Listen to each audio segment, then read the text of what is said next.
The resurgence of spiritual energy heralds a cataclysmic transformation of the heavens and the earth, leading to the ascension of the world and a fierce struggle among myriad races.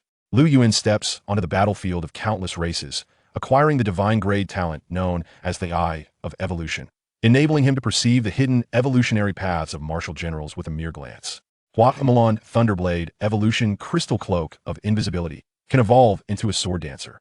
Guatemala Destiny Weaver Mist Cloak Heart of Shadows Shattered Star can evolve into a legendary blade.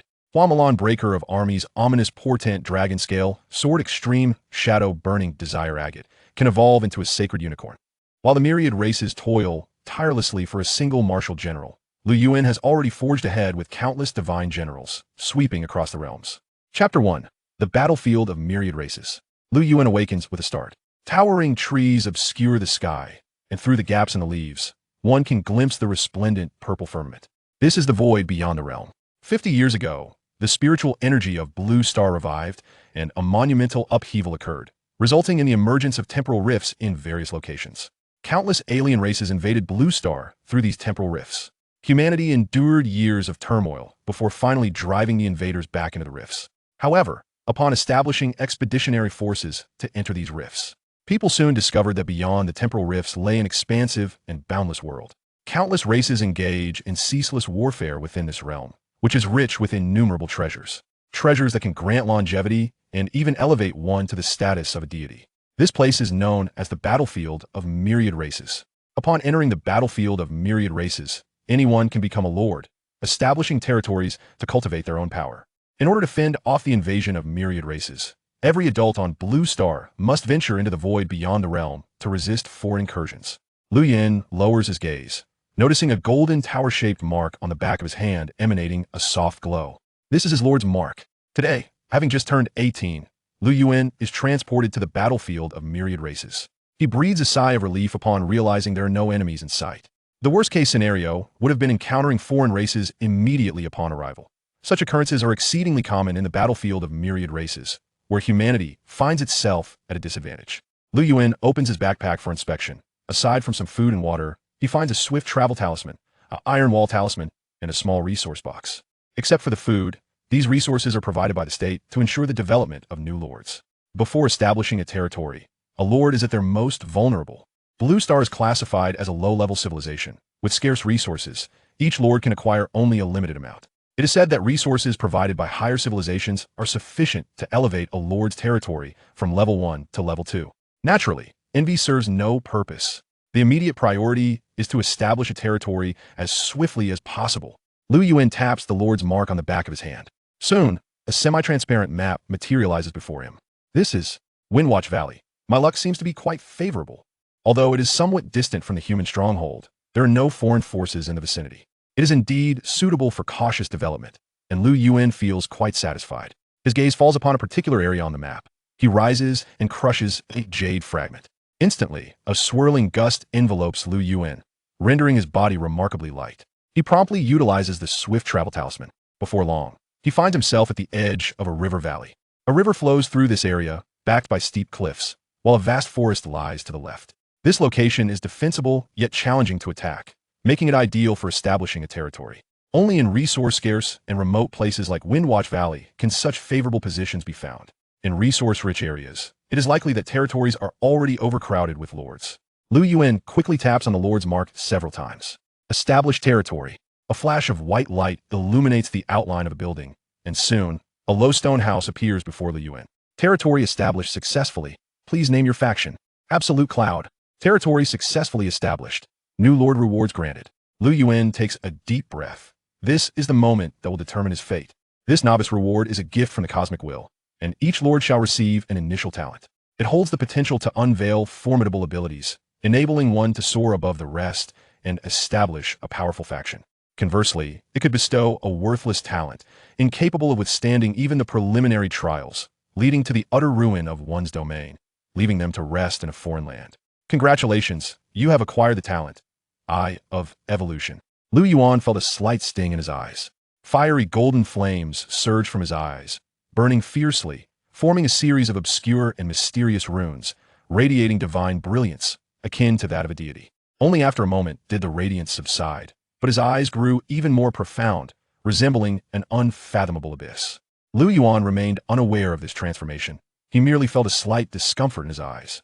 Rubbing them, he eagerly began to examine his attributes. Lu Yuan. Rank. Leadership, 10. Strength, 10. Strategy, 10. Politics, 10. Talent. Eye of Evolution, Divine Grade. Nature selects the fittest, and the weak are eliminated. With this talent, one can discern the evolutionary paths of beings. Divine Grade talent? Lu Yuan was taken aback. He had never heard of such a thing before. In the battlefield of myriad races, ranks ascend from 1 to 9 stars, yet there was no mention of a divine grade among them. Lu Yuan had never heard of anyone acquiring such a talent. After the initial shock, overwhelming joy followed. With such a talent, he would surely soar to great heights. With the establishment of the Lord's Hall, 5 farmers emerged from within. These constituted his initial units. Lu Yuan gazed at one of the farmers. Farmer, Wang Fu. Rank. Attack power, 5. Defense power, 0. Health points, 100. Skill. Hunting, 1 star. Slightly increases the chance of obtaining food, enhancing survival in the wild. Evolution path. Blood spirit grass magic crystal soul crystal can evolve into pioneer. Evolution path. Wolfang iron or soul crystal can evolve into thrower. Evolution path. Wolfskin barebone soul crystal can evolve into sturdy farmer. Evolution path. A plethora of information flashed before Lu Yuan's eyes. The farmer's evolutionary paths numbered in the hundreds. Truly, a divine talent was immensely powerful. Previously, he had only heard his teachers mention a few evolutionary paths in school, discovered over 50 years by countless martyrs of Blue Star. Among these was the path of the sturdy farmer. However, due to its relative insignificance, it was not widely utilized. It appeared that there were indeed more than just a few evolutionary routes. It was quite possible that some advanced paths had not been disclosed to the public. Yet now, Lu Yuan possessed knowledge of all these avenues. Nevertheless, his paramount concern was the development of his territory. He first placed the issued resource box into the Lord's Hall. The information of the territory transformed instantly. Lord's Hall of Absolute Cloud Ownership. Lu Yuan Blue Star level. LV1 resources. Wood, 500. Stone, 500. Iron ore, 500. Food, 500. Soul crystal, 500. Upgrade requirements. Wood, 3,000. Stone, 1,500. Iron ore, 800. Racial skill militia summon. Can summon farmers, temporarily transforming them into militiamen with certain combat capabilities, lasting half an hour. Description. The core of the territory. Advanced territories will significantly enhance the Lord's power. Construct residential buildings. Lu Yuan commanded the farmers. Construction of residential buildings requires wood, 200. Stone, 100. Time required, 20 minutes. Proceed with construction. Build. The 5 farmers quickly busied themselves, and in the designated location, a residential building began to take shape. Witnessing the emergence of a dwelling before him, Lu Yuan hesitated momentarily. In class, all the teachers had repeatedly emphasized that after establishing the Lord's Hall, the first priority should be to build a militia camp and residences, summoning 10 militiamen. This would perfectly exhaust the initial resources. These 3 structures would be sufficient for a novice lord to endure the first 3 days. It could be said that this was the most prudent choice. However, given his extraordinary talent, why opt for a conventional start? A swift step leads to further swiftness. He must develop even faster. Construction of the hero altar requires wood, 250. Stone, 150. Time required, 30 minutes. Proceed with construction. Establish the hero altar. Soon, an ancient and weathered altar appeared before him. Hero altar level, LV1 description, can be summoned using heroic soul stones. One summoning can be conducted free of charge. Lu Yuan took a deep breath and called out, Hero summon. A blue pillar of light soared into the heavens, illuminating countless runes on the altar. After a brief moment, the light and shadows dissipated. A figure gracefully descended from the altar. It was a woman of stunning beauty, with willow-like eyebrows and phoenix eyes. Although she was clad in simple attire, her sharp aura was impossible to conceal. The woman clasped her fists in salute. Huamelan pays her respects to the sovereign. There is no need for such formalities. Lu Yuan endeavored to suppress his inner exhilaration. These heroes were resurrected from the annals of history by the will of the cosmos, endowed with formidable power. Simultaneously, they acquired knowledge about the battlefield of myriad races. Lu Yuan casually examined the hero's information. Huamelan, unique. Rank, level, LV1. Leadership, 43. Martial power, 38. Strategy, 35. Politics, 37. Skills, Void Slash, 3 stars. Mulan Sword, as serene as a shadow and as swift as the wind. Female Hero, 5 stars. When leading female troops, the army's attributes increase by 30, while her own attributes are boosted by 50. Crossing mountains like flying, 4 stars. The marching speed of the troops increases by 20, and fatigue accumulates at a reduced rate. Hidden advancement path. Hua. A Mulan Thunderblade Evolution Crystal Cloak of Divine Concealment. Can advance to Sword Dancer, 6.5 stars. Hidden advancement path. Seeming Mist Cloak Heart of Shadows Shattered Star. Can advance to Legendary Blade, 7 stars. Hidden advancement path. Breaking Army Ominous Omen Dragon Scale Blade Extreme Shadow Flame Wish Agate. Can advance to Auspicious Unicorn, 7.5 stars. Lu Yuan could scarcely believe his extraordinary fortune in drawing a unique 6-star martial general. Although Mulan currently possessed only 3 skills, she was already capable of overwhelming numerous heroes. Some players would consider it a significant achievement to summon a 3-star hero at the outset, let alone a 6-star hero. Even more thrilling for Lu Yuan was the fact that his talent allowed him to perceive the evolution paths of heroes. The evolution paths of heroes circulating in the blue star did not exceed 20. Moreover, those heroes belonged to the category of ordinary heroes below 3 stars. Lu Yuan's heart surged with fervor. He held the key to the advancement of top-tier heroes. Once these elite heroes grew in strength, a single individual would be able to rival countless armies. However, Lu Yuan recognized that achieving this goal would not be a simple endeavor, as he had yet to hear of some of the high-level materials required. He believed this was merely a temporary setback. Endowed with divine-level talent, once he matured, he would astonish all races. Chapter 2. The lizard men within the vast battleground of myriad races. The pace of construction surpasses that of reality, with foundational edifices often erected in less than an hour.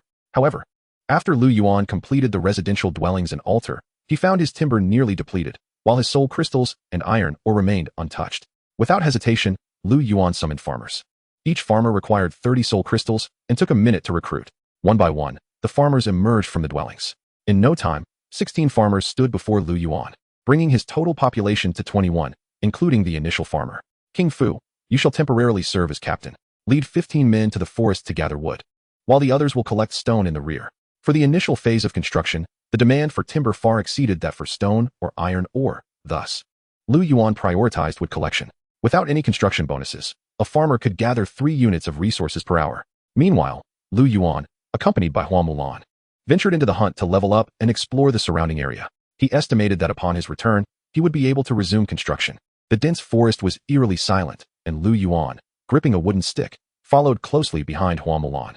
This was purely due to the fact that Lu Yuan was merely a level 1 novice lord, utterly lacking in combat prowess. Had he walked ahead, he might not have known how he would meet his demise. Be cautious, there are foes ahead. Hua Mulan suddenly unsheathed the 2 short swords at her waist. Lu Yuan halted, and before him, 5 black wolves emerged from the underbrush, their yellow eyes fixated intently upon the duo. Forest wolf, level, LV3, wolves that inhabit the forest. Known for their pack behavior. As a common magical beast, Lu Yuan could effortlessly recite the attributes of the forest wolf from the knowledge acquired in class. However, among magical creatures, they were certainly one of the last encounters a novice lord would wish to face. Compared to other beasts, forest wolves were cunning and brutal, accustomed to hunting in packs. Without a dozen militia at one's disposal, an ordinary lord would find it nearly impossible to contend with them. Even gathering a dozen militia could lead to substantial losses, a catastrophic blow to the early development of a territory. Thus, novice lords typically avoided areas frequented by wolf packs. But that was the case for others, whereas he possessed an elite hero. Even though Hua Mulan was only level 1, she was more than capable of obliterating these wolves. The forest wolves subtly encircled them, yet they hesitated to attack, seemingly intent on gauging their strength. But Hua Mulan sprang into action, her dual swords slicing through the air with a glimmering arc, directly cleaving one of the forest wolves in 2. With a swift spin, she evaded another wolf's lunge, her sword piercing another's abdomen. Despite their numbers, the forest wolves could not withstand her might. Even a level 10 ordinary boss would likely falter against Hua Mulan. The attributes of high-ranking heroes had already surpassed them entirely. As Hua Mulan dispatched foes with ease, one forest wolf set its sights on Lu Yuan. Undeterred, he brandished his wooden stick and faced the beast. The wolf, startled, dodged his initial strike, but Lu Yuan seemed to have anticipated its reaction. Swinging his stick to the right, the wolf was caught off guard and was struck in the midsection, howling in pain, yet it lunged at Lu Yuan. Having already retreated 2 steps, Lu Yuan raised his stick, colliding it against the wolf's gaping maw. In an instant, blood gushed forth. The forest wolf crumpled to the ground, emitting a wretched howl, its gaze toward Lu Yuan now filled with ferocity. Die! Lu Yuan bellowed, thrusting his stick toward the wolf. The creature lunged at him simultaneously. With a sickening thud, the stick penetrated the wolf's eye socket, but the beast frantically opened its jaws, aiming to bite Lu Yuan's arm. Lu Yuan summoned all his strength to push the wolf away. With a splatter of blood, the forest wolf struggled a few times before falling still. Lu Yuan felt a wave of exhaustion wash over him, discarding the stick and gasping for breath. The techniques he had employed were all part of the Academy's wolf combat technique, a martial skill developed over 50 years of conflict on the myriad races battleground. Refined through countless iterations before being imparted to students, Lu Yuan had consistently ranked among the top fighters at school, yet the reality of combat had laid bare his inexperience. Although he had engaged in sparring matches with classmates, nothing compared to the brutality of the battlefield. Beside him, Hua Mulan chuckled softly, sheathing one sword while the other remained poised in her hand, her attire pristine, hardly reminiscent of someone who had just slain several wolves. She had already dealt with the remaining forest wolves. Your martial skills, though still somewhat unrefined, are commendable, Hua Mulan remarked lightly as she approached. Lu Yuan understood that her decision not to intervene was to provide him with an opportunity to hone his combat skills. Your intentions are clear to me. Although lords typically commanded from the rear, possessing a measure of combat ability was essential. In this regard, he still had much to improve. Taking a deep breath, Lu Yuan began to clear the battlefield. Soon, he collected 16 units of soul crystals, which could be utilized for purchasing items within the system, upgrading buildings, or trading, serving a multitude of purposes akin to currency. The corpses of the forest wolves would not go to waste. Their fangs and pelts were valuable crafting materials, while their meat could serve as sustenance. Mulan, let us continue our exploration. We shall have the civilians collect these remains later. As you command. In a valley encampment. The architectural style was remarkably crude, with wooden structures adorned with green animal hides and a rudimentary framework. Strange lizard men, wielding weapons, patrolled the premises. They stood approximately 1.5 meters tall, their bulbous eyes resembling lanterns, their bodies covered in fine scales, and sharp teeth protruding from their jaws. Some lizardmen busied themselves with farming tools, while the more robust among them clutched short swords or spears. This was the encampment of the Lizardman Lord. The Lizardmen were also among the myriad races invading Blue Star, locked in an eternal struggle against humanity. At that moment, a contingent of Lizardman soldiers returned, dragging their prey, with the leading Lizardman astride a battle wolf. Clad in armor, its muscles bulging, it exuded an air of martial prowess. Upon seeing the Lord's return, a soldier hurried over. My lord, I have made a discovery. The scouts across the river have found new territory. The Lizardman Lord furrowed its barren brow. Damn those filthy insects. This land belongs to me. When did these insects appear? The soldier replied, I cannot be certain, but during yesterday morning's reconnaissance, everything seemed normal. Then it appears we are dealing with a foolish new lord. Do you know what race they belong to? The Lizardman Lord's expression darkened. They are humans. Humans? Are they from the Supreme Cliff or the Zenith Star? The Lizardman Lord hesitated, for these races were formidable entities within the cosmos, far surpassing the feeble Lizardmen. No, it was not them. It was the humans of Blue Star. The soldier remarked. Blue Star humans? Those insignificant insects. However, their flesh is indeed delectable. The Lizard Lord tightened his grip on the long knife at his waist, his elongated tongue licking his lips. There's no rush, after the 3-day grace period. The great Lizardman says will personally sever his head. Chapter 3. The Hunter's Lodge. Be cautious. Mulan raised her sword, positioning herself protectively in front of Lu Yuan. A massive wild wolf's paw clashed against her short sword, emitting a sound that sent chills down one's spine. Die! With a flash of cold light. The forest wolf was sent flying, a deep gash opening in its abdomen, struggling for a moment on the ground before lying still. Lu Yuan approached, only to find 3 soul crystals and nothing else, a wave of disappointment washing over him. The 6 wolf carcasses scattered around similarly yielded only soul crystals. They had ventured 4 to 5 kilometers, slaying nearly 100 forest wolves, yet had garnered little of value. Suddenly, Lu Yuan's gaze fell upon a patch of grass. There lay a wooden treasure chest. Treasure chests were rare in the wild, but they often contained valuable items. Naturally, Lu Yuan would not let this opportunity slip away. You have opened a wooden treasure chest, obtaining an invigorating gem, 150 soul crystals, and 200 stone materials. The other materials were of little concern to Lu Yuan. He examined the invigorating gem. Invigorating gem, rank, description, increases attack speed by 5 when equipped.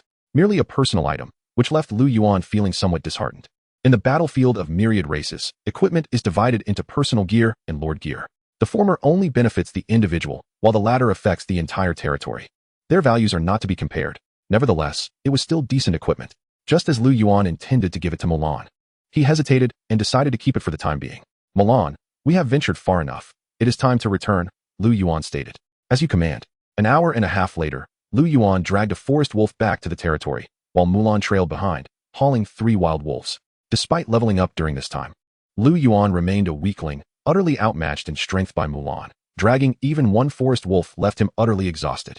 My lord, Wang Fu set down his wood and approached to pay his respects. Lu Yuan glanced over. During this period, they had collected 315 units of wood and 126 units of stone, demonstrating impressive efficiency. Once a lumberyard was established, the gathering speed would surely increase. Arrange for some men to bring back the bodies of those forest wolves, Lu Yuan commanded. At once, my lord. During your absence, we discovered an enemy outside the territory. Wang Fu reported. Beasts. No, it is the intelligent race of lizardmen. They appear to be scouts, Wang Fu replied. The mention of lizardman scouts furrowed Lu Yuan's brow. He hadn't anticipated such ill fortune. On the very first day, the enemy had discovered his territory. The swift discovery indicated that their own territory was likely not far away. At such close proximity, only one side could survive. Under the laws of the cosmos, newly established territories are granted a 3-day protection period. During this time, all within the territory are safeguarded. At the very least, Lu Yuan remained secure for these few days. Of course, he would not simply sit idly by. The lizardman territory must be annihilated. But before that, he needed to focus on developing his own territory. Construct the Hunter's Lodge.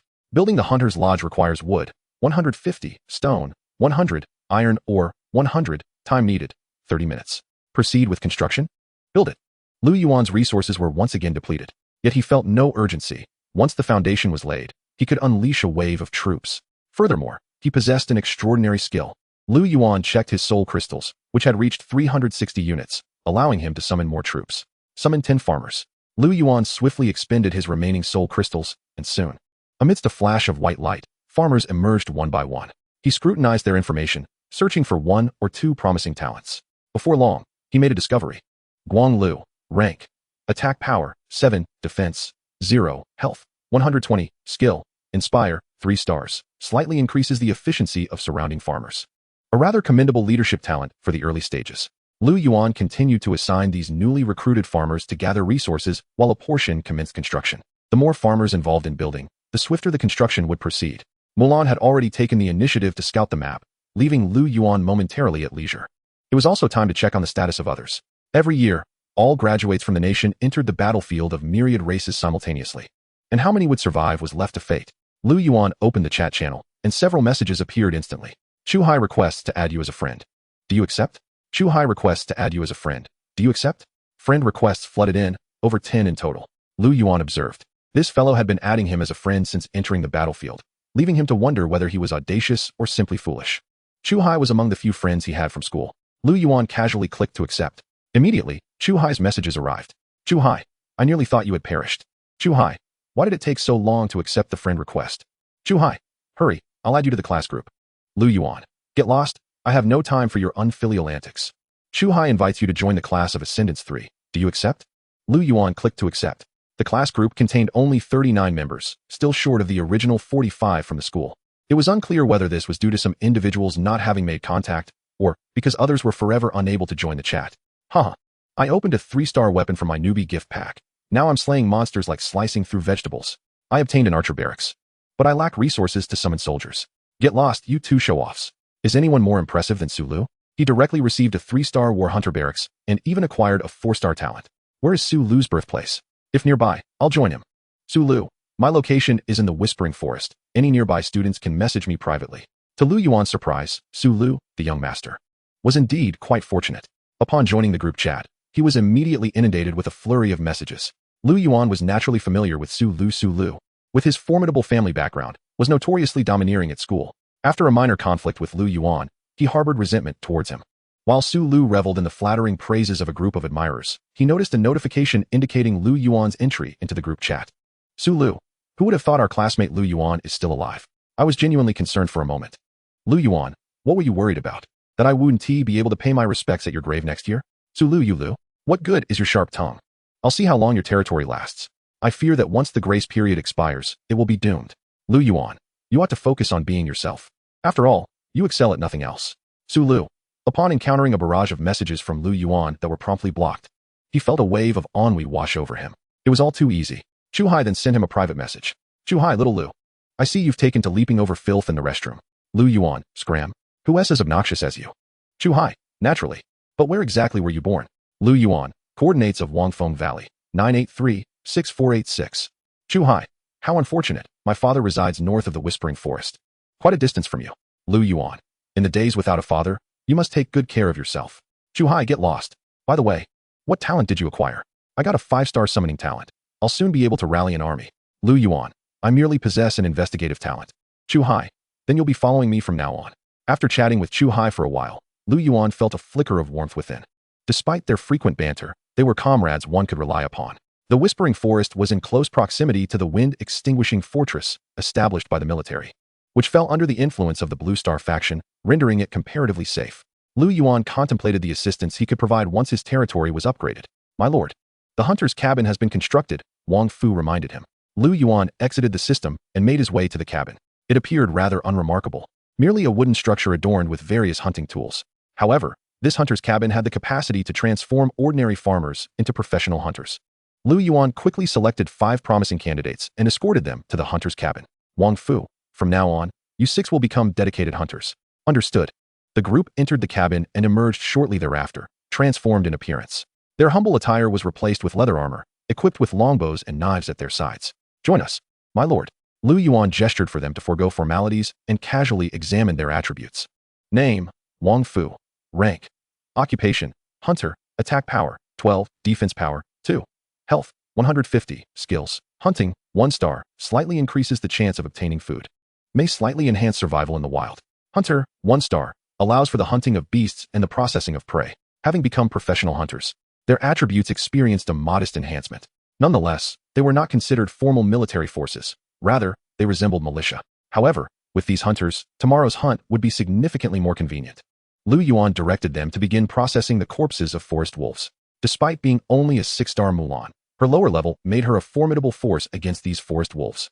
In a single afternoon, she managed to slay nearly 100 of them. As farmers tirelessly transported the wolf carcasses back to the territory, the hunters worked diligently until dusk, finally clearing all the remains. Lu Yuan thus acquired a substantial haul of materials: 82 wolf pelts, 160 wolf fangs, 192 units of wolf meat, and 162 wolf claws. Recalling that he had obtained an item at noon, he decided it was the perfect time to utilize it. Guan Lu, come here. Chapter 4. The Inspirer. After Wang Fu was appointed as the leader of the hunters, Lu Yuan designated Guan Lu as the production manager to oversee the farmers. My lord. Guan Lu bowed respectfully. Would you like to use the encouragement gem, 20 wolf pelts, 100 soul crystals, to promote the farmers? Promote. Promotion successful. Lu Yuan immediately checked his attributes. Inspirer Guan Lu. Rank, attack power, 8, defense power, 1 health, 150, skills, inspiration, 3 stars, slightly increases the efficiency of surrounding farmers. Heartening, 3 stars. Using this skill can enhance the efficiency of surrounding farmers by 20 for 30 minutes, with a cooldown of 12 hours. He had successfully advanced from 2 stars to 3 stars, and Lu Yuan felt a sense of satisfaction upon seeing the prefix added to Guan Lu's title. This heartening ability was, without a doubt, a divine skill in the early stages. Guan Lu, from now on, all farmers will be under your management. Do not let me down, Lu Yuan encouraged him. I shall not fail your expectations, my lord, Guan Lu replied solemnly. As Lu Yuan watched Guan Lu lead the commoners in their labor, he called out, Everyone, let us work hard, toil diligently, and strive to bring glory to our territory. Guan Lu's spirited encouragement ignited a surge of enthusiasm among the commoners, and their pace quickened. Though the cost of enhancing the commoners was somewhat steep, certain promotion paths held great promise. However, Lu Yuan soon realized that commoners could only be promoted once, while higher-tier heroes could ascend multiple times. This distinction underscored the disparity between hero units and ordinary units. In the Lord's Hall, Lu Yuan sat at a table adorned with a platter of roasted wolf meat. With the territory newly established, it seemed they would be subsisting on such fare for the foreseeable future. Lu Yuan chuckled. Mulan sat across from him, shaking her head slightly, indifferent to the meal. The roasted wolf meat was tough and carried an unpleasant odor, far from the succulence of beef. Yet, in the realm of the myriad races at war, one could hardly expect more, and the two quickly finished their dinner. The night has grown late. My lord should retire early, Mulan suggested. Lu Yuan lay upon his bed, while Mulan occupied the adjacent one. It was the first time he lamented the presence of multiple beds within the lord's residence. He had heard that many lords foster bonds with heroes by sharing the same bed, and even sleeping hand in hand. Of course, Lu Yuan merely entertained the thought. Should he inadvertently anger Mulan, his slight frame would surely be no match for her 2 blades. With a mind swirling in confusion, Lu Yuan soon succumbed to a deep slumber. Unbeknownst to him, the figure in the adjacent bed had stealthily opened her eyes, gazing at him with her phoenix-like gaze before gently closing them once more. The following day, commotion erupted in the forest as a flock of birds took flight. Several figures emerged, parting the thickets. In the forefront stands a female warrior, wielding a short sword, none other than Hua Mulan. Today, Lu Yuan has brought along several hunters for the expedition. Yesterday, they traveled due west, and today, they venture northwest. The trees here are more lush, and a thick carpet of fallen leaves blankets the ground. Leading the group is Hua Mulan, followed closely by Lu Yuan and 6 other hunters. After a brief 10 minutes of travel, Mulan slows her pace. There are wolves ahead. Prepare for battle. Lu Yuan commands. The hunters swiftly draw their bows. Howl! With a rustle of the underbrush, over a dozen wolves leap forth. Fire! Lu Yuan barks. Instantly, 6 arrows are released in unison. 2 arrows strike a wolf, inflicting severe wounds, while the remaining wolves charge forward, their yellow eyes glinting with a predatory gleam. Mulan, block their advance. The hunters continue to shoot. Lu Yuan grips his wooden staff and charges forward. With a swift step, Hua Mulan dashes into the midst of the wolf pack, her dual swords flashing as she swiftly decapitates 2 forest wolves. She plunges into the fray, unleashing a whirlwind of destruction. It is as if she traverses a realm devoid of obstacles. Every wolf that brushes against her is wounded, and those that make contact perish, blood splattering in every direction. Several wolves abandon Mulan and turn their attention towards Lu Yuan. Roaring, Lu Yuan strikes the ground with his staff, his body coiled like a bloodthirsty battle wolf. The pack appears momentarily intimidated by his fierce demeanor, hesitating to advance. Swiftly, several arrows are loosed by the hunters, striking the wolves before Lu Yuan. One wolf falls, howling in agony, yet the others roar in rage and rush towards Lu Yuan. Despite facing 3 wolves, Lu Yuan displays remarkable resilience, evading their attacks while using his staff to shield himself and allowing the hunters to continue their assault. Soon, another wolf succumbs to the onslaught. Lu Yuan shouts fiercely, bringing his staff down upon a wolf's flank.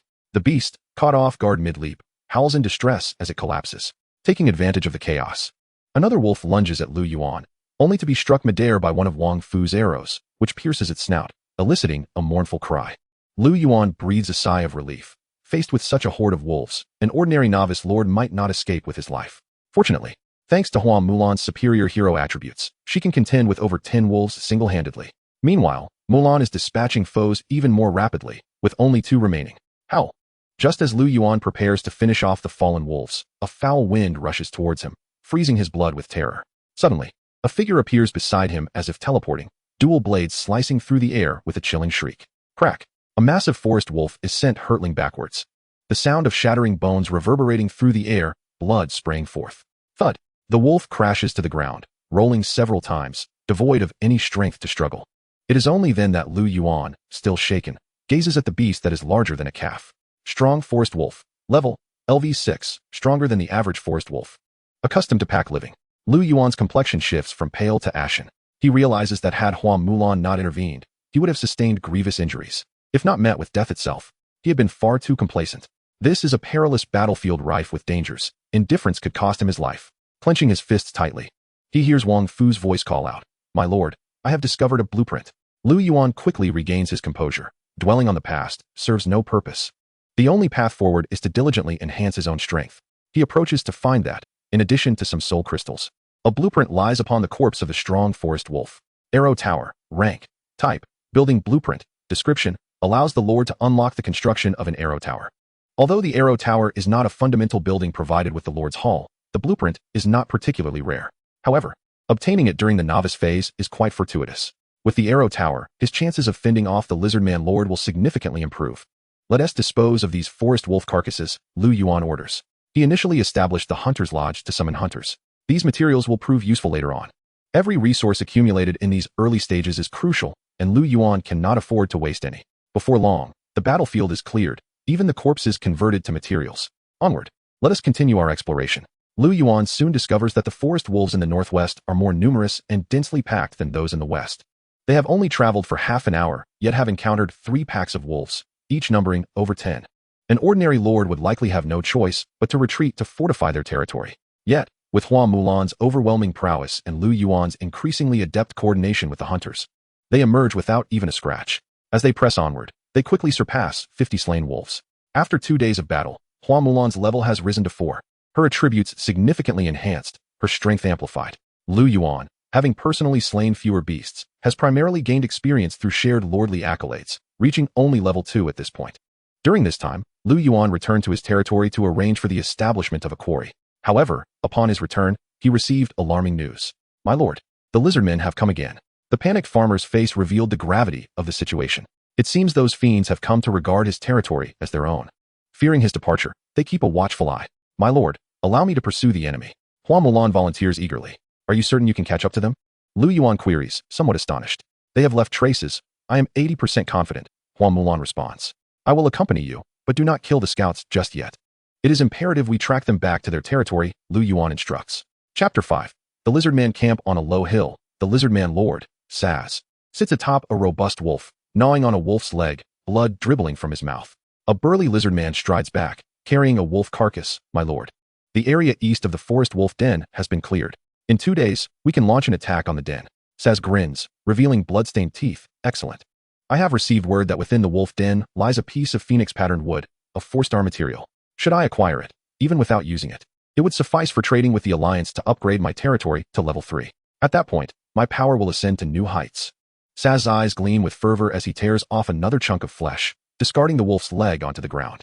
The black wolf growls softly before commencing its feast.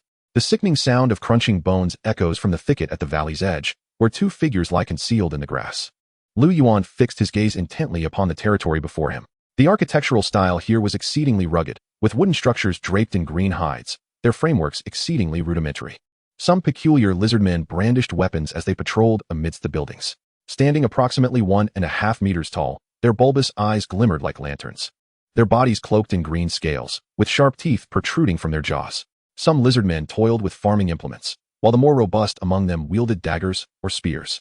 3 lizardmen scouts swaggered into the camp, while the guards languidly basked in the sun. Dull. Is there truly a human encampment to the south? One guard inquired. Indeed there is. The Lord has tasked me with keeping an eye on that territory. Rest assured, my friend, soon you shall feast upon human flesh. The scout captain chuckled heartily. Really? I've heard that human flesh is far more delectable than that of those magical beasts.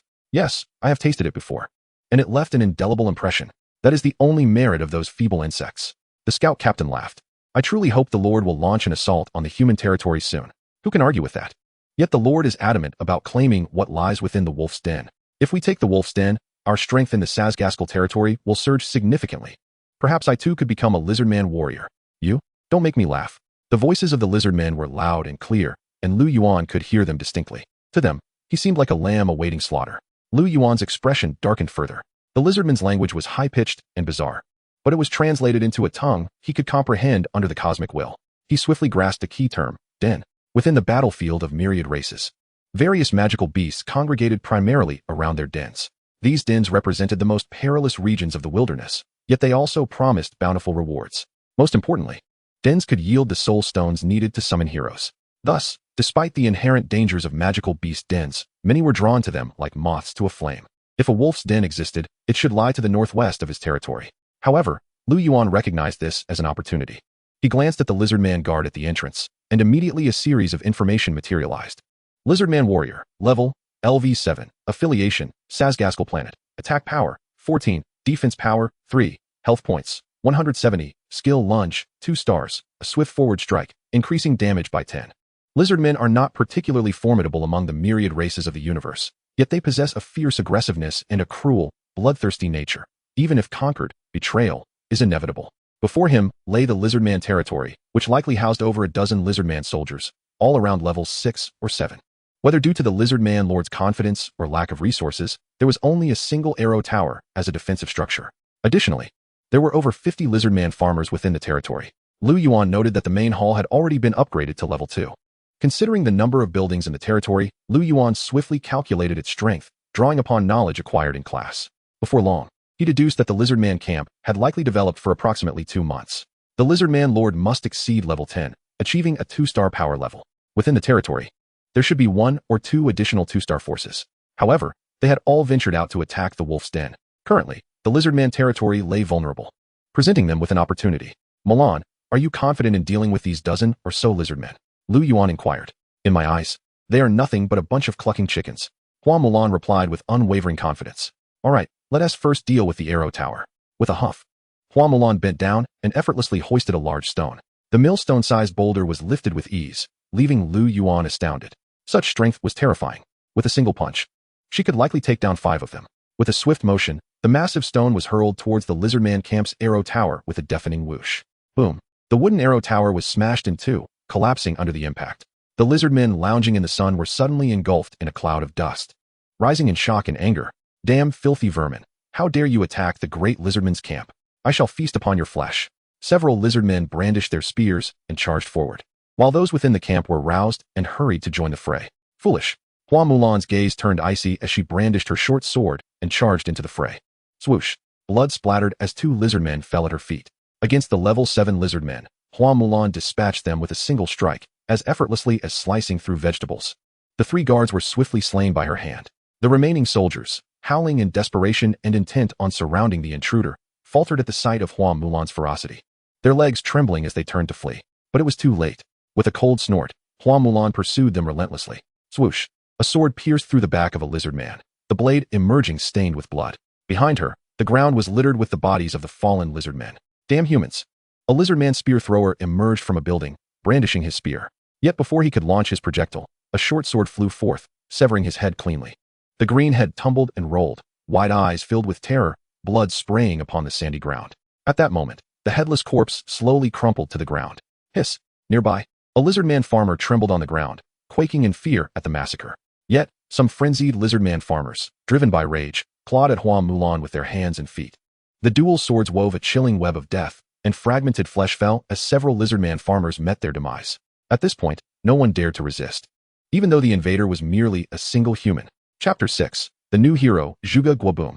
Hua Mulan's twin sword struck rapidly against the transparent barrier in front of the Lord's Hall. This was the defensive mechanism of the Lord's Hall, the final bastion of a territory. Lu Yuan stood before a lizard man soldier who had lost an arm, demanding, "Tell me the information about this territory." The lizard man soldier's voice was cold and menacing. "Damn human, the Saz Lord will skin you alive." Lu Yuan drove his sword through the soldier's shoulder plate, causing him to shudder in agony. "Reveal the intelligence to me, or perish now." The lizard soldier could no longer contain himself, revealing that Lord Saz possessed a combat prowess at the level of a 2-star, 14th rank, while the hero Kingsley boasted a formidable 4-star, 18th rank stature. Accompanied by 26 lizard warriors and 8 archers, who were currently engaged in a campaign against the Wolf's Den. Although Lu Yuan acquired the desired intelligence from him, a pallor fell across his countenance. To his astonishment, there were 2 beings of 2nd-tier strength within the lizardman's territory. Upon reaching level 10, one's power would dramatically escalate, thus earning the designation of 2nd tier. Moreover, one of these individuals was even a 4-star 2nd-tier hero. Mulan, after all, was not a hero of the brawny type. It would be a daunting challenge for her to cope. A solution had to be devised. Boom. The transparent barrier began to tremble. In the next instant, it shattered into fragments. Lu Yuan momentarily set aside his concerns and stepped into the rugged hall of the Lizard Lord. "You have conquered a territory. Please choose to occupy or destroy it. By occupying, you will possess a 2nd-tier subsidiary territory, which will provide you with 100 soul crystals daily. By destroying, you may obtain hero soul stones, soul crystals, materials, and architectural blueprints." Lu Yuan's gaze sharpened. To be frank, the location of this territory was quite advantageous, with an iron mine situated nearby. If he were to seize it and maintain its operations, it would yield a continuous stream of resources. However, given his current military strength, such aspirations were utterly unrealistic. Destroy. A murky glow enveloped the entire territory, evoking an overwhelming sense of desolation. Boom. The Lord's Hall disintegrated, and the surrounding structures crumbled as if struck by an earthquake, instantly transforming into a wasteland. No one could discern that mere minutes prior, this had been a thriving 2nd-tier territory. Although the Lizard Lord still possessed considerable strength, without the support of his territory, he would soon find himself like a hunted beast, most likely to perish on the battlefield of myriad races. You have destroyed Saz domain, acquiring soul crystals, 521, wood, 800, stones, 1200, iron ore, 610, food, 200. Fire jade, hero soul stones, acquired architectural blueprints, crypt, 2-star, thorny fence, 3-star.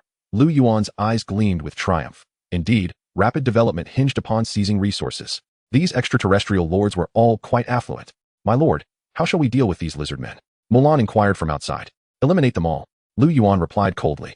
Since these lizard men feasted upon humankind, he would not allow such scourges to persist. "You despicable human, you promised to spare me," the lizard soldier yelled in fury. A smile crept across Lu Yuan's lips. "I did not lie. I merely indicated that you would die just now. See, I have granted you a moment longer. Soon." The camp echoed with wails of despair. Moments later, the forest camp fell silent once more. "Mulan, let us return and prepare a gift for our lizardman friend." The 2 hastily gathered the spoils left by the lizard men and departed. In the shadowy cavern, the howls of wolves resounded incessantly. "Your territory is under attack. Please organize defenses promptly. Your territory is under attack. Please organize defenses promptly." A series of alerts flashed before Saz's eyes. He swiftly dispatched a forest wolf before raising his bloodied blade, droplets of crimson splattering across his visage, his expression one of brutal rage. Damn it. Such a barrage of alerts cannot possibly be the work of mere beasts. Could it be the foxfolk from the north? Those wretches are all weaklings. How could they dare assault me? Who is it then? Saz grasped the reins. Kingsley, abandon this operation. We shall return and crush the insects that dare invade our domain.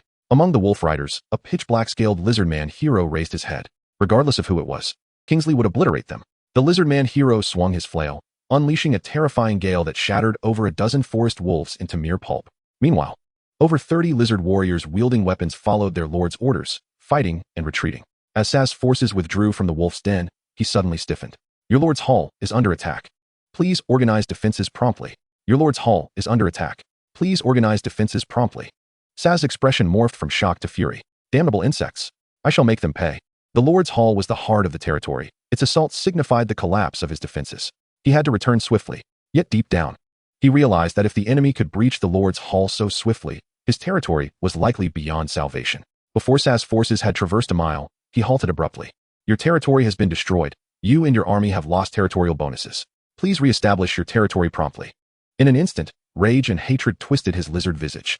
I will slaughter you, Saz howled madly. An hour later, he led his army back to the camp, only to find it reduced to ruins. Enraged, Saz drew his long knife and ferociously hacked at the rubble. After a prolonged venting of his fury, he finally paused, panting, yet his eyes burned crimson with wrath. Perhaps it was indeed that foxwoman, Tyresa, that wretched creature. I was deceived by her disguise. No, I have not yet failed. As long as I breach that little human's territory, I still have a chance to develop. Now, we must depart this place swiftly. Saz resolved to hide in the wilderness for a night to evade potential pursuit.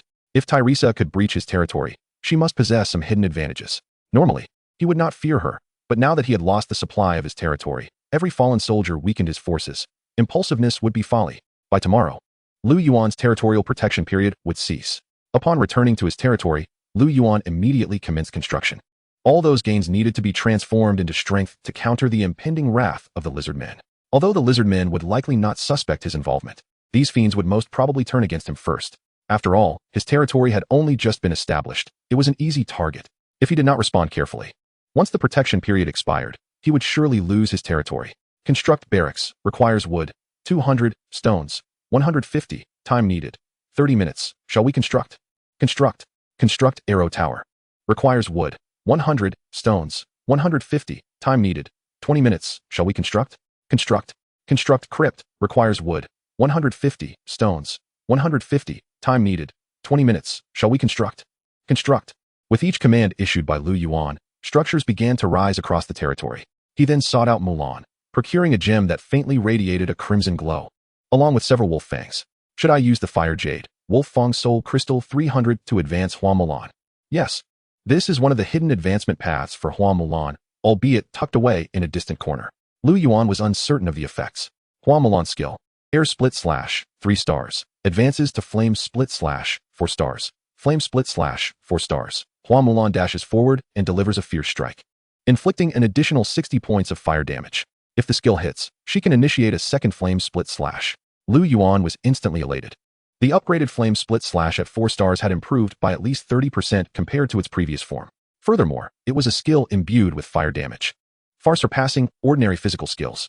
However, upon inspection, Lu Yuan noted that Mulan's panel statistics remained unchanged. Her rank was still 6 stars, with only the air split slash skill having been advanced. Mulan, let me witness your prowess. Hua Mulan's short sword was unsheathed in an instant, and she appeared to teleport 5 to 6 meters away, executing a horizontal slash. Whoosh! Bright flames surged forth like a torrential wave, instantly generating a searing heat that distorted the air. Were an ordinary soldier to be struck, they would likely be reduced to cinders. Those lizard men truly dare to come. Hua Mulan alone would suffice to deal with them. He had previously worried about the lizardmen's assault, but little did he expect to acquire such a boon within their territory. An eye for an eye. Such endeavors were ones Lu Yuan was more than willing to undertake. He urged Hua Mulan to continue her hunt while familiarizing herself with her new skill. Meanwhile, Lu Yuan began to tally his other acquisitions. Aside from the resources destroyed in the territory, he had also confiscated some spoils from the lizardmen warriors. Among them were 3 bows, 8 sets of leather armor, and 8 spears, all equipped by the lizardman lord, considerably superior to the soldiers' initial gear. Lu Yuan planned to equip his summoned soldiers with them. Additionally, he obtained a white soul stone. He approached the hero altar, where soul stones, like equipment, were classified by rank. However, this was a high-grade soul stone, which held a greater potential to summon high-tier heroes. Though low-tier soul stones could also summon high-tier heroes, the probability was exceedingly slim. It was time to test his luck. Lu Yuan took a deep breath and initiated the hero summoning.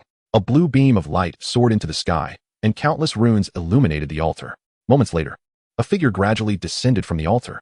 Zhuge Guo pays homage to the Lord. She was a maiden clad in feathered attire, her hair styled into a bun, her cherubic face exuding innocence and charm. No need for formality, Lu Yuan replied with a smile. He casually inspected the maiden's information. Zhuge Guo, rank, level, LV1, leadership, 28, strength, 29, strategy, 27, politics, 26, skills, blessing, 3 stars, instantly restores 50 points of health to 3 allied units. With a 10-minute cooldown. Thrift, 4 stars, reduces resource consumption by 15 when appointed as an official. Hidden advancement path, Zhuge Guo, bright moon. Azure Sky Agate can advance to Crane Shadow Riding Smoke, 4 stars. Hidden advancement path, Dusk Meteor Feathered Cloud Spirit Jade Flute can advance to Celestial Melody, 5 stars. Hidden advancement path, Moon Goddess Cocoon Breaking Garment Phoenix Feather can advance to Cloud Soaring Ascension, 7 stars. Initially, Lu Yuan had thought of her merely as an ordinary 3-star hero, but upon seeing Zhuge Guo's advancement paths, he was taken aback. This seemingly mundane 3-star hero could ascend to 7 stars. It appeared that some heroes were not lacking in potential, but rather, the Lord was unaware of their limits. Chapter 7. The Lizardman's Assault. However, Zhuge Guo was still merely an ordinary hero, lacking any offensive skills, entirely a logistical talent. Nevertheless, at this moment, Lu Yuan was in dire need of such a logistical figure. Zhuge Guo, I hereby appoint you as the Minister of Internal Affairs to oversee the recruitment of civilians for territorial development. Zhuge Guo accepted the order with a deep bow and promptly set to work. With Zhuge Guo as the Minister of Internal Affairs, Lu Yuan immediately noticed a direct reduction in the resource consumption for constructing buildings. Even the resources used for the 3 buildings previously constructed were returned. Lu Yuan was overjoyed. Summon farmers. At this moment, even the soul crystals required to summon farmers had decreased to just 26 points, a reduction of 4 points. After obliterating the lizardman's territory, Lu Yuan initially had over 600 soul crystals. Using 300 for Hua Mulan's advancement left him with just over 300. He summoned 10 farmers. And with their addition, the construction speed increased by a third. Soon, Lu Yuan made an observation. Some farmers, having exhausted their stamina from prolonged work, sat resting on stones. Zhuge Guo approached with a sympathetic expression, and a soft green light emanated from her hands, enveloping the civilians. Instantly, 3 individuals resting on the stones were revitalized. Brimming with energy, the farmers gaped in astonishment. At that moment, a voice rang out, urging everyone to work hard and tirelessly to enhance the glory of the territory. The bewilderment on their faces quickly faded, replaced by fervor as they threw themselves back into the grand construction effort. This combination was something Lu Yuan had not anticipated. Zhuge Guo's benevolent skill also required stamina to cast. After 10 uses, she would need to rest. Yet, she could restore the stamina of 30 civilians. Coupled with Guan Lu's encouragement, the speed of territorial construction surged, and soon, the 3 buildings were completed in succession. Lu Yuan felt as though he had transformed into a heartless capitalist. No, how could one weigh the salvation of Blue Star against such matters? These civilians were striving for this noble cause. Of course, Lu Yuan was well aware that aside from hero units, the civilians or soldiers summoned by the territory were essentially composed of laws and energy, lacking sentience. The entire territory was bustling with construction, even as night fell.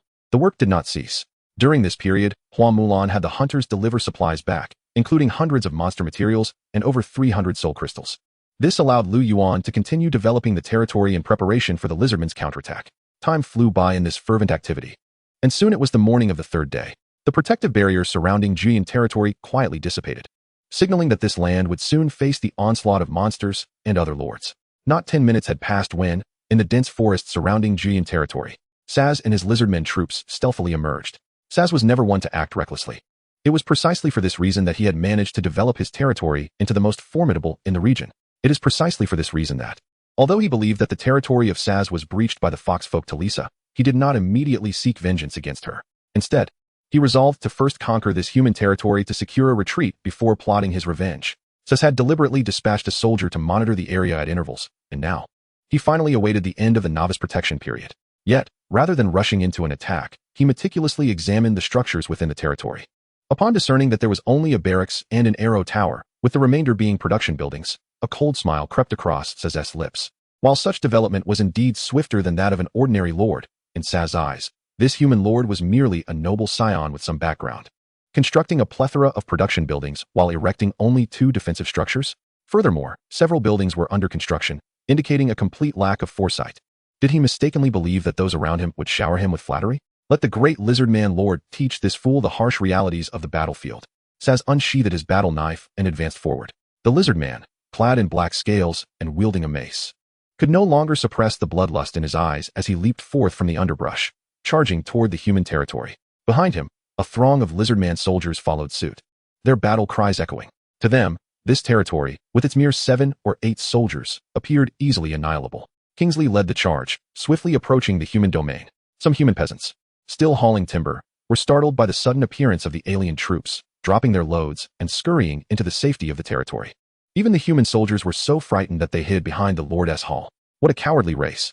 Kingsley scoffed internally. He easily caught up to a peasant, smashing his skull with a single blow, ignoring the fleeing civilians as he strode purposefully toward the Lord's hall. The lizard man soldiers trailing behind him lunged at the panicking peasants. Ha ha ha! Eliminate these humans, and this territory shall belong to us. Saz bellowed, his expression cruel. Yet suddenly, he noticed that the previously panicked peasants had all turned to face him, producing wolfbone axes from unknown sources to hurl toward the advancing lizard men. Caught off guard, several of the lizard man soldiers were immediately injured. What was happening?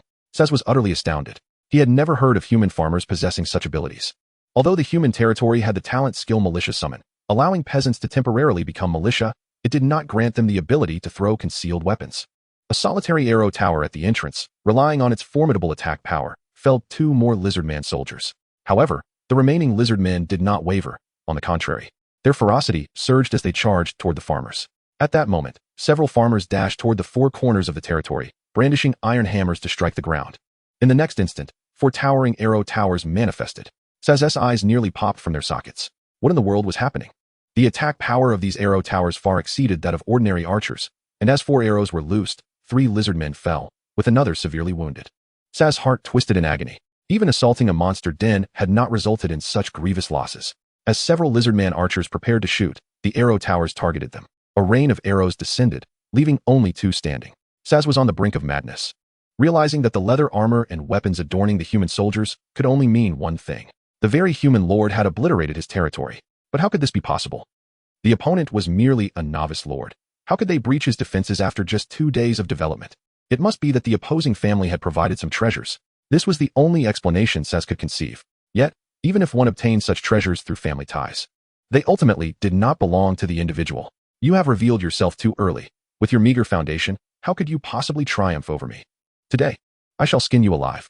Saz's gaze fixed on the human defense line beyond, where Lu Yuan stood, and he let out a piercing howl as he charged toward the formation of human soldiers. With his howl, the remaining lizard man soldiers' eyes turned blood red, unleashing a frenzied assault, heedless of blades and weapons, causing the human formation to descend into chaos. The red-eyed lizard man lord surged into the fray, and in an instant, his battle knife severed the heads of 2 soldiers. Zhuge Gua, though not significantly stronger than an ordinary soldier, stood at the rear of the formation with a bow, shooting at the lizard men. Occasionally utilizing her skills, she restored her allies' vitality. Lu Yuan, by her side, wore a grave expression as he cast a glance toward the battlefield where Hua Mulan fought. The information of the black-scaled lizard man materialized before him. Kingsley, affiliation, Sazgaskel star, rank, level, LVA to leadership, 25, strength, 45, tactics, 20, politics, 25, skills, leap of the predator, fatal strike, frenzy, black scales. His strength outstripped that of Hua Mulan. Lu Yuan's countenance darkened. Despite Hua Mulan's upgrade, her strength only reached 74. This disparity was entirely due to the differing hero classes. Hua Mulan was a general capable of commanding and charging into battle, while this lizard man was merely a brute who knew only how to fight. The other attributes were dismal. Yet, it was precisely such a fierce warrior type that proved most useful in the early stages. Clang, clang, clang. The clash of short swords and maces sent sparks flying. Kingsley's eyes gleamed with savagery. All he desired was to slay this human female and feast upon her flesh. A sharp hiss erupted from Kingsley as he surged forward, his flail aimed at Mulan's head. In a flash, Mulan vanished from Kingsley's view, reappearing directly beside the lizard man, her short sword slicing through the air, igniting with a wave of flames. With a sizzling sound, the blade cleaved through the lizardman's scales, the searing heat causing his skin to curl and his blood to evaporate before it could even flow. The strike nearly severed Kingsley's left arm, eliciting a terrifying howl from him. Mulan, having struck home, swung her short sword once more, the flames trailing behind. Her speed was astonishing, leaving Kingsley little time to react. However, his eyes suddenly blazed a fierce crimson, propelling him forward with newfound swiftness. As their weapons clashed, sparks flew, igniting multiple wounds upon the lizard man's body.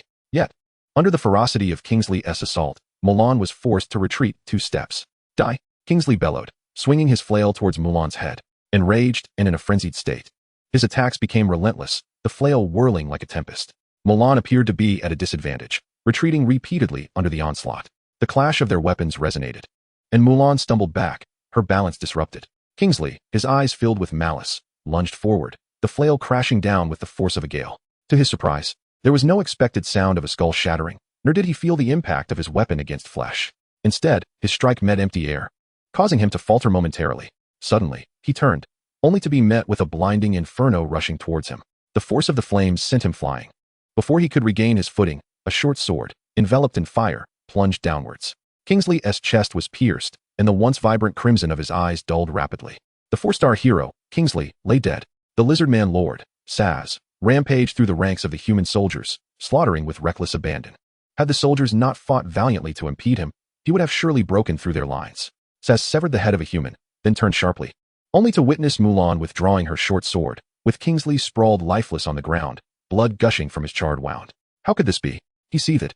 The hero he had painstakingly nurtured had been vanquished by this fledgling lord, once a dominant force in the eastern domain of the Watchful Valley.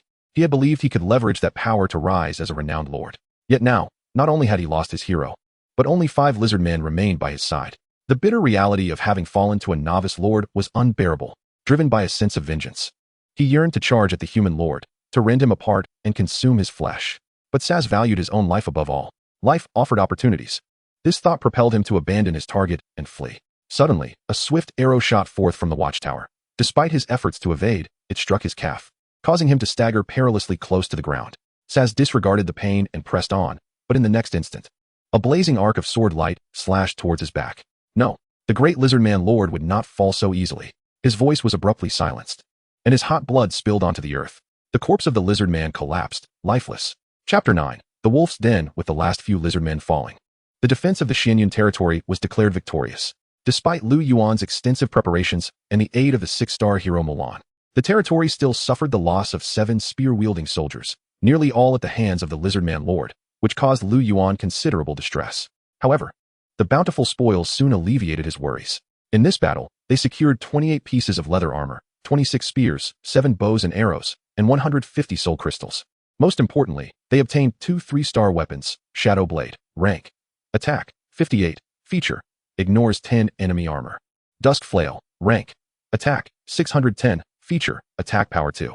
Lu Yuan initially intended to bestow the Shadow Blade upon Mulan, but she expressed her unease with blades, leaving him to wield it himself. The other flail, however, was deemed unusable by anyone at the moment, so it was temporarily stored away. As Lu Yuan observed the lizard man corpses being carted away, his gaze deepened in contemplation. Although victorious in the first battle of the myriad races, he had paid a price. Had Mulan not enhanced her combat prowess, it was uncertain whether they could have repelled the lizardman's advance. Nevertheless, he emerged as the ultimate victor. "My lord, we have discovered this on the lizard man lord," announced Hunter Captain Wang Fu, extending his right hand to reveal a shimmering azure onyx. Celestial onyx, rank, description, restores 10 mana per minute when equipped. Lu Yuan was astonished to find such a rare treasure on the lizard man lord. The rate of mana recovery was notoriously slow, typically only 10 points per minute. With this artifact, their sustainability would be greatly enhanced. This equipment alone could fetch over 10,000 soul crystals in the market, surpassing some 5 or 6-star items due to its coveted mana recovery attribute. Lu Yuan also recalled that this celestial onyx was a material for Zhuge Guo's promotion to 5 stars. If he could find another piece of equipment, he could elevate his hero. After deliberation, Lu Yuan decided to gift the celestial onyx to Zhuge Guo. Watching the little girl cradle the onyx as if it were candy, her eyes sparkling with joy, filled him with happiness. "Little Guo, everyone in the territory is working hard. Now that you have this treasure, you should contribute to the territory as well," he encouraged. "I understand," Zhuge Guo replied, bowing before dashing off. Some weary commoners were resting, and upon her arrival, Zhuge Guo promptly restored their vigor. Witnessing the smiles, albeit weary, upon their faces, she felt a sense of purpose, redoubling her efforts. Originally, Zhuge Guo had struggled to maintain continuous work for the commoners due to mana limitations, but now she had succeeded. Coupled with Guan Lu's inspiring skills, the efficiency of the commoners surged by another 20%. As Lu Yuan observed the bustling activity within the territory, a satisfied smile graced his lips. Meanwhile, at the Rupture Alliance located on the Starfall Plains, the alliance was entirely composed of lizardmen from the Gaskell planet. Initially, this organization consisted solely of lizardman lords from the Starfall Plains. However, after several years of development, it has become one of the major forces in the Fallen Star Plains, attracting lizardman lords from various regions, accumulating over 100 lords in a remarkably short time. Wei, serving as one of the vice presidents of the Ripper Alliance, possesses a level 4 territory and boasts formidable strength. At this moment, Wei was attentively listening to the reports from his subordinates. Suddenly, a notification rang out. The subordinate lord, Saz, under the Ripper Alliance, is under attack. The Saz territory has been breached, and the Alliance has lost control over it. Wei's green visage contorted in response. It was not unusual for lords to face assaults. In the battlefield of myriad races, lords lose their territories and perish in battle every moment. Furthermore, the membership of the Ripper Alliance had changed significantly over the years, a reality to which Wei had long since grown accustomed. Upon reviewing the Alliance's information and noting that Saz's status had faded to gray, his brow furrowed deeper. This indicated that Saz was indeed deceased. Saz had only recently pledged his fealty to him, and Wei had bestowed upon him a 4-star soulstone. In return, Saz had not only offered a substantial amount of resources, but also prepared to present a 4-star material, the phoenix-patterned wood, which was crucial for an important plan he had. Yet now, with Saz's demise, his plans were rendered impossible. Yaoman, venture to Windwatch Valley and retrieve something for me, Wei commanded in a low voice. The stout lizardman clad in heavy plate armor lowered his head, nodding in respectful agreement. I shall send Adrian to accompany you. Spearman, rank, attack power, 14, defense power, 4, health points, 150, skill thrust, uses a spear to thrust forward, increasing attack power by 10. With a certain chance to inflict bleeding. Description, the most ordinary soldier of the human race, lacking in combat prowess. Lu Yuan gazed at the pitiful attributes of the spearman, his attention shifting to an evolutionary path. Spearman, Iron Spear Wolf, can evolve into a Frenzied Wolf Knight, 3 stars. Lu Yuan observed the attributes of the Frenzied Wolf Knight with intrigue. The iron spear was a commonplace equipment that could be forged at a blacksmith shop, and he happened to know where to acquire wolf-type magical beasts. By attacking the beast's den, he could obtain the current beast's barracks blueprint, thus allowing him to acquire wolf beasts. However, before that, Lu Yuan intended to claim all remaining resources from the Lizardman Lord. The following day, Lu Yuan reinforced his forces, setting forth with 8 spearmen, 6 hunters, and Hua Mulan towards Saz territory. Following the prior Lizardman warrior's testimony, Lu Yuan successfully located an iron mine and a lapis lazuli mine. The lapis lazuli mine, being a 3-star material, had a wide range of uses and could be fashioned into numerous pieces of equipment. Securing a lapis lazuli mine would undoubtedly bring wealth. However, Lu Yuan currently lacked the additional manpower to garrison the mines. Moreover, these 2 mines were too distant from his territory. Lu Yuan expended soul crystals to summon 10 civilians, assigning 5 civilians to each mine to extract or organizing daily transport back to the territory. Once the mining matters were settled, Lu Yuan redirected his path towards the wolf den. The formation of the team remained with Hua Mulan at the forefront, spearmen providing support, and hunters positioned in the rear. Although the wolf packs had grown to 31, they still fell before them, transforming into soul crystals and materials. After vanquishing yet another pack of forest wolves, a towering 20-meter cavern emerged before Lu Yuan. The entire mouth of the cave was formed from solid rock, with numerous bones scattered around, seemingly from various races. Surrounding the cave were a multitude of forest wolves, with a particularly robust black wolf standing at the entrance, seemingly guarding against intruders. Forest Wolf Guardian, level, LV10, a guardian of the Forest Wolf King, significantly stronger than ordinary forest wolves.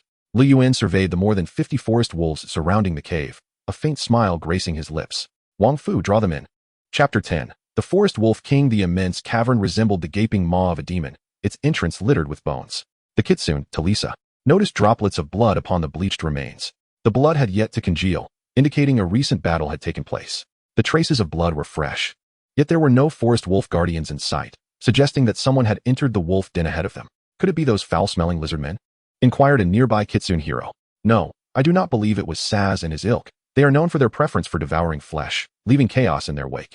Talisa gently shook her head, a breeze lifting her veil to reveal her strikingly beautiful visage. Regardless of who it was, let us enter the den with caution. Talisa's team consisted of 20 kitsune warriors, 12 kitsune archers, and a dagger-wielding assassin hero. Upon hearing her command, they ventured into the pitch-black cavern. Crash! A wild wolf was sent tumbling out, crashing against the stone wall, evidently mortally wounded. However, within the narrow passageway, dozens of wild wolves, their eyes glowing red, lunged frantically towards Lu Yuan's team. The spearmen held the front line, each thrust resulting in a spray of blood as forest wolves were impaled against the walls. Meanwhile, Hua Mulan plunged into the fray, her dual blades slicing through the swarm, conjuring a tempest of bloodshed, with bursts of flame inflicting heavy casualties upon the wolf pack. With Hua Mulan drawing their attention, the spearmen formed a wall of spears, steadfastly blocking the onslaught of wolves. The hunters, positioned behind, continuously picked off members of the pack, alleviating the pressure from the front. Despite the relentless assault of the wolves, they could not breach their defenses.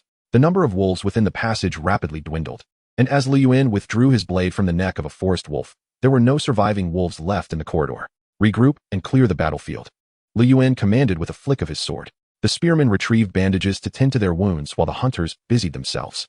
They had delved deep into the cave, encountering increasingly formidable wolf packs.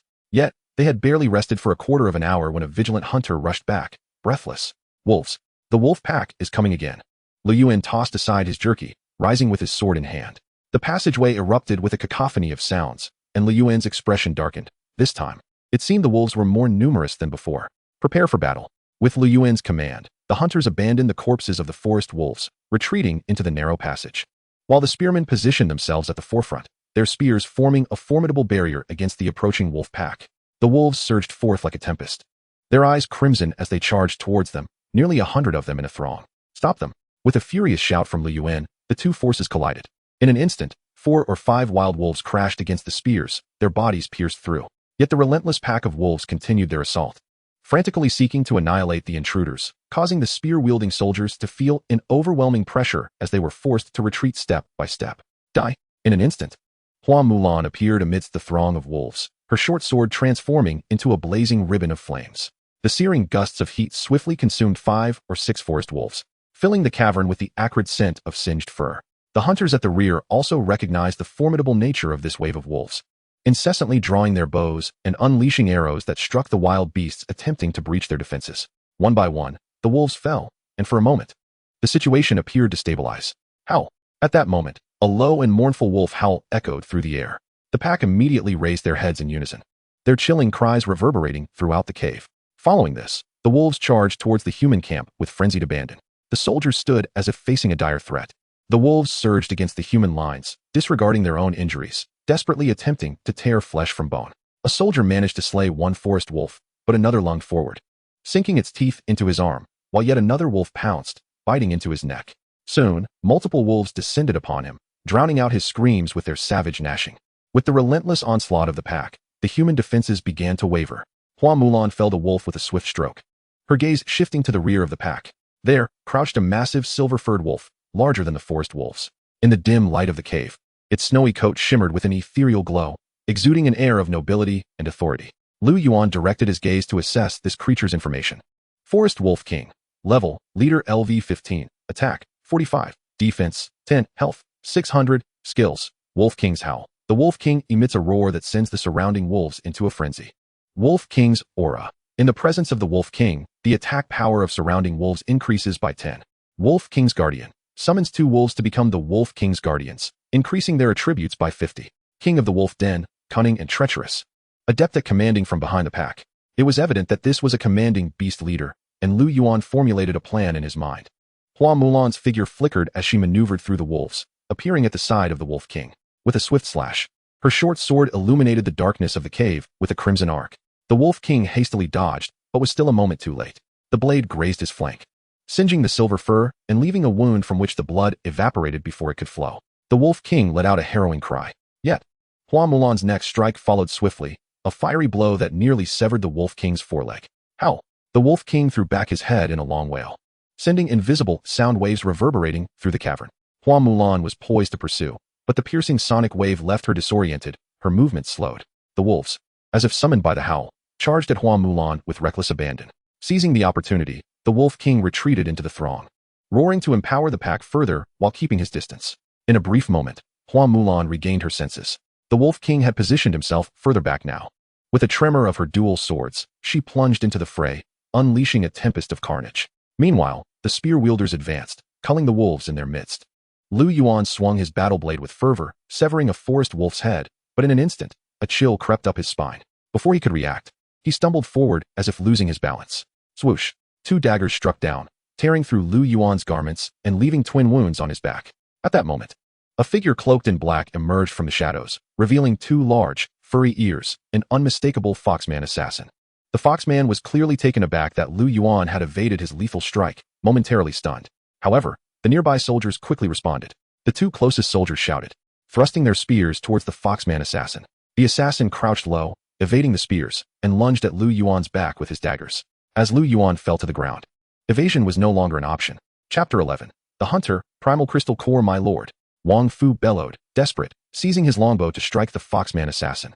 Get away. The Foxman hissed coldly, his dagger slicing through the air. A spray of blood erupted as Wang Fu's left arm fell to the ground. With a cry of agony, Wang Fu dropped the longbow. The Foxman assassin's eyes were icy, lunging once more at Lu Yuan. Crash! Yet in the next moment, a crimson ribbon filled his vision.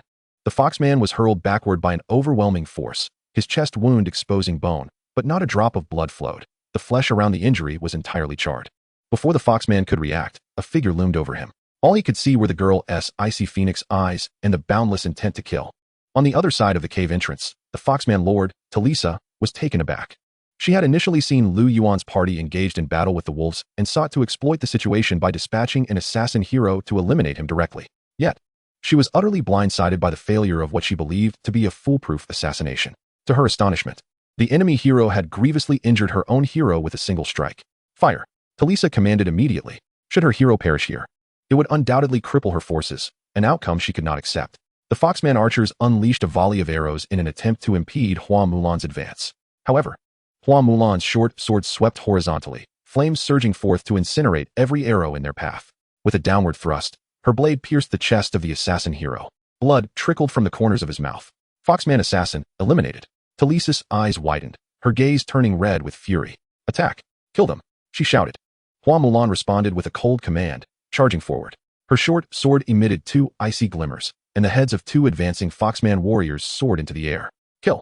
Hua Mulan moved with the swiftness of the wind, her presence causing the Foxman warriors to fall like wheat before the scythe. Archers, stop her! Talisa roared, her eyes ablaze with rage. Over a dozen arrows rained down upon Hua Mulan, but in the next moment, she vanished from sight. Swoosh! The head of one fox archer flew off, spraying Talisa's face with warm blood. That's Gilligan. With a twist of her short sword, Hua Mulan's icy gaze locked onto Talisa. Instantly, the fury within Talisa was doused with a cold dread. She realized she might very well meet her demise. The moment Talisa's eyes shimmered with a pink glow, she fixated intently on Mulan. Mulan, poised to unleash a follow-up strike of the flame rend, found her raised short sword halted midair. Observing that her innate skill had taken effect, Talisa dared not linger and promptly fled. The morale of the fox soldiers plummeted instantaneously, prompting them to follow her in retreat. Mulan, regaining clarity in her eyes, beheld the surging pack of wolves assailing Lin and, with a resolute bite of her lip, relinquished the notion of pursuit. At that moment, ensuring her lord's safety became her utmost priority. Without further hesitation, Mulan turned to confront the wolf pack. With her participation, the number of wolves dwindled rapidly. Although the forest wolf king was seething with rage, incessantly bolstering the wolves, he could not avert their demise. Mulan's foot struck the ground, and her figure flickered. Yet the wolf king instinctively leapt aside, narrowly evading Mulan's sudden onslaught. The flame rend struck nothing but air. The wolf king, sidestepping the attack, unleashed a piercing howl. In response to its cry, two wolf king sentinels beside it swelled in size, their muscles bulging, elongated fangs protruding from their upper jaws, their eyes ablaze with crimson fury. Die! Mulan declared as she brought her short sword down in a fiery arc. One of the wolf king's sentinels, lunging at her, was met with the sword's descending blade, sending it hurtling backward, its head charred and lifeless upon impact. A flicker of panic crossed the wolf king's eyes as it turned to flee. However, Lu Yuan had already set his sights on him, and seeing the pressure lifted, commanded the hunters to target the wolf king. A volley of arrows rained down, and the wolf king, already injured by Mulan's previous strike to its foreleg, found its speed diminished, further impeded by two arrows piercing its flesh, eliciting an enraged roar. Seizing the opportunity, Mulan swiftly dispatched the wolf king's sentinel and charged once more at the wolf king. Realizing escape was futile, the wolf king's ferocity intensified, and with a furious roar, it lunged at Mulan. Anticipating its move, she deftly sidestepped, inflicting another wound upon the beast. The two clashed fiercely, with the wolf king's howls reverberating throughout the cavern. Mulan remained composed, skillfully dodging, and taking advantage of openings to inflict further injuries. As the wolf king's wounds accumulated, when Mulan unleashed the flame rend once more, striking its neck, the forest wolf king, with a final, defiant roar, succumbed to the ground. Meanwhile, Lu Yuan's soldiers swiftly eliminated the remaining forest wolves. As the last wild wolf fell, the The cavern was strewn with carcasses. Surrounding Lu Yuan stood merely 4 spear-wielding soldiers, each drenched in blood. The hunters, however, bore no serious injuries. Save for Wang Fu, who had lost an arm. Wang Fu, had it not been for your timely rescue, I would surely have perished here. I shall seek a way to mend your injury, Lu Yuan solemnly declared. It is my utmost honor to serve my lord. Please, do not concern yourself, Wang Fu replied, his expression brimming with fervor. Lu Yuan placed a reassuring hand on his shoulder, choosing not to elaborate further. Though the entity before him was not a true life, it indeed saved his own, a debt he would cherish in his heart. My lord, Mulan's rescue was insufficient, resulting in your injury. I beseech you to punish me. Mulan knelt before him on one knee. Lu Yuan waved his hand dismissively. The battlefield was chaotic. It is not solely your fault. Focus on recuperating, and hunters, commence the cleanup. With Lu Yuan's command, the group busied themselves promptly. Mulan took the initiative to tend to Lu Yuan's wounds. Due to the overwhelming number of forest wolves, it took nearly half an hour to clear the battlefield thoroughly. Lu Yuan surveyed the spoils. A total of 106 wolf pelts, 165 wolf fangs, 200 units of wolf meat, 163 wolf claws, and 450 soul crystals. Additionally, he obtained a 2-star dagger from the fallen fox assassin. Most notably, from the forest wolf king's remains. Aside from superior pelts and bones, he discovered 2 remarkable items. Hunter, rank, attack, 912, traits, 5 chance to deal critical damage upon attack. Primordial crystal core, rank. Upon use, may grant 12 skill points. Ineffective for lords of rank 2 or higher. Description, consume me. The hunter was a crossbow. After a moment's contemplation, Lu Yuan decided to entrust it to Wang Fu. Now that Wang Fu had lost an arm, he could no longer wield a bow. Thus, this magical crossbow, which required no manual loading of bolts, was perfectly suited for him. Wang Fu instantly regarded it as a treasure. After all, in their territory, no one had yet wielded 4-star equipment. The primordial crystal core was an exceedingly rare and valuable item. Typically, a lord would gain a skill point every 5 levels, which could be used to enhance skills. However, certain treasures could also yield additional skill points, though such items were extraordinarily scarce and highly coveted. Their emergence would incite frenzied competition. Lu Yuan had undeniably struck luck. Nevertheless, this item, while marvelous, had limited uses. Each rank of the primordial crystal core was effective only for the first 3 uses. Thereafter, consuming cores of the same rank would yield no further benefits. Chapter 12. The Mad Wolf Knight venturing deeper into the wolf den and clearing 2 or 3 scattered packs along the way. Lu Yuan finally arrived at the heart of the lair. In a spacious cavern, a stone altar stood solemnly. Lu Yuan recognized this as the core of the beast's lair. You have seized a beast's lair. Please choose to occupy or destroy it. By occupying, you will gain a subsidiary territory, providing you with 100 soul crystals daily. By destroying, you may acquire heroic soul stones, soul crystals, materials, and building blueprints. Destroy, Lu Yuan declared without hesitation. As the altar collapsed instantaneously, a stream of information appeared before Lu Yuan's eyes. You have destroyed a beast's lair, obtaining soul crystals, 2,000, wood, 1,000, stone, 1,000, iron ore, 1,000, forest wolf barracks blueprint, attack technique scroll, phoenix patterned wood, and heroic soul stones. Lu Yuan was overjoyed. While exterminating a beast's lair could yield barracks blueprints, it was not guaranteed. To obtain the forest wolf barracks blueprint was indeed fortunate. The attack technique scroll would allow Lu Yuan to learn a legion skill, a pivotal skill that would enhance the entire army. Without a second thought, Lu Yuan tore the scroll and learned the skill. Attack technique, rank. While the lord is present on the battlefield, the legion's attack power is increased by 5. Lu Yuan then consumed the primordial crystal core, and a line of information popped up. You have consumed the primordial crystal core, gaining 1 skill point. The 2-star primordial crystal core has 2 remaining uses. With only a meager number of skill points acquired, Lu Yuan felt a twinge of disappointment. Nonetheless, he promptly allocated the skill points to his offensive technique, which immediately ascended to 2 stars, augmenting the army's attack power by 10. Upon inspecting Hua Mulan's panel, he noted her attack power had similarly increased by 10. This skill, though straightforward and unrefined, proved to be exceedingly effective. The remaining 4-star material, the phoenix pattern wood, was merely described as containing the essence of fiery power. For the moment, Lu Yuan found it unnecessary. Lord, this cave has begun to tremble. We should depart swiftly, Wang Fu advised. Lu Yuan nodded slightly in acknowledgement. Without encountering any further incidents, they returned to their territory. Lu Yuan reviewed the resource reserves and promptly initiated construction. Construct forest wolf barracks, requires wood, 400, stone, 300, time required, 40 minutes. Proceed with construction. Construct blacksmith shop, requires wood, 300, stone, 200, iron ore, 200, time required, 30 minutes. Proceed with construction. Construct lumber mill, requires wood, 300, stone, 200, iron ore, 100, time required, 30 minutes. Proceed with construction. Commence all constructions. The surrounding populace immediately sprang into action. Lu Yuan, however, discovered that Zhugeguo's resource-saving skill had instantaneously conserved 15 of his resources. This portion of resources promptly returned to Lu Yuan's possession. After a brief contemplation, he continued with the construction. Construct quarry, requires wood, 200, stone, 300, iron, ore, 200, time required, 30 minutes. Proceed with construction. Construct. Observing the flurry of activity around the territory, Lu Yuan realized his resources had been depleted, leaving only an excess of iron ore. Nevertheless, resources were inherently meant for development. Only by transforming them into strength did they acquire value. Contemplating the acquisition of the heroic soul stone, he made his way to the heroic altar. Hero summon. A blue beam of light ascended skyward, illuminating the altar with a myriad of runes. Moments later, a figure gradually descended from the altar. Before him stood a scholar clad in a blue robe, adorned with a scholar's cap. He had a gaunt visage and sported a goat-like beard. I am Sun Gongda, here to pay my respects to my lord. Lu Yuan was taken aback to have summoned Sun Yu, and quickly stepped forward to assist him. Gongda. No need for such formalities. Lu Yuan casually reviewed Sun Yu's attributes. Sun Yu, rank, level, LV1, leadership, 30, martial power, 30, strategy, 40, politics, 38, skills, fire attack, 3 stars, unleashes fiery assaults upon enemies. Clever strategy, 5 stars, increases damage by 100 upon successful schemes. Suppressing bandits, 3 stars, reduces construction time of territorial buildings by 15 and enhances territorial defense by 15 when serving as an official. Hidden advancement path, Sun Yu Ancient Jade.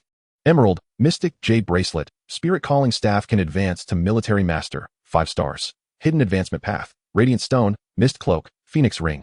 Symbol of the Zeal can advance to Strategist, 6 stars. Hidden advancement path, Shining Stone, Primal Pearl, Cloud Spirit Wood. Scholar's Protection Knowledge Gem can advance to 12 Ingenious Strategies, 6 stars half. After reviewing Sun Yu's attributes, Lu Yuan felt elated. He was indeed a perfect candidate for the role of Internal Affairs Minister. Previously, he had appointed Zhugeguo as the Internal Affairs Minister. However, she was of little help, merely wandering the territory and restoring the villagers' stamina. Aside from that, she was no different from a mere mascot. In contrast, Sun Yu, as a strategist, was more than capable of overseeing the internal affairs of the new territory. Lu Yuan immediately introduced Sun Yu to everyone and officially appointed him as the Internal Affairs Minister. Zhugeguo was reassigned to the roles of supervisor and recruitment officer, ensuring that everyone was utilized to their fullest potential. The young girl giggled, seemingly unconcerned by this adjustment. Lu Yuan did not expect her to manage anything significant. He merely viewed her as a tool to reduce the territory's resource consumption, which sufficed. Accompanied by Sun Yu, he surveyed the territory, where construction had already been completed. The primary contributor to this efficiency was indeed Sun Yu's skill, which had reduced all building times by 15. Arriving at the Forest Wolf Barracks, Lu Yuan noted its resemblance to a wolf den, resembling a small mound covered in grass. As it was a beast barracks, upgrades required special items, and the recruitment of forest wolves necessitated 50 soul crystals. Lu Yuan directly recruited 10 forest wolves. Soon, a rather slender forest wolf emerged from the cave. Forest wolf, rank, attack power, 12, defense, 2, health, 120, skills, ambush, bite. Being a magical beast, the forest wolf required more resources than the similarly ranked spearman, demanding an additional 10 soul crystals. Lu Yuan then proceeded to the blacksmith shop. Currently, he had yet to acquire any recipes, and the only items he could forge were the most basic iron swords and iron spears. Without hesitation, he opted to forge an iron spear. Forging iron spear requires iron ore, 30, wood, 10, time required, 5 minutes. Proceed with forging. Forge. Lu Yuan patiently awaited the completion of the process, and after 5 minutes, a dark spear materialized in his grasp. Iron spear, rank, attack, 23. Description, the most basic spear, slightly superior to the initial equipment. Lu Yuan summoned a spearman and enlisted the forest wolves. Would you like to use the iron spear, 50 forest wolf soul crystals, to promote the spearman? Yes. In a flash of white light, a knight clad in armor and mounted on a fierce wolf appeared before Lu Yuan. Furious Wolf Knight, rank, attack power, 20, defense, 7, health, 300, skills, ambush. Charges toward enemies, inflicting an additional 20 damage, potentially causing bleeding, frenzy. When health falls below 50, attack speed increases by 20. Lu Yuan's eyes lit up instantly. Although the Furious Wolf Knight required 160 soul crystals, along with 30 iron ore and 10 wood, his formidable attributes justified such a significant investment. In the early stages, assembling a cavalry unit would grant him a considerable advantage. Lu Yuan then reviewed his remaining resources. Absolute Cloud Territory, ownership, Lu Yuan, Blue Star, level, LV1 resources, wood, 120, stone, 80. Iron ore. 515. Food. 651. Soul crystals. 2230. Upgrade requirements. Wood. 3000. Stone. 1500. Iron ore. 800. Race skill. Militia summon. Temporarily converts farmers into militia with combat capabilities for half an hour. Territory buildings. Residential houses. Barracks. Arrow towers. Blacksmith shops. Lumber yards. Heroic altars. Hunter cabins. Catacombs. Forest wolf camps. Description. The heart of the territory. An advanced territory will greatly enhance the Lord's power. Lu Yuan. Without a moment's hesitation, commenced the forging of a fine iron spear to advance his spear soldiers and assemble a 10-man cavalry squad.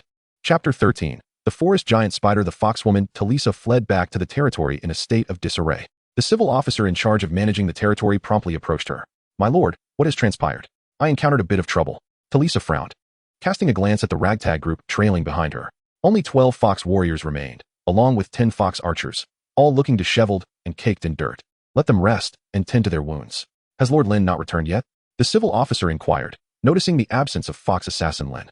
"Lin, he has fallen in battle. From this moment forth, the territory is on high alert." Talisa gritted her teeth as she spoke. "How can this be? Could it be that my lord encountered those filthy lizard men?" the civil officer exclaimed in shock. "No, it was some humans. Do not ask questions. Arrange for reinforcements immediately. And also construct arrow towers to prepare our defenses. Those humans will not relent." Talisa's expression remained cold. "Get going," she barked, noticing the civil officer standing still. "Ahem. My lord, there is news from the 3 northern territories. They have sent a request for an alliance to combat the lizard man lord," the civil officer promptly reported. Talisa's brow furrowed at this revelation. The most powerful lord in the Windward Valley's eastern domain was the lizard man Sass. Besides him were the werewolf brothers Simmons and Cain to the north, along with the ogre Pain. The ogre Pain's strength was only slightly inferior to that of Sass, and the two had long been in a covert struggle for resources, restrained by the fear of benefiting others, thus unable to decisively overcome one another. However, it was now evident that Pain sought to directly defeat Sass. While the individual might of the werewolf brothers was weaker than that of Pain, their alliance could not be disregarded. With the werewolf brothers joining forces with Pain, this war was likely to succeed. Yet Talisa hesitated. The werewolf brothers had always harbored ulterior motives towards her, and she found it difficult to dismiss the notion that this was a plot against her. "I shall consider this matter. You may continue with the arrangements," Talisa declared. "Understood." A faint mist lingered in the dense forest, the air imbued with a dampness. Behind Lu Yuan stood 10 knights, seated upon forest wolves, grasping sleek black spears that exuded an aura of menace. Following them were 6 hunters, each wielding longbows. To Lu Yuan's sides were Hua Mulan and Sun Yu, along with Zhuge Gua. The little girl, venturing outside the territory for the first time, curiously surveyed her surroundings. "Master, just ahead lies the spider's domain. These spiders act independently, yet they possess considerable strength. We must proceed with caution." The one-armed Wang Fu handed over a rudimentary map. Lu Yuan glanced at the hasty sketches and nodded slightly. The wolf den had ceased to spawn forest wolves since Lu Yuan destroyed its core. Thus he set his sights on the spiders. As the group traversed the woodland, they encountered several spider webs, where numerous minuscule spiders scurried about. "Ugh, I detest these creatures," Zhuge Gua exclaimed, attempting to poke the web with a stick. Just then, a rustling sound echoed through the glade, as a massive arthropod parted the underbrush, revealing a gigantic spider towering 2 meters high and stretching 5 meters long before them. Forest giant spider, level, LV11, a colossal spider residing in the forest, adept at spinning webs and spewing venom. Skills, venom spray, silk spinning. Beware of its venom and webs, Lu Yuan cautioned. "Let me test this beast's strength." Sun Yu stepped forward eagerly. Lu Yuan, intrigued to witness his prowess, refrained from intervening. The ordinary forest giant spider had already reached level 11, far surpassing the forest wolves, with its massive size conferring a high health pool, making it a formidable opponent when combined with its 2 skills. As the forest giant spider emerged from the underbrush, its multifaceted eyes locked onto the group, emitting a hiss before charging forward. "Come at me." Sun Yu laughed heartily, sweeping his sleeve. Dozens of fiery arrows rained down upon the forest giant spider. Caught off guard, the spider was struck squarely, its abdomen pierced by the flaming projectiles, and foul ichor splattered forth as the fiery tendrils ignited the hair upon its belly. In agony, the forest giant spider let out a piercing shriek, its 8 limbs thrashing wildly. Sun Yu gestured again, unleashing another volley of fire arrows. The arrows pierced through its body, eliciting another wretched cry as the spider flailed about, even colliding with a large tree. Finally, it toppled over, legs twitching faintly. With just 2 fiery strikes, Sun Yu had slain the forest giant spider. Lord Sun Yu is truly formidable. Those fire arrows are exceptionally powerful. The soldiers exclaimed in admiration, causing Sun Yu to swell with pride. "Uncle, you are incredible." Zhuge Gua chimed in, equally impressed. Sun Yu's expression fell momentarily. Ahem, just call me brother. Uncle, why do you look a bit pale? Zhuge Guo inquired with wide eyes. Lu Yuan couldn't help but chuckle quietly. The sheer might of Sun Yu's skill had drained his stamina completely. While potent, such a skill was exceedingly taxing. Ahem, Guo, Sun Yu has exhausted himself. Please help him recover some energy, Lu Yuan instructed. Uncle, it seems you're a bit too weak, Zhuge Guo said innocently. Yet she continued her efforts to restore his vitality. Sun Yu's complexion shifted from pale to an even deeper shade. Soon, the hunters processed the remains of the forest giant spider. Lu Yuan acquired a pair of spider fangs, 2 limbs, a venom sac, 5 units of spider meat, and 6 soul crystals. Let us proceed. Only a single forest giant spider resided within a given range, making it convenient for Lu Yuan to eliminate them. Understanding Sun Yu's capabilities, Lu Yuan decided to have him scout ahead, while Hua Mulan would first engage the spiders, allowing the wolf knights to charge, coordinated with the archer's arrows, thus enabling them to vanquish a spider in mere minutes. The pace was swift. An hour later, Lu Yuan approached the lair of the forest giant spiders, where the arachnids began to appear in small clusters. After dispatching another group of spiders, Lu Yuan suddenly heard a cacophony of sounds. Chapter 14. The Ogre Kill. Annihilate these scum. Lu Yuan parted the underbrush, revealing a group of burly men with blue skin. The figures before me towered over 2 meters. Their robust physiques resembling that of barrels, with a prominent, bulbous nose adorning their faces and 2 massive, protruding fangs jutting from their lower jaws. Each bore a single horn atop their heads, and their bare upper bodies were adorned with red paint depicting various totems and inscriptions. Surrounding them were hulking brutes wielding rudimentary weapons, yet at the center stood one clad in heavy armor, grasping a double-headed axe. Galak the Barbarian. Affiliation, Parn Barbarian Clan. Kashi L 6-star. Rank, Level, LV 15. Leadership, 27. Strength, 50. Strategy, 30. Politics, 30. Skills, Heavy Strike, Terrifying Roar, Stomp. As Lu Yuan surveyed the scene, he noted that surrounding this ogre hero were 12 ogre warriors wielding wooden clubs, with 3 even more formidable ogres lurking behind. They seized stones the size of millstones and hurled them at a forest giant spider, smashing it to a bloody pulp and killing it outright. Lu Yuan discerned that these were 3-star ogre catapulters, possessing tremendous strength. He calculated the power dynamics and concluded that while defeat of the enemy was within reach, it would not come without potential losses. Recognizing the lack of immediate necessity for conflict, he resolved to withdraw. Galak, with a mighty swing of his axe, cleaved a forest giant spider in twain and, with a brutish eagerness, tore off a chunk of its white, succulent flesh to devour. However, after a couple of chews, he spat it out in disgust. Curse this spider meat, I am utterly weary of it. I crave fresh blood and flesh. Suddenly, his nostrils flared. Detecting an intriguing scent wafting from the west, Galak charged up a low slope, the aroma growing more pronounced. He excitedly parted the underbrush, anticipating a long-desired feast, only to be met with a dazzling volley of fire arrows and iron bolts. With a hissing sound, several arrows embedded themselves in his flesh, a flaming arrow piercing his right eye. Aya! Galak howled, a bone-chilling scream echoing through the air. The ogres that had been feasting on the spider carcass immediately raised their heads and rushed towards their fallen hero. Yet, in an instant, Mulan appeared before Galak, her sword aimed at his neck. In a moment of crisis, Galak finally reacted, dodging just in time. The flaming short sword grazed his arm, emitting a foul, burnt odor. He swung his massive axe wildly, attempting to fend off Mulan, but she deftly sidestepped and reappeared at his flank. This time, however, Galak seemed prepared. He stomped heavily, causing the ground to tremble and momentarily slowing Mulan's movements. Their weapons clashed, and Mulan was forced to retreat 2 steps.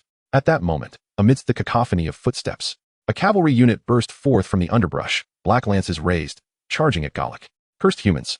Galak bellowed in terror, as a dim aura enveloped the frenzied wolf knights, sapping their vigor. The forest wolves, swift as the wind, rushed towards Galak, their lances thrusting at the ogre. With a sickening thud, the lances carved wounds into Galak's flesh.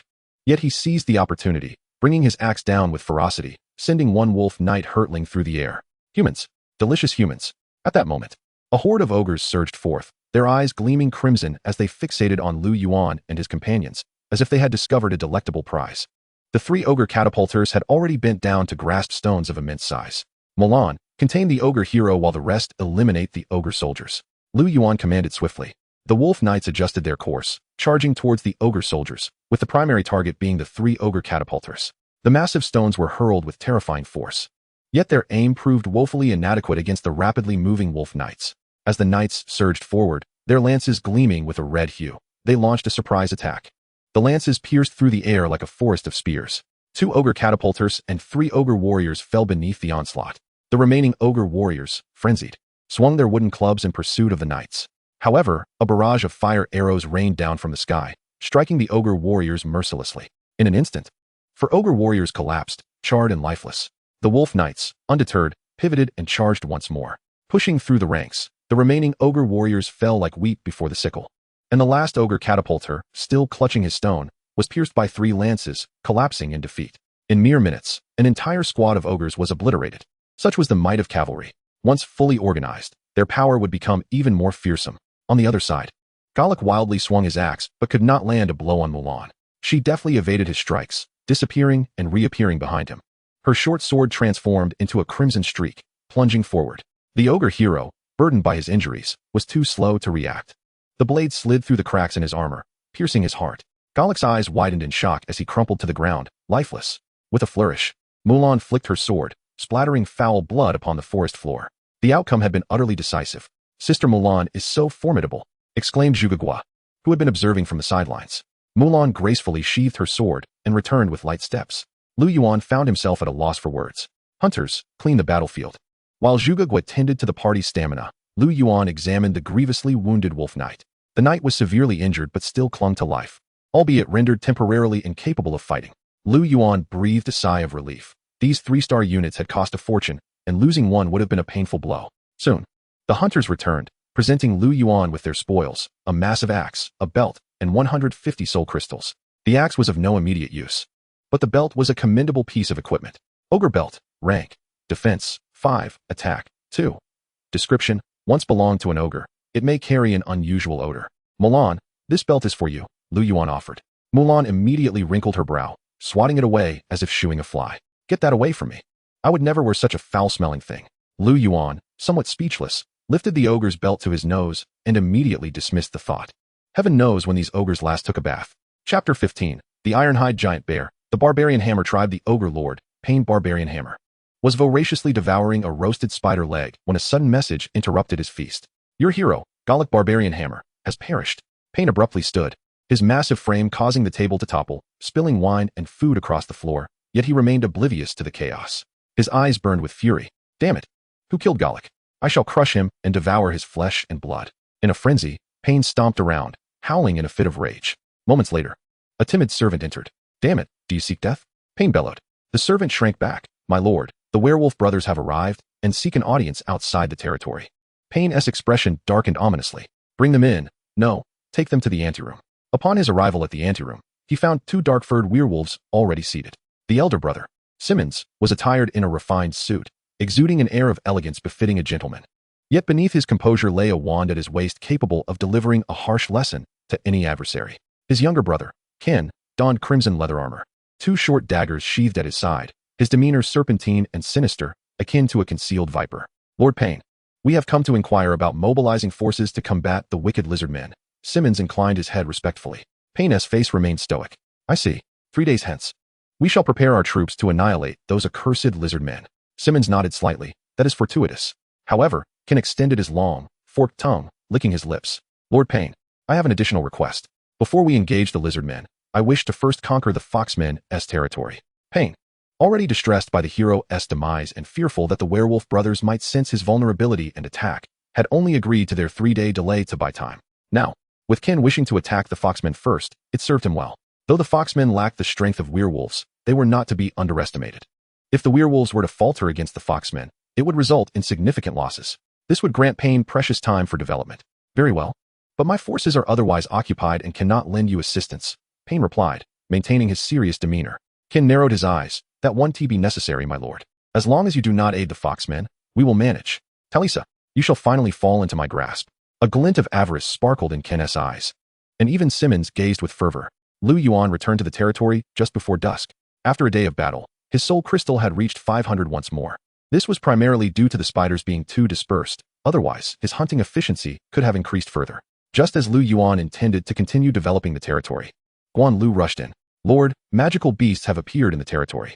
Lu Yuan's expression hardened. Take me to see. Upon reaching the outskirts of the forest, Lu Yuan beheld enormous footprints, larger than an adult's head, deeply imprinted in the mud, accompanied by bloodstains. One tree had even been snapped in half by immense force. From Guan Lu, he learned that the magical beast was an ironhide giant bear, standing 2 5 meters tall and measuring 5 meters in length. This bear had attacked civilians felling trees and had carried one off. The bloodstains were remnants of that unfortunate soul. Lu Yuan furrowed his brow deeply. This was no mere long-legged creature like the forest giant spider. Such a bear, weighing 4 to 5 tons, could easily crush a man. This bear was likely not a common beast, but rather an elite monster. Such creatures were powerful, roaming alone or in small groups, often without a fixed lair. What concerned Lu Yuan was the likelihood of the iron-hide giant bear dropping valuable loot. Even without that prospect, he was determined to slay it. Elite monsters would not leave so quickly. With such a threat lurking around the territory, the potential for devastation was unacceptable to Lu Yuan. After a moment of contemplation, he promptly constructed an arrow tower at the camp's perimeter and established a quarry before leading his troops in pursuit of the iron-hide giant bear-esh trail. Lu Yuan and his party pursued for 2 miles, where the trees grew denser and signs of crushed foliage were evident. The damp earth bore deep claw marks. "Lord, there are sounds ahead," Wang Fu whispered. Lu Yuan raised his hand, signaling for silence as he strained to listen. Indeed, he discerned a low, heavy footfall. The group crept forward cautiously, soon spotting a massive figure moving through the thicket. Standing over 2 meters tall, its robust body resembled a tank. Each step reverberating through the ground, echoing in their hearts. The iron-hide giant bear. Its fur, as dark as iron, was stained with blood, trampling the underbrush into shambles, and snapping trees with brute force, showing no regard for obstacles in its path. Iron-hide giant bear. Level, Elite LV-19 Attack, 52. Defense, 18 Health, 1200. This mutated bear possesses exceptionally tough fur and immense strength. Skills, Iron-hide, Slam, Charge. Trample. As a level 19 elite creature, it stood as the apex predator within this forest. Nothing could withstand its advance. This creature is impressively large. Sun Yu marveled. It will be troublesome to deal with. Lu Yuan frowned. My lord, it is unwise to confront it directly, but we can employ strategy against this beast. Sun Yu replied with a grin. Do you have a plan? Indeed, Sun Yu smiled. The iron-hide giant bear continued its heavy-footed march before suddenly halting. Its broad nose twitched, seemingly detecting a scent. Whoosh. Several arrows whizzed through the air, and the iron-hide giant bear instinctively lowered its head. The arrows struck its iron-like hide, leaving no mark, merely bouncing off. However, this only served to enrage the beast. With a roar, it charged towards the thicket. Thud, thud, thud. Despite its massive size, the iron-hide giant bear moved with surprising agility, rampaging through the forest like a tank. Ahead, a few diminutive humans cunningly navigated the dense foliage, desperately seeking refuge among the trees, yet the distance between them and the bear was swiftly diminishing. In the bear's relatively small eye shone a glimmer of ravenous desire. Though the origins of these diminutive prey remain a mystery, their audacity to initiate an assault is indeed perplexing. Yet, their fate is unequivocally sealed. They shall inevitably become sustenance for the very beasts they confront. Chapter 16. The Secret Realm, Black Iron Fortress. Thud, thud, thud. A colossal figure crashed through the trees, its immense paw descending upon a solitary human. Bang! In a moment of cunning, the human dove forward, evading the iron pillar-like claws that effortlessly shattered the tree, embracing 3 individuals. The timber emitted a sound that sent shivers down one's spine as it slowly succumbed to gravity. The iron-skinned giant bear, witnessing those who had long been fleeing, suddenly turned and loosed a volley of arrows towards it. Whoosh, whoosh, whoosh. The bear nearly chuckled, sensing that these creatures had been rendered utterly dazed by fear. Their projectiles barely grazed its fur, emitting an odd sound. It yearned to seize a few of them for a lavish feast. At that moment, a resounding thud echoed from above. A dozen massive logs, ablaze with fervent flames, plummeted towards the ground. Roar! Despite its formidable stature, the iron-skinned giant bear felt the sting of pain as it was struck by the logs, letting out a furious bellow and charging forward. Yet, after merely 2 strides, it felt the ground beneath its feet give way, plummeting downward. Boom! With a muffled thump, the bear fell into a trap, a cloud of dust billowing around it. This pit was not particularly deep, with only half of the bear's massive form engulfed within. However, the bottom was littered with sharp wooden spikes that pierced through its paws, eliciting a shrill roar of agony. Thud, thud. Several logs rolled and crashed against the iron-skinned giant bear, further embedding the spikes into its feet, the excruciating pain overwhelming its endurance. With a sudden flare, flames erupted from the depths of the pit, searing the bear's tender underbelly. Howl! The iron-skinned giant bear let out a heart-wrenching scream, springing forth from the trap. Yet, a barrage of fiery arrows and iron bolts rained down from the sky, targeting its visage. Instinctively, the bear shielded its face with its forelimbs. The projectiles struck its thick hide, leaving only superficial wounds. Fury coursed through the iron-skinned giant bear. It had long been unaccustomed to such injuries and was determined to crush the minuscule beings before it. However, before it could launch an attack, a flurry of footsteps announced the advance of 9 iron spears from behind. The bear's rear hide was equally resilient, yet one spear carved a gash into its skin. sliding in to pierce a vulnerable area. Howl! The bear's eyes widened in shock, unleashing a thunderous roar. It lifted its forepaws and stomped violently upon the ground, sending tremors that destabilized the surrounding wolf knights. The iron-skinned giant bear barreled through one knight, plunging into the dense forest. Its massive form, akin to a tank, obliterated countless trees as it hastily retreated, leaving behind a bloodied trail. "Pursue," commanded Lu Yuan without hesitation. Seizing the opportunity, they pressed on. The group swiftly followed the evident trail, a chase unfolding over 2 to 3 miles. True to its elite status as a magical beast, the iron-skinned giant bear, despite its injuries, maintained a swift pace. As the terrain ahead flattened, its speed increased further. At this juncture, the hunters within the party began to show signs of fatigue, their breaths becoming labored. Lu Yuan was compelled to issue a command to slow their pace, lest the bear turn around and launch a counterattack. "This area does not seem to belong to the spiders," Wang Fu gasped. They had yet to explore this territory, thus remained unaware of its dangers. Lu Yuan focused his gaze, noting the sparse trees and the emergence of large rocks, entwined with creeping vines. Several green snakes dangled from the vines, flicking their long tongues. Suddenly, Lu Yuan's attention was drawn to a patch of rocky terrain emanating a faint glow. He took a few steps closer to discover a swirling vortex of pale green light suspended in the air. The captivating brilliance beckoned irresistibly, enticing one to step closer. Surrounding the luminous vortex, countless green snakes coiled, raising their heads and fixating on the radiant swirl as if partaking in some ritualistic ceremony. This is a secret realm. Within the battlefield of myriad races lies an abundance of opportunities. Most treasures originate from such realms. It is not uncommon to hear tales of seemingly unremarkable lords who, after receiving gifts from a secret realm, soar to greatness, becoming sovereigns of vast territories. Thus, countless lords eagerly seek out these secret realms. Secret realms are classified by tiers. The green light indicates a 3-star secret realm. Entering with his current team could be perilous. Lu Yuan gazed at the flickering green light of the secret realm. Black Iron Fortress. Tier. Type. Survival Challenge. Lords present. 10. Distance to secret realm activation. 2935. Lu Yuan had not previously heard of the Black Iron Fortress. Yet he was resolute not to let this rare opportunity slip away. He glanced at the surrounding green snakes. Emerald Green Snake. Level. LV7. A keen snake. Adept at ambush. Skills. Venomous fangs. Hissing. These emerald green snakes seem to be drawn by the energy emanating from the secret realm, continuously emerging from various locations, converging towards this spot. In a matter of moments, hundreds of venomous snakes had gathered, densely coiling beside the secret realm, all poised with heads raised and tongues flicking, creating an unsettling sight. Wolf Knights. Lu Yuan raised his hand. Aside from the severely injured knight, the others swiftly gathered around him. Prepare to charge. The Wolf Knights raised their long spears in unison. The wolves let out a long howl and charged forth. Faced with the overwhelming numbers of venomous snakes, not a single soul hesitated. Kill. The Wolf Knights plunged into the throng of serpents, their spears piercing through the bodies of the venomous snakes. The wolves trampled, crushing some snakes beneath their feet. The emerald green snakes, mesmerized by the energy of the secret realm, were sluggish to react, only realizing their peril when the enemy was upon them. But by then, the long spears had already pierced through their forms. The serpent swarm descended into chaos. Meanwhile, the hunters busied themselves gathering logs, stacking them upon a low rise. This was all part of Sun Yu's strategy. Kill. The Wolf Knights, brandishing their long spears, carved a path through the writhing serpents. The chaos among the snakes was palpable, with dozens of emerald green snake corpses littering the muddy ground, blood pooling around them. Yet, the remaining serpents, still hissing and eager to retaliate against the Wolf Knights, found themselves torn between pursuit and the alluring temptation before them, caught in a moment of indecision. Yet, they ultimately succumbed to the allure of the energy before them, continuing to raise their heads and flick their forked tongues. At that moment, Sun Yu waved his hand, and several blazing logs rolled down, crashing into the serpent horde. The snakes were met with immediate calamity, as numerous venomous serpents were crushed and charred beyond recognition.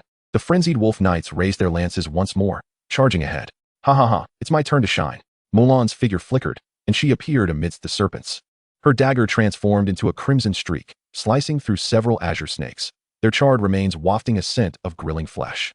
The serpent swarm found itself besieged from both sides, plunging into utter chaos. Chapter 17. Entering the secret realm in a desolate expanse, Virginia sat regally upon her phantom leopard, observing her Blood Clan warriors encircling and annihilating the beasts outside their lair.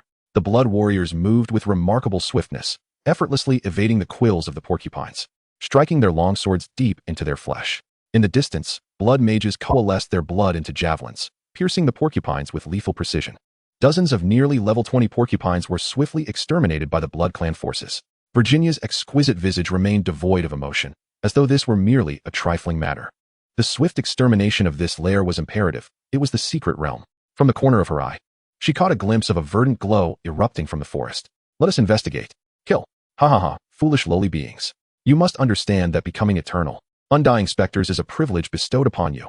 A young man clad in opulent garments surveyed the blood-soaked battlefield before him, unleashing a maniacal laugh.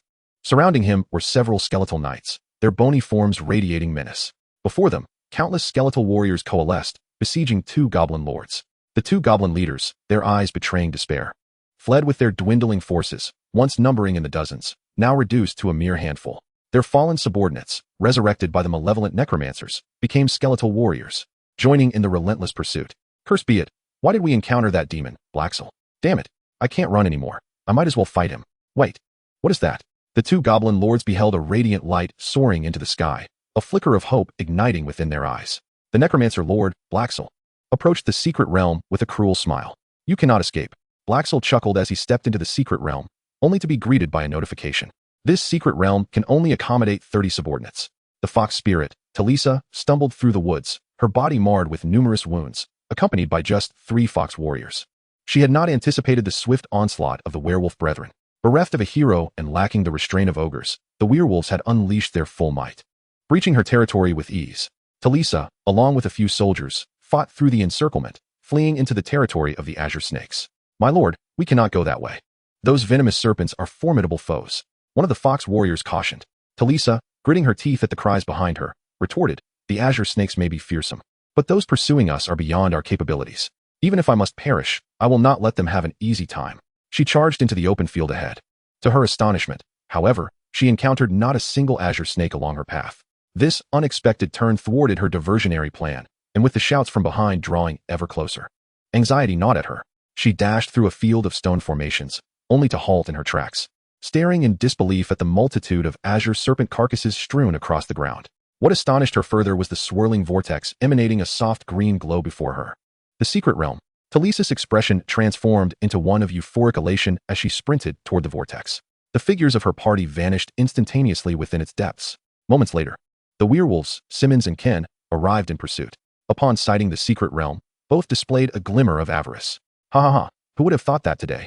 Not only would we enjoy Talisa's form, but we would also stumble upon a rare secret realm. It is time for our werewolf ascendancy. Ken laughed heartily. Indeed, the secret realm harbors treasures, yet it conceals countless dangers. We must tread cautiously, Simmons replied in a grave tone. Brother, united, what can we not overcome? Time is of the essence. Let us enter swiftly, Ken urged with a grin. Simmons glanced at the realm's information, hesitated no longer, and with a grand gesture led his forces inside. As their troops entered, another band emerged from the forest moments later. This group consisted entirely of towering, brawny ogres. Leading them was a colossal ogre clad in armor, none other than Pain the Warhammer. Observing the fox and werewolf figures disappearing into the secret realm, he furrowed his brow. Why has the fox hero yet to appear? Otherwise, the werewolves would not have so easily breached her territory. I had presumed Talisa would at least inflict some losses upon them, allowing me to reap the benefits. Alas, I have miscalculated. However, this secret realm presents an opportunity for my resurgence. The ogre clan shall ultimately rise. Pain the Warhammer resolved, stepping boldly into the secret realm. Moments later, Lu Yuan felt the mist before him begin to dissipate. Before him lay a dimly lit hall, worn by countless years, adorned with cobwebs and thick layers of dust. The furniture, now decayed, hinted at a past grandeur, though it bore a rugged charm rather than delicate refinement. The walls displayed faded murals, barely recognizable, alongside weathered stone sculptures. The requisite number of participating lords has been met. The secret realm is now open. The Black Iron Dwarf Lord, Sorrowsun Iron Anvil, established a grand castle in this wilderness, but following a massive dark tide, he sealed his fortress. You have now entered this castle, untouched for centuries. Note, capturing certain special areas within Black Iron Fortress will grant immense power. The deranged Sorrowsun Iron Anvil, upon discovering intruders, will lead his soldiers in a cleansing of the entire castle. The last surviving lord will receive additional rewards. Strive to survive. Lu Yuan regarded the notification with a slight frown. This was a survival challenge for 10 participants, meaning that each individual here was an adversary. Only the last surviving lord would claim the ultimate reward. Yet, there were other potential benefits to be gained. This was a dwarven castle renowned for its forging prowess, and Lu Yuan hoped to acquire 1 or 2 forging schematics from it. Exit the secret realm, Lu Yuan silently commanded.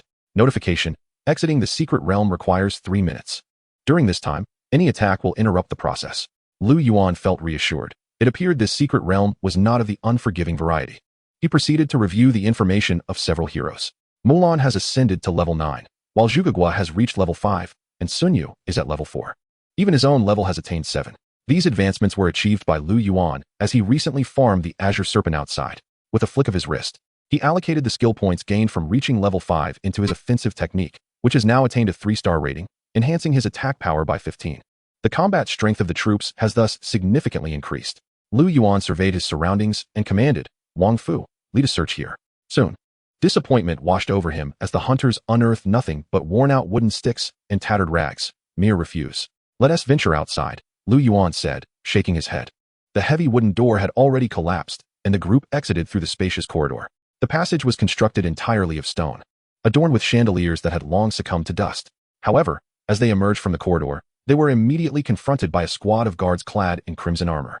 Chapter 18. The Black Iron Arena. This contingent consisted of 10 soldiers, 8 warriors in crimson armor wielding war hammers, with one at the rear brandishing a short spear. These black iron dwarves stood approximately 1.5 meters tall, robust, and solidly built, with the peculiar trait of coal-black skin and fiery eyes. Black Iron Dwarf Warrior. Level: LV20. Skills: Battle-hardened, physical damage taken reduced by 5, Flameborn, having resided in the Molten Lands. Their blood contains the essence of fire. Fire resistance increased by 10. Devastating Strike. Unleashes a fierce blow, increasing damage by 15. Intruders.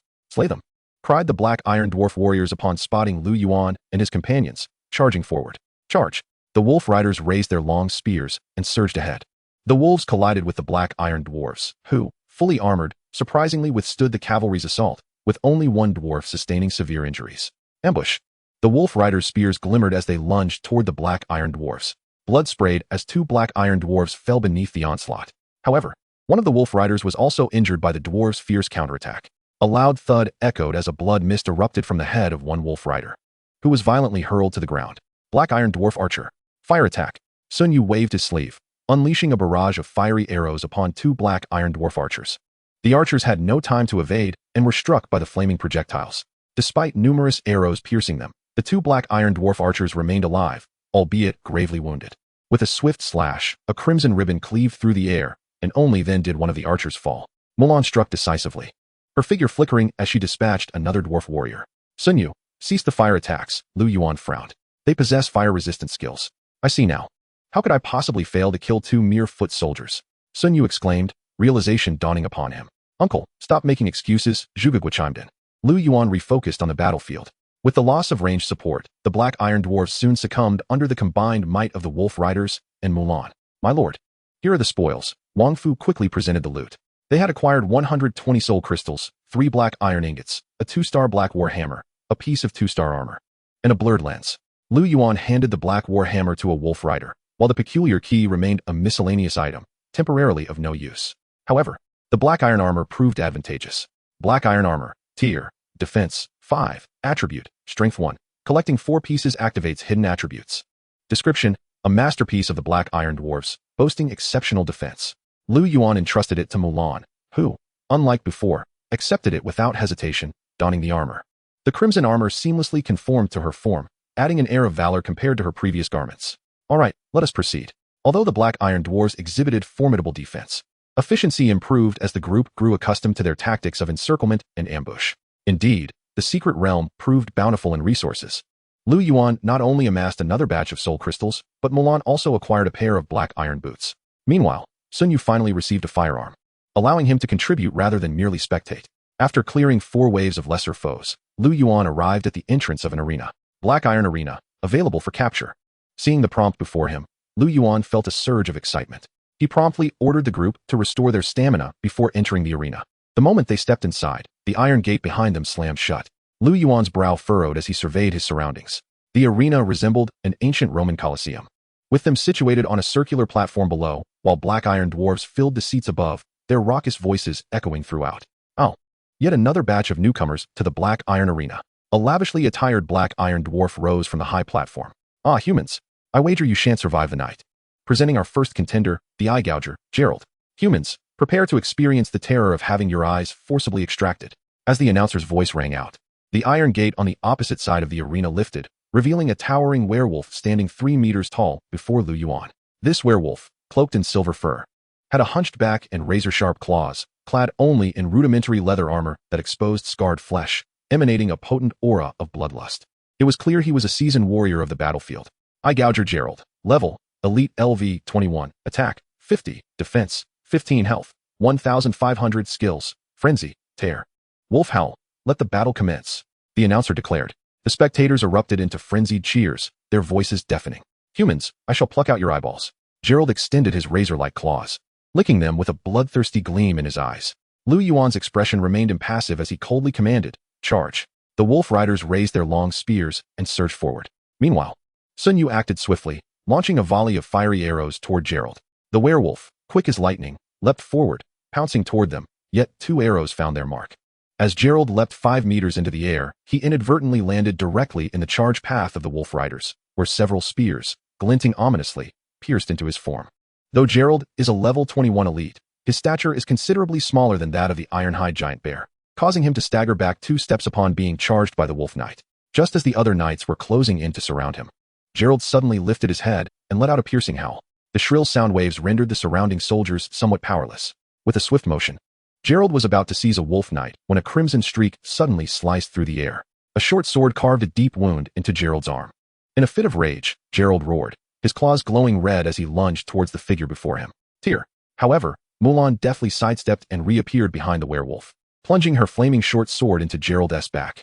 The werewolf was struck with such force that he stumbled back 2 steps. Seizing the opportunity, Sun Yu and the hunter unleashed a barrage of ranged attacks to keep the werewolf suppressed.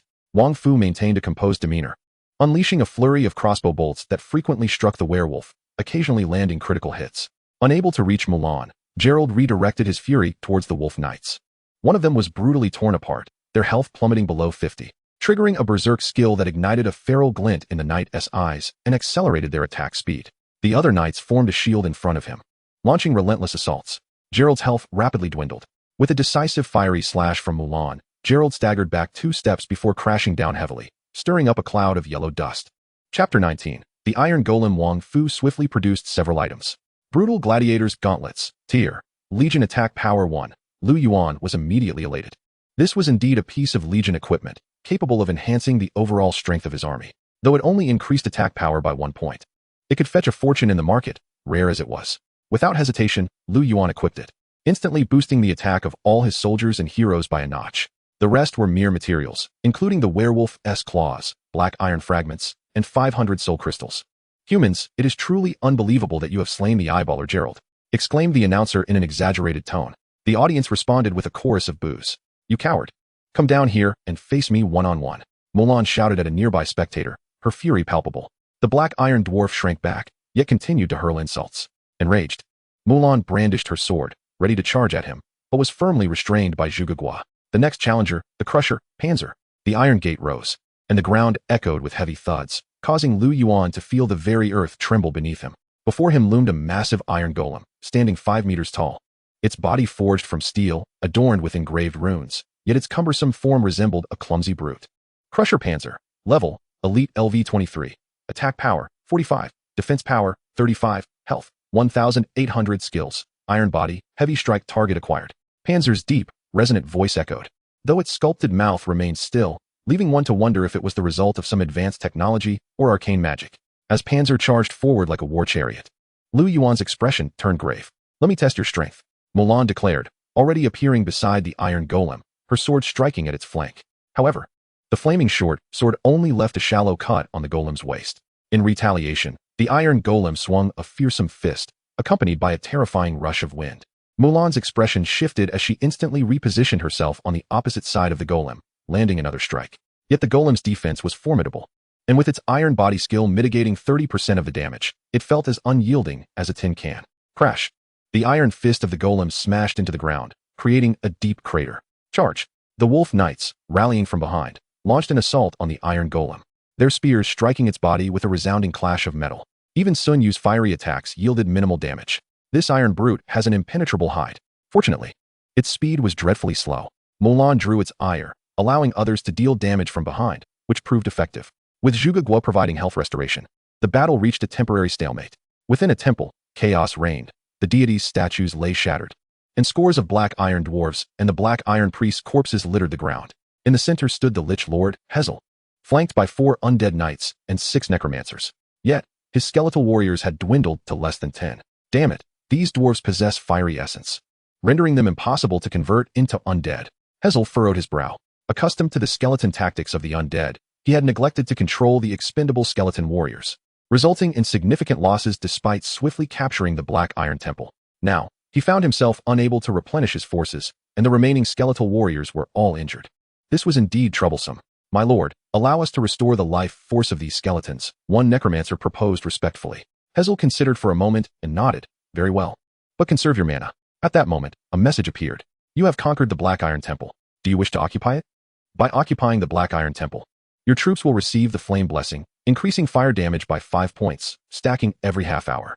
Hazel's already dark expression deepened. Damn it, I am undead. You grant me fire damage? Are you asking me to burn myself? No. Hazel gritted his teeth, ordering a retreat from the temple. Secret Realm announcement. The Black Iron Dwarf Lord, Sorensen Iron Anvil, has detected intruders in the Black Iron Temple and is leading his forces to confront you. Proceed with caution. Instantly, Hazel's face darkened further. Secret Realm announcement. The Black Iron Dwarf Lord, Sorensen Iron Anvil, has detected intruders in the Black Iron Temple and is leading his forces to confront you. Proceed with caution. The Vampire Lord, Virginia, smirked at the announcement before her. How intriguing that someone has managed to seize a building faster than I. Let us see into whose hands the treasures of this secret realm will ultimately fall.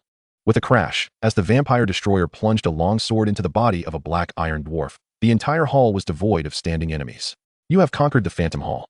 Do you wish to occupy it? By occupying the Phantom Hall, your troops will receive the Blessing of the Dead, increasing shadow damage by 5 points, stacking every half hour. Occupation.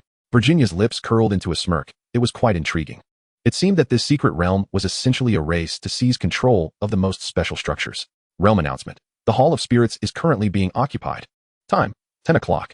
However, upon noticing the absence of 3 of her subordinates, Virginia's brow furrowed.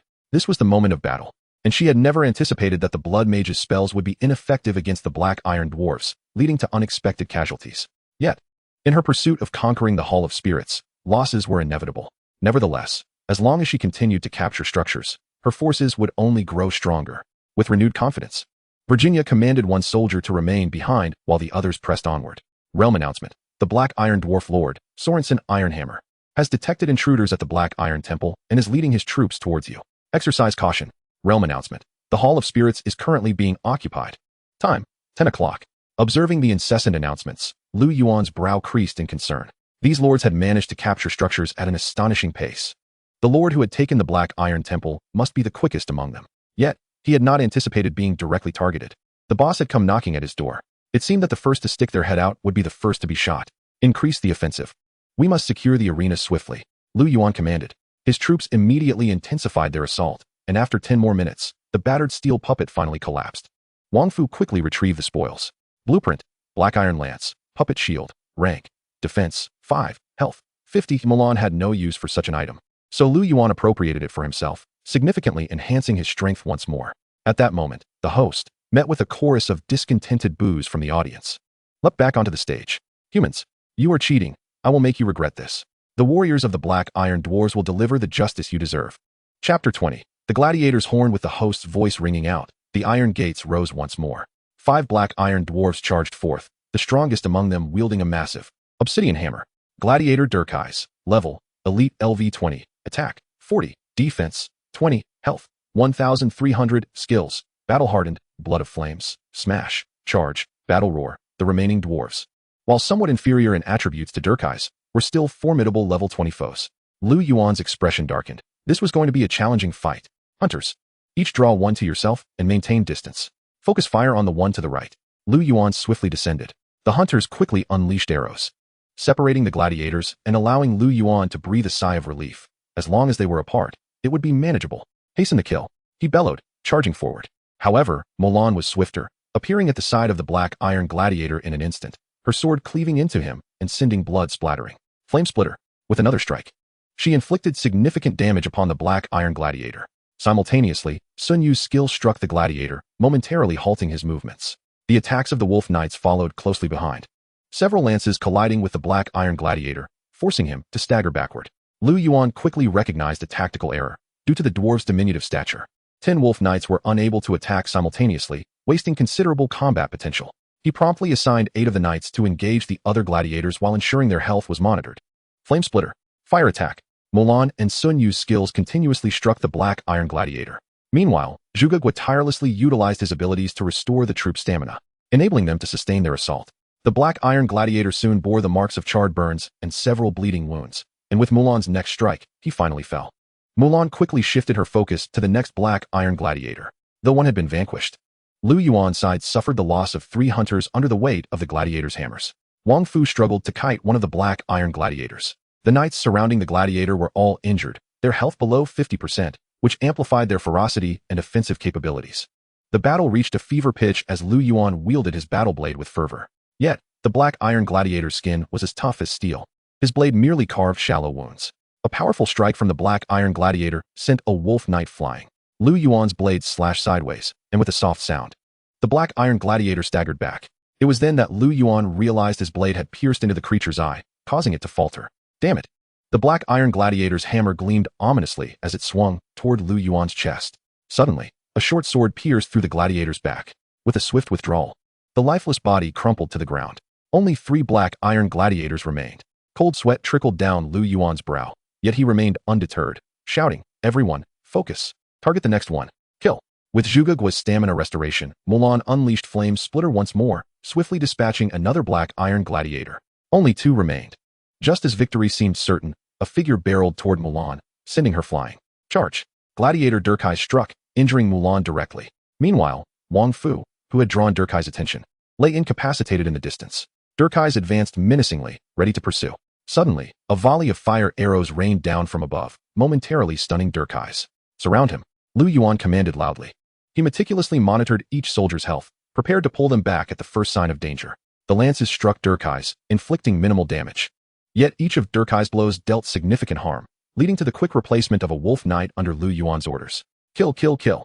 The wolf knights, their eyes wild with fury, thrust their lances with abandon. Sun Yu unleashed another fire attack, causing Durkai's to falter. Seizing the moment, a fiery whip arced behind Durkai's, a short sword plunging into his nape and causing him to stagger. Mulan pressed on, unleashing Flame Splitter. This strike severed Durkai's head from his body. A critical hit, delivered from behind, dramatically amplified the damage. Durkai's health was swiftly depleted. With his fall, the remaining Black Iron Gladiators soon followed suit. "Damn it, humans! You have emerged victorious.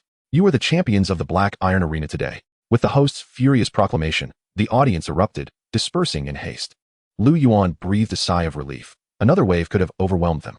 At that moment, 2 of his hunters had perished, and one of the wolf riders had also fallen. Most of the remaining forces severely injured and unable to continue the fight. "You have conquered the Black Iron Arena. Do you wish to claim it?" Claiming the Black Iron Arena grants your forces the arena's blessing, increasing damage by 3 points, and restoring 5 health points every half hour, stacking up to a limit. Lu Yuan was elated, for he comprehended the crucial rule of this secret realm. The strong would grow ever stronger. Only the Lord who occupies more structures would secure ultimate victory. He needed to hasten his pace. The Black Iron Temple was likely under siege by the forces of the Black Iron Dwarves, and there was no news from there for the time being. The Hall of Spirits had already been claimed by another lord, putting him at a disadvantage. "Claim it," Lu Yuan commanded without hesitation.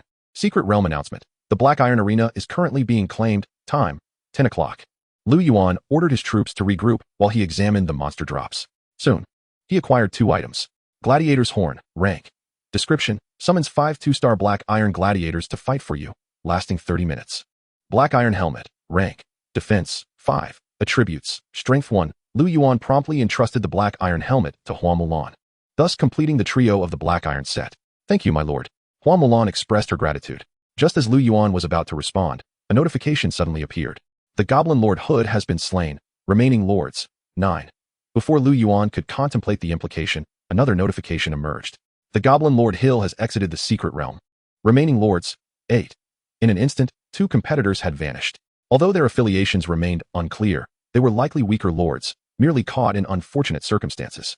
Yet, lacking strength, entering the secret realm was tantamount to courting death. Even if one survived, they would emerge gravely weakened. Regardless, a multitude of lords would still flock to the secret realm without a second thought to the consequences. Chapter 21. The Black Iron Prison in the Passageway. The sounds of battle echoed thunderously. Lu Yuan's forces clashed with the Black Iron Dwarf patrols. The effects of the arena's blessing had augmented their damage by 3 points and restored 5 health points per minute. His troops were now more formidable, clearing monsters with greater efficiency.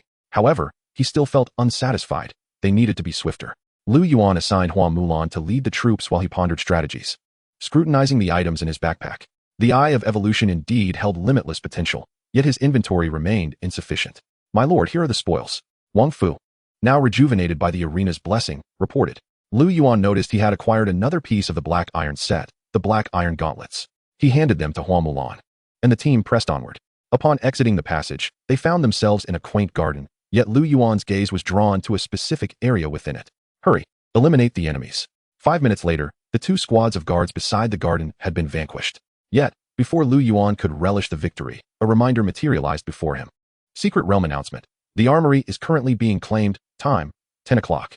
Another announcement had surfaced. It remained uncertain whether this was the leading lord or someone else. Regardless, they needed to accelerate their pace. Lu Yuan strode directly into the garden and gathered flowers from a patch. Strange swift rain grass. Rank. Description. Can be used as material. When consumed, instantly restores 50 health points. Lu Yuan collected a total of 12 portions. This was indeed a valuable item, but he had other plans for it. After a brief contemplation, he called over a hunter.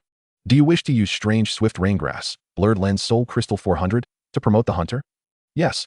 In an instant, the hunter donned a sleek black leather armor, with 2 daggers hanging from his waist. Name, Tu Yen. Rank, Class, Rogue. Attack, 15. Defense, 3. Health, 200. Skills, Sand Toss, disorients an enemy for 5 seconds. Duration reduced against higher tier foes. Lockpicking. The rogue may unlock certain locks. Considering the formidable nature of the monsters here, Lu Yuan promoted a rogue to control the enemies. During this time, the arena's blessing had accumulated to a second layer, yet their adversaries would also grow stronger. Time was of the essence. Lu Yuan continued to command the advance. After traversing a brief corridor, they stumbled upon a tunnel, with flickering torches casting eerie shadows that failed to mask the foreboding ambience. "We shall descend." Following the stone steps downward, muffled sounds of commotion could be faintly heard. Tu Yen, under Lu Yuan's orders, cautiously crept downwards. Soon, he beheld a prison beneath, filled with prisoners clad in rags, while dwarf jailers patrolled in groups within. Upon receiving Tu Yan's report, Lu Yuan narrowed his eyes slightly. After surveying the surrounding terrain, he reached a decision. The soldiers, responding to Lu Yuan's command, swiftly sprang into action. 10 minutes later, Wang Fu, accompanied by a hunter, reached the prison entrance, raising his hand to fire an arrow at an interior dwarf jailer. "Damn it, we have intruders. Eliminate them." 10 dwarf jailers shouted as they charged forward. However, the exit was narrow, blocked by 5 or 6 dismounted wolf riders, their long spears forming a steel thicket that obstructed the passage. Most of the dwarf jailers wielded clubs and found it difficult to advance against the barricade. The wolf riders thrust their spears in unison, each strike causing blood to bloom from the bodies of the dwarf jailers. Lu Yuan assessed the information on these dwarf jailers. Black Iron Dwarf Jailers. Level, LV-15. Skills, Heavy Strike. Support, loudly calls for reinforcements. These dwarf jailers were relatively low in level, yet their support skill posed a significant concern and warranted caution. However, before Lu Yuan could devise a countermeasure, 3 dwarf jailers succumbed to the onslaught. The remaining jailers began to shout in alarm. "Quickly, someone! We have intruders!" With a resounding cry, the entire dungeon erupted into chaos. The clamor of hurried footsteps and shouts converged. Before long, a throng of dwarven jailers surged towards the source of the commotion. The frenzied wolf knights, seemingly taken aback, turned and retreated in unison, even parting to grant the dwarves passage. Several of the dwarves, already gravely injured, shouted as they hastened forward on their short legs. The remaining dwarven jailers quickly followed suit. However, the jailers soon beheld the human ranks parting, revealing burning barrels and rolling logs in their midst. In the next instant, those flaming objects tumbled downwards. On the narrow stone steps, the dwarven jailers were tightly packed. Even if they wished to flee, escape was impossible. Thud, thud, thud. The sound of impacts rang out as the burning barrels struck the front line of dwarven jailers, sending them crashing to the ground, only to be subsequently crushed by the rolling logs, leading to their demise. The logs, enhanced by Sun Yu's fire attack skill, dealt considerable damage amidst the ensuing chaos among the dwarven jailers, resulting in significant casualties. Lu Yuan's vision was flooded with kill notifications. In the next moment, Mulan ascended to level 10, while Sun Yu reached level 5, both augmenting their attributes. Below the stone steps lay a scene of utter disarray, with remnants of charred wood mingled with the bodies of dwarves, strewn across the steps. An irate dwarf's curse echoed from the prison entrance as a heavily armored dwarf charged forth, forcefully carving a path through the stone steps. Warden Stan, level, Elite LV-20, attack power, 45, defense, 15 health, 1000 skills. Charge, whip, warden's command. Brothers, slay the invaders, for Blackstone.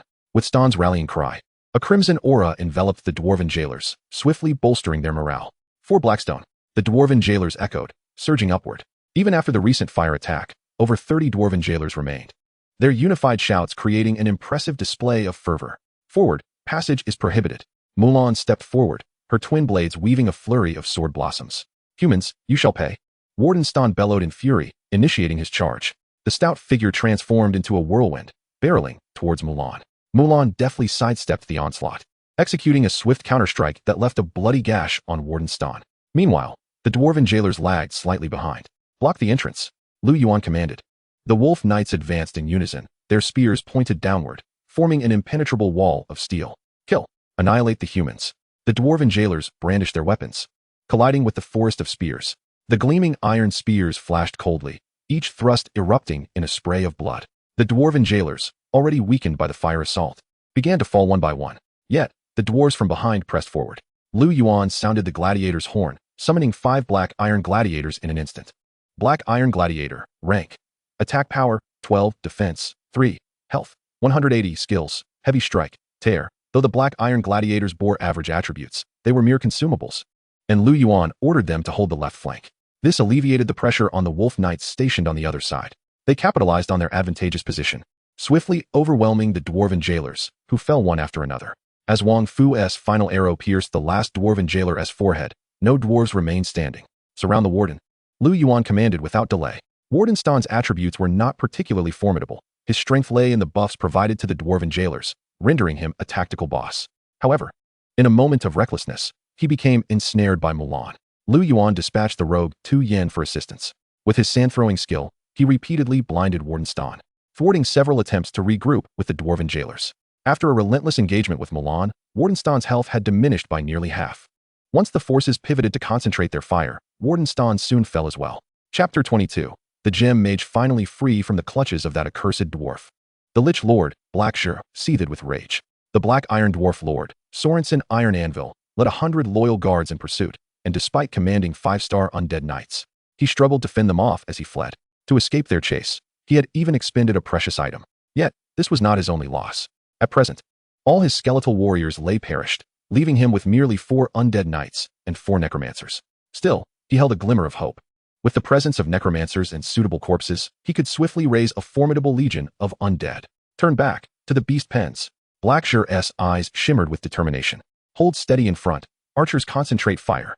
The werewolf, Simmons, commanded loudly, ordering his troops to eliminate the patrolling guards. Although he had lost a few subordinates, the potential gains made it worthwhile. He understood that the ultimate reward was beyond his reach. Those special structures were not within his grasp. He merely hoped to gather a few more items, ensuring his venture was not in vain. As the last dwarf fell, Simmons finally exhaled in relief. However, just as he intended to scour the battlefield, his werewolf instincts suddenly alerted him to something amiss. Simmons swiftly raised his bow and shot at a shadow. Wait, brother, it's me. Ken hurriedly emerged, calling out loudly. Simmons, maintaining his composure, furrowed his brow upon seeing Ken's disheveled troops. Why do you look so wretched? Ken helplessly shrugged. You know how many assassins and archers I command. Dealing with these tin cans has been a disastrous affair. Had I not fled swiftly, I wouldn't have any troops left. Simmons pondered for a moment, recognizing the validity of Ken's words. Then you shall accompany me from here on. Let us gather some more treasures before exiting the secret realm. Brother, though I am in a sorry state, I have not returned empty-handed. Upon my arrival, I heard a commotion. A lord must be assaulting a special structure. Ken informed. What do you intend to do? Simmons inquired directly. If we unite our forces, our combat power will be respectable. We can launch a surprise attack from behind while they are engaged in battle, and we might just defeat them. Simmons was somewhat taken aback that his reckless brother had devised such a clever plan. Very well, let us hasten our approach. You have captured Blackstone Prison. Would you like to occupy it? Occupying Blackstone Prison will grant your troops reinforcements, summoning 5 2-star prisoners every half hour. Occupy. Secret Realm announcement. The Blackstone Prison is currently under siege. Time, 10 o'clock. The Ape Lord Grey has been slain, with 7 lords remaining. As a series of notifications flashed before him, Lu Yuan raised an eyebrow. The competition had escalated to a fever pitch. My lord, here are the spoils. Wang Fu presented the equipment. Black Iron Short Sword. Rank. Attack. 58. Traits. Resilient. Difficult to damage. Warden's Whip. Rank. Attack. 69. Traits. Lashing. Increases damage to humanoid creatures by 10. Lu Yuan handed the black iron short sword to Hua Mulan, who awkwardly swung it a few times. This short sword, with its wide and thick blade, was considerably heavier than the one she had previously wielded. As for the warden's whip, Lu Yuan decided to stow it away for the time being, as no one in the party could utilize it. In addition to these two fine items, he also acquired several other possessions from the defeated minions, including a piece of black iron armor, which he donned himself, while the lower-tier equipment was distributed among the wolf knights. Having settled these matters, Lu Yuan then led his troops deeper into the prison. The air here was damp and chilly, permeated with a foul mixture of mold and various unpleasant odors, making it quite intolerable. Following the corridor inward, they encountered a row of cells. Some were occupied by prisoners of various races, while others stood empty. "Hey, brother, let me out. I'm innocent. Buddy, free me, and I'll reward you handsomely. Trust me. Kid, come here. I'm a dark hunter." A throng of inmates rushed to the bars, clamoring for their freedom upon seeing them approach. As Lu Yuan walked past, he scrutinized their attributes, discovering an astonishing array of prisoners, ranging from level 23 commoners to nearly level 20 advanced professionals, as well as some peculiar clans he had never heard of. Just as he was about to reach the end of the corridor, Lu Yuan suddenly halted. In a nearby cell, amidst the straw, sat a peculiar figure cloaked in black robes, silent and unblinking, not even casting a glance in Lu Yuan's direction. Gem Mage Phaline, rank, level, LV18, leadership, 36, strength, 62, strategy, 35, politics, 38, skills, gem magic. As a member of the Blue Flash tribe, Phaline excels in casting spells using the power of gems. Gem Spire. Through research, Phaline has enabled arrow towers to transform into special gem spires. Gem Crystal. Every 3 days, Phaline can condense a gem, with quality being random. Hidden Advancement Route. Phaline's Mithril Essence Elven Cloak Gem Heart can advance to Mithril Mage, 6 stars. Hidden Advancement Route. Arcane Amethyst Mist Cloak Feather Talisman Perfect Topaz can advance to Amethyst Mage, 7 stars. Hidden Advancement Route. Lavender Amethyst Black Opal Perfect Shioyu Phoenix Crystal can advance to Jade Mage, 8 stars. Lu Yuan was taken aback to discover a mage hero within a prison cell, particularly one from the Blue Flash tribe, of whom he had previously been unaware. However, if he could recruit her, his journey would not be in vain. He immediately inquired, "Do you not wish to be freed?" After a moment, silence reigned in the cell. The gem mage Phaline offered no response. Furrowing his brow, Lu Yuan repeated his question. Still no reply. And just as he began to doubt her ability to speak, a faint voice finally emerged. "If you truly wish to release me, why not simply do so?" A flicker of hope ignited within Lu Yuan. Her willingness to communicate suggested potential. "I can set you free, but it comes with conditions." Pausing for effect, he noticed her lack of response and continued, "If you pledge your loyalty to me, I shall release you immediately." After a brief silence, a voice responded. "The Blue Flash tribe will never become slaves. Not a slave, merely a subordinate. I, as the Lord, will have you as my vassal, without coercing you into anything beyond combat." Lu Yuan spoke earnestly. At that moment, a small head peeked out beside him. "Sister, although the Lord's strength is rather lacking, he is a good person and will not do you any harm." Zhuge Gui chimed in cheerfully. Lu Yuan felt a wave of embarrassment wash over him. Her words were rather misaligned. "I will serve for 1 year as recompense for your rescue, during which I shall only be responsible for matters of battle. After a year, you cannot prevent my departure," Phaline declared solemnly. "Agreed, we can draft a contractual agreement." Lu Yuan responded immediately. With a thought, he expended 300 soul crystals to generate a contract. Swiftly outlining the terms, the contract floated before Phaline. She carefully scrutinized it twice before confirming there were no issues, then signed the agreement. Instantly, the parchment-like contract ignited without flame and vanished into the void. "Wang Fu, have you found the key among these corpses?" Lu Yuan inquired. "No, my lord." Lu Yuan frowned slightly and summoned Tu Yin to unlock the cell. "As you command." Tu Yin immediately approached, fiddling with the lock, which emitted a series of clicks. After a moment, however, a failure notification appeared. Tu Yin attempted the skill again, and this time, without delay, the lock clicked open. Lu Yuan stepped inside. Phaline then stood, performing a respectful bow. "Phaline, at your service, my lord. Gem Mage Phaline has joined your domain."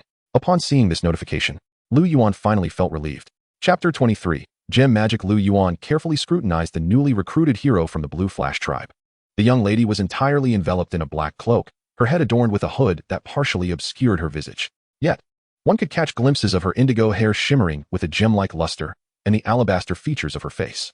Quickly averting his gaze, Lu Yuan directed Tu Yin to unlock the doors of the other cells. Those prisoners willing to join would be welcomed. Those unwilling would have to be sent on their way. The unlocking skill also required stamina, so Lu Yuan requested Zhuge Gui to assist him in recovering, allowing him to gather as many inmates as possible. "Phaline, do you require gems to cast your spells?" Lu Yuan queried. "Indeed. The gem magic of the Blue Flash tribe necessitates gems as a medium, yielding greater power and swifter casting than ordinary spells. Faline replied with a hint of pride. And it is considerably more costly. Lu Yuan silently added in his mind. How many gems do you possess? Lu Yuan posed the crucial question, as it pertained to how effectively this hero could contribute within the secret realm. 2 1-star rubies and 1 3-star amethyst. Lu Yuan smiled faintly as he produced 5 exquisite deep blue lapis lazuli stones. This shall be entrusted to you. Faline did not hesitate to accept, replying, I am grateful. My lord, let us depart. This is hardly a suitable place, Lu Yuan remarked. Faline nodded gently, quietly following in his wake. My lord, please save us. As they exited the prison cell, Lu Yuan was met with the desperate pleas of a nearby inmate. Initially, he had no intention of responding, believing it sufficient to rescue the prisoners one by one when the time came. However, as his gaze swept over the crowd, it suddenly sharpened. Within the cell, he recognized a somewhat familiar figure. To encounter them here was unexpected. Yet before Lu Yuan could formulate a response, a commotion erupted outside. Frowning, he wondered if some obstinate prisoners were refusing to submit. My lord, we are under attack by an invading lord. Wang Fu rushed in hastily. Who is it? Lu Yuan inquired urgently. 2 werewolf lords, with a force of around 30, Wang Fu replied swiftly. Setting aside his previous concerns, Lu Yuan urged, then let us hasten. Upon reaching the scene, he found a battle already in full swing. The wolf riders were valiantly fending off a throng of werewolf warriors, while nearby a chaotic mix of prisoners wielded makeshift weapons, utterly lacking the cohesion to form any effective combat force. The 2 werewolf heroes surged into the fray, each capable of dispatching a prisoner within mere moments. The primary target of the werewolf warriors' assaults remained those prisoners, as the wolf riders, being 3-star combat units equipped with armor, proved a formidable challenge. The 2 werewolf lords, commanding the chaos, shouted, You will suffer heavy losses if you attempt to take this prison. I advise you to withdraw to avoid total annihilation. Lu Yuan's heart tightened as he grasped their misconception.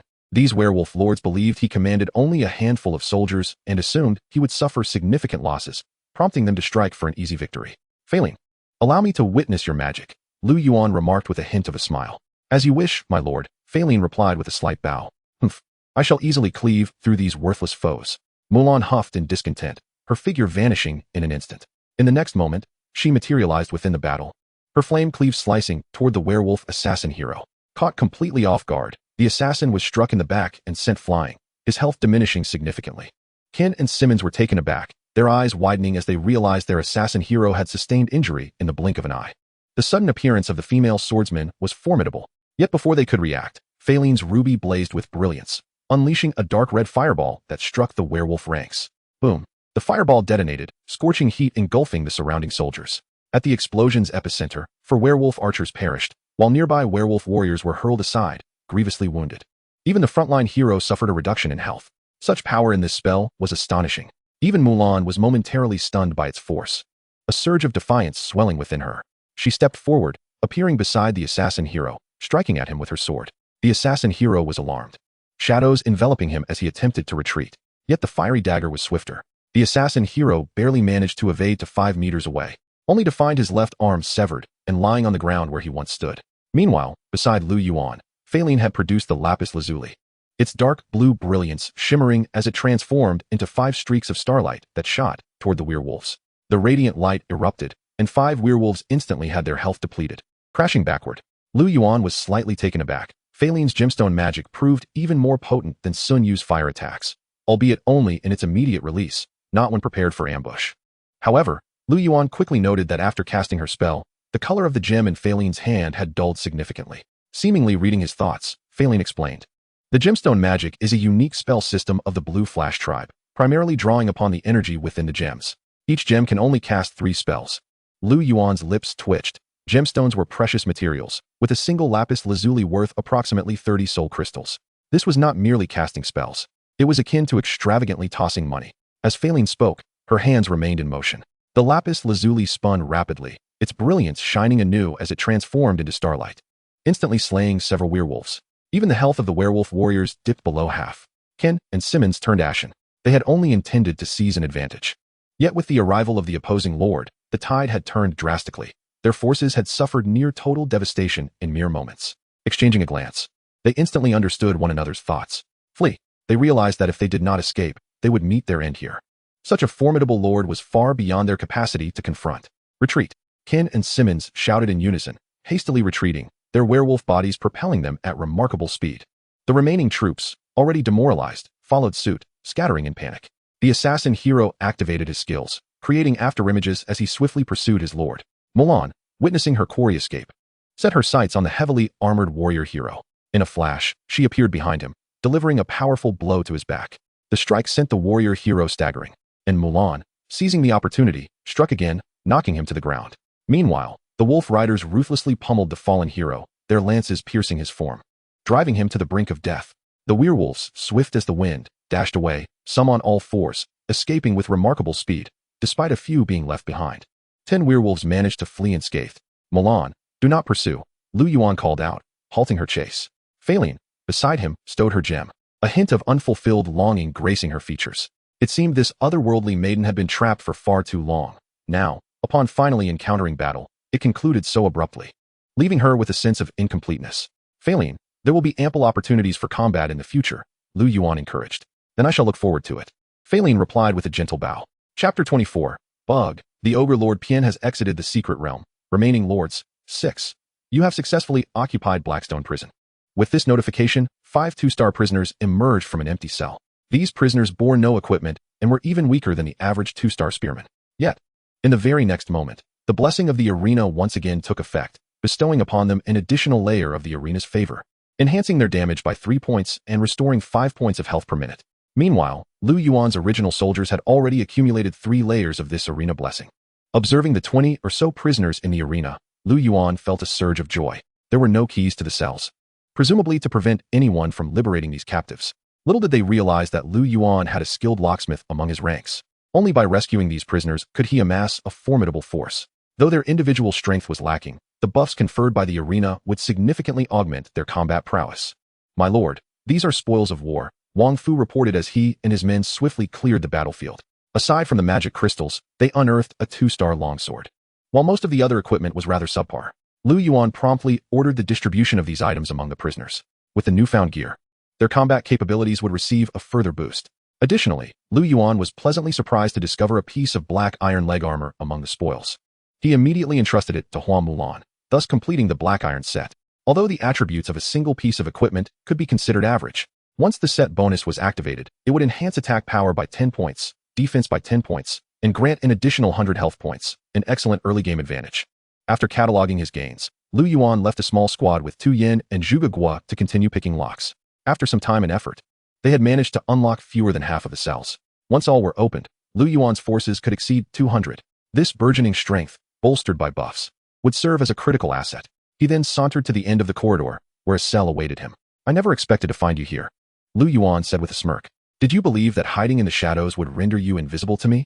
The figure huddled in the corner trembled slightly, slowly raising her head to reveal a face that was both enchanting and delicate. None other than the Foxkin clan leader, Tyresa. Tyresa stood up, clenching her fists. She had been pursued by her wolfman brethren and had no choice but to flee into the secret realm. Aware that her forces were insufficient for survival within the realm, she had only sought to escape. Yet, despite her concealment, she was discovered by patrolling guards and subsequently imprisoned. At this moment, all her subordinates were dead, leaving her utterly alone. Her territory had been seized, and despair consumed her. Falling into your hands can only be attributed to my misfortune. Go ahead, in my life. Tyresa's voice was icy. Lu Yuan narrowed his eyes slightly, a stream of information materializing before him. Tyresa. Whisperer of the Streams. Affiliation, Planet Yongning. Rank. Strength, 11. Agility, 12. Intelligence, 12. Constitution, 10. Talent. Enchanting Gaze. Temporarily controls the target based on the intelligence attributes of both parties. Skill, Lord's Heart. Gains a territorial power bonus, increasing all attributes by 10 points. Effect temporarily nullified upon loss of territory. Reactivated upon recapturing a secondary territory. The locks rattled and clicked under Tu Yan's skilled hands, and Lu Yuan strode inside. Faced with Lu Yuan, Tyresa instinctively took a step back. Lu Yuan smirked. It seems you have a will to live after all. Tyresa bit her lip. If you seek to humiliate me, I would prefer death. No, I merely wish to harness your abilities. Submit to me, and as my vassal, you may continue to live. Lu Yuan's voice was as cold as steel. Tyresa lowered her head, her hands clenched tightly before relaxing. After a moment, she lifted her gaze and spoke softly. I consent to be your subordinate, but do not expect me to endure humiliation. Agreed. Lu Yuan swiftly drafted a binding contract. After a brief moment, Tyresa confirmed her acceptance of the pact. Foxkin clan leader Tyresa, Whisperer of the Streams, joins the territory as your vassal lord. Lu Yuan smiled faintly. As a lord, Tyresa differed from a hero unit. Henceforth, she would function as Lu Yuan's vassal, capable of occupying and developing territories, yet all would remain under Lu Yuan's control. He could requisition her resources and troops, albeit the contract stipulated that his share could not exceed 50%. However, should he wish to wage war, he could freely deploy her forces. Most crucially, Teresa was forbidden from directly or indirectly harming Lu Yuan or his territory. He was not the type of lord who became entranced by a mere woman. He had ulterior motives for bringing the fox woman under his command. Observing the conflicted expression on the fox woman's face, Lu Yuan issued his first command: use your talent. He summoned a few black iron gladiators, who always stood at the forefront under his command. Now only 3 remained, each injured. Previously, Lu Yuan had regarded them as expendable, giving them little thought. As the summoning time approached, he was eager to see if his hypothesis would prove correct. Teresa's eyes shimmered with a pink glow, and the 3 black iron gladiators suddenly appeared dazed, their bodies moving uncontrollably towards her. Yet, one of the black iron gladiators regained clarity mid-stride, warily observing Teresa, and broke free from the enchanting gaze's grip. Just then, the summoning time for the gladiators expired. The figure of that black iron gladiator gradually faded away, much like before. However, the other 2 black iron gladiators stood resolutely before Teresa. Seconds later, the daze dissipated from their eyes, and they returned to Lu Yuan's side. Lu Yuan scrutinized them for several seconds. They had not vanished. The bug had been successfully exploited. Although these black iron gladiators were summoned by the gladiator's horn, they were not mere energy constructs, but rather tangible beings. Under the control of the enchanting gaze, they could not be recalled. Lu Yuan promptly activated the horn again. A rallying call resounded, and 5 more black iron gladiators materialized out of thin air. Success. Lu Yuan was elated. If he could consistently retain several 2-star black iron gladiators, his combat strength would expand rapidly in the early game. Yet, Teresa felt a whirlwind of emotions within her. While she did not fully comprehend the situation, she recognized that these black iron gladiators appeared to be summoned soldiers, but were forcibly retained by Lu Yuan. How had he conceived such a strategy? This was a method she had never considered. Her lord seemed to be anything but ordinary. My lord, I have yet to inquire your name. Teresa bowed respectfully, her heart swelling with newfound reverence. Launching, Lu Yuan. Greetings from Teresa, whisperer of the streams, hailing from planet Yongning. Lu Yuan slightly nodded, continuing to introduce the others to her. When Teresa glanced at Faline, she couldn't help but feel a pang of emotion. She had just heard her new lord successfully recruit this 5-star hero, an entity she had once longed for but deemed unattainable. Yet, Lu Yuan had effortlessly brought her under his banner. Furthermore, he commanded the likes of Mulan, a 6-star powerhouse. Such formidable strength hardly resembled that of a novice lord. Just as Lu Yuan was about to speak, he received an urgent notification. The Black Iron Arena will be occupied in 300 seconds. Please take heed. A wave of concern washed over him. Had the other lords already located the Black Iron Arena? He had initially planned to accumulate several layers of buffs with his 200 troops before confronting his adversaries, but now he was forced to engage with them prematurely. A vivid image suddenly materialized in Lu Yuan's mind. A young man clad in an ornate robe, his complexion as pale as parchment. Beside him stood 4 skeletal knights mounted on bone steeds, accompanied by 4 cloaked necromancers, and more than a dozen gruesomely mangled skeletal sheep. A necromancer lord. Moreover, he commanded such advanced units. The skeletal knights were 4-star troops, while the necromancers were 3-star. Though their numbers were limited, they would undoubtedly prove formidable. Among them was even an elite skeletal knight hero. As for those skeletal sheep, they were entirely conjured through necromancy, thus easily dealt with. Their power akin to that of mere farmers. After a moment of contemplation, Lu Yuan resolved to return with his troops. Securing the Black Iron Arena was essential for him to continue his momentum. This was non-negotiable. Furthermore, he was confident in his ability to vanquish his foe. He instructed Zhuge Guo and the others to remain behind to rescue everyone, while he led his forces to the Black Iron Arena. Chapter 25. The Skeletal Knight. The monsters along the way had been eradicated, and within a mere 10 minutes, Lu Yuan approached the Black Iron Arena. However, he did not enter directly. Instead, he commanded his soldiers to establish a perimeter. Surrounding the arena were residential and commercial districts, with narrow streets and seemingly abandoned houses that could be strategically utilized. Soon, the countdown to occupation dwindled to a mere 10 minutes. At this moment, Lu Yuan had accumulated 4 layers of arena blessing, enhancing his damage by 12 points and restoring 20 health per minute. The time had come. Within the Black Iron Arena, the necromancer Lord Hezel sat upon a raised platform. Beside him was the skeletal knight hero, Krenware Blackblade. My lord, the knights have recovered. Why do we linger here? Krenware's voice echoed hollowly from his helmet. Hezel, the beast pen can provide us with those war sheep, and the power of this arena can amplify our strength, allowing us to expand the undead army. I have no desire to lose any of our skeletal knights. Moreover, I am merely fishing here. Hezel chuckled lightly. Fishing? Krenware, having been a dead being for far too long, had forgotten the memories of his former life. rendering him incapable of grasping such humor. Indeed, fishing. Look, the fish have taken the bait. Hazel grinned, casting his gaze toward the entrance of the duel arena. At the entrance, Lu Yuan, accompanied by Mulan and over a dozen prisoners, entered the arena. Hazel's lips curled into a perfect arc. Ah, my human friend, congratulations on acquiring the chance for eternal life. Join us and become a member of the undead army. With his proclamation, over a dozen gruesomely disfigured skeletal sheep surged forth. As these bony creatures galloped, their bones clattered ominously, occasionally shedding bits of flesh upon the ground, a truly harrowing sight. Following closely were 3 heavily armored skeletal knights mounted on bone steeds. Feel the wrath of the deceased. The skeletal knights charged forward, their great swords raised. Just as the prisoners managed to shatter 2 skeletal sheep, the skeletal knights had already descended upon them. The bone steeds, ablaze with chilling necromantic fire, trampled the hapless prisoners. The skeletal knights effortlessly reaped lives with their great swords. Meanwhile, the cloaked necromancers behind them completed their incantations, unleashing dark orbs that struck the prisoners with alarming speed. Those unfortunate souls shrieked in agony, collapsing as their skin began to wither, as if their very life force was being siphoned away. Die! Mulan shouted, appearing at the side of one of the skeletal knights. Her dagger surged with a torrent of flames. Ah! The skeletal knight cried out in anguish. The flames wreaked havoc upon undead beings, causing even the high-tier skeletal knight to suffer significant damage. Mulan struck again, sending the knight tumbling from his mount, the dark armor ablaze with fire, emitting desperate cries. Hazel suddenly stood, exclaiming, a formidable female swordsman. You would make the perfect candidate for transformation into a skeletal knight. Krenware, it is your time to shine. At your command. Krenware pressed a hand to his chest before drawing his long sword with a piercing whistle. A skeletal warhorse, its hooves ignited with the fire of death, surged forth. And Krenware mounted it with grace. The skeletal steed galloped fiercely toward the arena below, crashing through countless seats like a chariot. Krenware pointed his sword, unleashing a wave of dark, malevolent energy. Instantly, the warhorse's speed increased significantly. Before the necromancer hero even arrived, the terrifying aura of evil washed over the arena, causing hearts to race. Lu Yuan cast his gaze upon the skeletal hero, and a series of information appeared before him.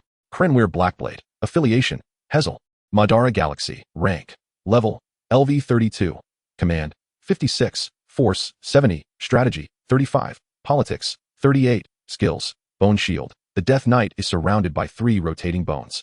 As long as 1 bone remains, all damage taken is reduced by 30, and attack is increased by 5. Shadow Strike. The Death Knight unleashes an evil strike, increasing attack power by 30, with a chance to inflict a disease effect. Evil Aura. The Death Knight releases a wave of evil energy, enhancing the attack speed of surrounding undead troops by 15 and their movement speed by 15. He was indeed a 6-star hero. Lu Yuan's heart sank. This Death Knight was stronger than Mulan. Under the influence of the Death Knight's malevolent aura, the prisoners, already decimated by the skeletal knights and sheep, could no longer hold their ground and erupted into panicked cries, fleeing in disarray. In an instant, Lu Yuan's formation collapsed entirely. Mulan, managing to fend off another approaching skeletal knight, seized Lu Yuan and urged him to escape. The undead dominate all. Surrender your resistance. Krenware shouted, relentlessly pursuing them. The spectral warhorse, under the baleful aura, dashed with astonishing speed, crashing through several skeletal sheep and prisoners, and swung a sword at Mulan. My lord, you must flee first. Mulan hesitated for a moment, then pivoted to parry the impending attack.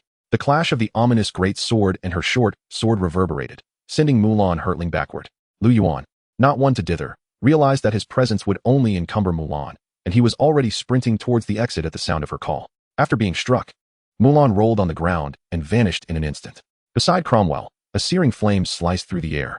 Sensing the threat, Cromwell swiftly reacted, though he did not anticipate that the target would be his warhorse. A blow struck the horse's hindquarters, the fiery assault nearly shattering its leg. It let out a mournful cry and reared up.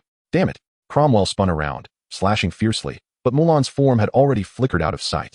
She reappeared beside a skeletal sheep and dispatched it with a single stroke. My lord, we must go. Mulan urged Lu Yuan as they fled once more. They were not far from the exit, and soon burst forth into the open. Cursed living beings! Cromwell roared in fury, barreling through the obstructive prisoners as he too exited the arena. Leading 2 undead knights, Cromwell charged forth. On the streets, 2 figures sped away, filled with wrath. Cromwell pursued relentlessly. The sound of hooves echoed in the desolate streets, their silhouettes drawing closer. Just as Cromwell reveled in the anticipation of vengeance, a piercing whistle rang out. Dozens of fiery arrows rained down from the sky. Yet, these arrows were not aimed at them. Instead, they struck the houses on either side, erupting in a cacophony as the roaring flames engulfed the wooden structures. With a thunderous crash, the buildings collapsed towards them. Damn it, it's a trap! Shock and rage surged within Cromwell, yet he recalled his combat training. Quickly, we must push through. At that moment, two figures appeared before them. A man clad in scholarly robes waved his hand, unleashing another volley of fire arrows that rained down in front of them. Cromwell resolutely decided that even if he were to be struck by these arrows, he could not halt his advance. The barrage of fiery arrows pelted against his armor, searing the very soul within, eliciting a roar of agony. But the next instant, several undead knights felt their steeds falter. Cromwell looked down to see tendrils sprouting from the crevices of the stones, ensnaring the horse's legs. Though the vines were thin and soon shaken off by the undead steeds, the brief delay was a matter of life and death. The flaming wooden structures collapsed in an instant, engulfing them whole. Chapter 26. The Black Blade. The necromancers leisurely summoned skeletal warriors from the corpses, and as they led 10 skeletal warriors out of the arena to assess the aftermath, they were met with an inferno. The wooden buildings on either side blazed fiercely, their flames illuminating the entire underground space. The oppressive heat instinctively unsettled the necromancers, forcing them to retreat a few steps. Meanwhile, the slower prisoners were now trapped before the fiery sea, trembling in fear as they faced the horde of undead. When the necromancer lord, Black Zell, emerged from the arena, this was the scene before him. Beside him stood only a half-damaged undead knight. The other knights and the hero had vanished without a trace. It was evident that he had fallen into a trap. Cromwell was likely doomed. Cursed humans. Black Zell ground his teeth in frustration. Yet he had to contemplate the current battlefield. Ultimately, he arrived at a grim conclusion. He had lost. With only one exit from the arena, they were now cornered by the flames, with no escape in sight. He believed that the enemy had orchestrated this scheme with more than mere prisoners at their disposal. Once they dealt with the situation, he, deprived of his strongest forces, would surely perish. Clenching his teeth, Black Zell waved his hand to slay the humans and retreated into the arena. Amidst the prisoners' anguished cries, Black Zell turned and entered the arena. He subsequently chose to exit the secret realm. The wooden buildings blazed fiercely, occasionally erupting with explosions. Suddenly, a fiery figure stumbled out. Ablaze. Cromwell had long lost his horse in the flames, his helmet nowhere to be found, revealing a grotesque face singed by fire. Flames engulfed him, and the flickering fire within his eyes was tumultuous. The undead shall ultimately reign supreme. Cromwell's voice was hoarse and hollow. Mulan drew her short sword. But before she could strike, Cromwell collapsed to the ground, lifeless. A few wolf riders approached to confirm his demise. Lu Yuan was also taken aback that the power of the fire assault could so swiftly slay a level 32 6-star hero. Yet it was precisely because the undead were vulnerable to flames. My lord, this is the spoils of battle. One of the wolf riders presented the loot from the fallen undead hero. It included a two-handed great sword, a scroll, and a suit of armor. Black Blade. Rank. Attack. 2530. Feature. Black Blade. Upon hitting, reduces the target's armor by 30. Feature. Great Sword. Strength 5. Corrupted armor. Rank. Defense. 18. Feature. Health 200. Magic Scroll. Desolation Zone. Rank. Corrupts a 50 square meter area, reducing the attack of creatures within by 5 points, and causing them to lose 10 health points per second for 30 minutes. All 3 items were of great value, particularly the Black Blade. Its worth transcended that of 5-star equipment. If sold, it could fetch at least 100,000 soul crystals. Mulan, this sword is for you. Thank you, my lord. Mulan accepted it, strapping the great sword to her back. With the addition of the ebony blade, her aura intensified once more. As for the armor, Lu Yuan donned it himself. As a lord, protective gear was never excessive. Furthermore, if used wisely, the scroll could even alter the course of a battle. Wolf Lord Simmons has exited the secret realm. Remaining lords. 5. Wolf Lord Kane has exited the secret realm. Remaining lords. 4. Your hero Cromwell Blackblade has perished. Upon hearing the notification, Black Zell ground his teeth. His painstakingly nurtured hero had met his end here. Those humans. I shall never let you escape. I swear upon the honor of the Bonefire clan. You have exited the secret realm. In the arena, the figures of Blacksoul and the undead army vanished in an instant. The undead Lord Blacksoul has exited the secret realm. Remaining lords. 3. Virginia sat majestically upon her spectral panther, her spirits soaring as she surveyed her subordinates before her. The bloodline warriors and sorcerers shimmered with golden and black radiance. Bolstered by the enhancements of a special structure, their prowess had notably increased. Bloodline hero Ariel approached her. My lord, this territory has been seized by the great bloodline. You have conquered the Blackstone Barracks. Do you wish to occupy it? Occupying the Blackstone Barracks will grant your forces reinforcements, summoning 5 2-star Blackstone soldiers every half hour. Occupy. Secret Realm announcement. The Blackstone Barracks is being occupied. Time. 10 o'clock. Ariel, that is sufficient. Let us cleanse the remaining riffraff and secure our ultimate victory. Virginia declared, confidence gleaming in her eyes. Lu Yuan observed a succession of notifications, narrowing his eyes slightly. He had not anticipated that the undead lord could so astutely discern the situation.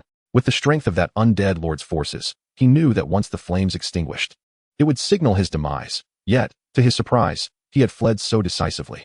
Lu Yuan did not hesitate. He returned to the prison, gathered all the captives, and prepared to confront the last remaining lord. It appeared that this lord currently occupied 2 structures and was in the process of claiming a third. With his own force of 170, he was more than capable of overwhelming the opponent. Leading his formidable troops, Lu Yuan emerged from the prison, effortlessly trampling the monsters in their path. Thanks to the enhancements, the strength of the Wolf Knights and Mulan had significantly surged. Clearing the minor foes was akin to slicing through vegetables.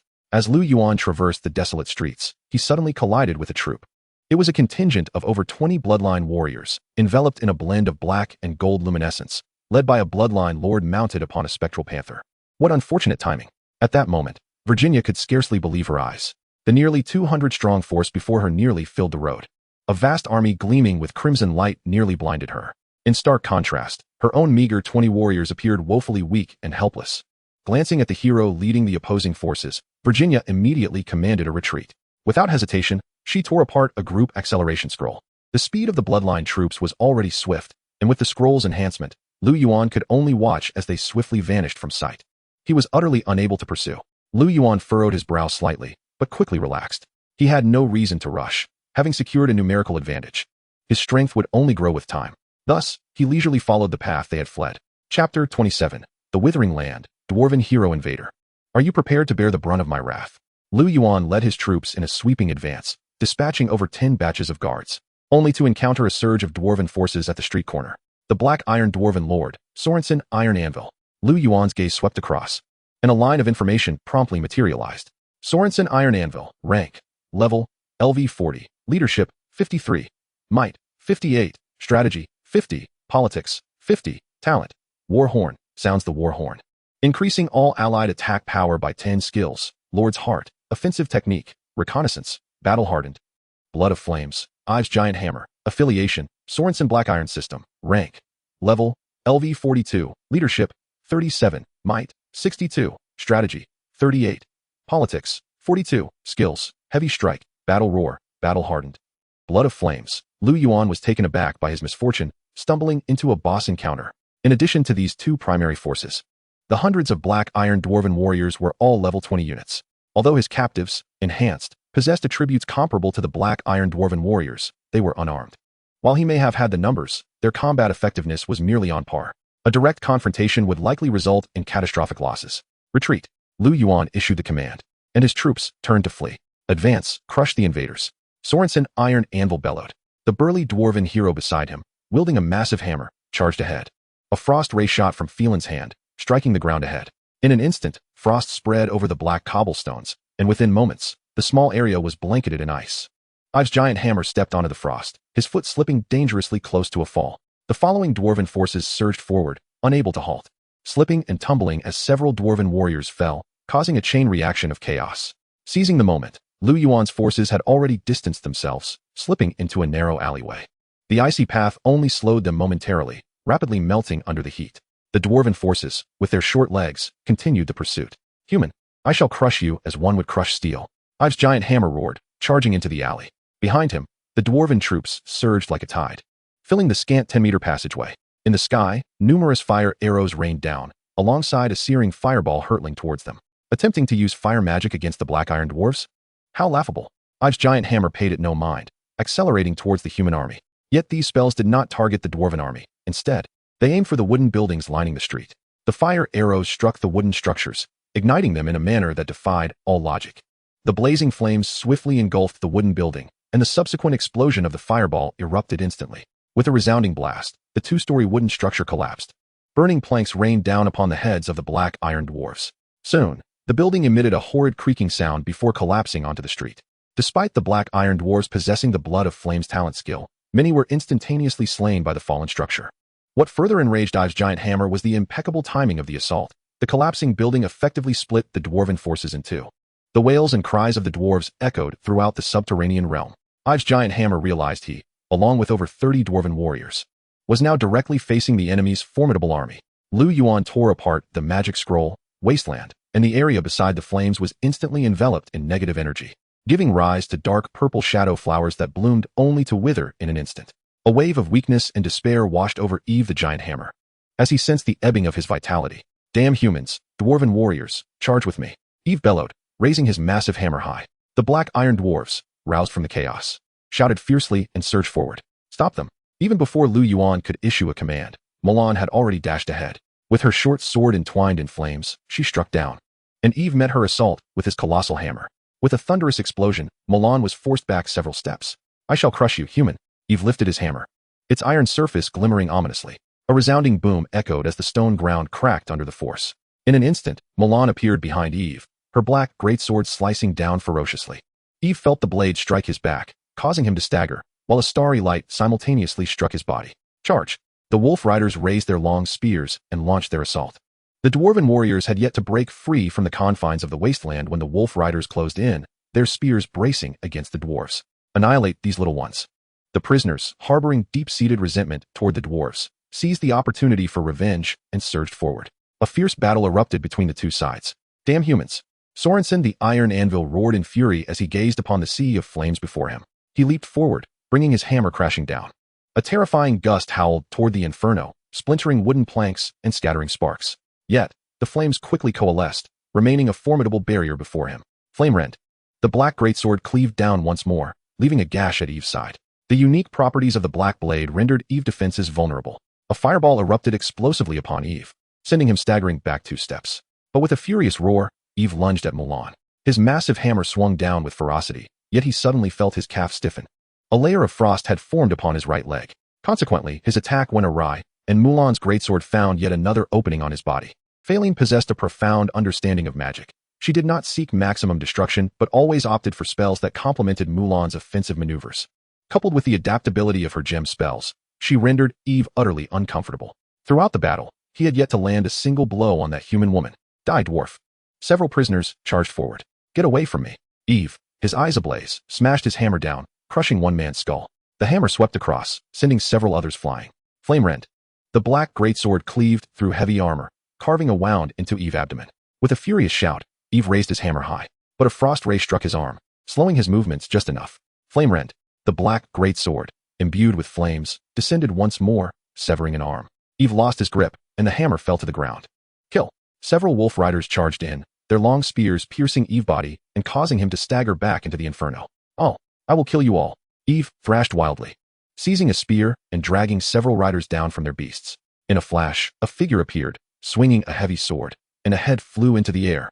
The demise of Eve's hammer signaled despair among the already demoralized dwarven warriors, pushing them to the brink of collapse. They were trapped within the confines of the wasteland, their vitality dwindling, their attack power diminished, unable to break through the lines of the wolf riders and prisoners, falling one by one beneath the shadow flowers.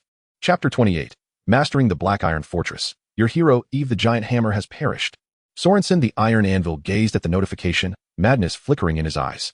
Clear a path for me. Several dwarves hoisted massive logs and finally collapsed the nearby wooden structure, creating an opening. But before Sorensen lay a sea of dwarven corpses. Oh, I will kill you all. Ignoring the lingering presence of the wasteland, Sorensen charged forward, followed by the black iron dwarves who also initiated their assault. The frenzied Sorensen was swiftly confronted by Mulan, while the black iron dwarves found themselves unable to breach the wolf riders' defenses. Kill. With multiple buffs enhancing their prowess, the wolf riders' attack power surged, and their health steadily replenished. A few wolf riders steadfastly held the line, and the bodies of dwarves and prisoners piled high in the narrow streets, transforming it into a bloody slaughterhouse. Despite Sorensen's relentless onslaught, he could not match the strength of Eve the Giant Hammer. He remained firmly restrained by Mulan and Faline, and his black iron dwarves quickly dwindled, leaving only a scant few standing. The mournful sound of horns echoed through the underground space. Sorensen activated his skill once more, but this time, it was markedly different. Crimson energy surged from the void, flooding into the surrounding dwarves. Sorensen's form expanded, his muscles bulging, his eyes glowing with a blood-red hue. Their momentum escalated exponentially. The very ground trembled, as if an earthquake had struck. Distant roars of collapsing structures reverberated in the air. Lu Yuan suddenly grasped a possibility. Sorensen was forcefully siphoning the power of the heart of the territory to bolster his forces. He has lost his mind. This method inflicted tremendous harm upon the territory, a trade-off that could hardly be justified.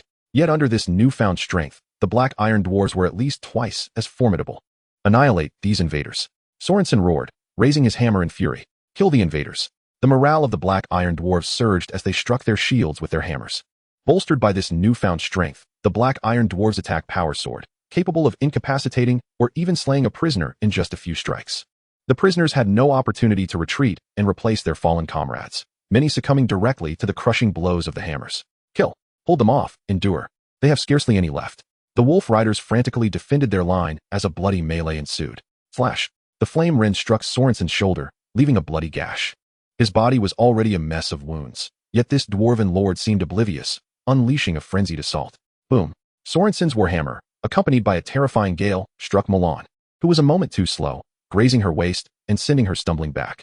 Invaders, damned. Sorensen's eyes blazed with fury as he pursued. But a wooden spear struck his knee, halting his advance. The dwarf lord staggered momentarily. Seizing the opportunity, Mulan swiftly darted behind Sorensen. With a graceful pivot, she unleashed a fierce slash. The obsidian greatsword blazed with searing flames. Sorensen faltered, bracing himself against his iron hammer, but his left calf was cleaved cleanly by the greatsword. His prior wounds had left him gravely weakened, his body resembling a battle-worn chariot on the verge of collapse, even if someone were to push him forward. He was nearing ruin. The dwarf lord emitted a defiant roar, his eyes ablaze with fury. Yet his gaze swiftly shifted to the enemy formation.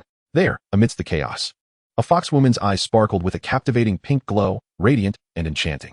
Sorensen instantly regained his senses, but it was already too late.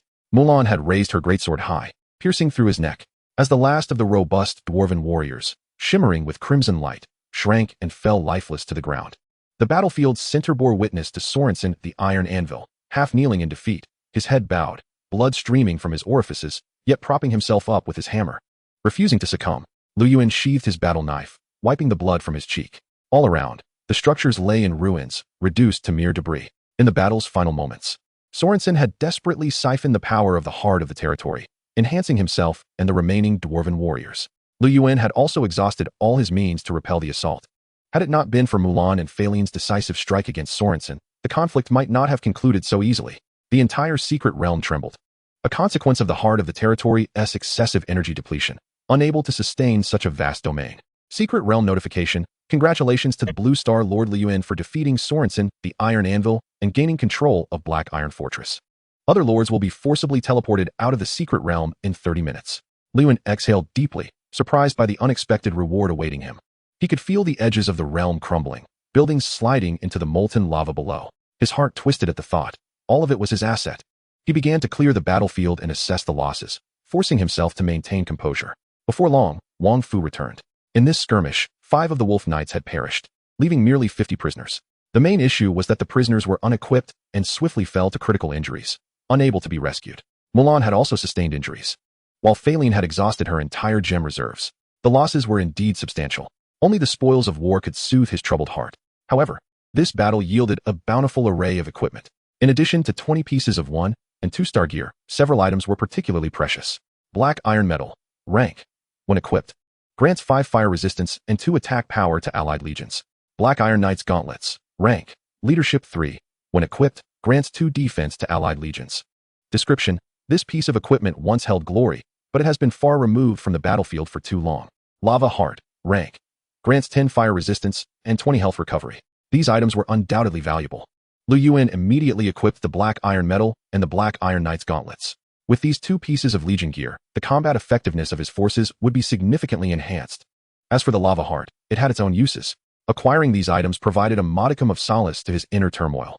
Yet there was still a considerable bounty awaiting his claim. Upon gaining control of the secret realm, he attained a vantage point to oversee the entirety of his territory from above. Switching to the control perspective, he beheld a solitary patch of black land standing resolutely amidst the crimson sea of lava. This was Black Iron Fortress, which had suffered greatly under the ravages of Sorensen the Iron Anvil, with vast stretches of territory collapsing into the molten depths.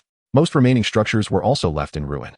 However, Lu Yuan discerned 2 locations where the buildings had largely withstood the devastation. One was the Lord's Hall situated at the center of the domain, and the other was the Forge Workshop by the banks of the lava river. Assessing the distance, Lu Yuan first made his way to the Lord's Hall. Upon reaching the Lord's estate, he was met with a notification. All other hostile lords have vacated the secret realm. You have fully gained control of Black Iron Fortress. The territory panel has been activated. The secret realm's combat bonuses have now ceased. Chapter 29. The Forge Workshop. So it has ended. Gazing at the panel where the buffs had vanished, Lu Yuan felt a tinge of disappointment. He sensed the power within him dissipating rapidly, even the rate of health recovery slowing. The soldiers, still bearing wounds, were instructed to rest. He stood before the Lord's Hall, directly examining the information. Black Iron Fortress. Ownership, Lu Yuan of Blue Star. Level, LV4, severely damaged. Resources, wood, 4100, stone, 5100, iron ore, 8200, food, 200, soul crystals, 1200. Buildings, Lord's Hall LV4, damaged. Black Iron Forge Workshop LV4, slightly damaged. Church LV3, severely damaged. Barracks LV4, severely damaged. Garden LV3, severely damaged. Tavern LV4, severely damaged. Residential area LV2, severely damaged. Lu Yuan noted that the severely damaged structures had been reduced to ruins, requiring a staggering amount of resources for repairs. The stockpile here was nowhere near sufficient. To restore the Lord's Hall, he would need 5,100 wood, 8,000 stone, and 6,000 iron ore. Such a resource requirement was far beyond his current means. Lu Yuan promptly dismissed that notion. Upon examining the materials needed to repair the forge workshop, he found it required 1,000 wood, 2,000 stone, and 2,100 iron ore. Lu Yuan proceeded to the forge workshop, intending to assess its condition before deciding on repairs. The forge workshop, built beside the lava river, featured a massive iron platform cast from black iron, capable of accommodating hundreds of artisans crafting simultaneously. It was a magnificent sight, truly befitting the dwarven expertise in forging. Black Iron Forge Workshop. Level, LV4, slightly damaged. Can resume operation upon repair. Attributes, reduces forging time by 20. Increases success rate by 5. Traits, Heart of Black Iron, reduces forging material consumption by 10. Equipable items, copper bracers, copper greaves, heavy battle axe, bronze shortsword.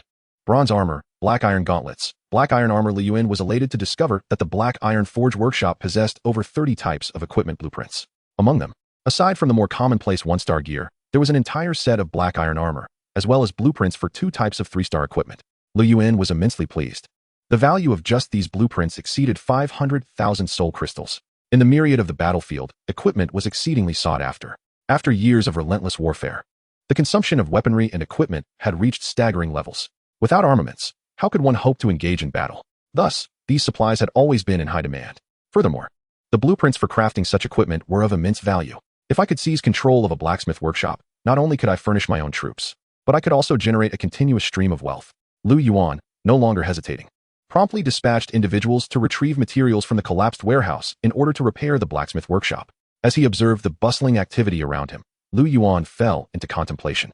Within his domain, there were no individuals possessing the blacksmithing talent. Moreover, due to the unrenovated Lord's Hall, he was unable to directly recruit dwarf laborers. Suddenly, his gaze fell upon the industrious crowd, and he realized that, although his territory lacked such talent, among the various prisoners present were indeed some skilled individuals, including the black iron dwarfs. Surely, some of them possessed the necessary expertise. Upon closer inspection, Lu Yuan discovered 4 individuals with blacksmithing talent, 2 black iron dwarf blacksmiths, 1 tavern blacksmith, and 1 half-orc blacksmith. The 2 black iron dwarves were summoned gladiators who, upon inquiry, revealed that their lack of blacksmithing talent had forced them to abandon the trade for the arena. Remarkable. A novice blacksmith among other races could be considered a noteworthy talent, yet they had been unable to thrive among their own kind.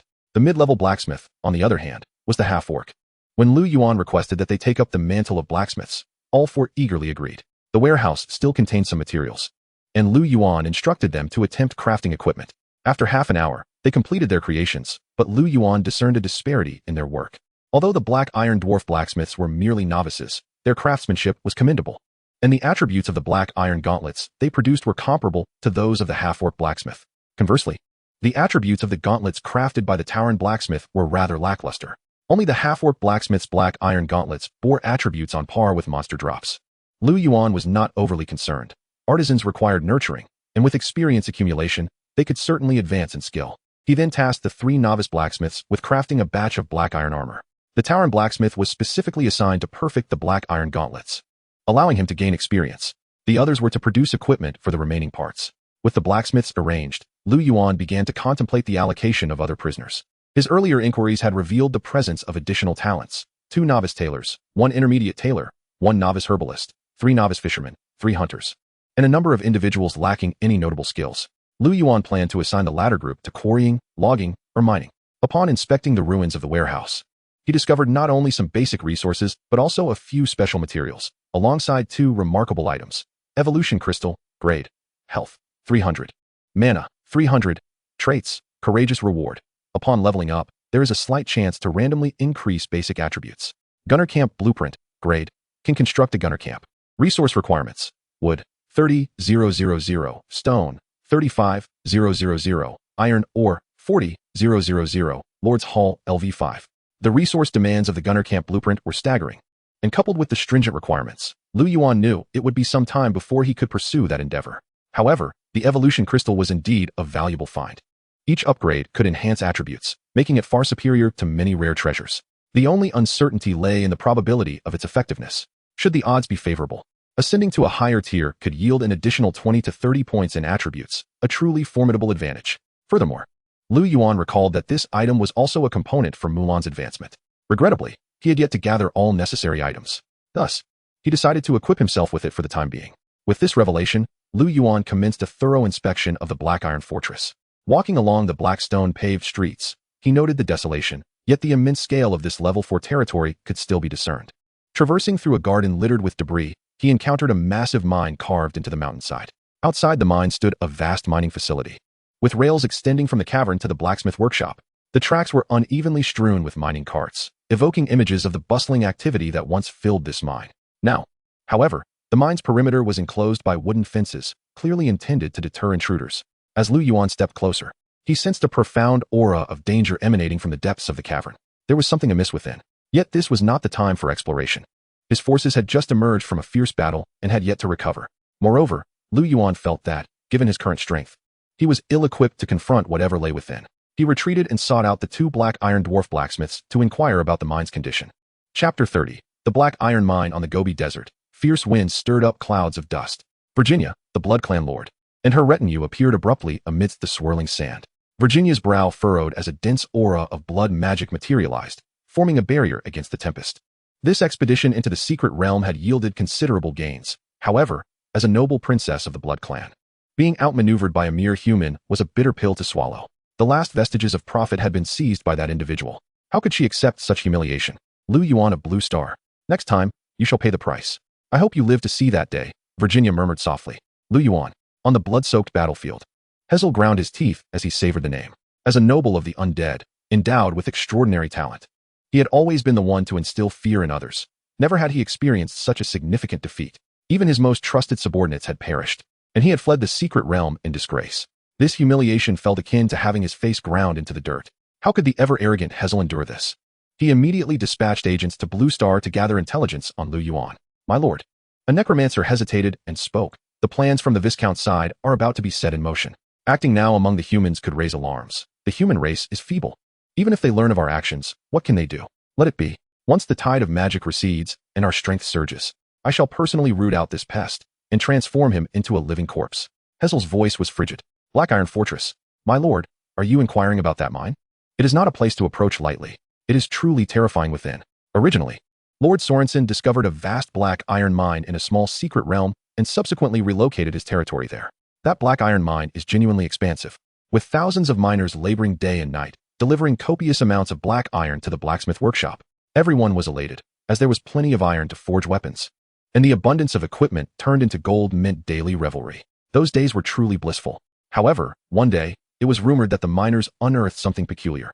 Not long ago, whispers began circulating about a miner who had gone mad.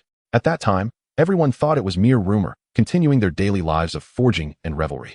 However, as days passed, the supply of or dwindled, leaving many unable to continue their work. Soon after, tales emerged of the Lord's descent into madness, sealing the mine and isolating the entire territory from the outside world. He was consumed by relentless studies of some arcane magic. The dwarf blacksmith's incessant ramblings finally illuminated the situation for Lu Yuan. It seemed the plight of Black Iron Fortress stemmed from this very mine. This revelation unveiled a profound issue, one far beyond Lu Yuan's current capabilities to resolve. Initially, he had harbored aspirations of developing the secret realm into a thriving territory. But now those plans had to be put on hold. After a brief exploration, and finding nothing else of note, Lu Yuan prepared to exit the secret realm. As its master, he could traverse the realm at will. Nevertheless, he remained cautious and decided to survey the situation outside. Upon witnessing the armies of werewolves and ogres, a frown creased his brow. Were these creatures the lords of Windward Valley? He glanced at the foxwoman, Tylissa, beside him. After a moment of hesitation, she divulged the truth. These lords hailed from the east and were among the stronger forces in the vicinity. The two werewolf lords were actually pursuing her. She had sought refuge in the secret realm to escape, only to be captured by the dwarves. What can you tell me about their strength? And the other lords in the area? Lu Yuan inquired, seeking critical information. They are all lords of secondary cities, with the ogre Lord Pain being the strongest. The werewolf brothers, Simmons and Ken, though somewhat weaker, always operate as a pair, combining their power to surpass that of Pain. However, to the south lies a lizard man lord, Saz, whose strength exceeds that of Pain, leading to a constant rivalry between them. Additionally, to the west exists the Fiery Alliance, comprising over 10 lords, forming a considerable force not to be underestimated. As Lu Yuan absorbed this intelligence, it became apparent that Tylissa was unaware of his prior conquest over the lizard man Saz. Given that the ogres and lizard men possessed comparable strength, he surmised that he could contend with them with his current power. Moreover, he recalled having previously vanquished a squad of ogres, specifically from Pain's ranks. The werewolf forces, too, had suffered defeat at his hands, diminishing their strength. However, he sensed that they had some form of reliance. He had no intention of engaging them head-on. Instead, he would bide his time, assimilating his recent gains to bolster his strength. Once ready, he could strike them down piecemeal, aligning with his strategic interests. With a mere thought, his forces materialized in the woods several miles from the previous entrance. Soon, he returned to his territory. Lu Yuan assigned the captured prisoners to various tasks, primarily mining, logging, and quarrying. As night fell, he instructed everyone to rest and retreated to the Lord's Hall. After a day of exertion, he too felt weary. Yet, lying upon his bed, sleep eluded him, reminiscent of how one might find it impossible to rest without scrolling through their phone for half an hour. Thus, he logged into the forum channel. In an instant, a torrent of information flooded his screen. The undead army attacks Falling Star Valley, engaging the Moon Elves in battle. Dragon Lord Galahad successfully ascends to level 7 territory, becoming the strongest lord of the Ming Crown Plains. The Dwarven army launches a night raid on Bloodwood Plains, inflicting heavy losses on the orcs. Shocking. Chung Yuanji can use it this way. Bewildering news from Blue Star. 6 things every novice lord must know. The Divine Forge Guild seeks Blue Star lords, requiring territories of level 3 or higher, with new lords needing to sign a contract. Ignoring distant battle reports and sensationalist articles, he perused the forum slowly, finding little of practical value. In the eerie stillness of the Blue Serpent Valley, shadows cast by jagged rocks danced ominously. The werewolf kin could no longer contain himself and rose to his feet. Damn it, waiting here leads to nothing. I see that other lords have entered the secret realm through different entrances. Simmons nodded gravely, his expression dark. It seems so. It's unfortunate that even Tylissa couldn't be captured, and I've suffered such losses in troops. In Simmons' domain, there existed a hero, yet with only 2-star potential, he had not received much training. This was not solely due to having acquired only 1 soulstone. Rather, he had dedicated all the soulstones obtained from exterminating nests and defeating novice lords to his previous hero. Hero potential is determined by star rating, and to promote a hero, there are 2 methods. The first involves the exceedingly slim chance of discovering a hero's upgrade path, utilizing diverse equipment and rare materials to facilitate their progression. Each hero possesses a unique advancement route, making this endeavor akin to searching for a needle in a haystack. Up until now, very few upgrade paths had been uncovered. Who would be willing to squander vast resources on such an unfathomable endeavor? The second method is far more pragmatic, forcibly promoting the hero using soulstones. Although this requires a significant number of soulstones, it is undeniably more effective. Thus, most novice lords concentrate on nurturing just 1 or 2 heroes. Pain, perhaps it's best to abandon that notion. It seems you've wasted a magic scroll, Simmons remarked, shaking his head. The ogre Lord Pain exuded an aura of menace, having originally intended to set a magical trap to ambush the werewolf brothers. Unfortunately, time was not on his side, and he could only feign a desire to ambush the victors of the secret realm. It was for this reason the 3 remained in their current position. At that moment, an ogre warrior hurriedly approached. Upon hearing the hushed report, Pain furrowed his brow in alarm. What has transpired? Simmons inquired. Damn it, that says fellow is dead. His territory has been annihilated. How could this be possible? Ken exclaimed, incredulously. Who could easily destroy Saz in this region? Perhaps it was an invading lord. If so, there's a genuine possibility of a victor emerging here, Simmons replied solemnly. Then we'll lie in wait and catch him off guard. Pain sneered. Chapter 31. A sense of urgency. Lu Yuan opened the class chat group. A mere glance caused his brow to furrow. Compared to the peak of 41 members the previous day, only 25 remained. The messages in the group were scant, with the earliest dating back to noon. Unlike the initial excitement of entering the myriad races battlefield, the students had been preoccupied with survival over the past few days, leaving little time for idle chatter. Is anyone near Red Spear Mountain? Does anyone know the current situation of Lu Shaoxian? Suddenly, a message appeared. Lu Yuan recalled that Lu Shaoxian had mentioned her territory being exposed and targeted by foreign races the previous day, seeking assistance in the class group. This had sparked considerable discussion at the time. However, there has been no subsequent news for an entire day. I have no idea. I am quite distant. Her name has vanished from the group. With this information, the class group fell silent once more. Over the past few days, names in the group have been disappearing one by one. They have not left the group. Rather, they have all perished. Some have met their demise at the jaws of monstrous beasts, while others have been slain by the hands of alien lords. This is the battleground of myriad races. After a considerable pause, another message appeared. Have you noticed? The death mist has begun to manifest. No way. It usually doesn't appear until July. I've noticed it here as well. I thought I was mistaken. This is terrible. If the beast tide emerges this early, how can the new territory withstand it? I think we should join a guild. It may be grim, but at least it offers a chance of survival. Instantly, a multitude of lurkers in the group erupted with activity. Within the battleground of myriad races, fierce beasts abound, alongside the hostile lords. These beasts are relentless, seemingly endless. All due to the magical tide. Each year, the battleground experiences a period of magical upheaval. During this time, the entire continent is beset by natural disasters, earthquakes, floods, hailstorms, frosts, and more. Accompanying these calamities are various, inexplicable beasts. Even if the lords clear all the beast nests surrounding their territories, once the magical tide descends, a plethora of beasts will reappear around their lands. This cycle repeats year after year. What the lords dread the most is that during the magical tide, these suddenly appearing beasts may attack their territories. This represents the greatest trial for the lords. Even the mightiest lords may fall beneath the tide of beasts.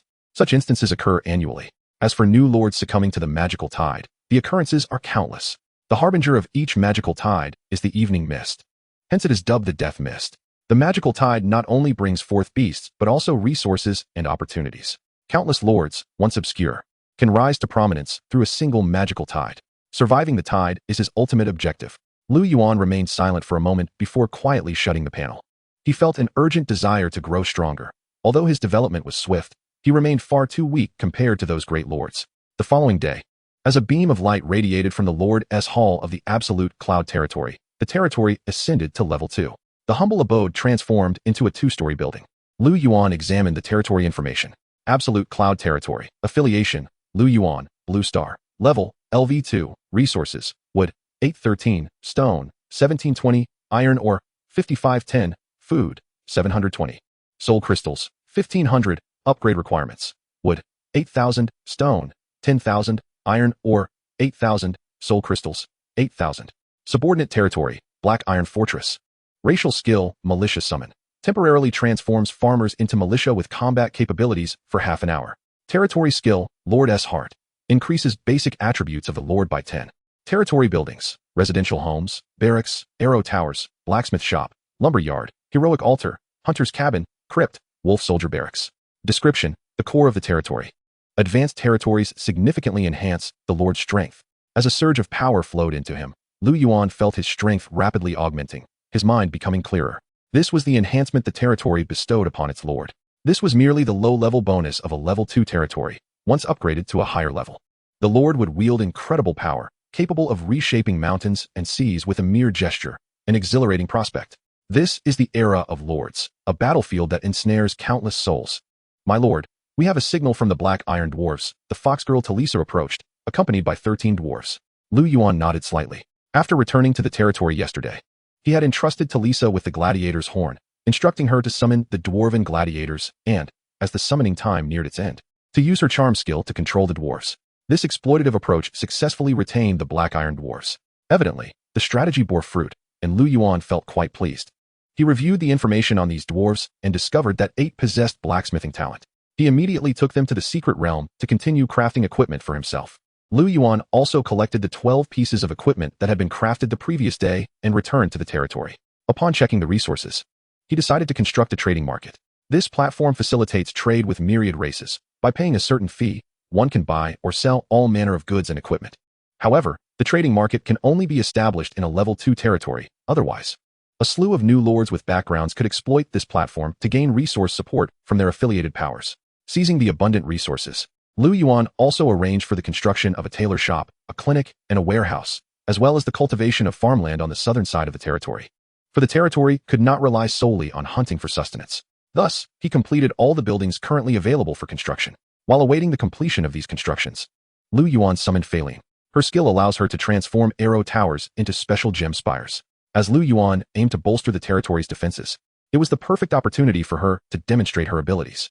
He also had lapis lazuli ore on hand, but due to its 3-star nature, the mining speed was slow. He currently had over 20 pieces in stock, all of which he took out.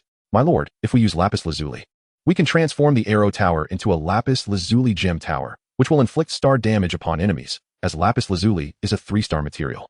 Thus its attributes will surpass those of 1-star gems. Alright, let us start by transforming one arrow tower. Lu Yuan nodded slightly. He handed the resources to Feline.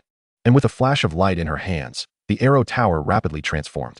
The once crude arrow tower became stone, topped with a massive azure gem. Lapis lazuli gem tower. Rank. Attack power, 15. Attack range, 500 meters. Defense power, 10. Health points, 1000. Special trait. The lapis lazuli gem tower channels mana to attack enemies with starlight, ignoring their defense. The lapis lazuli gem tower requires 1 arrow tower, 100 stone, 30 wood, and 80 soul crystals. Although it is pricier than a spear soldier, its attributes are significantly superior, making it highly effective for defense.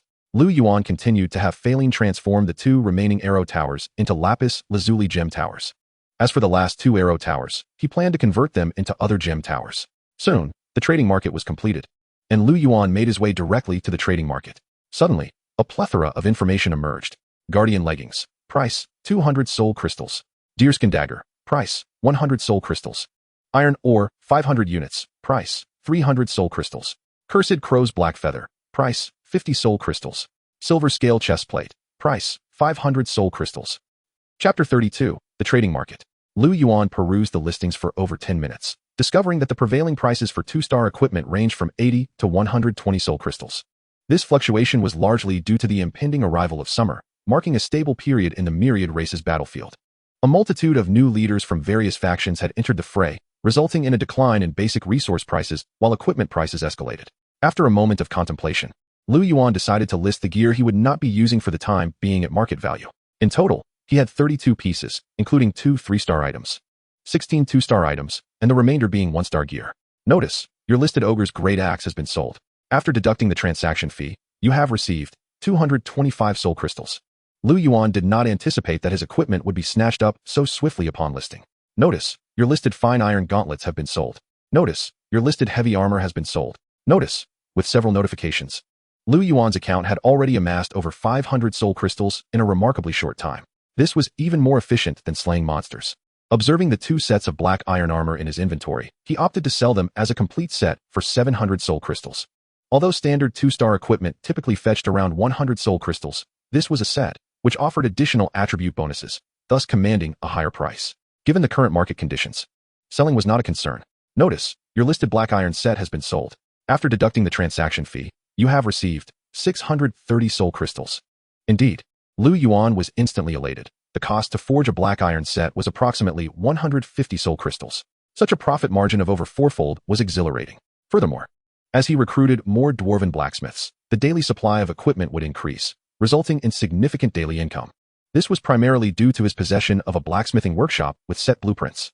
Additionally, he had items for continually summoning blacksmiths, both of which were essential. Relying on the Lord's Hall to summon individuals with special talents had a low success rate, and as an alien lord, Lu Yuan faced a 50 increase in costs to summon dwarves. The investment required to acquire so many blacksmiths was uncertain, yet now, he was effortlessly generating income. While he awaited further transactions, Lu Yuan scoured the trading market for materials to advance his heroes. Notice, you have a new message in the trading market. Surprised, Lu Yuan opened it. Brother, could you lower the price on that black iron set? Or perhaps I could trade you something else. Lu Yuan had listed the equipment anonymously, so the other party was unaware of his identity. He, too, did not know the other's identity, but judging by the manner of speaking, they were likely from the Dragon Nation. Are you from the Dragon Nation? Lu Yuan inquired. Indeed. Brother, are you as well? Yes, I can lower the price by 50 at most. Lu Yuan replied. Still not enough money, but could you accept this item in exchange? The Ferocious Strike Scroll. Lu Yuan clicked on the information they posted. Ferocious Strike Scroll, tier, allows you to learn Ferocious Strike. Instantly unleash an attack, dealing an additional 10 damage, with a chance to cause bleeding on the enemy. Though not a legion skill, it was still a valuable item. The drop rate for skills was exceedingly low, and such a 3-star skill scroll was valued between 800 and 1,000. Agreed, I'll also add a piece of 2-star equipment. Lu Yuan quickly replied. You are quite generous, brother. Lu Yuan promptly modified his listing in the trading market, adding a 2-star item and changing the exchange to Ferocious Strike Scroll. Soon, he received a notification of a successful trade. The skill scroll now lay quietly in his backpack. Trade completed, brother. Do let me know next time you have good equipment. The other party sent a friend request, and Lu Yuan glanced at the ID, which read Su Mingqing. He accepted the request with ease, engaged in a few pleasantries, and then closed the chat interface. By this time, most of the equipment he had listed had sold, and his collection of soul crystals had exceeded 6,000. Lu Yuan could not help but marvel at the speed with which he was accumulating wealth. With a substantial sum in hand, he felt invigorated, ready to indulge in a shopping spree at the trading market.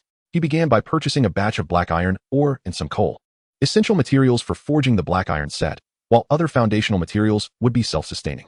Soon, Lu Yuan discovered a piece of equipment listed in the market.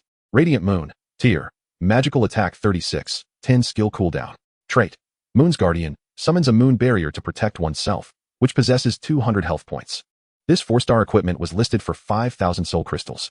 Having just spent around 1,000 on materials, if he were to purchase this equipment, he would find himself utterly destitute. In an instant, Lu Yuan felt acutely aware of his impoverishment. Contemplating the advancement it could provide for Zhuge, Lu Yuan gritted his teeth and made the purchase. As he held the staff adorned with a purple crystal, he felt as though his heart were bleeding. Resisting the pang of regret, he sought out Zhuge. Would you like to use the Radiant Moon Onyx Soul Crystal 1000 to advance Zhuge? Confirm. Had he not just sold off the remaining equipment, he wouldn't have even been able to produce this 1,000 soul crystal. Now he was genuinely destitute. A flash of brilliance illuminated the surroundings, and the young girl had transformed. Standing before him was a graceful maiden clad in a violet gown, adorned with a golden crown and draped in crane feathers, enveloped in ethereal mist. Beside her, an elegant white crane gently folded its wings, raising its head to cry out. Unable to resist, Lu Yuan began to examine her information. Crane Shadow Riding Mist Zhuge, Unique, Tier, Level, LV7, Command, 31, Strength, 41, Strategy, 47, Politics, 35, Skills, Prayer 4-star. Zhuge may conduct a prayer once every 7 days, granting the territory or individual a random blessing effect. Thrift, 4-star. When appointed as an official, resource consumption is reduced by 15. Crane Shadow, 4-star. Zhuge can summon a white silk crane to fight, with its attributes determined by her strategy. Lu Yuan was astonished to find that after her advancement, this little girl had transformed into a unique hero. Thus, while others may summon ordinary Zhuge fruits, the advanced version remains singular. Lu Yuan glanced once more at the information of the White Crane. White Crane, Level, LV30, Attack Power, 25, Defense Power, 8, Health Points, 500, Skills, Feather Strike, instantly launches several feathers, each inflicting 20 damage and potentially causing bleeding. Shadow of the Crane, increases the physical evasion rate of the White Crane by 20. Pounce, the White Crane swiftly launches an attack, dealing an additional 20 damage and inflicting a blindness effect that lasts for 3 seconds. The attributes of this White Crane are quite formidable among level 30 beasts, and coupled with its skills, it could traverse the realm with ease, provided it does not encounter elite-level monsters. Lu Yuan lifted his gaze to see the little girl, who appeared immensely curious, occasionally touching her clothes and glancing at the White Crane beside her, embodying the essence of a curious child. Xiaogua, why not attempt to utilize the prayer skill? Lu Yuan suggested, eager to observe the effects of this skill. Zhuge glanced around hesitantly, noting the absence of a ritual altar. Lu Yuan's lips twitched slightly. Does your skill demand such high prerequisites? Not necessarily, she replied, but having a ritual altar would enhance the effects. Then for now, let's overcome this, and we can construct the altar later, Lu Yuan reassured her. Zhuge nodded in understanding, turning to gather a few stones to construct a makeshift altar. With graceful steps, she began to dance, softly singing, Majestic heavens, embrace my spirit. With solemn offerings, bright sun and moon, hear my heart, as I dance in prayer. As she danced, glimmers of light emerged around her, slowly ascending towards the heavens. Zhuge's prayer skill succeeded. Territory gains effect. Formation established. Upon slaying beasts, there is a chance to obtain additional items. Last for 1 day. Master, Xiaogua succeeded. Zhuge exclaimed, bounding over in delight. Lu Yuan affectionately ruffled her hair. Well done. He felt a sense of satisfaction. The little girl who had once merely been an onlooker could now prove invaluable. Chapter 33. Lizardman Lord in the Dense Woods. Lu Yuan wielded a black warblade. Mulan carried a great sword, leading the way, while Zhuge, now donned in a different guise, and the fox girl Talisa flanked him. The White Crane soared above as a scout, and behind them trailed a few wolf knights and hunters. Sun Yu remained at the territory to handle affairs, while Fei Lin busied herself with upgrading the arrow tower. Though she worked swiftly, the process consumed a considerable amount of mana, necessitating her presence at the territory. Suddenly, the underbrush rustled, and 3 enormous spiders leapt forth. Xiaobai, Zhuge cried out. In the sky, a white figure dove down, its claws like hooks, directly piercing the head of one giant spider. The headless arachnid collapsed, its legs flailing as it convulsed on the ground. The White Crane executed a graceful maneuver, flapping its wings to unleash a barrage of white feathers. which struck the giant spiders with deadly precision. The feathers pierced the creatures, and dark green ichor splattered everywhere. With another series of swift strikes, the giant spiders stood no chance against the bird's might, succumbing without even grazing its feathers. Zhuge, brimming with childlike excitement, hopped over to inspect the monster's loot. Immersed in her newfound power, she displayed uncontainable enthusiasm throughout their journey. Lu Yuan, exasperated, summoned Wang Fu to dissect the monster carcasses. Shortly thereafter, the little girl returned, bouncing with a pile of treasures. Master, this time we have even more soul crystals than before. Zhuge beamed, her large, sparkling eyes pleading for praise. Lu Yuan chuckled and tousled her hair again, accepting the items from her. Aside from the basic dissection materials, the monster drops had indeed increased substantively, approximately by 20%. The girl's skill proved commendable. He pondered whether constructing an altar would enhance this skill's efficacy. The white crane alighted beside Zhuge, calling out excitedly, Master, I spotted a large spider ahead. Let us hurry. The sun blazed overhead, casting a languid light upon the weary werewolves traversing the woods. Werewolf Keenan, having guarded Snake Valley through the night, was brimming with frustration for having yielded no rewards. Brother, do you truly believe that an external lord has entered Watchful Valley and annihilated Saz? Keenan questioned. You saw the ruins. I too am perplexed by this lord's motives. Simmons replied, furrowing his brow. Could it be that Pain has summoned outside assistance? Keenan inquired. Unlikely. If that were the case, he would have simply eradicated us alongside it. Simmons shook his head. There is certainly something amiss here. I suspect Pain is concealing something. Simmons suddenly turned towards the nearby thicket. Do not worry, it is Engel. A somewhat disheveled werewolf assassin emerged from the shadows of the bushes. My lord, there have been sightings ahead. What is the situation? Keenan sensed the unease in his comrade. The lord's party has been spotted. Their strength is formidable. A single white bird felled 3 giant spiders. The werewolf assassin reported gravely. When did such a powerful lord appear in Watchful Valley? Simmons' expression darkened. What race are they? Keenan pressed. They are human. The assassin's voice trembled with fear, moreover. This is the same human lord who defeated us in the secret realm, and now the Fox Lord is accompanying him. Keenan's face twisted in rage. Damn it. That wretched woman must have orchestrated the ambush yesterday, nearly leading us to our demise in the secret realm. I believe Saz was likely slain by this human. Simmons spoke somberly. The Fox Lord is alone, with no other soldiers. She must have been ensnared by this human, the assassin continued. Simmons furrowed his brow. If that were the case, this was unlikely to have been a scheme devised by Talisa, but rather, the fox had simply stumbled upon a formidable opponent. The most pressing concern now is to discern what this human intends.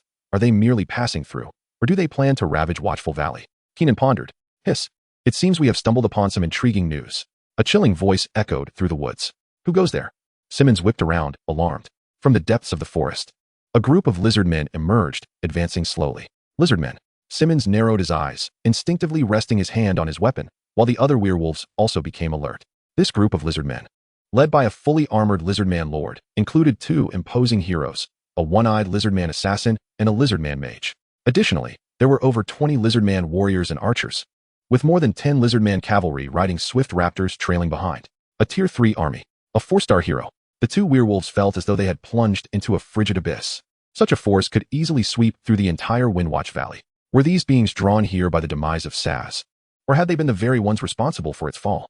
Just as the 2 were at a loss, the lizard man lord spoke.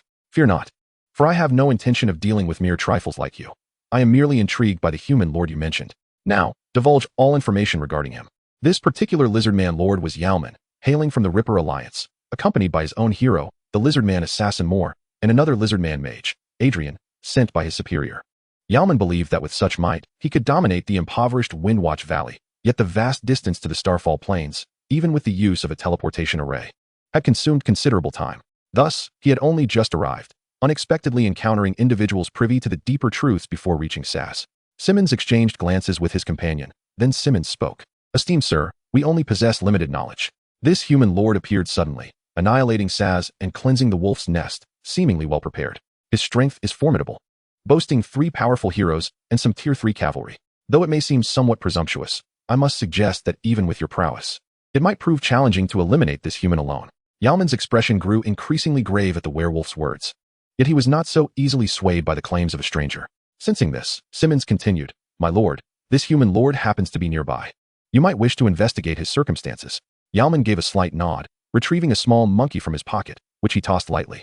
The monkey swiftly ascended to the treetops and darted away at high speed. Standing still, Yalman's dark yellow vertical pupils shimmered with an extraordinary light. He could share the reconnaissance monkey's vision. As vast swathes of green flew past his eyes, the monkey soon came to a halt. In a distant clearing, several humans were visible, a young human lord, a kitsune lord, and 2 heroes exuding overwhelming power, accompanied by 5 Tier 3 cavalrymen.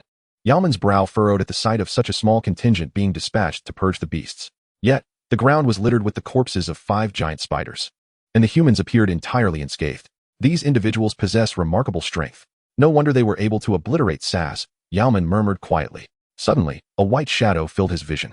Darkness enveloped him, and Yalman was abruptly ejected from the reconnaissance monkey's line of sight. Cursed be it.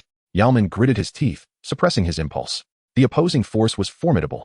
Half an hour later, Yalman observed human civilians busily working in the iron mine near SAS, confirming that it was indeed that human who had eradicated SAS. It seemed that whatever he sought must be in the possession of that individual. A plan must be devised to eliminate this human and reclaim what was rightfully his. Yalman clenched his fists in determination. Halt! As Simmons raised his bow, Yalman issued a low command. Do not act recklessly, lest we alarm the prey. By remaining here, we shall ascertain the location of his territory. Chapter 34. The Spider Queen Ka. The white crane swooped down, calling out to Zhuge a few times. The young girl bit her lip. My lord, Xiaobai has discovered the large bear we encountered earlier. Lu Yuan's heart stirred. The ironclad giant bear had previously evaded his ambush, and he was surprised to encounter it once more. Very well, let Xiaobai lead us to it, Lu Yuan replied. Following the crane's path, Lu Yuan quickly noticed deep footprints on the ground, broken tree branches, and even some mangled corpses of giant spiders. Tracking these signs, Lu Yuan soon found the ironclad giant bear. At this moment, not far from its web-covered lair, the bear was engaged in battle with a swarm of forest spiders. Among these spiders were the massive forest giant spiders and smaller ones adorned with purple markings on their abdomens. Forest venom spider. Level, LV-15. A venomous spider dwelling in the forest, its venom is highly lethal. Skills, venom spit, venomous fangs at present. The forest giant spiders were relentlessly assaulting the bear with their appendages, while some sprayed webs to restrict its movements. The forest venom spiders took the opportunity to unleash their venom and strike with their fangs. Unfortunately, the bear's thick fur rendered it resistant to the venom and fangs that could not penetrate its tough hide. However, the bear's immense strength dealt grievous wounds to the spiders with each blow. Yet, the ironclad giant bear was not unscathed. Its forelimbs bore several wounds that appeared to be festering and oozing yellowish pus, while its abdomen was singed and ravaged. The spider's attacks on these areas elicited ferocious roars from the bear. It seems our old friend is not faring well. Perhaps we should lend him a hand. Lu Yuan chuckled softly. I'll take the lead. Hua Mulan, who had yet to find an opportunity to strike, was eager for action. Upon spotting her chance, she charged forward. In a flash, she appeared at the bear's side, her short sword enveloped in flames, plunging it into the bear's abdomen. With a sizzling sound, the blade pierced flesh, igniting the webs that clung to the bear. In an instant, flames engulfed the ironclad giant bear, the searing pain eliciting a heart-wrenching cry from it. The bear, enraged, recognized the familiar human standing before it. They were the ones who had caused its grievous injuries, and in a moment, the ironclad giant bear was consumed by fury. It swung a massive paw toward the woman. Boom! The giant paw crushed a forest giant spider into a pulp, yet Hua Mulan's presence vanished in an instant. With a swish, her black sword, wreathed in flames, sliced upward, tearing open a gaping wound in the bear's abdomen, spilling its internal organs onto the ground. The ironclad giant bear went into a frenzy, nearly mortally wounded. Just as it prepared to turn and retaliate, more than a dozen white feathers shot toward its face. The bear instinctively lowered its head, evading the oncoming assault. The white feathers pierced its thick hide, embedding themselves into its flesh, leaving numerous feathers standing out against its fur. With a roar, the ironclad giant bear expressed its wrath. Yet, in an instant, it transformed into a lamentation. After a graceful sweep of its wings, the white crane swiftly followed with a fierce claw strike. Its iron-like talons found their mark, piercing the left eye of the iron-hide bear. Mulan wielded her great sword with finesse, each swing leaving profound gashes upon the bear's formidable hide. The white crane, gliding with the agility of an eel, struck unexpectedly time and again. Coupled with the sand-throwing control of the rogue Tushan, the iron-hide bear soon lay battered and bruised upon the ground. Mulan, with a flick of her ebony sword, set her gaze upon the bewildered spiders with their myriad small eyes. Fear not, your turn shall come soon. As the sword whistled through the air, accompanied by the spiders' shrill cries, the forest floor became strewn with carcasses. The ordinary fox girl Talisa watched in silent astonishment. Dealing with common beasts was one thing, but the ease with which Lu Yuan's team dispatched an elite like the ironhide bear left her with a deeper understanding of his prowess. To be sheltered by such a formidable lord might indeed be a fortuitous circumstance. Zhuge Gua, eager to examine the fallen, swiftly returned, presenting his findings to Lu Yuan. Gauntlets of Fury, rank, defense, 8, trait, wrath, When struck, attack power increases by 1 point for 5 seconds, stacking up to 3 layers. Alongside these gauntlets were various materials: bear meat, bear paws, and tattered bear hides. Lu Yuan donned the gauntlets and continued to lead the team toward the spider nest. Many of the spiders had been lured away by the ironhide bear, leaving only a handful behind, which Lu Yuan easily dispatched. The spider nest was more expansive than the wolf den, with thick moss carpeting the ground and vines cascading from the rocky walls. Dense webs intertwined above, with tiny spiders scuttling across them. The entire cavern was damp and cold, a heavy musty odor permeating the air. Squeaks echoed as 5 spiders approached swiftly. Leading the charge was a forest giant spider, flanked by 2 thorn-covered, thorn-poison spiders. Thorn-poison spider. Level: LV-17. Poison spiders lurking in the nest. Their venom is extremely lethal. Skills: Venom Spray, Venom Fangs, Pounce.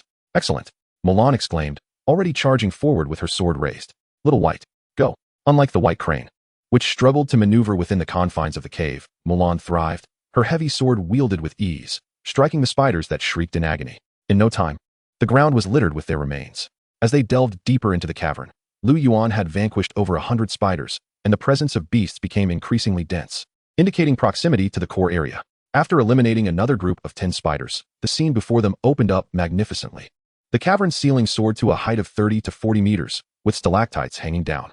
Yet, this cave was not empty. At its center, countless strands of silk formed a massive web, layered to create a grand palace. Upon this white edifice rested a colossal black spider matron, quietly observing. Its body was pitch black, with an unusually large abdomen trailing behind, adorned with a dark red, ghostly visage. Surrounding it, numerous spiders busied themselves, wrapping prey in white cocoons, hanging them before the white palace, awaiting their matron's indulgence. Lu Yuan's gaze was fixed upon the creature, and a series of information materialized before him. Ghostly-faced spider matron. Level: Boss LV-23. Attack: 18. Defense: 23. Health: 2,500. Skills: Hatch. The ghostly-faced matron can hatch numerous ghostly-faced spiders from its eggs. Weave web. The matron's speed and health regeneration increase while in its web, allowing for brief invisibility. Lu Yuan furrowed his brow, surprised by the relatively low attack power of this spider boss, which possessed only 2 skills. However, he did not underestimate the challenge it presented. Clearly, this spider matron was a summoning-type boss, relying entirely on its minions for combat. Just as Lu Yuan contemplated his strategy, the matron's crimson compound eyes opened wide. In an instant, a piercing shriek reverberated throughout the cavern. The atmosphere erupted into chaos. Chapter 35. Night raid rustling filled the cave, a sound reminiscent of leaves stirred by the night wind, yet it was the rapid scurrying of countless spiders racing toward the entrance. As hundreds of spiders of various sizes surged forth, even Lu Yuan felt a chill run down his spine. Retreat. Let the black iron dwarves hold the line. At Lu Yuan's command, the group swiftly fell back. The recently summoned dwarf gladiators were ordered by Talisa to block the entrance. Just as Lu Yuan and his companions had not retreated far, they heard the anguished cries of several dwarves behind them. Zhuge shivered and quickened his pace. The spiders screeched, their 8 legs thrashing as they relentlessly pursued the intruders. Suddenly, a forest poison spider lunged down from above, blocking their path. Little White. The white crane swooped past, crashing into the poisoned spider, flipping it over as its claws rained down, sending green slime splattering everywhere. Mulan realized that escape was futile within the cave. Seizing the narrow passage, she brandished her sword, blocking the way. With a fiery arc, her greatsword cleaved through 3 oncoming spiders, sending them flying back. Kill. The wolf riders formed a spear formation, staunchly repelling the spider onslaught. The spiders continued to unleash venom and webs as the group fought their way back. Half an hour later, Lu Yuan and his companions had distanced themselves from the spider nest, while the horde of spiders receded like a tide. Observing his comrades covered in webs, Lu Yuan frowned and ordered a return to their territory. It seemed that they would need Sun Yu to set the spider nest ablaze. Upon returning to their domain, Lu Yuan found that the constructions he had arranged were now complete. After resting for half an hour to regain his strength, he began to patrol the territory. Tailor shop. Level: LV-1. Basic building. Once a tailor moves in, leather and cloth armor can be crafted. Current blueprints: rough leather armor, crude cloth garment, simple cloth shoes.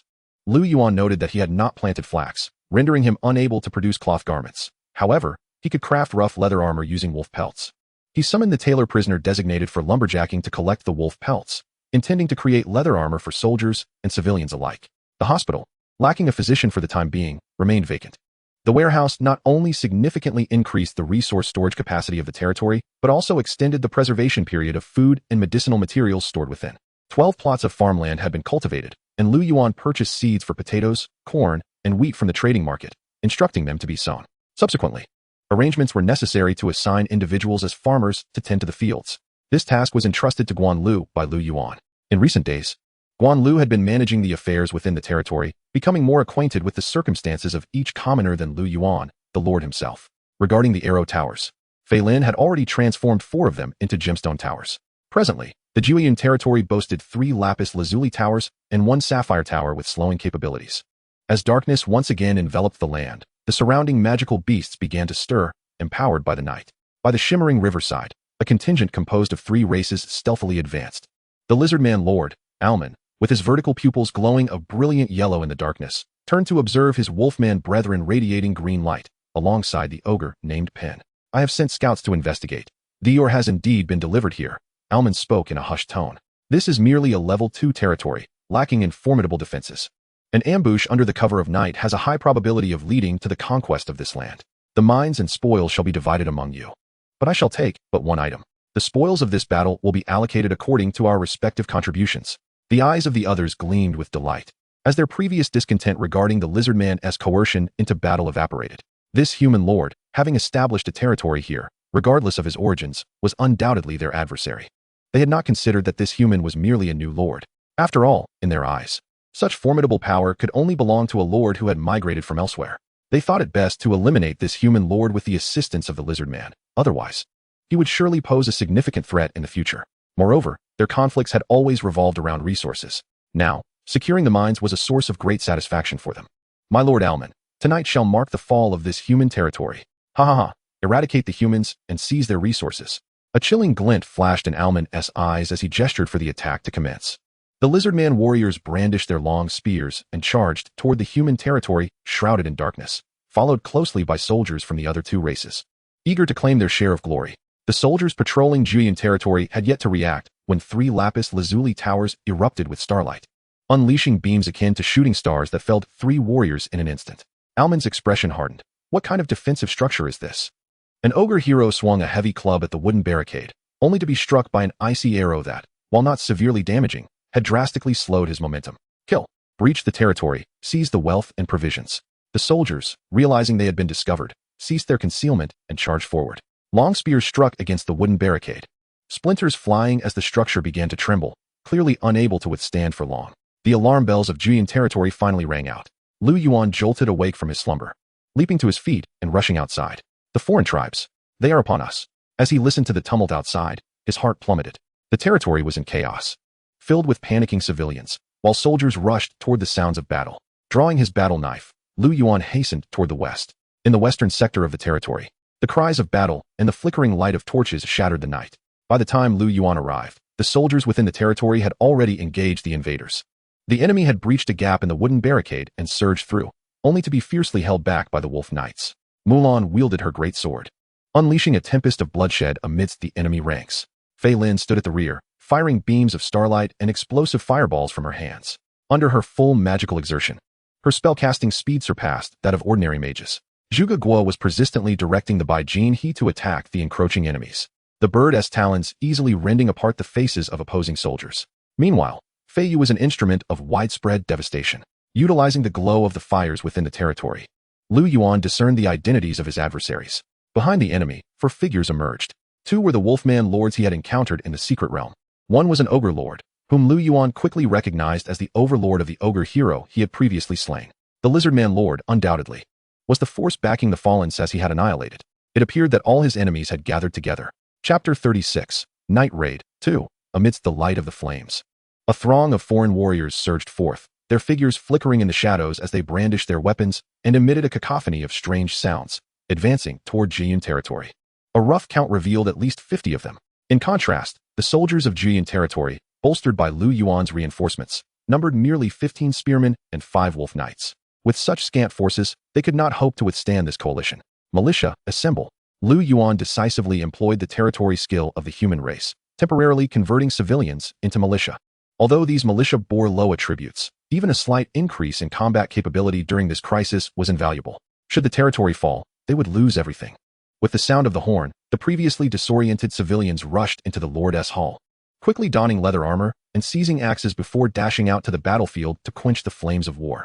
Mulan carved her path through the enemy ranks, her presence formidable. each strike accompanied by a sharp whistle. Just as she severed the head of a lizard-man soldier, a dagger suddenly emerged from the darkness, aiming for her side. Yet, she seemed to sense the danger, swiftly evading and reappearing beside a wolfman archer, her great sword enveloped in flames, cleaving him in two. In the next moment, however, Mulan twisted her body sharply as a hunched figure emerged from the shadows, a dagger stained with blood in hand. Mulan staggered back, her side gashed by the lizard-man assassin. Blood gushing forth. "You little lizard, how dare you wound me? Let us see how you fare against this."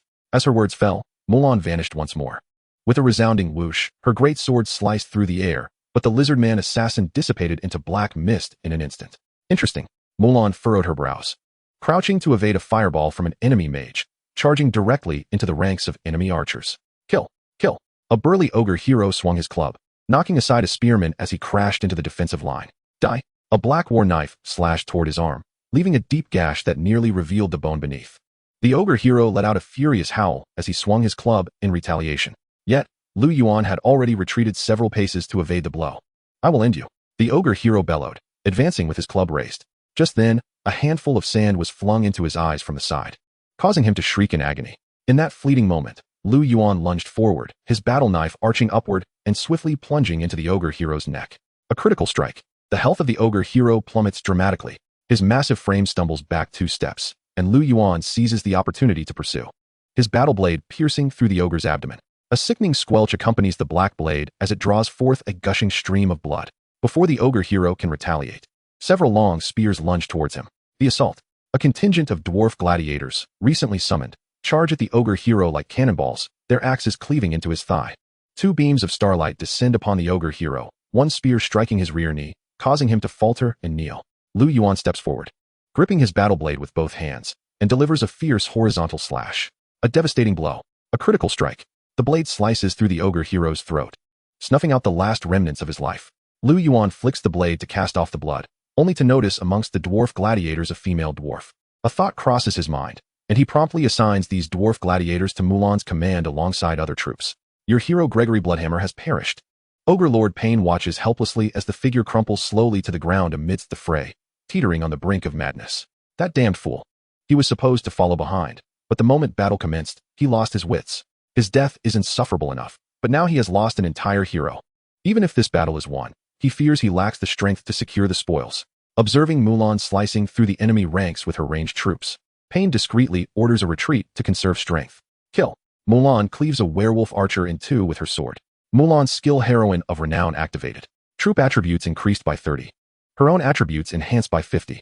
Mulan instantly feels a surge of power within her, executing a swift spin as her short sword clashes against the dagger. Meanwhile, a lurking lizard-man assassin, poised to strike, suddenly feels a piercing chill as an icy arrow strikes him from behind, slowing his movements. In a flash, Mulan's figure vanishes, her blazing greatsword descending upon the werewolf assassin's head. The werewolf, taken aback, hastily attempts to evade, but is a moment too late, receiving a grievous blow to the back and being sent sprawling. Just as Mulan prepares to pursue, a flurry of magical missiles hurtle towards her. She plants her foot and vanishes. A sudden horizontal slash comes from nowhere, leaving the lizard-man assassin with a sharp pain in his left arm, severed at the joint. The lizard-man mage, drenched in sweat, strains to chant a spell, but feels his back struck multiple times, the searing pain interrupting his incantation.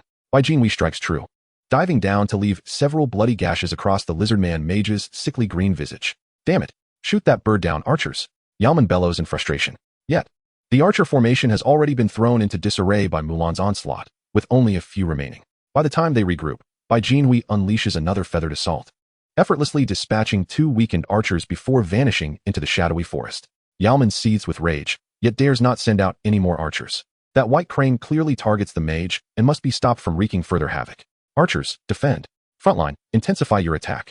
As if in response to his command, the frontline defenders begin to falter, allowing the coalition soldiers to surge forward. However, before Yalman could revel in his moment of triumph, the soldiers of the defending force part ways. Several knights mounted on dire wolves charge forth. Kill. The savage wolf riders' lances glint with fire as they crash into the disordered coalition formation. Their lances pierce through multiple warriors, creating a gaping breach in the enemy lines. A brilliant fireball hurtles into the chaotic coalition, detonating with explosive force, intensifying the pandemonium. Boom. Several wooden siege engines blaze with flames, driven by militia towards the tumultuous enemy ranks. What had initially been a fervent charge into the enemy lines devolves into utter chaos. Some scramble to counter the defender's onslaught.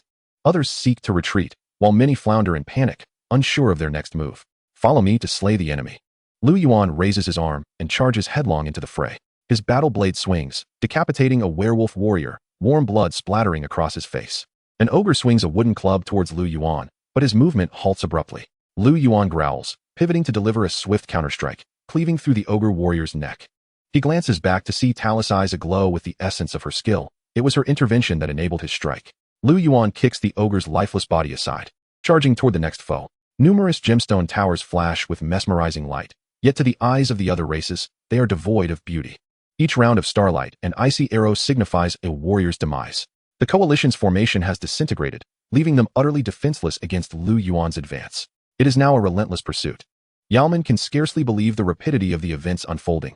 Had it not been for the mage hero Adrian pulling him back, he would remain oblivious to the chaos that led to their defeat. The ogre Pain flees the quickest, having already gathered his forces to make the first retreat the moment their fortunes appeared bleak.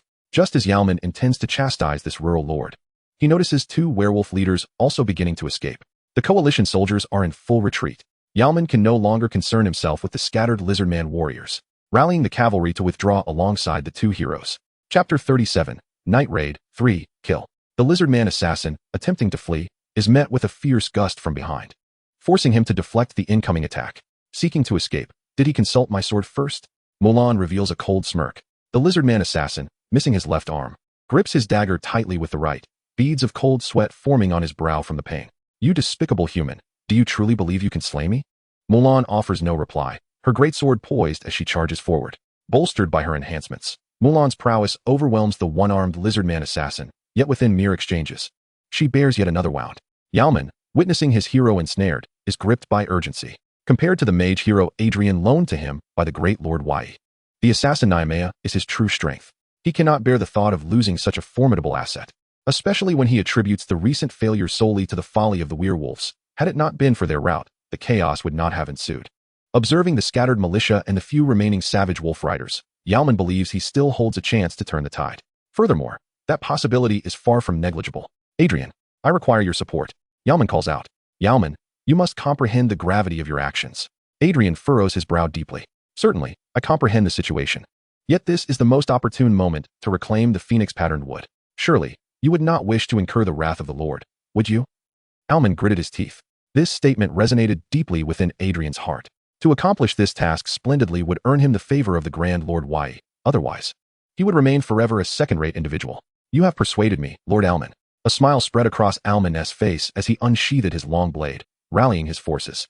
Velociraptor Knights, prepare for battle. He demonstrated considerable skill as, amidst the chaos of the fleeing army, over a dozen lizardmen warriors swiftly gathered around him. Charge! Alman swung his long blade fiercely. The lizardmen knights, brandishing their long swords, urged their velociraptors to charge with a fierce cry. Kill! Lu Yuan also took note of the unfolding events and promptly mobilized his troops. Moments later, the two sides clashed violently. Two spears struck simultaneously, causing one lizardman knight to tumble from his mount. Kill, kill, kill. The wolf knights shouted in unison, thrusting their spears with fervor. Despite their injuries, their morale surged, overpowering the numerically superior velociraptor knights. In addition to the enhancements from Mulan's skills, all the wolf knights had entered a frenzied state, significantly increasing their attack speed. Alman could hardly believe his eyes. How could this be possible? Despite the enemy's inferior numbers, they managed to suppress the lizardman knights. Adrian, support the valiant knights. I will personally slay that woman. Alman roared as he charged towards the rear. He could see that his heroes were on the verge of collapse. The lizardman mage Adrian furrowed his brow, but began to chant a spell nonetheless. Caw! A sharp pain pierced through him, causing Adrian to stagger, and the fireball in his hand erupted. Alman, save me. Alman turned around, only to see the accursed white crane flapping its wings, its white feathers shooting forth like arrows. Considering the distance between them, Alman gritted his teeth and leaped, swinging his curved blade towards the human woman. Yet, in an instant, the woman's figure vanished. Crimson flames tore through the night, and the ugly head of a lizardman assassin soared high. You, damn it! Alman was consumed by rage, charging towards Mulan with his long blade raised high. Clang! Their weapons clashed, sparks flying, and Alman involuntarily took a step back. He realized he had underestimated her strength. This is bad. Instinctively, Alman tried to evade, but it was too late. The fiery greatsword descended upon him, leaving a deep gash on his arm that exposed bone.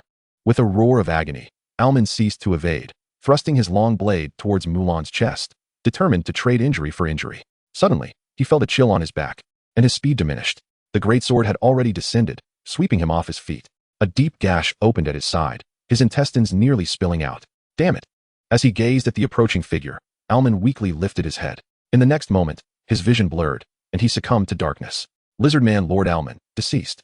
Werewolf Simmons and Ken had initially hoped to see if Alman could turn the tide, but upon witnessing his decisive demise, they fled in an instant.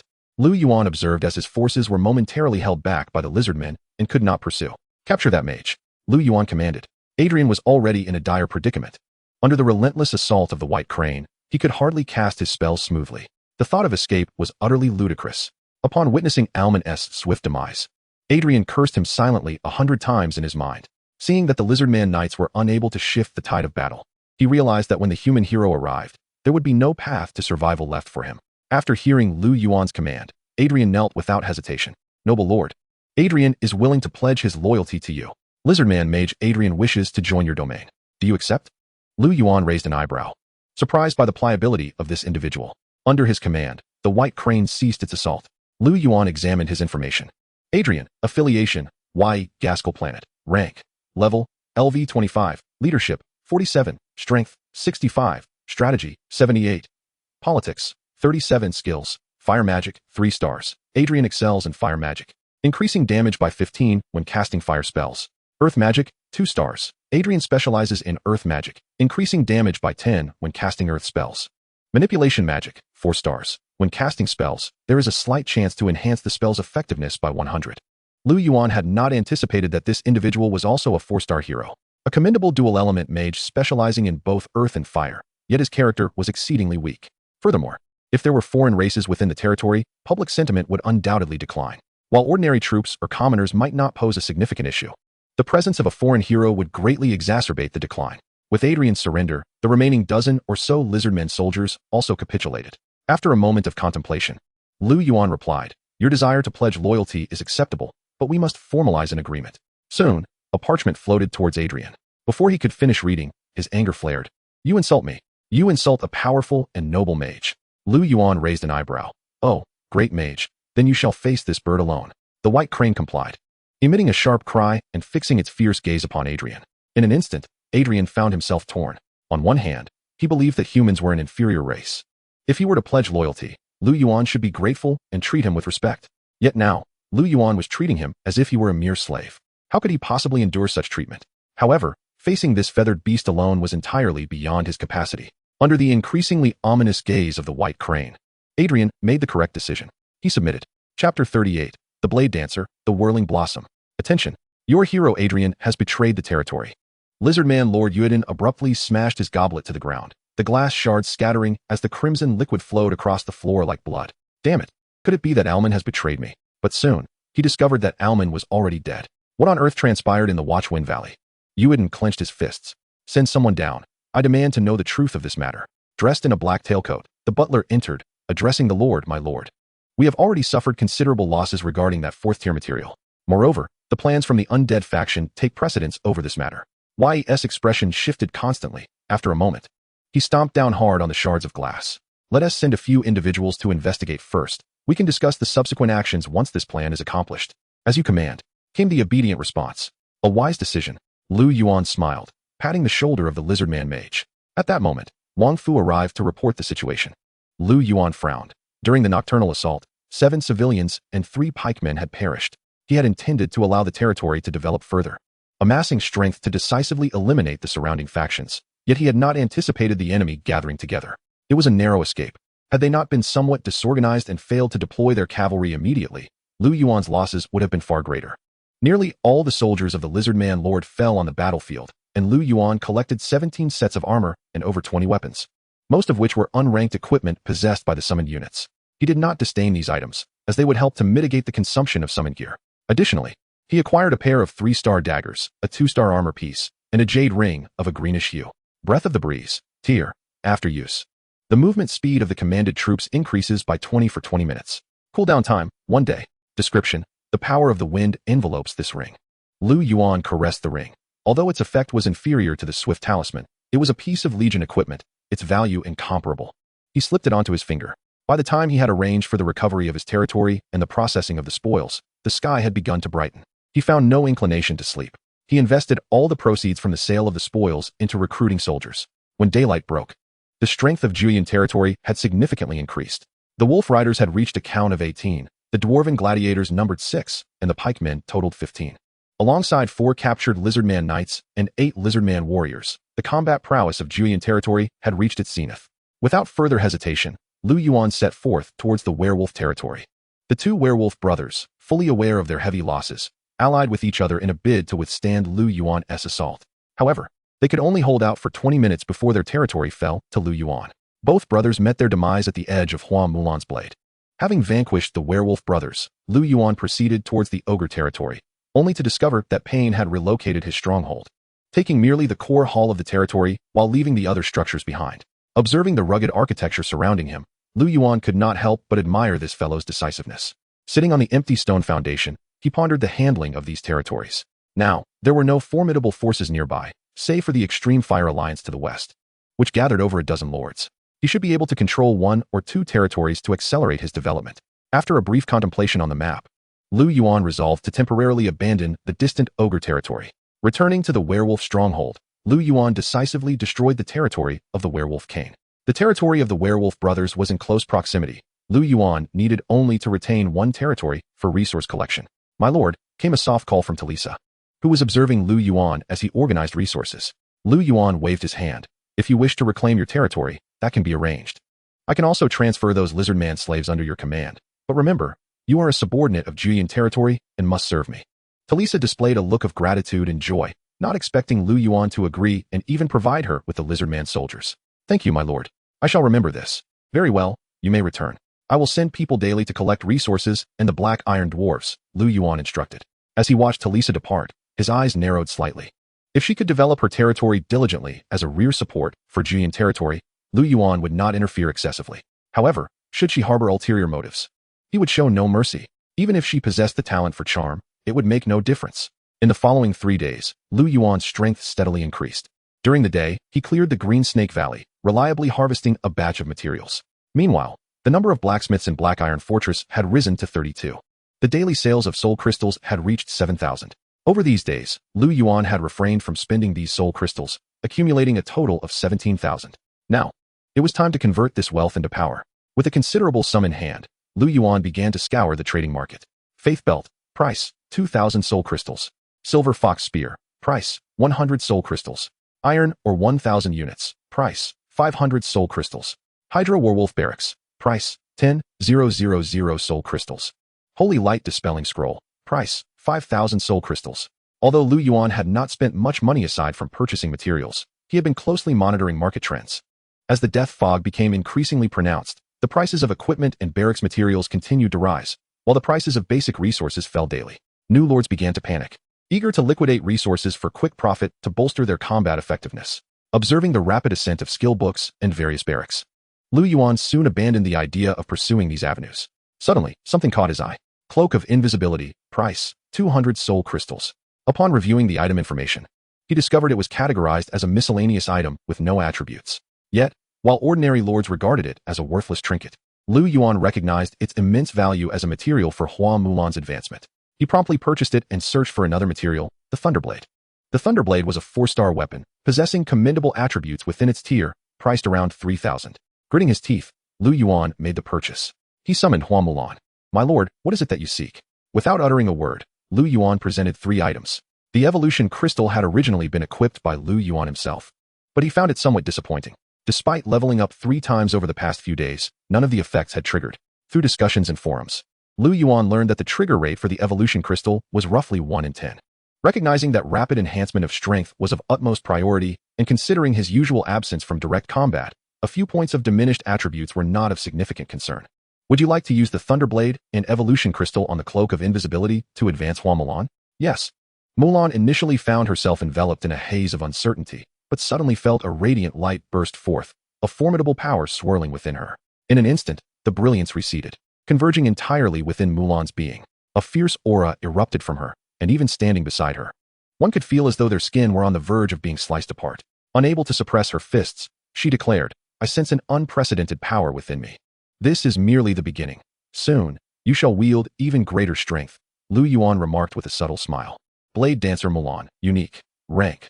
Level, LV13. Leadership, 57. Martial Strength, 89. Strategy, 54. Politics, 43. Skills, Flame Rend Slash, 4 stars. Mulan charges forward to deliver a powerful strike, inflicting an additional 60 fire damage. If the skill hits, she can initiate a second Flame Rend Slash. Dance of Blossoms, 5 stars. Mulan can throw a light sword, dealing an extra 30 damage based on her martial strength, and slowing the enemy upon a successful hit.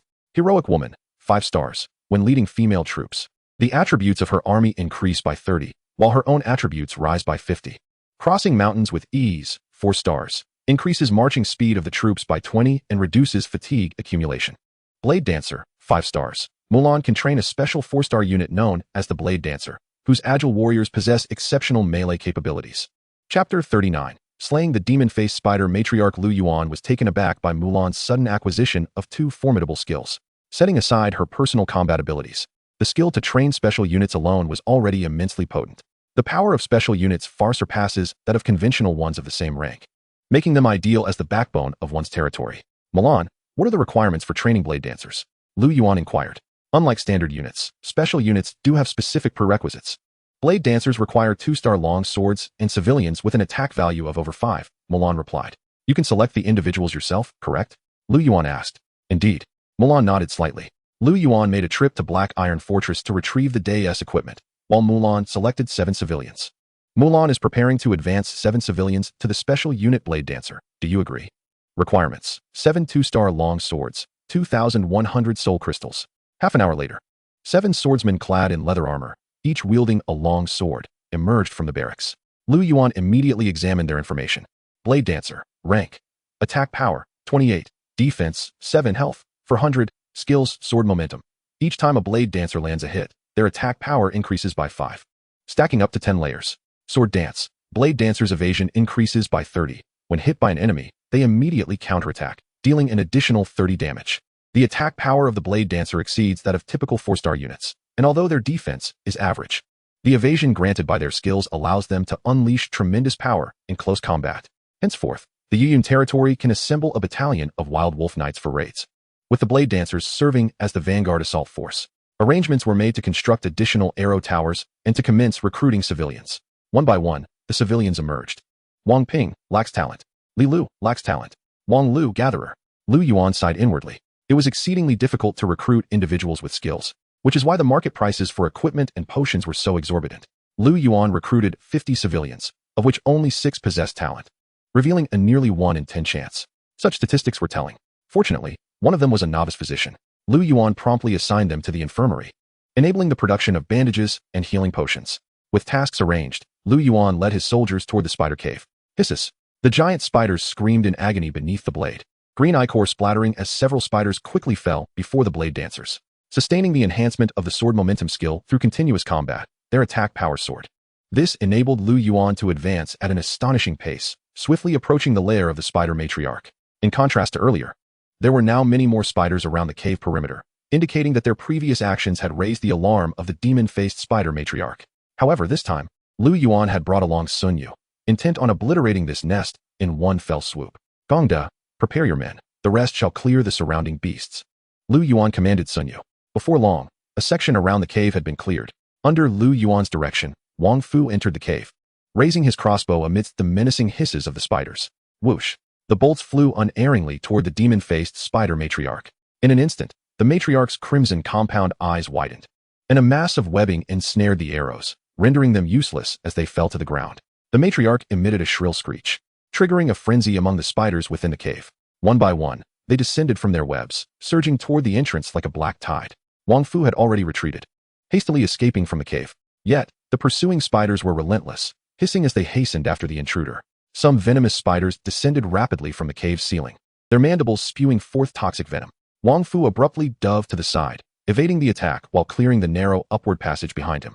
The spiders, momentarily confused by the commotion, soon found themselves beset by a cascade of burning logs crashing down with a heavy thud. These spiders, evidently lacking in intelligence, paid no heed to the falling debris, fixated solely on eliminating Wang Fu, the intruder. In an instant, the flaming logs rolled over the foremost spider, exploding with a spray of green ichor that mingled with the throng of spiders. The spiders were oblivious to the alterations in their former lair. The ground strewn with dry twigs and leaves, enhanced by Sun Yu's skills. Flames surged skyward. The narrow cave transformed into a veritable inferno, with countless spiders shrieking and writhing in agony. Some massive spiders, engulfed in flames, charged out of the firestorm, only to be pierced by a dozen spears, collapsing lifelessly to the ground. The spearmen secured the narrow passage, ensuring that none of the beleaguered spiders could escape. Waves of heat washed over them, accompanied by the acrid scent of charred flesh. Squeak! One by one, the spiders fell into the sea of flames, ultimately reduced to charred remnants. Meanwhile, some spiders, ablaze, retreated into the cave of the demon-faced spider matriarch. The matriarch, still unaware of the unfolding disaster, watched as the flames swiftly ignited the webs.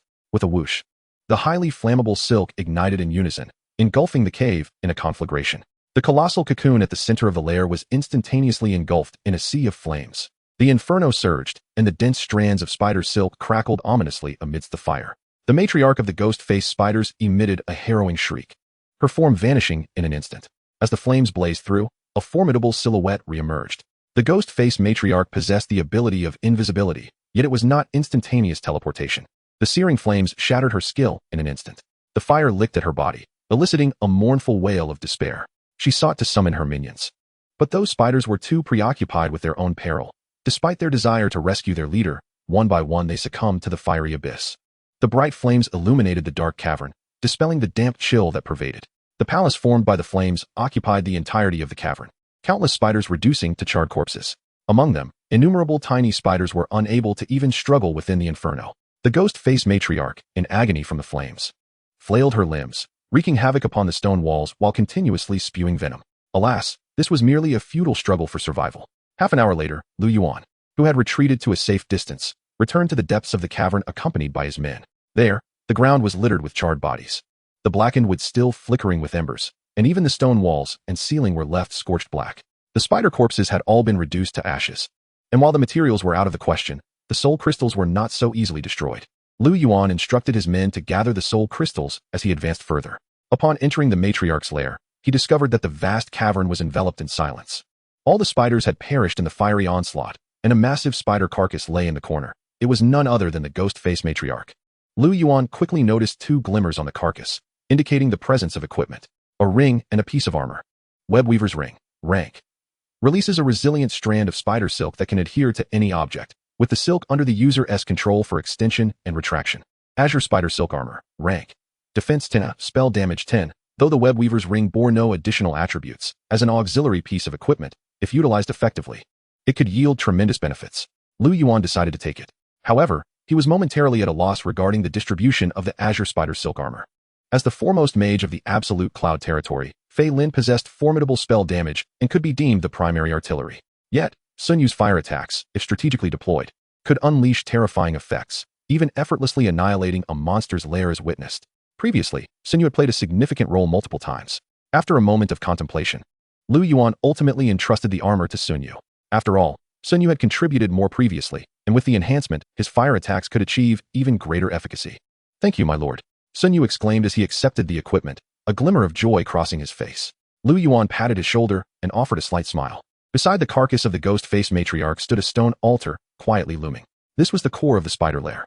You have occupied a monster lair. Please choose to occupy or destroy it. Occupying will grant you a subsidiary territory that will provide 200 soul crystals daily.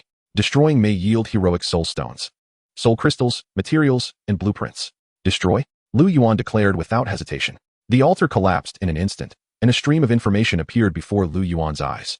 You have destroyed the monster lair, obtaining soul crystals for 1,000, wood, 1,500, stone, 1,500, iron ore, 1,500, shadow spider barracks blueprint, ancient relics, heroic soul stones.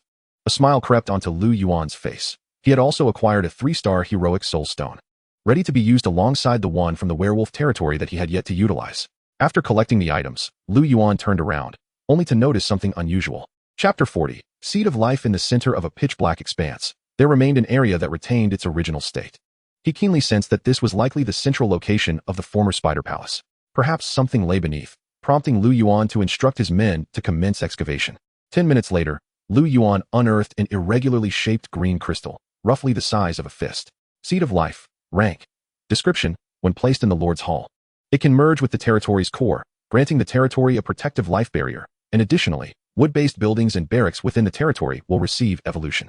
Lu Yuan was taken aback to have obtained such a precious item. An artifact capable of enhancing an entire territory was undoubtedly rare. This seed of life not only fortified the territory with an additional barrier, but also strengthened buildings. If taken to the market, it would be worth its weight in gold. Upon returning to his territory, Lu Yuan approached the heroic altar. Would you like to use heroic soul stones to summon? Would you like to use heroic soul stones to summon? Summon. 2 beams of blue light shot skyward, and countless runes illuminated the altar. 2 figures emerged slowly. One clad in a blue scholar's robe and wearing a scholar's cap, while the other donned armor and a red headscarf. Zhuge Liang pays respects to the Lord. Zhu Mao pays respects to the Lord. Lu Yuan helped them to their feet, while also examining their information. Zhuge Liang, rank, level, LV1, leadership, 25, martial power, 25, strategy, 35, politics, 30, skills, masterful planning construction. Reduces troop recruitment time by 15, supervising the military, when the enemy army enters a negative state, increases negative effects by 15. Hidden advancement path, shattered holy grail. 5 mountains true form map, holy code can advance to military supervision and statecraft, 5 stars. Hidden advancement path, art of peace, echoing staff. Fiery dominator can advance to prosperous era, 6 stars. Hidden advancement path, Zhu Mao, rank, level, LV1, leadership, 25, martial power, 28, strategy, 18, politics, 17 skills, furious strike, immediately launches a ferocious strike, dealing 10 damage based on martial power.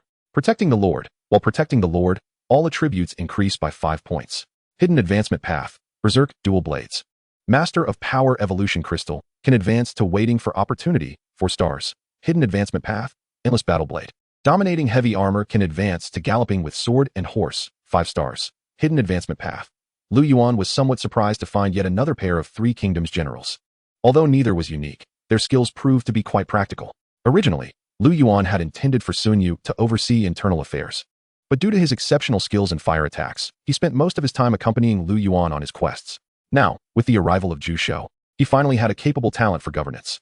Zhu Shou could assist Yuan Shao in managing both internal and external matters. And taking charge of a small territory was certainly well within his capabilities. Meanwhile, Zhu Mao could serve as a guard or personal protector. Lu Yuan was quite pleased with these 2 martial generals. After introducing them to the assembly, he proceeded to the Lord's Hall. Upon taking out the Seed of Life, an immediate prompt appeared. Detection of a special item. Would you like to fuse it with the territory core? Yes. The Seed of Life soared towards the Lord's Hall, quickly merging with it. A radiant glow emanated from the hall, rippling outward and swiftly forming a barrier that soon faded from view. Vines began to creep up the originally stone-built small structure, infusing it with a sense of nature. Lu Yuan also noticed that nameless flowers had begun to bloom in some of the territory's open spaces. This was undoubtedly the influence of the Seed of Life. Lu Yuan promptly checked the territory information. Absolute Cloud Territory. Owner, Lu Yuan, Blue Star. Level, LV2. Resources, wood, 1213, stone, 1020, iron ore, 2510, food, 820. Soul crystals, 1038. Upgrade requirements, wood, 8000, stone, 10,000, iron ore, 8,000, soul crystals, 8,000. Subordinate territory, Black Iron Fortress. Race skill, Militia Summon. Temporarily converts farmers into militia with a certain combat capacity for half an hour. Territory skills, Lord's Heart. Increases the Lord's basic attributes by 10. Life barrier. When the territory is attacked, a barrier with 3000 HP will appear. Breath of Life. Reduces the growth time of plants within the territory by 15. Increasing yield by 15. Territory buildings. Residential houses, barracks, arrow towers, blacksmith, lumberyard, hero altar, hunter's lodge, underground chamber, forest wolf barracks. Description. The core of the territory. Advanced territories greatly enhance the Lord's power. Lu Yuan was instantly elated. The 2 skills bestowed by the Seed of Life were remarkably powerful. Undoubtedly, this significantly bolstered the security of the territory. After attending to matters pertaining to the territory, Lu Yuan placed all the preparations crafted by the blacksmith onto the trading market. He contemplated purchasing 1 or 2 equipment blueprints to further enhance the territory's strength. However, he unexpectedly received a private message. Tylisa, my lord. The Extreme Fire Alliance wishes to contact you. Lu Yuan, what do they want? Tylisa, as you may be aware, the death fog has become increasingly thick, and everyone believes that this year's tide of monsters will arrive earlier than in previous years. Their leader wishes to discuss strategies for combating the tide with you. Lu Yuan furrowed his brow. The tide of monsters was indeed a significant concern for every lord. However, he was reluctant to ally with unfamiliar foreign lords. In the battlefield of myriad races, lords were competitors, Even among the same race, they could turn against one another, let alone with foreign entities. Furthermore, he recalled another matter. Lu Yuan, do they know my identity? Tylisa. No, they do not. Tylisa. They are only aware that the ogre leader In and the lizard man says were both eradicated, and that the one who defeated them is exceedingly powerful. Lu Yuan. Good. Do they know our relationship? Tylisa. Without your lordship's consent, I would not dare to act on my own. They are unaware. I merely mentioned that we have had prior contact. Lu Yuan lightly tapped his fingers on the table. To be honest, Tylisa had been remarkably honest lately, personally delivering resources and updates from the dwarfs daily. Yet, Lu Yuan was not easily swayed into trust. Lu Yuan, continue your communication with them and inform them that I will consider the matter. After sending the message, several shadowy spiders emerged from the web-like structures before him, soon scuttling out of the territory. Chapter 41, Territory Development, Fiery Liquor, Barracks, Level, LV2. Recruitable Units, Spearmen, Sword and Shield Soldiers. Upgrade Requirements, Wood, 1500, Stone, 1000, Iron Ore, 1500, Soul Crystals, 1000. Attributes, reduces recruitment time of units by 5, material costs by 5. Description, a fundamental building for humanity, capable of recruiting melee units. Archer Camp, Level, LV2. Recruitable Units, Archers. Upgrade Requirements, Wood, 1700, Stone, 800, Iron Ore, 1500. Soul Crystals, 1000. Attributes, reduces recruitment time of units by 5, material costs by 5. Description, a fundamental building for humanity, capable of recruiting ranged units. In recent days, Lu Yuan, having profited from the Black Iron set, purchased a batch of resources and upgraded all territory buildings to level 2.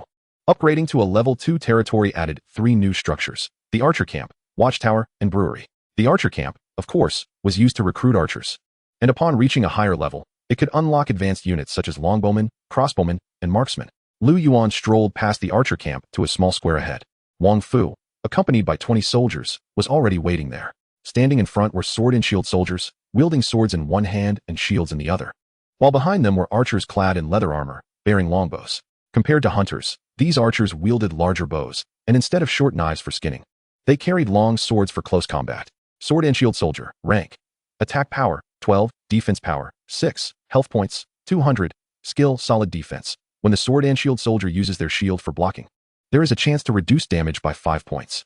Description, the most common soldier of humanity, possessing a certain degree of defense.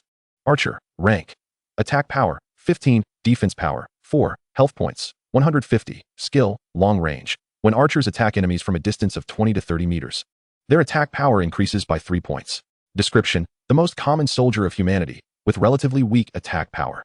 These unit attributes were modest, comparable to those of spearmen. Lu Yuan recruited them not to expand his ranks, but rather to establish a defensive force for the territory. Wang Fu, from this point onward, you shall lead this troop as the military officer of the territory. My lord, I still wish to stay by your side, though I have lost a hand.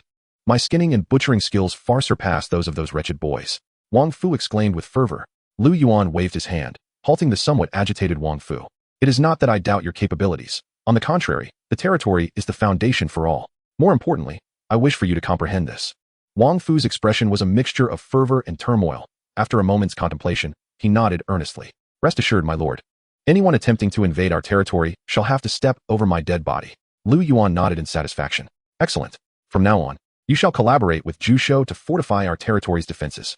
These individuals will be divided into 3 groups, taking turns to patrol the area. Additionally, a team must escort the daily supply transport. I will recruit another batch of people in a couple of days. Furthermore, we must assign sentinels to the watchtower. The watchtower serves a dual purpose. It provides a warning and illuminates the night. Lu Yuan established 3 towers, with 2 situated outside the territory for vigilance. Yes, my lord. Having organized the territory's defenses, Lu Yuan proceeded to the winery. Winery, level, LV2. Production list, turbid wine, rice wine. Current brewmasters, none wine. Being a specialty of the territory, may not restore health points, yet it enhances hidden attributes, morale, and the hearts of the people. Moreover, superior wines can be traded as specialties with other lords. However, as the winery has just been constructed, no brewmaster has yet taken residence.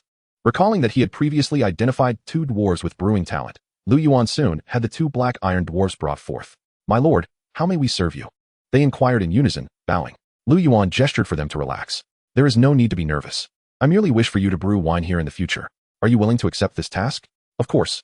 We, Guy and Palmer, are grateful for your kindness. My lord. Very well, you may begin your work. I shall soon deliver the materials to the workshop. As he watched the 2 enter the winery, An alert flashed before him. Guy and Palmer joined the winery, unlocking the recipe, fiery spirit wine. Lu Yuan was taken aback and promptly checked the winery's information, discovering a new item added to the production list, fiery spirit wine. Fiery spirit wine, rank. Required materials, spring water, rye corn. Brewing time, 1 month. Restores 50 points of energy upon consumption. Drinking over 300 milliliters will induce drunkenness, while also increasing health points by 50. Description: a potent liquor favored by black iron dwarfs, as ferocious as lava. Lu Yuan's spirit soared. The fiery spirit wine was evidently superior to ordinary wines, particularly its energy-restoring properties, which were immensely valuable. Originally, Zhuge Gua had lost his energy restoration skills upon leveling up, causing a slight stagnation in the territory's development. And Lu Yuan had been somewhat anxious. Little did he expect that these dwarves would possess such a recipe. Spring water was readily available in Black Iron Fortress, and rye and corn, as food items, were on sale in the trading market. These crops were surprisingly more expensive than meat, simply because some territories could not cultivate crops at all. Small lords were unable to plant, and could only rely on hunting magical beasts for sustenance, resulting in corn being priced at 3 times that of basic resources like timber. Lu Yuan was not particularly short on funds at the moment. He purchased 1,000 units of each, including the spring water, and had them sent to the winery, instructing the 2 dwarves to commence production immediately. Having arranged matters concerning the territory, Lu Yuan continued to lead his team in the eradication of lairs, with the spider lair already subdued. The nearest target was the green serpent lair. Chapter 42, Twin Spirit King Serpents, Venomous Stings for 2 consecutive days. Lu Yuan swiftly cleared the magical beasts surrounding the Serpent Valley. After 2 days of relentless efforts, the perimeter of the valley was completely purged. Today, they would finally delve into the emerald green serpent's lair. Upon entering the cave, a chill enveloped them. Suddenly, 2 massive black pythons lunged forward. The swordsman in the lead had barely unsheathed his sword when he felt a sharp bite from 2 fleeting azure shadows, rendering him immediately weak and incapacitated. Lu Yuan focused intently, and 2 pieces of information materialized before him. Black-scaled python. Level, LV-14. A colossal serpent species, immensely powerful. Skills, scales, constriction. Viper. Level, LV-16. A smaller serpent species, adept at ambush, possessing potent venom. Skills, paralytic venom, fangs. With a swish, the swordsman was struck and activated his skill. Blade dance. His sword shimmered with a cold light as it cleaved into the viper. Though these venomous snakes dealt significant damage, they were quite fragile, and the sword sent it flying, reducing its health by more than half. Hiss. The black-scaled python had already ensnared the swordsman, wrapping around him tightly. His entire body was bound, rendering his sword dance skill nullified and leaving him unable to move. You wretched beast. Zhu Mao bellowed, brandishing his dual blades, which unleashed a flurry of blood from the black-scaled python. It abandoned the swordsman in favor of targeting Zhu Mao. Feel the bite of my sword. Mulan's figure flickered. Her great sword engulfed in flames, striking the other black-scaled python and sending it soaring. Flame slash. Mulan's figure shimmered once more as her great sword descended, cleaving the black-scaled python in 2, leaving it convulsing helplessly on the ground. Meanwhile, several swordsmen joined Zhu Mao, delivering a series of strikes that swiftly dispatched the remaining black-scaled python. The vipers soon followed suit, meeting their end in quick succession. Having familiarized themselves with the attack patterns of these serpents, the group advanced with increased momentum. After vanquishing over 10 waves of magical beasts, they arrived at a spacious cavern. Dim light filtered in, illuminating the cave's ceiling, which was adorned with vines, around which numerous venomous snakes coiled like animated branches. On the ground, snakes of various sizes twisted and writhed, a foul stench permeating the air. Lu Yuan revealed a slight smile. Gongda, it is your time to shine. Sun Yu nodded slightly. Rest assured, my lord. During the continuous assaults on the demon lair, Sun Yu had accumulated a wealth of experience points, reaching level 10, thereby enhancing his strength considerably. Sun Yu skillfully directed the soldiers in setting up. Half an hour later, flames illuminated the entire cavern. Countless snakes emitted shrill cries of agony as thick smoke billowed from the passage, forcing Lu Yuan to step back a couple of paces. My lord, it is rather damp here, and the smoke is overwhelming. Please wait a moment. Sun Yu chuckled. Lu Yuan nodded slightly, but suddenly his expression shifted. A massive figure burst forth from the cave, sending several spear-wielding soldiers flying as it barreled through. It was a serpent thicker than a water barrel. Its scales a striking blend of red and green, with 2 heads emerging from its neck, one crimson, the other emerald. Twin Spirit King Serpent. Level, Boss LV-25. Attack power, 60. Defense power, 10. Health, 3000. Skills, Flame Breath. The Twin Spirit King Serpent harbors the power of fire within, capable of unleashing a torrent of fierce flames. Poison Mist. The Twin Spirit King Serpent contains a potent toxin, enabling it to exhale a cloud of venomous mist. Devour. The Twin Spirit King Serpent can engulf its prey to swiftly restore its health. Whiplash. The serpent's tail can inflict horrifying damage. At this moment, the venomous serpent head is biting down on a spearman, its jaws wide open, directly swallowing the manhole. Soon, the scales, originally charred by flames, rapidly regain their luster. Simultaneously, the other fiery serpent head opens wide, spewing forth a scorching wave of fire. The two spearmen, caught off guard, are instantly ignited, writhing helplessly on the ground. Attack! Lu Yuan commanded in a deep voice. In truth, even without his order, Hua Mulan had already sprung into action. The fiery serpent head lunged towards the spearman. But Hua Mulan was swifter, delivering a flame rift slash aimed at the serpent's neck. The scales shattered, blood erupting forth. The twin spirit king serpent emitted a mournful hiss. Yet the fiery assault from the flame rift slash had little effect on it. Hiss! The venomous serpent head, enraged, opened wide, unleashing a vast expanse of sickly green poison mist towards Hua Mulan. Several sword dancers were about to advance, but Lu Yuan quickly redirected them to avoid collateral damage. Just as the poison mist was about to engulf her, Hua Mulan's figure flickered, instantaneously appearing on the opposite side of the venomous serpent head. Flame rift slash. A massive wound appeared on the venomous serpent head, the scales around the injury singed black, the skin seared, barely allowing blood to flow. Hiss! The twin spirit king serpent twisted violently, emitting a shrill wail, its tail lashing out like a whip towards Hua Mulan. She had already retreated several steps.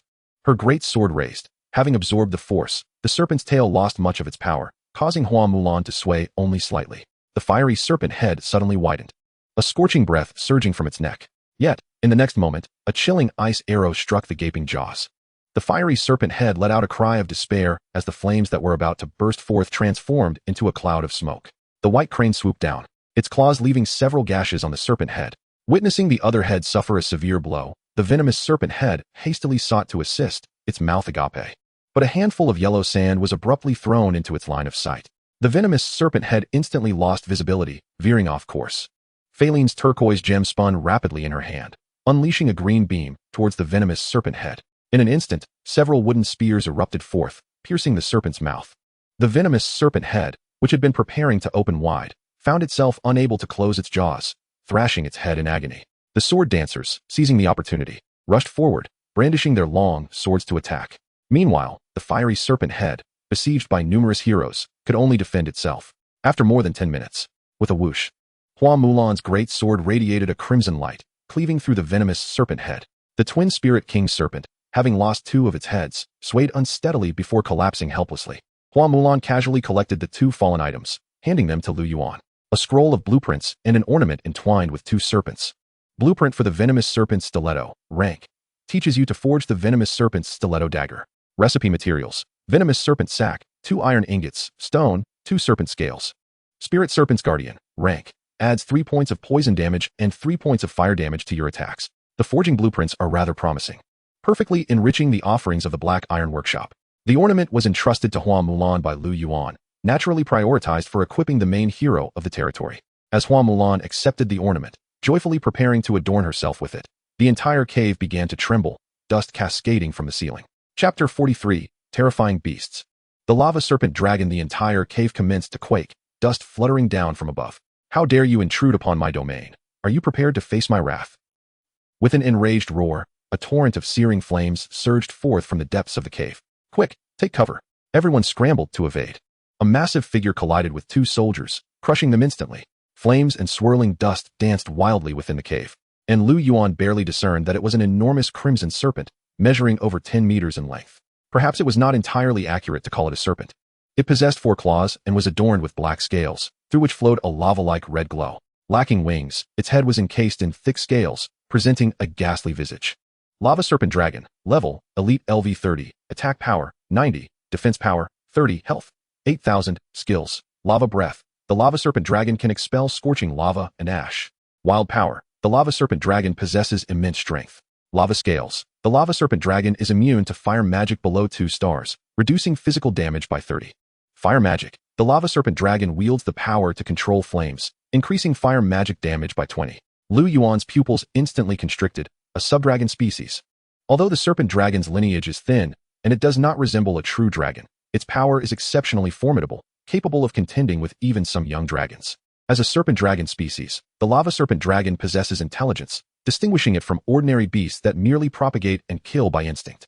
The lava serpent dragon, akin to dragons, revels in hoarding treasures, indulging in vanity, relishing the adoration of lesser beings, while simultaneously being cruel and bloodthirsty, finding pleasure in the fear and wails of the suffering. This creature is certainly not to be trifled with.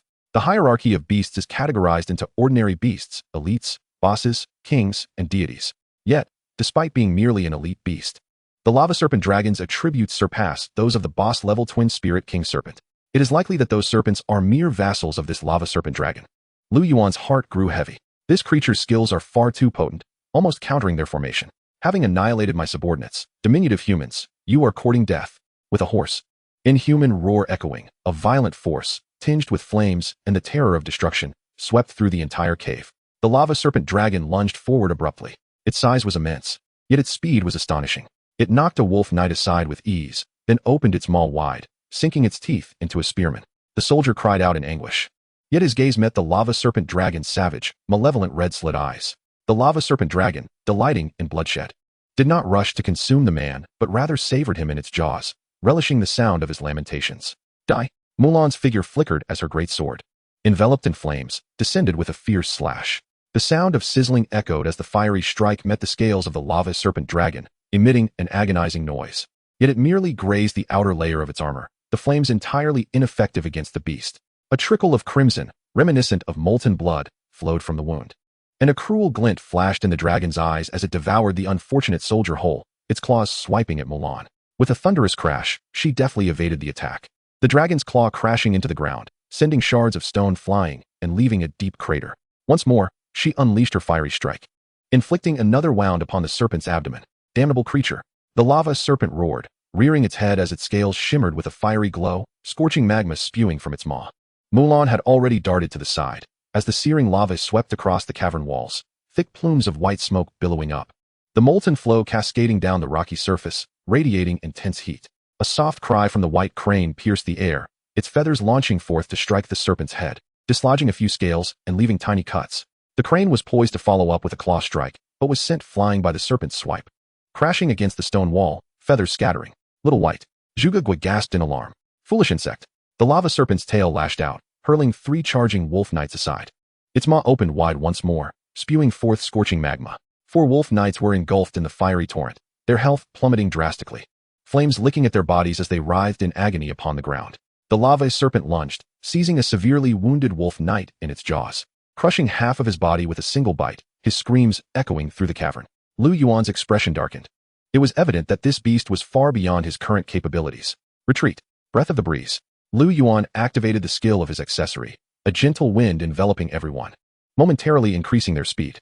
They hastily withdrew, but the lava serpent would not relent, letting out a furious roar as it charged after them. Yet as its head emerged from the passage, it was suddenly ensnared by creeping vines. The serpent's immense strength allowed it to swiftly break free from Phaeline's wood magic. However, at that moment, a barrage of fiery arrows soared toward it. Foolish insect. The lava serpent sneered, dismissing the fire spells as nothing more than an itch.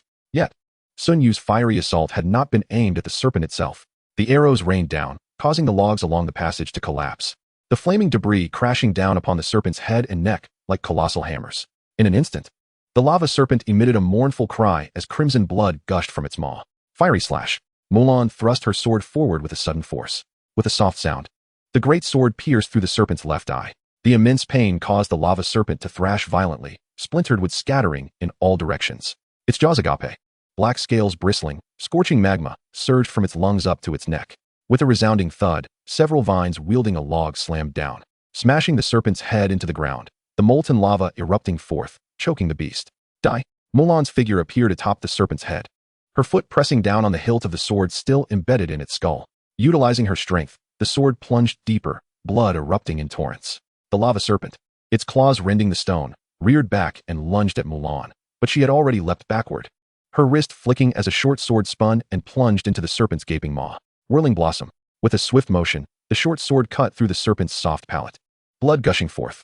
The sword dancer wielded her long sword, striking the serpent's body. The creature was largely trapped within the passage, only its foreclaws and head able to attack. Some of its strikes evaded by the dancers. The long sword left a series of wounds across the dragon's form. Die! Zhu Mao swung his twin daggers at the serpent's head. The lava serpent violently tossed its head, sending Zhu Mao and 2 dancers flying. Yet, in its peripheral vision, the serpent caught sight of an ember of flame. With a piercing sound, a short sword embedded itself in its right eye, eliciting a shrill cry of agony. The lava serpent, now maddened, charged recklessly from the passage. Its scales torn and scorched by the wood, leaving behind a gruesome trail of blood. Both of its eyes were blinded, rendering it sightless, and in its pain, it rampaged through the cavern, venting its torment while continuously exhaling scorching magma. Though its offensive prowess was formidable, without sight, it became little more than a target. After half an hour, Lu Yuan paid a heavy price, losing 3 more soldiers, before finally slaying the lava serpent on the spot. Chapter 44, Slaying the Serpent. Blazing blade gasping for breath, Lu Yuan surveyed the ravaged battlefield. Molten lava flowed freely, the once solid walls now pockmarked and crumbling. The massive form of the lava serpent sprawled on the ground. He glanced around. Only 8 wolf knights and 5 sword dancers remained alive. The spear wielders had all perished beneath the serpent's lethal claws. Mulan herself bore deep wounds, a severe gash across her waist. Failing lay nearby, surrounded by over a dozen dull gemstones, her face pale. Sun Yu was utterly exhausted. Meanwhile, Zhuge Guo wept over the lifeless body of the white crane. Yet, her pet was not lost forever. It could be summoned anew in 3 days. The sacrifices had, however, yielded bountiful rewards. Lu Yuan discovered 3 items upon the carcass of the lava serpent. Blueprint of the Howling Flame Bow. Tier. Enables the forging of the Howling Flame Longbow. Required materials: 2 flame serpent scales, 5 iron ingots, heavy leather strap, 2 crimson flame flowers. Blazing blade. Tier. Attack. 2025. Traits: armor piercing. Ignores 10 of the enemy's armor. Blaze. Small chance to trigger a fire wave attack on enemies when striking. Description: a faint sound of flames howling can be heard when near this sword. Heart of the Serpent. Tier. Consumable. Enhances constitution upon use. Description: the power of flames pulses within this heart. Primal Crystal Core. Tier. Upon use, may grant 23 skill points. Description: consume me. Without a moment's hesitation, Lu Yuan swallowed the heart of the serpent dragon whole. Instantly, a searing heat coursed down his throat and into his abdomen, igniting into a blazing inferno in an instant, while beads of sweat trickled down his forehead. The cacophony around him faded entirely, leaving only the thunderous rhythm of his heart. Thump, thump, thump. In the next moment, all sounds returned, and Lu Yuan regained his composure, thoroughly drenched in perspiration, his face flushed like a boiled lobster. Master, are you all right? Hua Mulan extended a hand towards him. Lu Yuan wiped his brow and shook his head. I'm fine. This sword is now entrusted to you. The flame blade was a long sword, perfectly suited for Hua Mulan. Her 2 short swords were merely paired with black iron longswords of 2-star quality, which could only be described as adequate. With this new weapon, her combat prowess would surely see a significant enhancement. Hua Mulan appeared quite enamored. Caressing the crimson blade with an affectionate touch, Lu Yuan diverted his gaze, recalling that in a moment of daze, he had seemingly heard a system notification. Indeed, it was not an illusion. You have consumed the heart of the serpent dragon. Attributes have been enhanced. Strength 2, Health 100. You have acquired Body of Flames. A surge of joy filled Lu Yuan's heart. The augmentation was indeed substantial. He promptly opened his status panel for review. Lu Yuan, rank, level, LV 11, leadership, 31, strength, 33, tactics, 31, politics, 31, talent, Eye of Evolution, divine, survival of the fittest. Possessing this talent allows one to discern the evolutionary paths of living beings. Skills: offensive technique, increases Legion's attack power by 15. Lord's Heart, base attributes 10. Body of Flames, enhances fire affinity, fire resistance 10. Fierce Slash, unleashes a powerful strike, inflicting an additional 10 damage based on strength, with a chance to cause bleeding. Equipment: Shadow Blade, Savage Gladiator's Gauntlets, Black Iron Armor, Black Iron Leggings, Black Iron Boots, Black Iron Metal, Breath of the Breeze. Remaining skill points: 1. He had already approached the brink of level 9, and to his surprise, slaying the Lava Serpent Dragon had propelled him up 2 levels.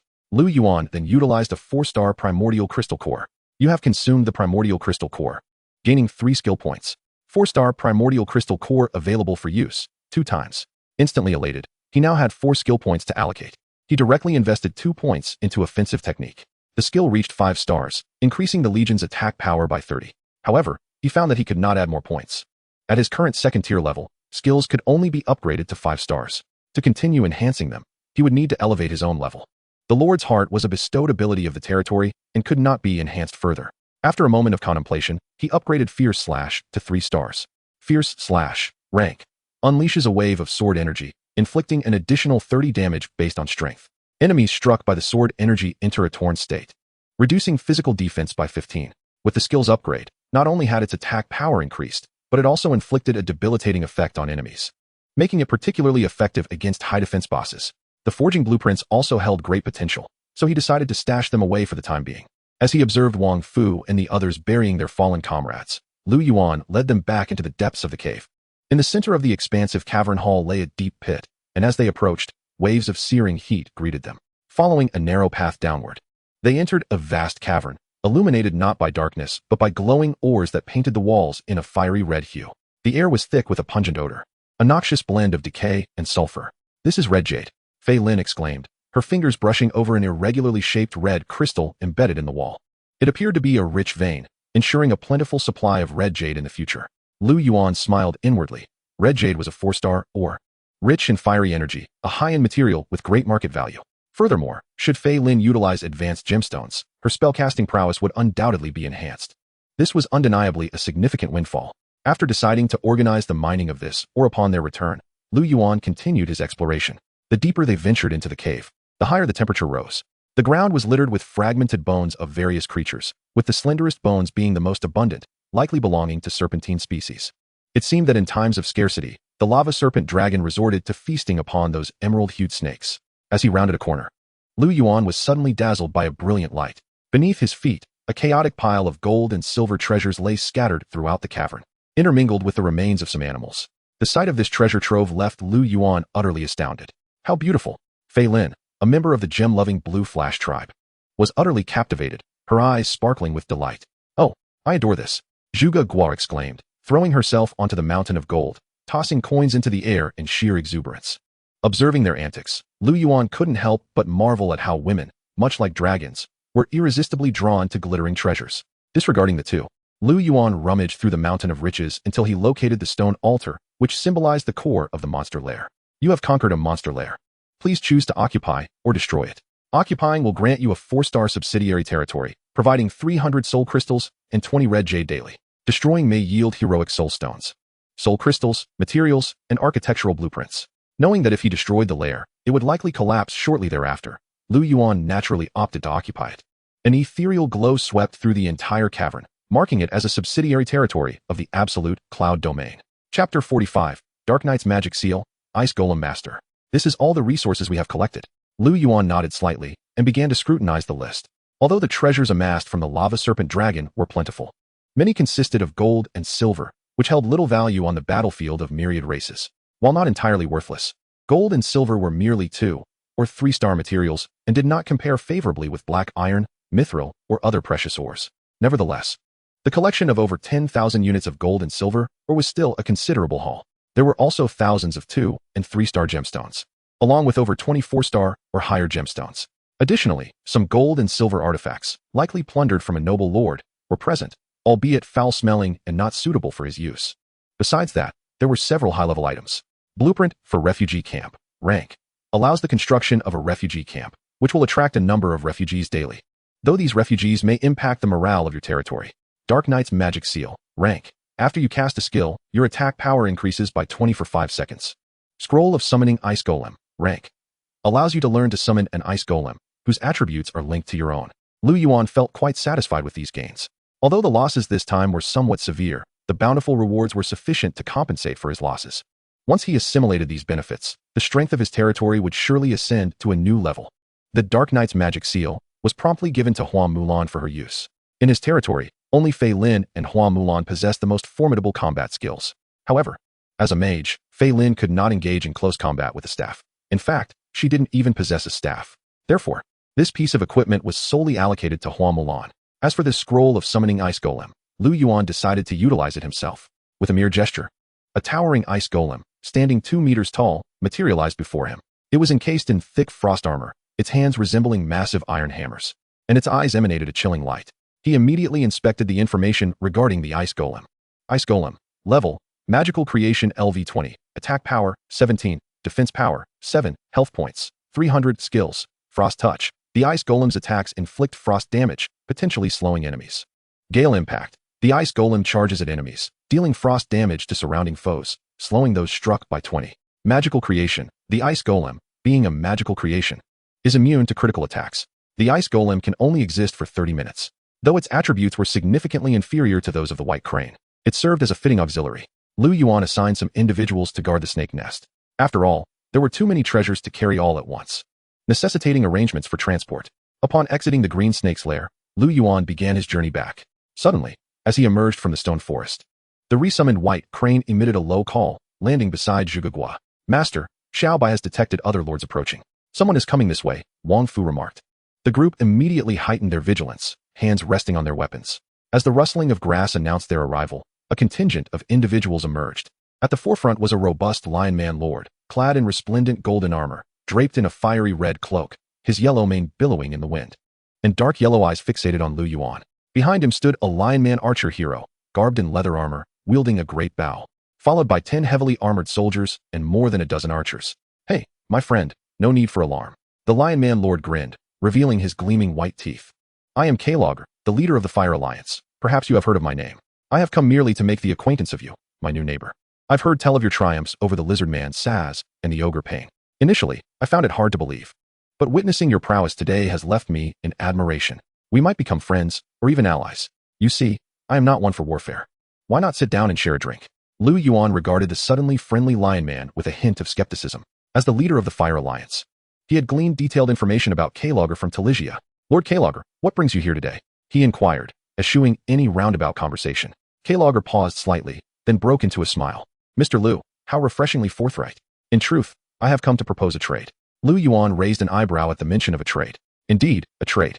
To the west of Watcher's Valley, a swarm of giant beetles has appeared, proving rather troublesome. Hence, I thought to seek assistance in clearing them out.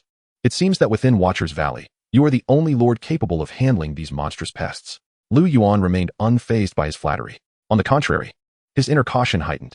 Despite the Fire Alliance's relatively modest strength, comprising over a dozen members, they sought external aid to tackle monsters. Even if it wasn't a trap, it was certainly no trivial task. Noticing Lu Yuan's hesitation, Keylogger continued, Please, Mr. Lu, do not be hasty in your refusal. I extend this invitation sincerely. Furthermore, there are substantial benefits for you. We have discovered that the giant beetles have taken over a ruin, which contains precious high-level barracks blueprints. Should you assist us, the blueprint shall belong to you, and you shall also receive 50% of the spoils. Lu Yuan felt a stirring of interest in the prospect. High-level barracks blueprints were indeed valuable commodities, coveted by every lord. However, despite the tempting conditions laid out by Keylogger, Lu Yuan was not one to acquiesce easily. I need a night to consider. As you can see, my recent expedition to the lair incurred significant losses, Lu Yuan sighed. Keylogger glanced at Lu Yuan's soldiers, noting their bloodied appearances and fatigued expressions. After a moment, he smiled again. Given the gravity of this matter, it is understandable that we cannot act immediately. How about we plan to move in 3 days? During this time, Mr. Lu, you may contact us at any moment. With that, Keylogger and his entourage swiftly disappeared into the dense forest, leaving the surroundings once again tranquil. Not long after Keylogger's departure, 2 wolfman lords appeared in the woods. My lord, this human is exceedingly arrogant. One exclaimed. Indeed, the ogre Pain would never have dared to speak to you so. Why not eliminate him directly after his recent battle? In response to his subordinates, Keylogger merely shook his head. Though he commanded a small force, did they not realize that they were all high-tier soldiers? And those few heroes were exceptionally formidable? Even if we attacked together and managed to kill him, the benefits would likely be minimal. Is his strength truly that formidable? The Wolfman Lord inquired, astonished. Yet he refused to assist us in clearing those accursed beetles. Oh, he will agree, Keylogger chuckled softly. Also, send word to the Mist Marshes, inviting them to join us. Those fellows from Barton have long desired to enter Watcher's Valley. Wouldn't that be akin to inviting wolves into the henhouse? The Mist Marshes are closer to Lu Yuan's territory. Should they attempt to invade Watcher's Valley en masse, it would inevitably lead to conflict with him. Moreover, without external forces, we cannot hope to contend with this human, Keylogger stated solemnly. Moreover, that peculiar object within the habitat of those beetles is something we must acquire. The figures of the group gradually faded into the depths of the forest, oblivious to the silhouette of a spider emerging from the shadows of the trees. Chapter 46. The shadow spider perched upon the branches. The spider, resembling a shadow, nimbly maneuvered through the gloom and swiftly approached Lu Yuan. He delicately cradled it in his hand. This was the new unit he had previously obtained, the Shadow Spider. Shadow Spider. Rank. Attack power, 5. Defense power, 0. Health points, 100. Skill, Shadow Movement. The Shadow Spider melds with the shadows, enhancing its speed while in darkness, making it exceedingly difficult to detect. Lu Yuan was drawn to the attributes of the Shadow Spider, which is why he chose to retain it. Though its capabilities were inferior to those of a farmer, it was exceptionally suited for reconnaissance. The palm-sized black spider emitted faint chirps. However, as a scout, it posed a challenge, for Lu Yuan could not comprehend its utterances. Xiaogua, Lu Yuan called out. Since her advancement, Zhuge Guan not only had the ability to summon cranes, but had also awakened a hidden talent for communicating with animals. Thus, he sought her assistance in such moments. The little girl wrinkled her nose, clearly displeased. My lord, you previously stated that would be the last time. Xiao Gua, be good, and I shall buy you candied hawthorn later. Lu Yuan replied with a grin. For a brief moment, he felt somewhat like an inappropriate uncle. After a moment's hesitation, Zhuge Gua ultimately allowed her desire for candied hawthorn to triumph over her fear. She scrunched her brows and cautiously approached the spider in Lu Yuan's hand, only to recoil several steps away moments later, distancing herself from the creature. She then relayed the information. Upon hearing her report, Lu Yuan furrowed his brow. Indeed, these creatures harbored ulterior motives. My lord, this creature is undoubtedly malevolent. Shall we pursue them and eradicate them? Hua Mulan declared angrily. Lu Yuan shook his head. No. I wish to observe what they are truly capable of. He led the group back to their territory. The landscape outside Jian territory had transformed. The once relatively flat land was now riddled with ravines, behind which stood a stone wall. The lizard man mage, Adrian, leaned against the wall, panting heavily. His magical energy had been utterly depleted, forcing him to sit down to recuperate. Lu Yuan had not retained this lizard man mage merely for idle purposes. He thoroughly exploited Adrian's labor, compelling him to construct stone walls and ravines using earth magic outside the territory. These would serve as fortifications against the impending magical tide. Adrian had been preoccupied with this task for days, but the workload was indeed overwhelming. This was not akin to the disposable earth walls used in battle. Lu Yuan required enduring defenses capable of withstanding assaults from magical beasts. Adrian needed to continuously channel his magical energy to fortify the stone walls, rendering them more resilient and enduring. Even as a level 25 earth mage, he found the task exceedingly taxing. Well done, Adrian. I shall remember your contributions. Lu Yuan offered a word of encouragement. Adrian forced a smile that was more akin to a grimace. It is my honor to serve you. He realized he had made a regrettable decision. Under his previous lord, he had merely been overlooked. Yet here in Jian territory, he felt more like a slave laborer than a mage. However, it was too late for him to abandon ship. He was bound to pledge his loyalty to Jian for 3 years in exchange for his freedom and life. Adrian could only console himself with the thought that 3 years would swiftly pass. Navigating around the fortifications, Lu Yuan entered the territory and instructed everyone to rest. Meanwhile, he replenished the soldiers. Seizing the opportunity during the recruitment period, Lu Yuan presented the blueprint for a refugee camp. To construct a refugee camp, resources required: wood, 500, stone, 500, soul crystals, 500, time required, 1 hour. Proceed with construction? Yes, Lu Yuan affirmed. He then summoned Zhuo, instructing him to dispatch personnel to Snake Valley to retrieve supplies. After organizing all matters, Lu Yuan ventured into the secret realm with the black iron dwarves he had recruited that day. Pierce, these are the new blacksmiths. You may assign them tasks.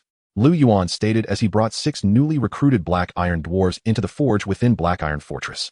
Pierce was the half-orc blacksmith Lu Yuan had previously rescued from Black Iron Prison. Currently the sole intermediate blacksmith, he managed the forge. As you wish, my lord. Pierce bowed respectfully. Also, take these 2 blueprints and craft several items from them. Lu Yuan handed over the newly acquired blueprints for the Howling Flame and the Venomous Sting. Pierce examined the blueprints carefully, but soon furrowed his brow in concern. My lord, the craftsmanship required for these 2 designs is rather intricate. It may take some time to forge them. My lord, perhaps I can assist. A gruff voice interjected from the side. Lu Yuan turned to see a dwarven blacksmith. Noticing Lu Yuan's momentary confusion, Pierce chuckled. Cooper has just become an intermediate blacksmith. He possesses remarkable forging talent. If he joins, our research endeavors will progress significantly. Lu Yuan scrutinized Cooper for a moment, recalling that he was one of the first dwarven gladiators summoned by Lu Yuan through a bug exploit. To his surprise, Cooper had already attained the rank of intermediate blacksmith. However, the blacksmiths here had been relentlessly worked by Lu Yuan, toiling day and night to amass a considerable amount of soul crystals. This was no exaggeration. Black Iron Fortress was situated in a special dimension, devoid of the sun, moon, and stars. Only the bright lava below illuminated the entire realm, making it impossible to discern day from night. It was indeed a relentless grind. Very well. The 2 of you shall study these blueprints and first produce a batch of bows, Lu Yuan said with a smile, patting Pierce on the shoulder. He had intended to pat Cooper as well, but alas, Cooper was too short. He would have to bend down to reach his shoulder, which did not quite suit his image. Lu Yuan had prepared ample materials for the 2 pieces of equipment. Part of it was accumulated resources from the territory, while the rest was procured from the trading market. With equipment prices soaring and resource values plummeting, acquiring resources and converting them into equipment was undoubtedly a lucrative venture, especially since Lu Yuan was selling sets. It was a surefire profit. As Lu Yuan toured the forge, he noted that the blacksmith's proficiency had significantly improved.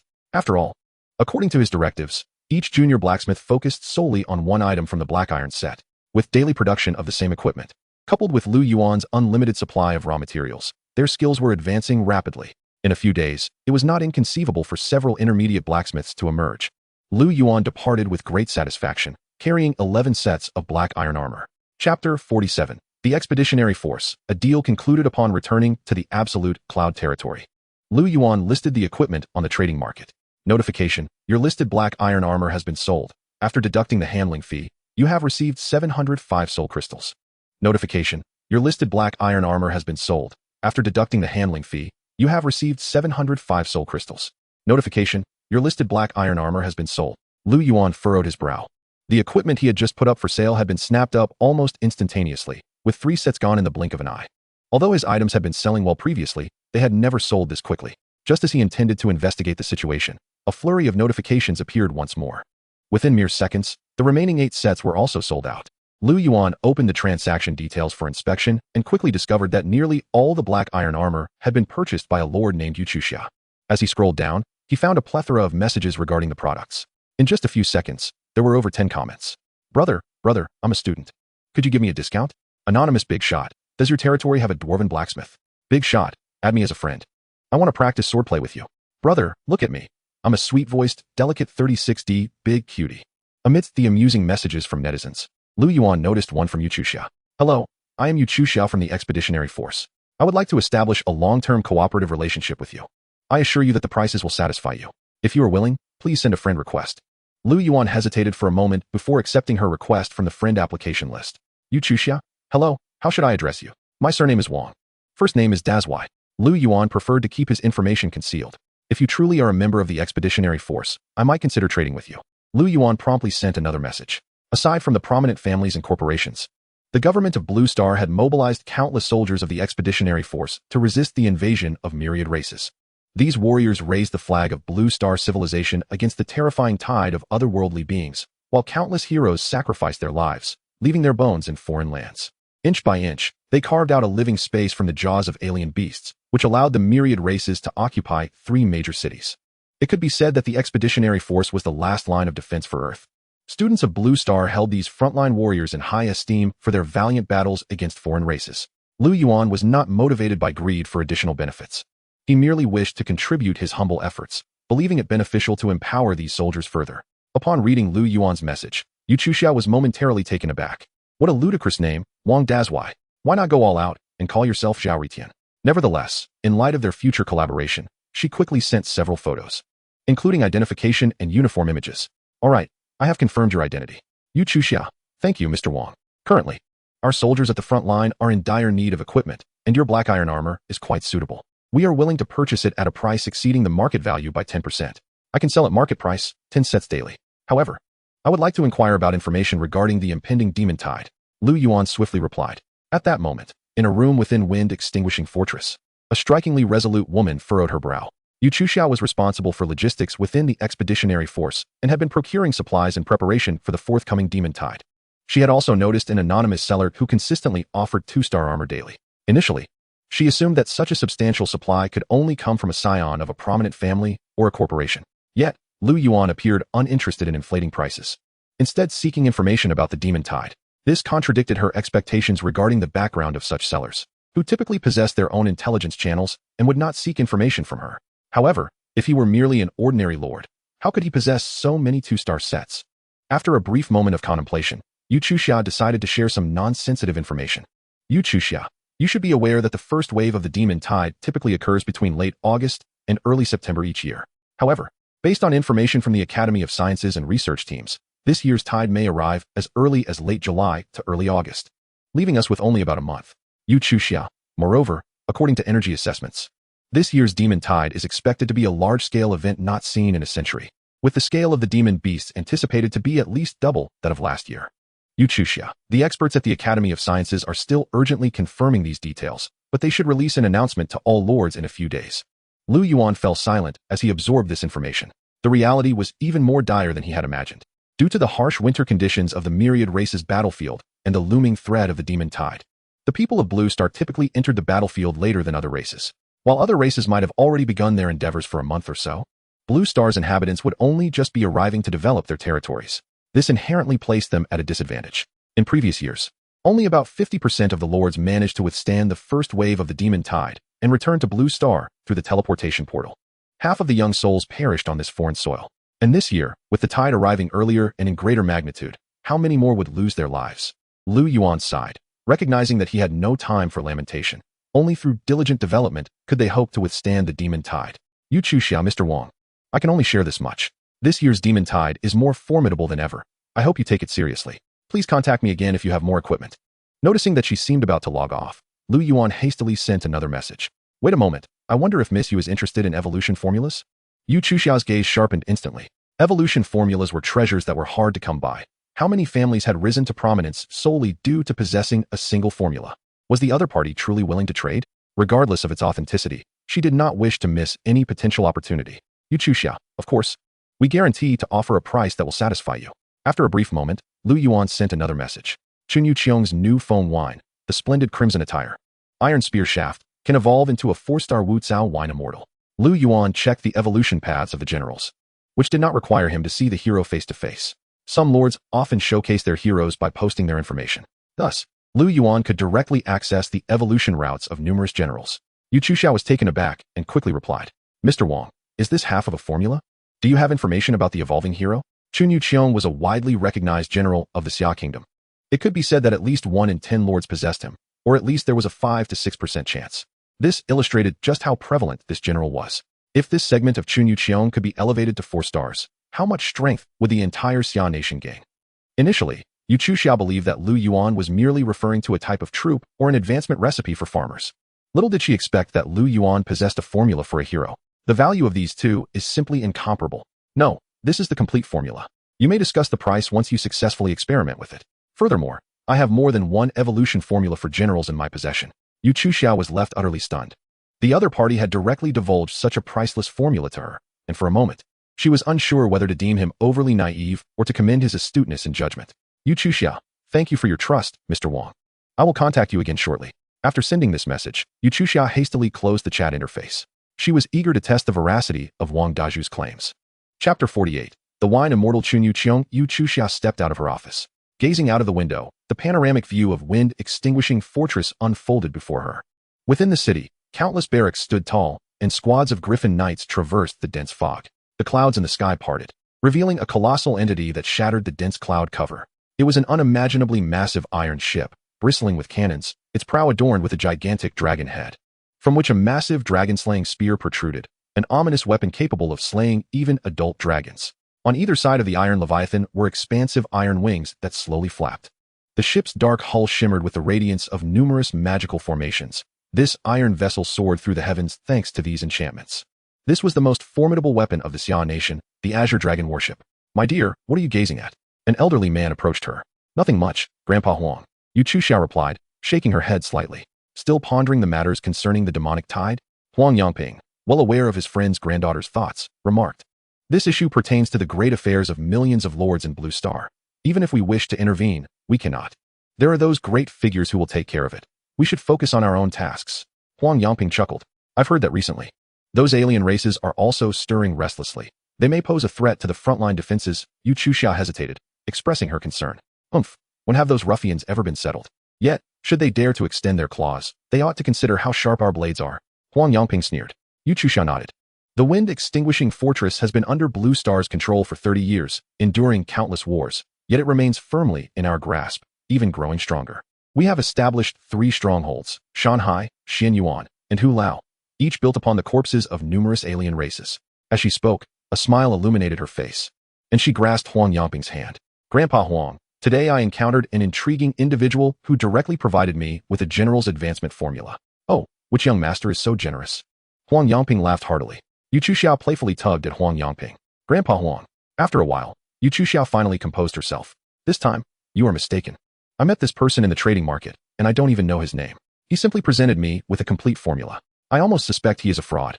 Haha, that is indeed interesting. I must see what kind of person this is. Huang Yangping chuckled as he stroked his beard. The two retrieved materials from the warehouse and made their way to the training grounds. There, over a dozen groups of lords commanded their soldiers in combat. The sounds of battle and clashing steel resonating throughout. After patiently waiting for a moment, one group emerged victorious, having dispatched a team of heavily armored soldiers. with a young female lord triumphantly claiming victory. Noticing the commotion, she approached, clapping her hands. Sister Xia, what brings you here today? Why wouldn't I want to visit you? Yu Chuxia teased. Not at all.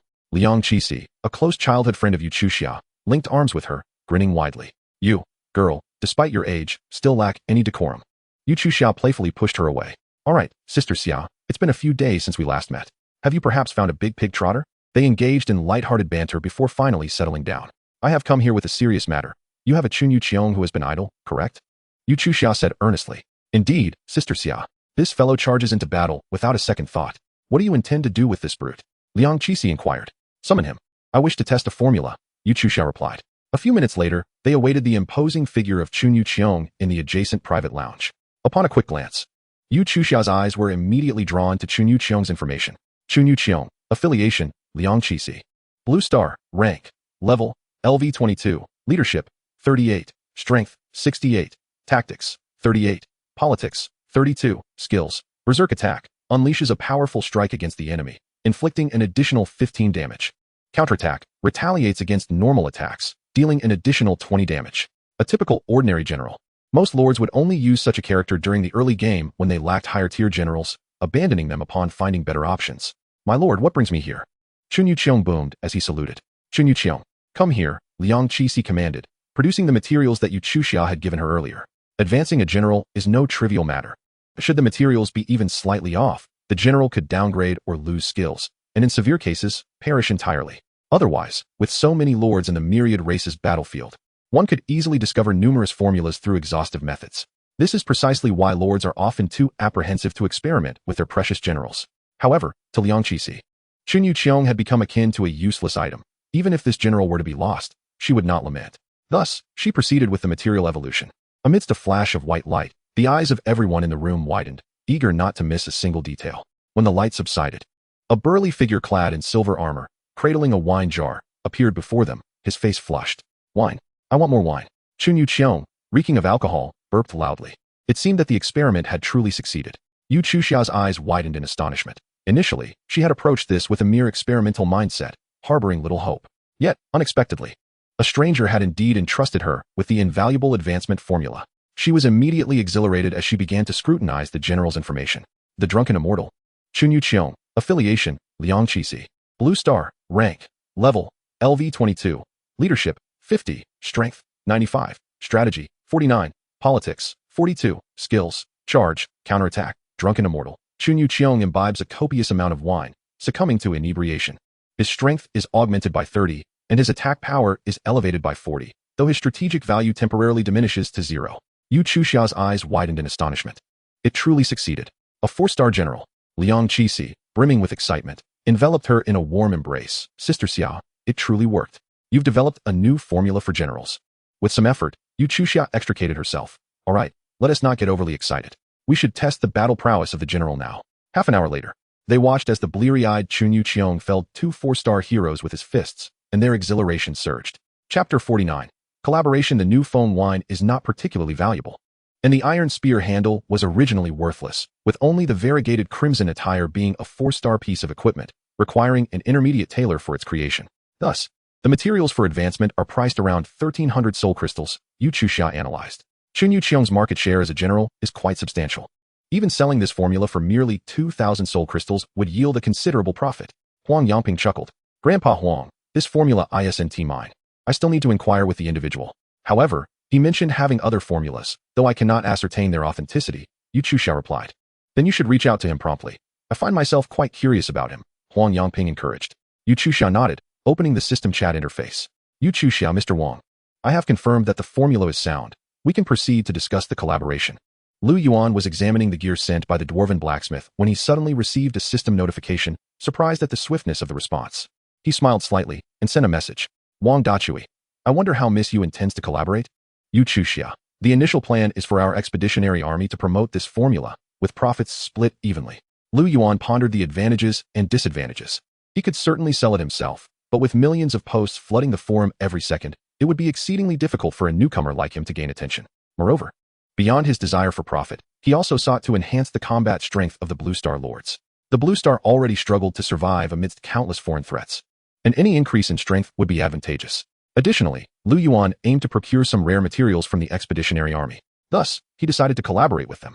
Wang Dachui, that is acceptable, but I have a request. I wish to purchase some internal materials from the expeditionary army. A moment later, Yu Chuxia's message arrived. Yu Chuxia, that is not an issue, but my authority only allows me to provide materials of 5 stars or below. I will apply to my superiors. I should be able to obtain 6-star materials. Wang Dachui, alright, please expedite that. Once the agreement is signed, I can provide the second formula. Yu Chuxia's heart soared with joy. There indeed were additional formulas. She hurriedly inquired. Yu Chuxia, may I ask what the other formula entails? Wang Dachui, the General Yin Liang. After sending this message, Lu Yuan logged off without waiting for a response. Closing the system interface, he smiled as he gazed upon the 2 pieces of equipment before him. One was a serpentine dagger radiating a verdant glow, while the other was a longbow of deep crimson hue. Sting of the Viper, rank, attack, 48, properties, inflicts an additional 5 poison damage upon hitting. Screeching Flame, rank, attack, 1215, properties. After 3 attacks, the 4th arrow transforms into a flaming arrow that inflicts an additional 130 damage. Both pieces of equipment boasted commendable attributes, ranking among the finest within their tier. Yet, Lu Yuan had even greater intentions for them. Well done. He praised the dwarven blacksmith, Cooper, before returning to his territory with over 20 weapons and a full set of gear. He promptly summoned a cadre of newly recruited hunters and archers. Do you wish to use the Viper's Sting Black Cloak, costing 150 soul crystals, to promote a hunter? Do you wish to use the Screeching Flame White Silk Wolfskin Bracers, costing 300 soul crystals, to promote an archer? Yes.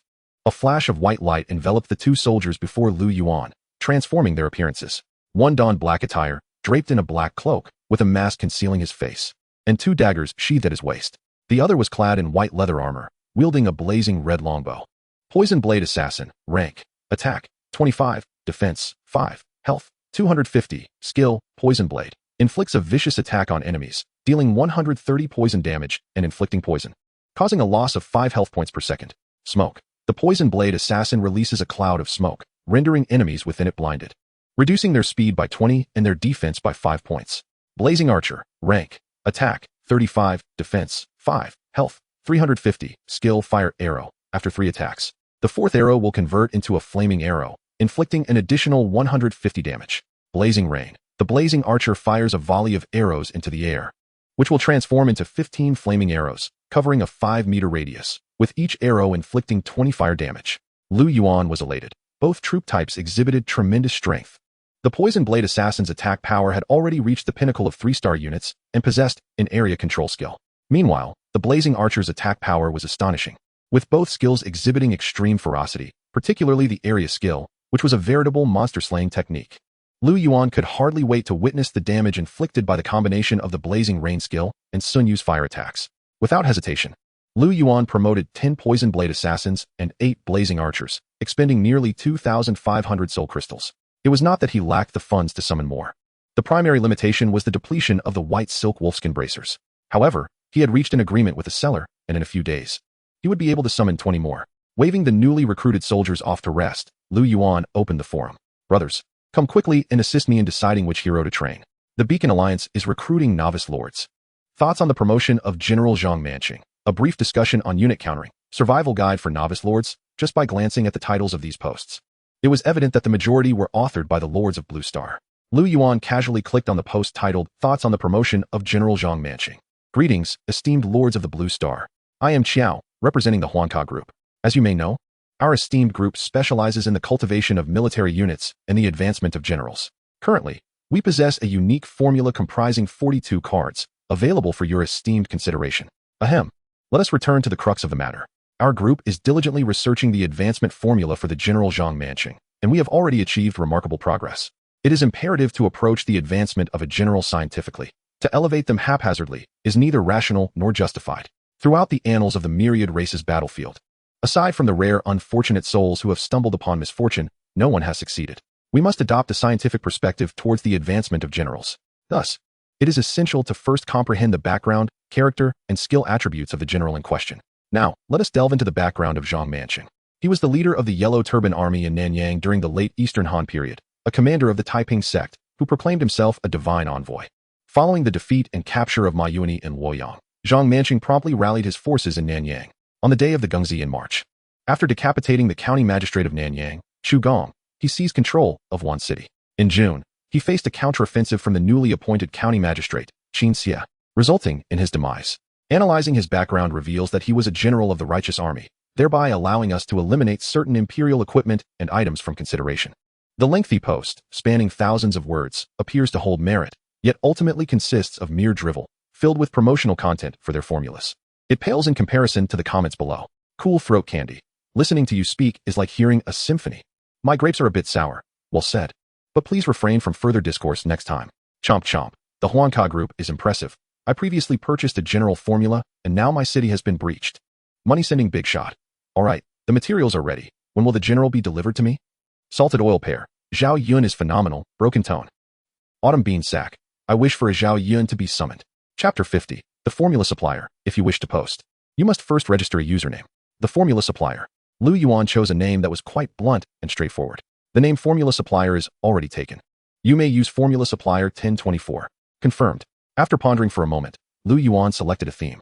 A must-read for Blue Star inhabitants, selling the advancement formula for General Chung Yuanji. The content of the post was simple, detailing the advancement formula for Chung Yuanji that he possessed.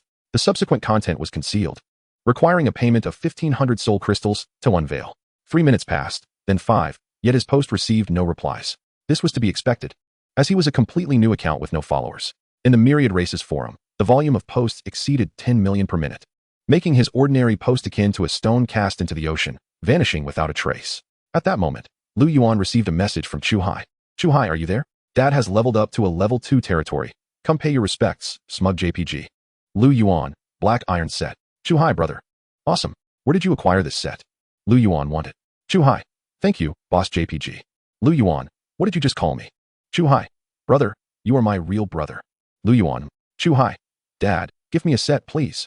Lu Yuan. Actually, Dad wants one too. Chu Hai. Get lost, unfilial child. Lu Yuan. Screenshot of the equipment JPG. Chu Hai. Dad, I was wrong.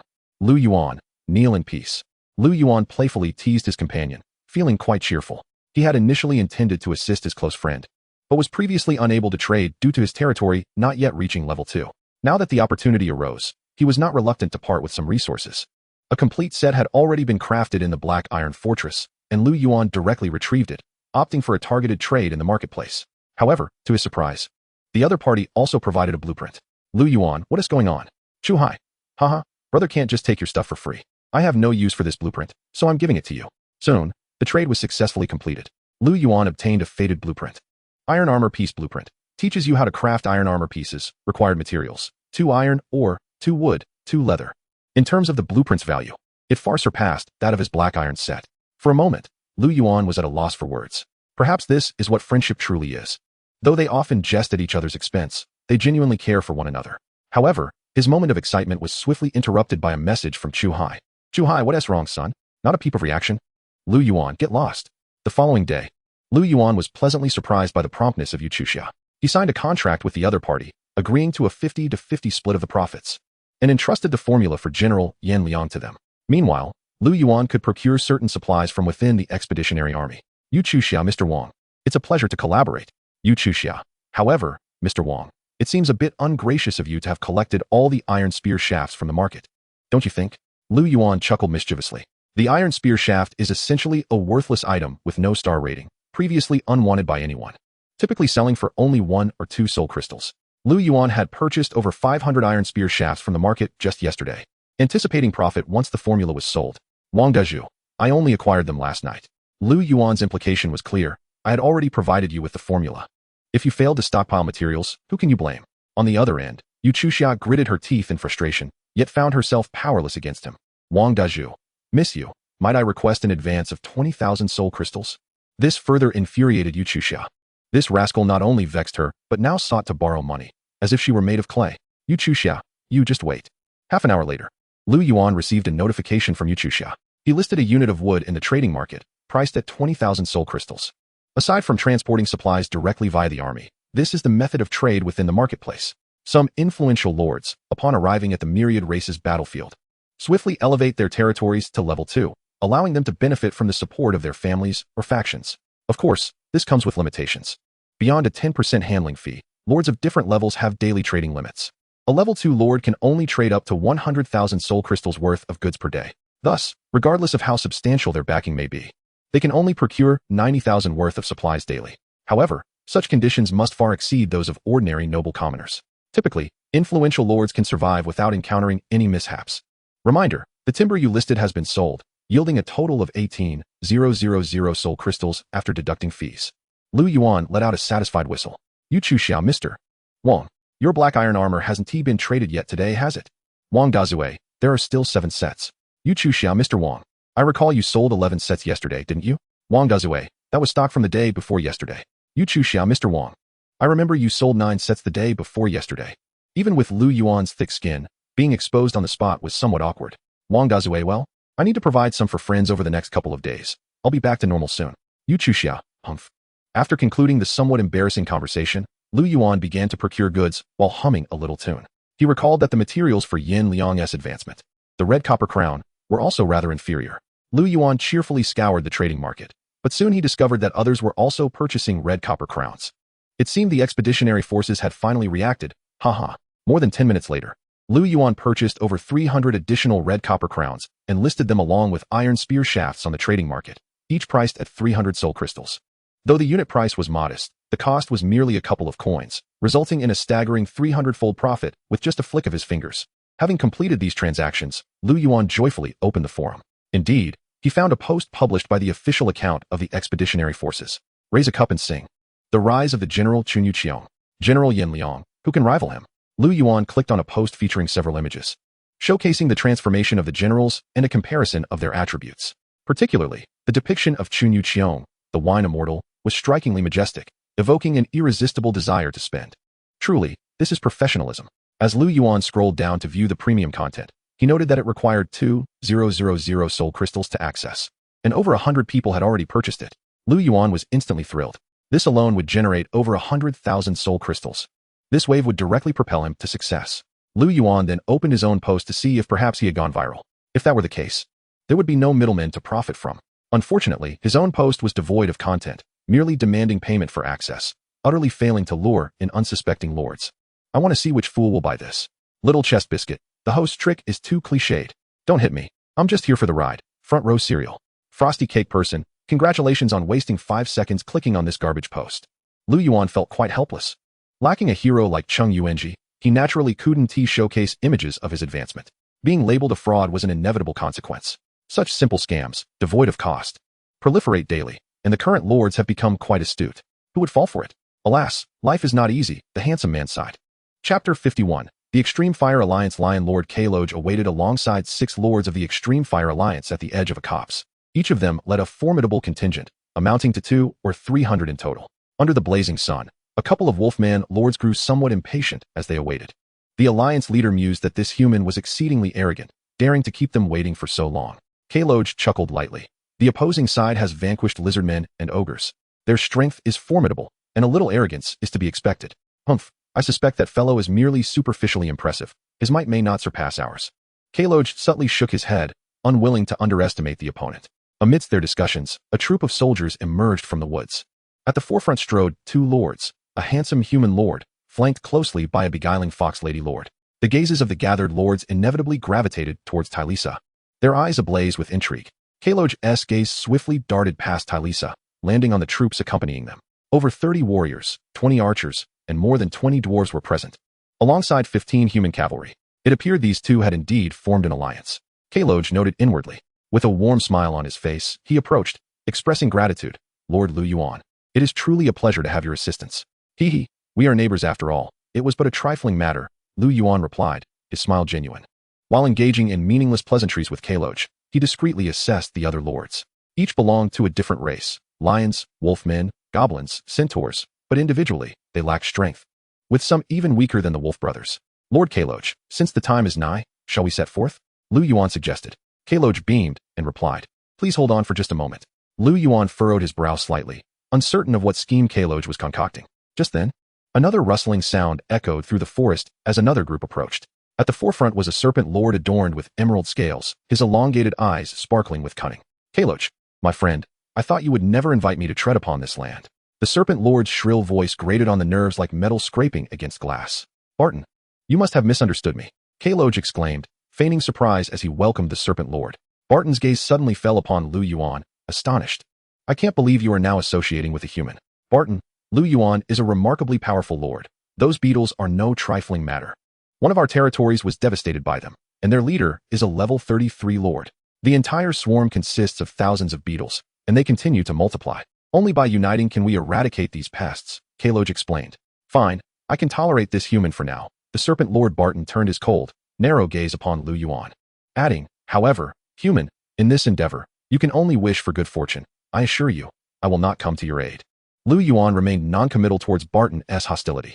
Though this individual possessed some strength, in Lu Yuan's eyes, he was hardly formidable.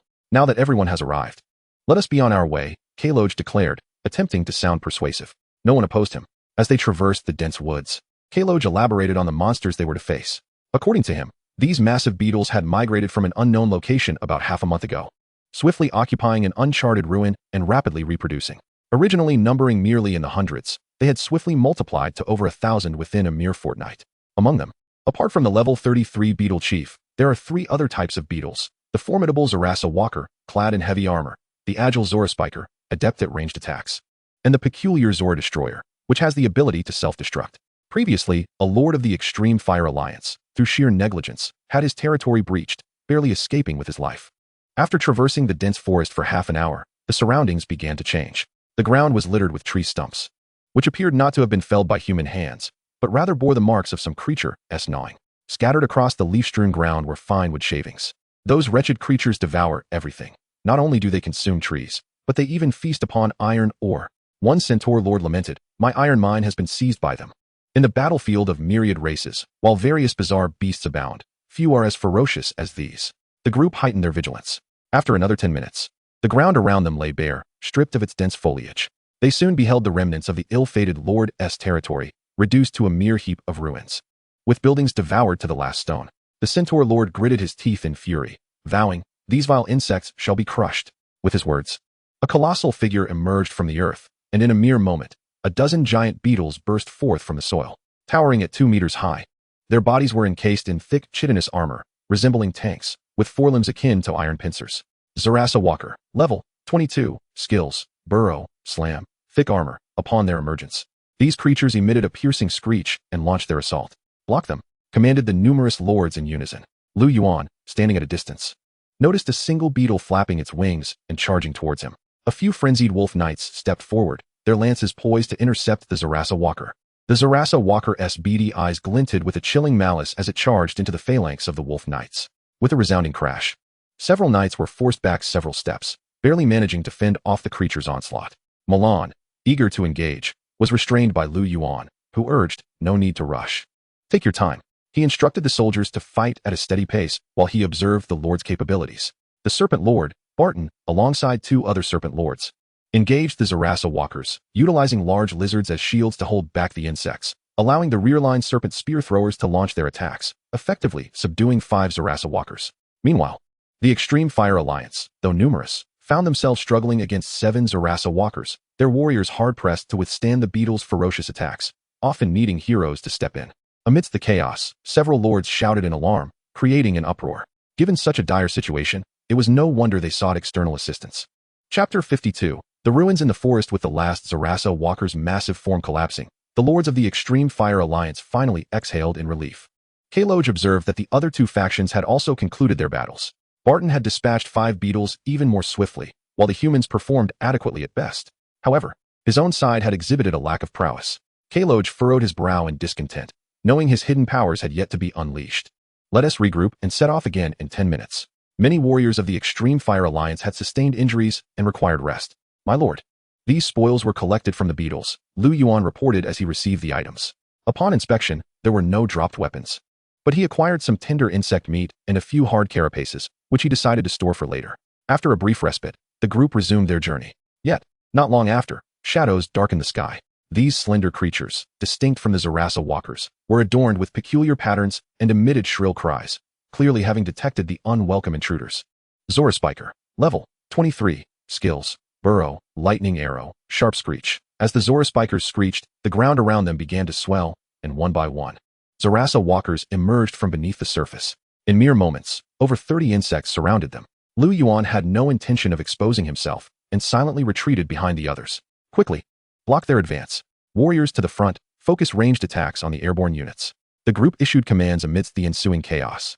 The warriors hastily confronted the enormous beetles, yet many were immediately toppled by the charging Zarasa walkers, their sharp forelimbs inflicting deep gashes upon their bodies. The Zarasa walkers struck down their adversaries, delivering devastating blows. Quickly, heroes, intercept them.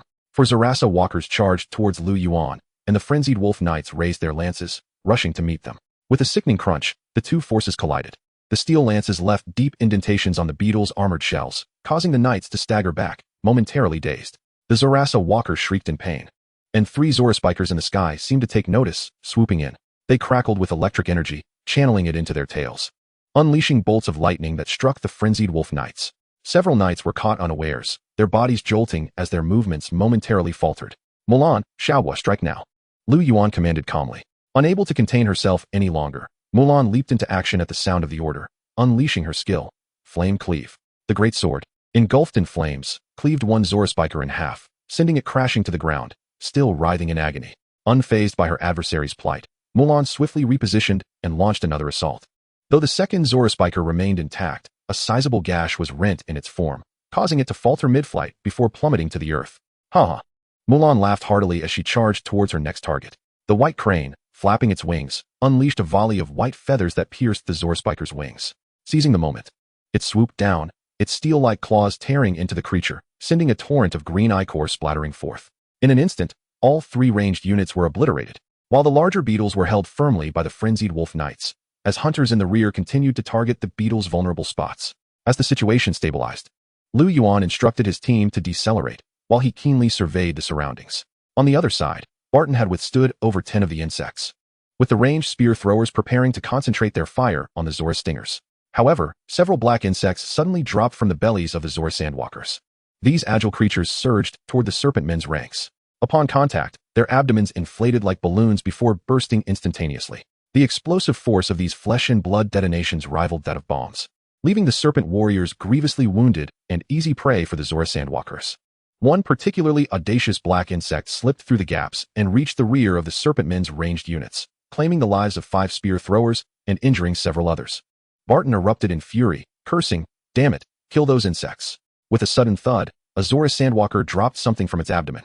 Mulan, who had been casually attacking nearby, immediately swung her sword at it. With a swift slice, the half-meter-long black insect was cleaved in two, dark green slime splattering across the ground. 20 minutes later, the Blazing Fire Alliance had eradicated all the insects. However, Kellogg met Barton's furious gaze. "Kellogg, damn you. This is your trap," Barton accused. "But I provided intelligence on the enemy. You cannot blame me for this." Kellogg feigned innocence. Barton noted that despite facing an even greater number of insects, the Blazing Fire Alliance had only lost one soldier, while they had prepared to eliminate those black Zora destroyers long before. Even their human allies had suffered no losses, while his own forces suffered grievous casualties. It was evident that the opposition possessed detailed knowledge of the enemy, yet had refrained from elaborating. Barton suspected that they had conspired together to ensnare him. His narrow, venomous gaze scrutinized both parties. Lu Yuan remained indifferent, completely disregarding Barton, while Kellogg donned a sincere smile, saying, "Dear Barton, you must trust that I would never undertake such treachery." He leaned closer, whispering a few words. Barton, maintaining a stern demeanor, took a deep breath, muttering, "I hope so." The team quickly resumed their advance, though Barton kept a wary distance from them. As they progressed, they soon encountered more beetles. The closer they drew to the beetle nest, the more numerous they became. Yet, as the team familiarized themselves with the insects' attack patterns, their casualties diminished. Upon reaching the vast ruins partially concealed by the woods, the number of beetles had swelled to 40 or 50. They had suffered only around 20 soldiers in the process. Gazing upon the grand ruins, both the serpent men and the leaders of the Blazing Fire Alliance displayed avarice in their eyes. It was uncertain whether the insects refrained from disturbing the trees near their nest due to intelligence or some other reason. However, from an external viewpoint, the lush architectural ensemble starkly contrasted with the barren land surrounding it. Chapter 53. The unexpected turn. Behold this exquisitely elegant architectural style. This place must have once belonged to a powerful elf, Kellogg speculated. No time to waste. Let us hasten inside. As the group approached, Lu Yuan noticed that the white elven structures were coated with a layer of dark brown secretion, evidently the work of those insects. When he touched it, he found it remarkably hard, yet its purpose eluded him. The team traversed the crumbling grand archway and through a lengthy corridor. Upon entering the hall, they discovered it completely smeared with repugnant secretions. Above them hung numerous brown cocoons, resembling dried roast ducks. Damn these insects. An imp lord suddenly loosed an arrow, piercing one of the brown cocoons. Hisses. This seemed to trigger some mechanism, causing the cocoons to burst open wildly. Black insects, slick with slime, fell to the ground. The faces of the crowd changed dramatically. Astonishingly, 1/3 of the dozens of cocoons contained those explosive Zora destroyers, while others housed Zora stingers. The Zora destroyers emitted furious hisses as their bodies began swelling, charging toward the nearest foes. Boom, boom, boom. With each deafening explosion, the hall was engulfed in chaos. Insect carcasses and soldiers' blood splattering across the space, dark green fluid mingling with crimson as it trickled down the walls. The Zora stingers soared into the air, unleashing bolts of lightning upon the intruders. Block them. Quickly, retreat from the hall. The entire area erupted into pandemonium. Although the hall was spacious, the sudden influx of lords and soldiers rendered it overwhelmingly cramped. Following such upheaval, the hall resembled a boiling pot of porridge, chaos reigning supreme. Zora destroyers detonated, inflicting massive damage in the confined quarters. Soldiers continued to fall, and even 2 to 3-star units were unable to withstand the onslaught. Lu Yuan clenched his teeth, witnessing the disorder. These insects were indeed the nemesis of swarm tactics. Wolf riders, hold the front and cover the retreat. Lu Yuan commanded loudly. Fortunately, they were positioned toward the back, not far from the entrance, and soon managed to escape. However, just as Lu Yuan exited the door, a horde of massive forms charged in swiftly, glossy black Zora sandwalkers. Crack, crack, crack. Over 30 Zora sandwalkers barreled forth like a battalion of war chariots, causing the ground to tremble. The lords who had believed they had narrowly escaped disaster now found themselves plunged into a den of wolves. With their formation in disarray, they could not hope to fend off these terrifying insects. A panic shout rang out as they fled. Retreat that way. Lu Yuan issued a rapid command. Unwilling to sacrifice himself to shield these individuals, Mulan led the charge, severing one insect's leg. The massive body crashed to the ground, emitting a piercing scream. However, this breach also created an opening through which Lu Yuan and his companions surged forth.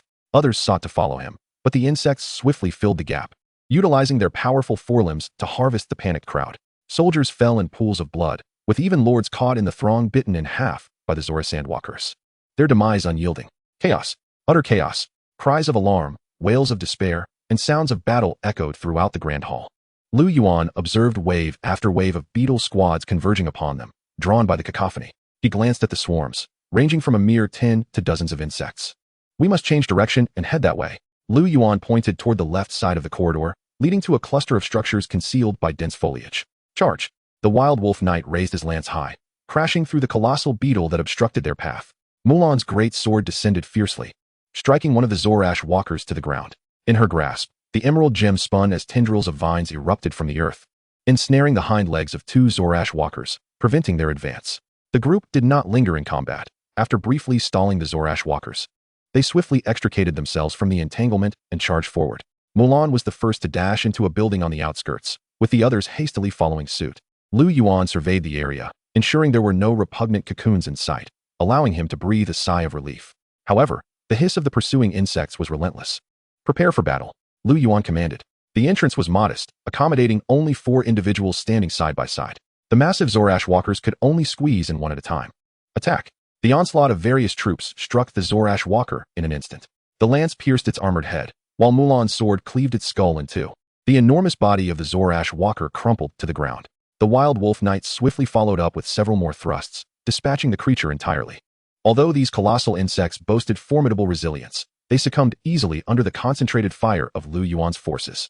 As the frontline insect fell, the ones behind eagerly sought to rush in. Yet, they found it nearly impossible to advance against the formation established by the wild wolf knights. The confined space even exposed their heads, allowing the troops to deliver critical strikes with ease. Soon, one by one, the insects fell at the threshold. The Zorash stingers finally discovered an opportunity to attack, but before they could conjure their lightning arrows, several lances had already pierced their bodies, shattering their gathered magical energy. In less than 10 minutes, the squad of over 20 insects lay lifeless. The hunters swiftly cleared the battlefield as Lu Yuan exited the chamber. The sounds of battle echoed in the distance, drawing the attention of the insects within the nest. A pack of wolfmen fought desperately to break free from the encirclement of insects, frantically fleeing towards the main entrance. Wolfman Lord Anderson cursed the Lion Man Kalorg repeatedly in his mind. Had it not been for him, such heavy losses would not have befallen them. Yet, he understood that this was hardly Kalorg's fault. He had participated in a prior exploration of the ruins, and while there were numerous insects then, cocoons such as those present today had not existed. Damn it, he vowed never to enter this dreadful place again. However, just as he approached the crumbling entrance of the ruins, his steps faltered. Watching the advancing army before him, They could only retreat step by step. The Goblin Lord, bloodied and battered, emerged from the fray only to witness the Wolfmen retreating once more. Anderson, what is the meaning of this? Soon, the Goblin Lord noticed the army behind the Wolfmen, 15 human assassins and 10 elite archers wielding crimson longbows, all advancing under the command of a human hero. Chapter 54. This human lord is still too young. Wolfman Anderson glanced back at the more intense fighting within the hall. The battle had reached a fever pitch. He could not ascertain how much longer his ill-fated allies could hold out. My lord, I bear you no ill will. I merely wish to leave this place. Anderson managed to force a grimace that resembled a smile. However, the human hero offered no response, merely regarding him with a chilling stare that sent shivers down Anderson's spine. No, something was amiss. Anderson noted that the hero's gaze shifted to one of respect. That look was not directed at him, but rather. Anderson turned to see the young man named Lu Yuan approaching with a calm, composed demeanor amidst the chaos of the battlefield. My lord. Sun Yu and the group of assassins and archers bowed in unison. Though Anderson and his companion had suspected this development, the reality before them left them momentarily stunned.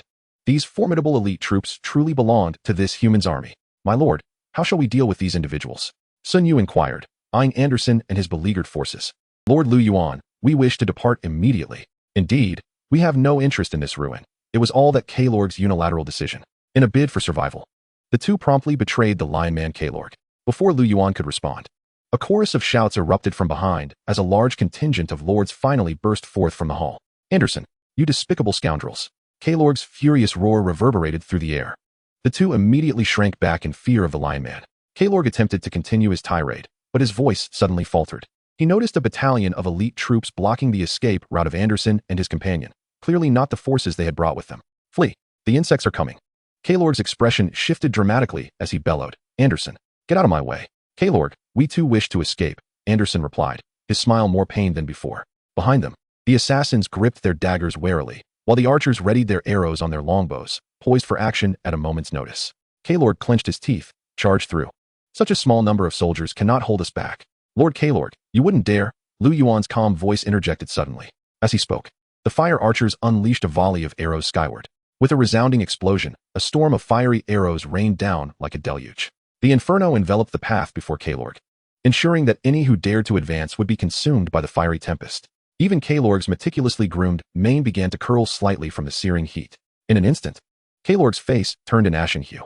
The lords of the Extreme Fire Alliance could no longer contain their curses. Damn humans. We should never have trusted you. Humans, I will personally rip your entrails out. Kalorg, it seems you two have been outwitted by this cunning human. The snake man Barton, his face smeared with strange viscous substances, wore a cold smile. My lord, our soldiers in the rear are struggling to hold their ground, shouted a lord from behind. Kalorg felt a wave of despair wash over him. They were trapped between Lu Yuan's forces and the relentless onslaught of insects, with soldiers falling every second. Kalorg ground his pale teeth, preparing to issue an order to attack. Lu Yuan's lips curled into a smirk. Lord Kalorg, I am no devil. Fear not. I harbor no intentions of killing you. I merely seek a modest reward. 3,000 units of resources from each person, and I shall clear the way. Through the scorching rain of flames, Kalorg was almost tempted to smash the young human's face with a single punch. Yet, the lords surrounding him were seething with barely contained fury, their eyes nearly spitting fire. Damn it, I will rip your intestines out and strangle you with them. You wretched spawn, I will personally shatter your bones one by one.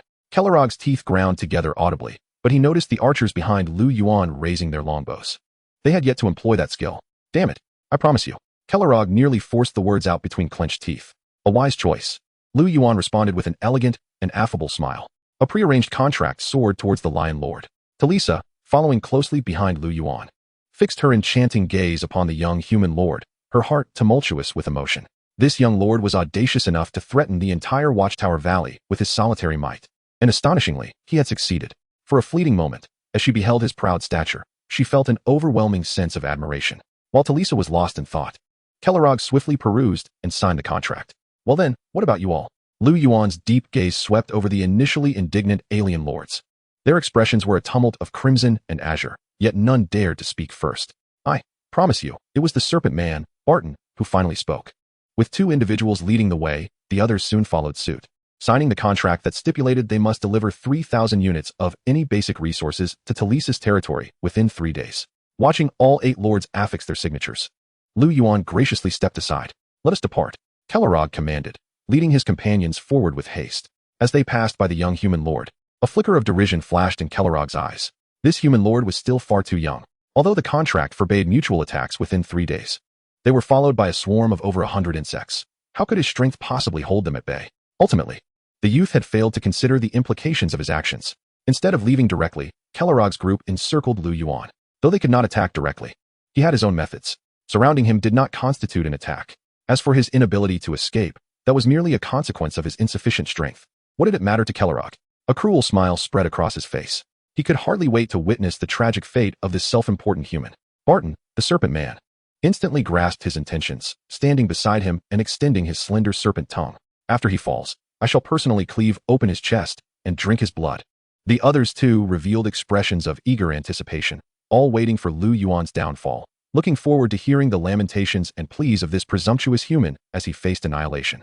Chapter 55. Coercion. As all eyes were fixed upon the unfolding scene, the Zarasa walkers, resembling war chariots, charged towards Lu Yuan's forces. The poison blade assassins, cloaked in black, darted past the howling wolf knights, suddenly casting black projectiles to the ground. Boom! With a resounding explosion, a thick cloud of smoke swiftly enveloped a 10-meter radius in front of Lu Yuan's troops. The smoke from the poison blade assassins instantaneously obscured the Zarasa walkers' vision, causing the colossal insects to panic and scurry in all directions. Some insects even collided with one another, and in their confusion, they began to attack their own kind. Only a few managed to reach the smoke's edge, approaching the wolf knights, but were quickly halted by the knights' long spears. It wasn't just the Zarasa walkers. Some Zarasa stingers charged too hastily into the smoke, losing their bearings. Whoosh! 5 arrows soared into the sky. With another explosive sound, 5 fiery rain spells engulfed the smoky area, unleashing a torrential onslaught of flame arrows upon the bewildered insects. The smoke's effects hampered their speed and defenses, allowing the fire arrows to easily pierce their exoskeletons, causing gouts of dark green blood to spurt forth, accompanied by the anguished wails of the insects. The damage from the overlapping fiery rain spells was catastrophic, rapidly depleting the health of those caught within. Meanwhile, the fiery archers, whose spells were on cooldown, began their regular attacks. Though shrouded in smoke, their allies maintained clearer vision, allowing them to shoot with minimal impairment. Arrows flew forth, interspersed with fire arrows, striking the disoriented insects with severe impact. Before long, bloodied Zarasa stingers fell, riddled with dozens of wounds, while several injured Zarasa walkers succumbed to the rain of arrows. By the time the fiery rain subsided, the majority of the insects lay defeated, with only a handful remaining in a critically weakened state. Attack! Lu Yuan commanded decisively. The wolf knights' long spears clashed, pinning a large insect that broke through the mist. With a tug of the reins, they surged forward. At that moment, the fog had yet to dissipate. The giant insects were still disoriented, when suddenly, a barrage of long spears pierced their shells, splattering dark green ichor everywhere. The Zarasa walkers emitted furious hisses, finally locating their adversaries, raising their hardened forelimbs in an attempt to rend them apart. Yet, 2 poison blade assassins abruptly appeared behind one, their daggers glowing with a green hue, plunging into the vulnerable spots of its exoskeleton, causing dark green blood to erupt. The fatal strike siphoned away the last vestiges of life from the Zarasa walker, its massive form crashing to the ground. In an instant, 4 large insects were vanquished, and the wolf knights charged towards the remaining foes. The poison blade assassins and fiery archers systematically eliminated the last of the insects. Those Zarasa stingers still lingering outside were busy hissing and conjuring lightning arrows, but several arrows had already embedded themselves in their bodies. The fiery archers' relentless assault rendered their flight unsteady. However, 2 poison blade assassins had already appeared, their daggers piercing the stinger's flesh. With a swift slash, torrents of blood erupted. The Zarasa stinger emitted its final screech before collapsing. Under the overwhelming might of the poison blade assassins and fiery archers, the insects fell one after another. In mere minutes, the ground was littered with the corpses of the insects. At that moment, the silence was palpable. The alien lords, who had anticipated Lu Yuan's cries for mercy as he was besieged by the insects, were instead witnessing him effortlessly dispatch the swarm, with not a single soldier lost. The disparity between the two sides was stark and undeniable. The gulf in their strengths was as vast as heaven and earth. In fact, even if Lu Yuan had chosen to turn against them in that moment, annihilating them would have posed little challenge. Kellerog felt a burning sensation on his face, having initially hoped to witness Lu Yuan's disgrace. However, it now appears that the one who has embarrassed himself is none other than Kellogg. He lifted his head, meeting Lu Yuan's profound gaze and the faint smile that danced upon his lips. To Kellogg, it seemed a mockery of his own predicament. Yet, they were at a distinct disadvantage. Those elite soldiers were beyond their capacity to confront. Even if their adversary wished to trample upon them, they could only endure in silence. "My lord Kellogg, do you intend to linger for tea?" Lu Yuan's smile deepened. He was well aware of the intentions of these individuals. Yet he found their continued presence to be of some utility. That was why he refrained from annihilating them outright. However, it did not imply that he welcomed their company to spectate. Kellogg's expression shifted, and, with a frosty demeanor, he departed. The others promptly followed suit, scarcely daring to utter a harsh word.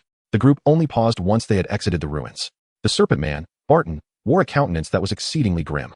He had suffered significant losses. Even his hero had sustained serious injuries, and it would be a considerable time before his territory could hope to recover its strength. Kellogg, I truly mourn for you. Barton sneered. Perhaps you believed you could leverage my hand to eliminate this threat, but you have underestimated the might of this human. Kellogg maintained a stoic facade, responding, Barton, I will be candid with you. I too was unaware of his terrifying prowess. I merely sought to utilize him to eradicate the forces surrounding these pests, and I have grossly underestimated him. Barton let out a derisive laugh. Kellogg, you shall pay dearly for your folly. You have now offended this formidable lord. You cannot possibly think that being the first to present resources will win the favor of that wretched human, can you?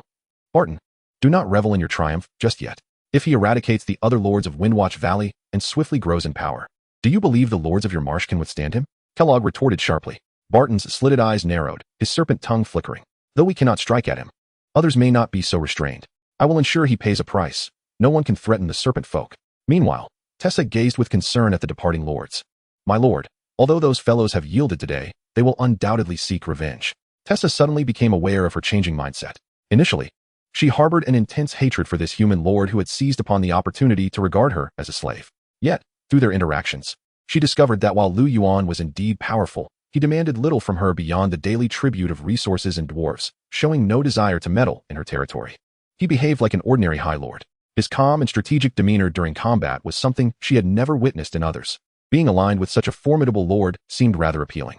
In this perilous battleground of myriad races, a powerful lord was essential for survival. Tessa's perspective was shifting. Lu Yuan merely cast a glance in her direction, a smile lingering at the corner of his mouth. What could these individuals do, even if they wished to act? They were but a disorganized assembly. Should they dare to return, he would not hesitate to make them bear the consequences again. His words brimmed with confidence. Chapter 56. The Ancient Elven Tree. The expedition pressed onward. Under the formidable assault of the blazing archers and venomous assassins, entire swathes of insects fell before them without the need for the heroes to intervene. After clearing dozens of insects, the team traversed a corridor. A new wave of insects emerged, predominantly Zorasa walkers, whose segmented abdomens clutched logs and oars, while Zora spikers circled above. These insects formed a line, purposefully advancing deeper into their nest. Lu Yuan quickly deduced that these creatures were likely foraging for food, although he was uncertain if it was to nourish the queen. The task was straightforward. Attack! Lu Yuan commanded directly. The insects, upon spotting the intruders, emitted shrill cries and charged forth. 10 minutes later, the battle concluded, leaving a multitude of insect corpses strewn across the ground. Lu Yuan soon stumbled upon something intriguing. He pushed aside a log that had evidently been gnawed by the insects, revealing a stone beneath it. This stone was interspersed with translucent olive-green gemstones. This is peridot ore, Lu Yuan exclaimed. Upon further inspection, he discovered 5 raw stones among the corpses, clearly indicating that these insects had not randomly found them in the wild. It was highly probable that a peridot mine lay hidden nearby. Tessa had evidently noticed Lu Yuan's discovery and approached him. My lord, to my knowledge, the Extreme Fire Alliance does not control a peridot vein. Lu Yuan nodded slightly. It appeared to be a concealed mine yet to be exploited. His heart soared with joy. Peridot was a high-value 3-star material. If he could secure this mine, then the Abyssal Cloud territory would possess another steady source of income alongside the trade of black iron equipment. Once they conquered this ruin, he would surely dispatch troops to locate the mine. The expedition continued onward. My lord, there appears to be a battle ahead, reported a venomous assassin to Lu Yuan. A battle? We have delved deep into the insect nest. What could possibly be engaging these insects in combat? Lu Yuan ordered everyone to remain vigilant as they advanced cautiously. He too had heard the commotion and pressed forward for over 100 meters, exiting the confines of the structures. Before them lay a scene that left everyone astonished. At the center of the building, an enormous tree towered, requiring 2 to 3 dozen individuals to encircle its trunk, which soared into the heavens. While its branches and leaves obscured the sky, extending for miles and forming a vast canopy. Surrounding this colossal ancient elven tree, life energy shimmered with a verdant glow, akin to green sprites dancing around the tree. Yet, in the periphery, an overwhelming mass of insects gathered. Zorasa walkers and Zora spikers swarmed around the ancient elven tree like an ant colony. As Lu Yuan gazed upon the colossal tree, a tantalizing aroma wafted towards him. This fragrance was faint yet intoxicating, striking at the very essence of his soul and stirring a yearning to possess it at all costs. Hundreds of Zora destroyers advanced with elongated limbs towards the tree, their abdomens swelling rapidly, a clear sign of impending self-detonation. However, before these troublesome insects could reach the tree, the dense branches of the ancient elven tree transformed into spears, effortlessly piercing the Zora destroyers and pinning them to the ground. The slender twigs plunged into the bodies of the insects, extinguishing their lives. Yet, a dozen Zora destroyers managed to break through the encirclement and charge toward the trunk of the ancient elven tree. Their grotesquely swollen abdomens reached their peak. In the next moment, a deafening explosion erupted, scattering flesh and bone fragments against the trunk of the ancient elven tree. In several areas, the bark was violently torn asunder, revealing the inner branches. The vast foliage of the ancient tree swayed, gradually drawing life energy from the earth. The wounds on its trunk began to mend. Yet, a multitude of insects continued their relentless assault on the elven tree. This was indeed the battlefield between the towering tree and the relentless beetles. Lu Yuan's gaze fixed upon the ancient elven tree, and a series of information appeared before him. Elven ancient tree. Level, boss LV 33, attack power, 80, defense, 50, health, 1. 212, 120, 000. Skills. Ironwood bark. The elven ancient tree possesses formidable defenses, increasing physical defense by 50 and magical defense by 30. Energy absorption. The elven ancient tree can extract energy from the land. Branches of the ancient tree. The elven ancient tree can launch ferocious attacks using its branches. Golden apple. The elven ancient tree can periodically bear golden apples imbued with extraordinary power. The attributes of the elven ancient tree sent a shiver down Lu Yuan's spine. 2 million health points and 50 defense. These stats were even more grotesque than those of the previous lava serpent dragon. Coupled with the ironwood bark and energy absorption skills, it seemed virtually indestructible. No wonder such a multitude of insects had gathered to assault this ancient tree. Lu Yuan soon noticed that a section of land around the roots of the elven ancient tree had begun to dry and crack. This was clearly a sign that the tree was draining the soil's energy. Moreover, the insects refrained from gnawing on the relics trees, likely to deplete the energy within the land. Additionally, during the moments when the elven ancient tree was engaged in combat, Lu Yuan glimpsed golden fruits dangling between its branches. He was certain that the alluring fragrance he had previously sensed emanated from those golden apples. It was highly probable that the insects sought this very treasure. Although he was yet unaware of its effects, it was undoubtedly a remarkable item. On the periphery of the battlefield, Lu Yuan beheld the leader of the insects. Standing over 2 meters tall, it was a formidable beetle. Its black exoskeleton bore peculiar and resplendent patterns, and its horns spread wide like a regal crown. Behind the beetle leader, immense brown insect nests loomed. Perched atop these nests were the voluminous insect mothers, their bodies stretching 5 to 6 meters, rendering them nearly immobile. Every 10 minutes or so, their abdomens would writhe, releasing dozens of eggs upon the nest. These eggs could hatch into various beetles in less than half an hour. It was precisely due to these nests that the beetles could continuously send reinforcements into the war against the elven ancient tree. Beetle Lord Zola, level, boss LV 30, attack power, 40, defense, 35, health, 5000, skills, command insect swarm. The Beetle Lord Zola possesses unparalleled control over the swarm, enhancing their capabilities.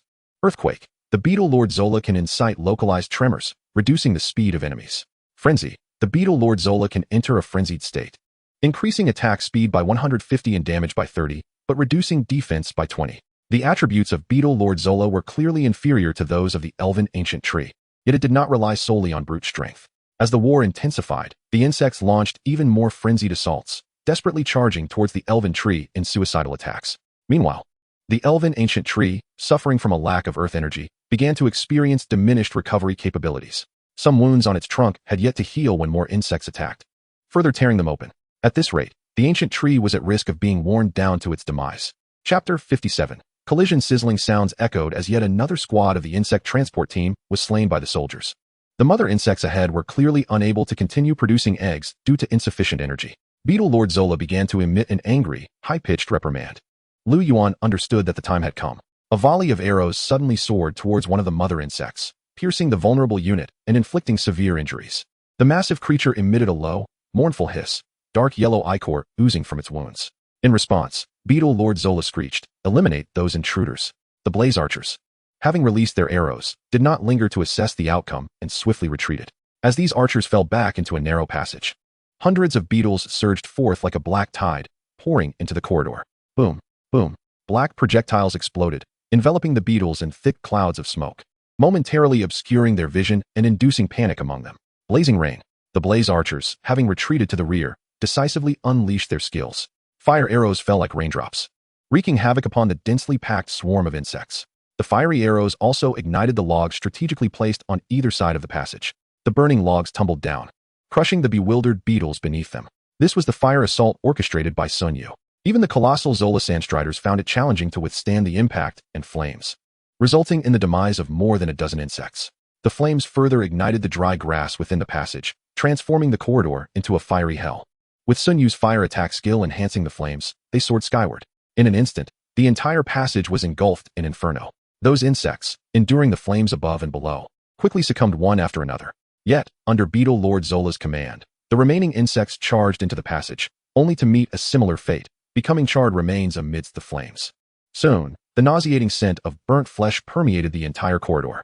Despite Sun Yu's formidable fire attack, some resilient insects managed to breach the inferno-esque confines. Boom, boom. Before these insects could mount an offensive, they once again found themselves blinded. The poison blade assassins, divided into 3 squads, took turns unleashing their skills.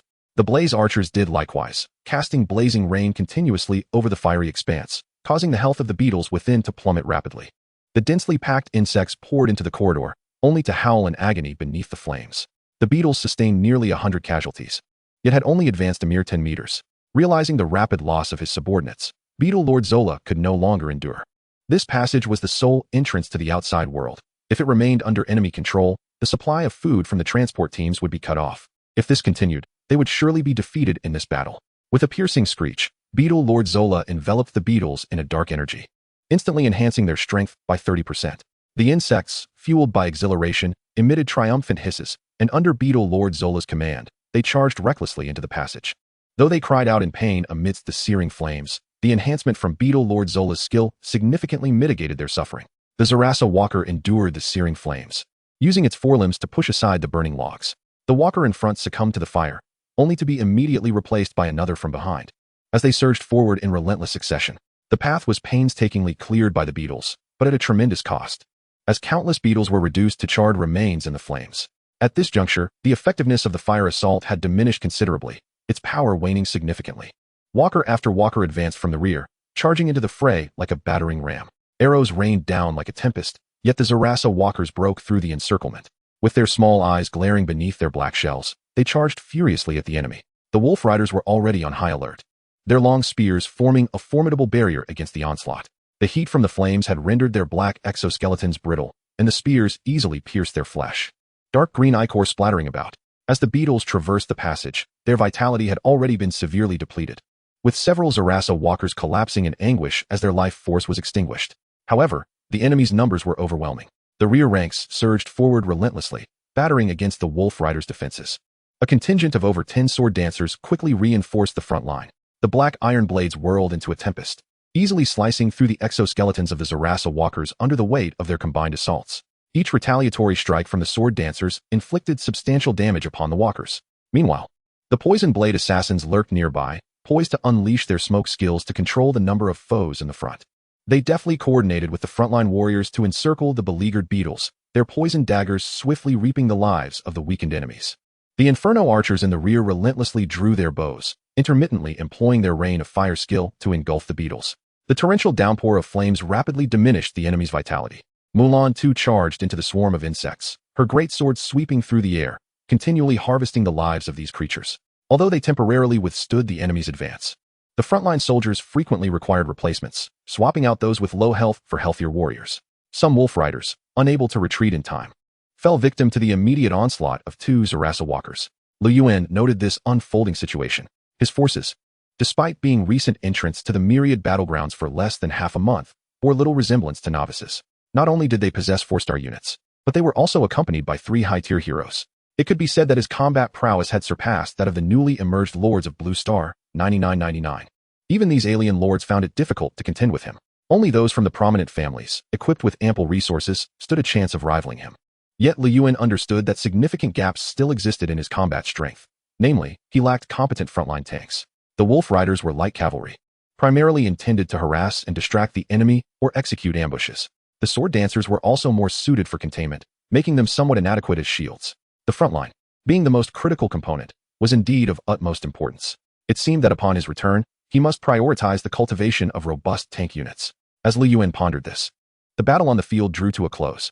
The remaining beetles were few, being systematically annihilated by the collective efforts of his forces. By the time Lu Yuan led his army out of the passage, the conflict ahead had reached its final stages. The health of the ancient elven tree had plummeted below 5,000. This towering giant now lay in a state of utter despair. Numerous branches lay shattered. The trunk grievously damaged, vast patches of bark missing, stained with the remnants of blood and flesh, a gruesome sight. At this moment, the ancient tree was devoid of any life energy, its wounds irreparable. Above, a multitude of Zarasa stingers crackled with the brilliance of lightning, unleashing bolts of incandescent arrows upon the elven tree. The continuous arcs of electricity seared the branches and leaves, causing them to plummet in droves.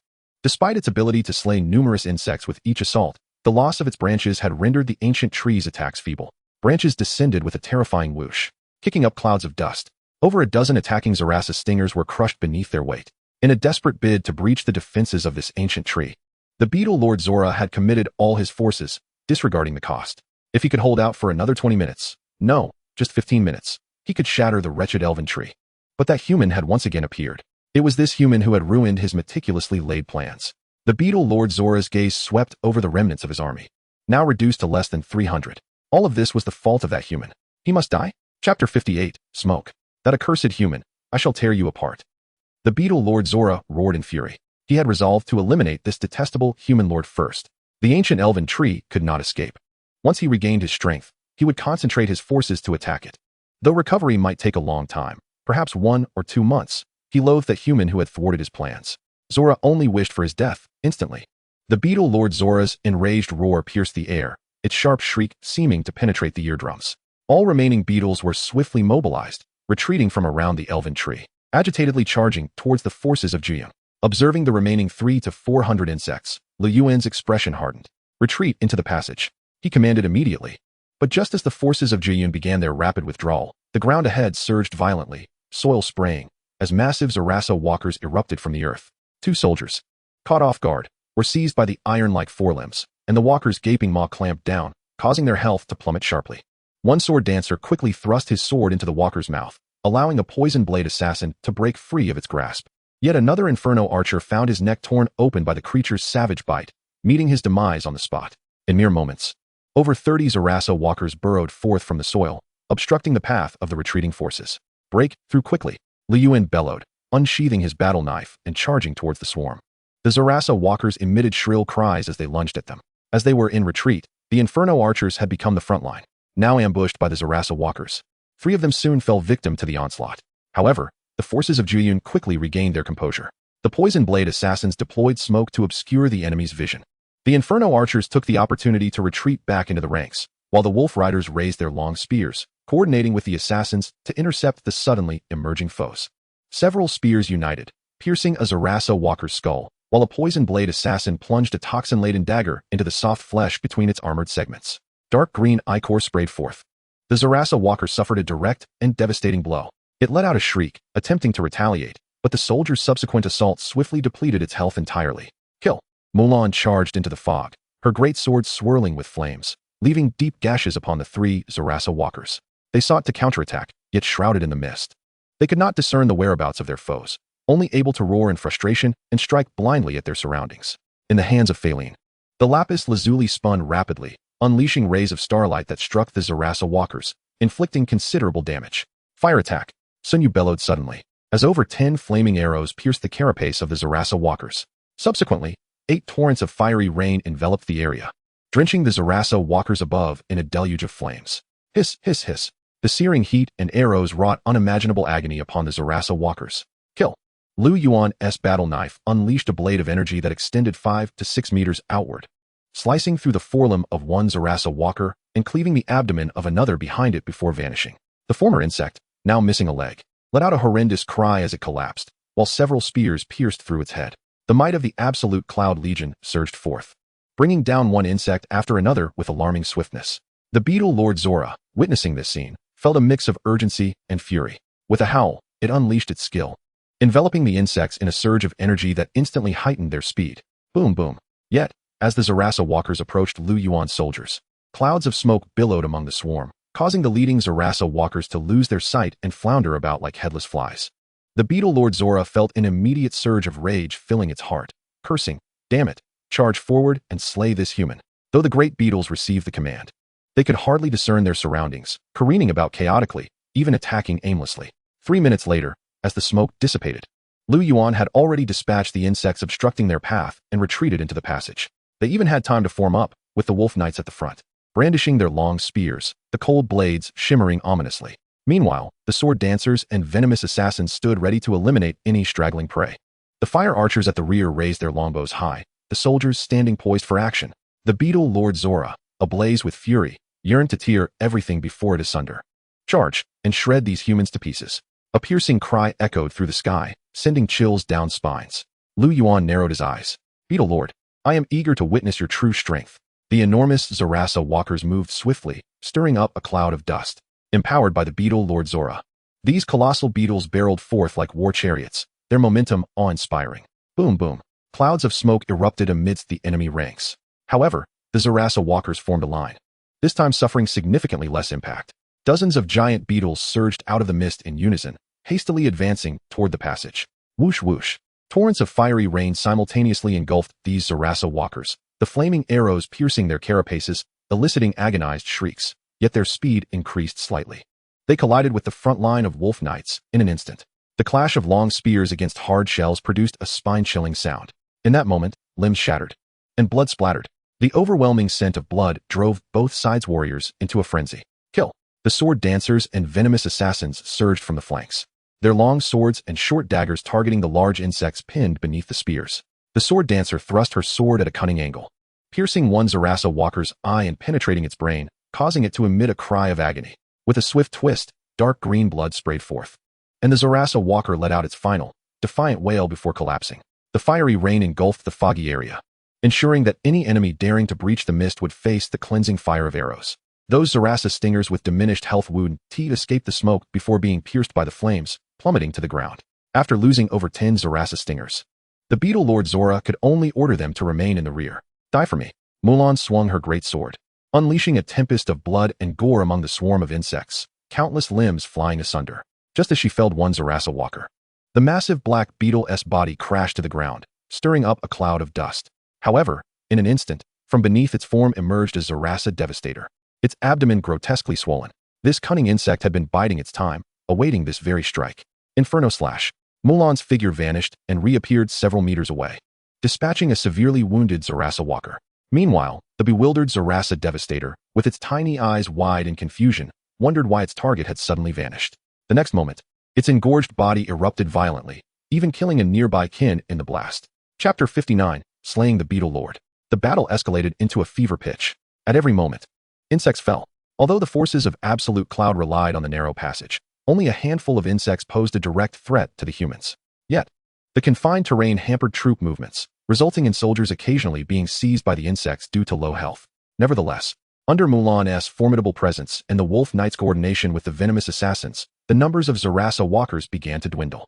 As the fire archer's skills entered cooldown, the beetle Lord Zora immediately commanded the Zarasa stingers at the rear to advance. Lu Yuan promptly directed his troops to retreat. If they remained on the outskirts, the frontline wolf knights would be within the attack range of the Zarasa stingers, and a concentrated volley from these insects could annihilate several soldiers in an instant.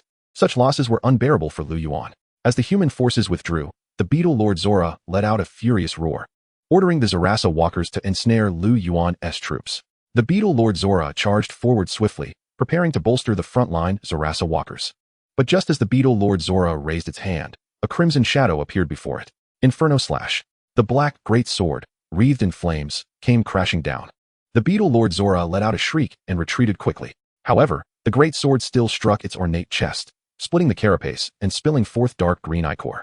The beetle Lord Zora emitted an enraged shriek, its scythe-like forelimbs immediately lunging toward Mulan. Those forelimbs glimmered with a sinister light. Adorned with dark red patterns that resembled congealed blood, they were the beetle Lord's most formidable weapons, comparable to high-grade blades, capable of slicing through armor with ease. The beetle Lord Zora was confident it could effortlessly rend this accursed human hero apart. However, Mulan's combat experience was unexpectedly formidable, as her black broadsword intercepted the swift strike with remarkable precision. Taking advantage of the momentum, Mulan sliced her sword once more, inflicting a grievous wound upon the abdomen of the beetle Lord. Attack! Tear this human apart, commanded the beetle Lord Zola, while relentlessly advancing towards Mulan. In the sky, hundreds of Zola's stingers gathered, summoning a tempest of thunder, their electric arcs intertwining in a cacophony of energy. Bang! The Venom Blade assassins unleashed a cloud of smoke, causing the Zola Sandwalkers to lose the Beetle Lord's orders and flounder aimlessly, resembling headless flies. This diversion alleviated the pressure on the Wolf Knights, who, in concert with the Sword Dancers, swiftly dispatched the disoriented insects. Swish, swish. A barrage of arrows shot forth, the majority aimed directly at the Beetle Lord's face. With a piercing thrust, Mulan's broadsword penetrated through the chitin, leaving another wound. The Beetle Lord's attempt to bolster the swarm was once again thwarted, and in a fit of rage, he let out a furious roar. Yet, at that moment, the Zola Stingers had completed their charge of lightning arrows, and with a crackle, hundreds of them surged through the air towards Mulan. The Beetle Lord believed that even if this human was a hero, being struck by such a multitude of lightning arrows would reduce her to cinders. A cruel smile twisted upon his grotesque visage, but in the next instant, that smile froze. The human had vanished. Mulan reappeared several meters away, executing a fiery slash that cleaved one of the Zola Stingers in two. However, the torrent of lightning arrows descended instantly, their aim now lost, crashing down upon the Beetle Lord instead. The dense currents of electricity ensnared him, enveloping his form in a cocoon of light, accompanied by his agonizing screams. Moments later, the lightning dissipated, revealing the Beetle Lord's shell charred beyond recognition, ornate patterns obscured by dark green ichor flowing from numerous wounds. In that single strike, his vitality plummeted to nearly half. Kill her, roared the Beetle Lord in a fury. This time, however, he dared not command the Zola Stingers to unleash a coordinated assault, but opted for a staggered attack instead. Groups of Zola Stingers were enveloped in arcs of thunder. Yet this time, Mulan found herself unable to evade. With determination, she charged directly beneath the airborne Zola Stingers. Those insects that had been targeting her lost their mark. As they pivoted, the gathered lightning arrows dissipated their energy. The Zola Stingers, now preparing to charge again, discovered that Mulan's speed was too great. She swiftly escaped their range. Observing the incessant cries of the Zola Stingers, the Beetle Lord issued a command for pursuit. The sky was awash with a dense swarm of insects surging towards Mulan, a sight of overwhelming spectacle. The Zola Stingers realized that this human speed was not overly fast, and they could easily catch up. Yet, as their lightning arrows reached half charge, they found their target had already slipped beyond their range. This compelled them to halt their attack and continue the chase. One fled while countless insects pursued. However, those bugs fixated on the figure darting below suddenly perceived a massive shadow looming over them. Bang! Dozens of branches crashed down, mercilessly crushing the intruding insects. The ancient elven tree raised its limbs, now smeared with the remnants of the crushed bugs. The Zola Stingers finally realized they had entered the attack radius of the ancient tree. With its colossal branches, the ancient tree struck and swept, effortlessly dispatching the insects. The bodies of the fallen bugs cascaded down.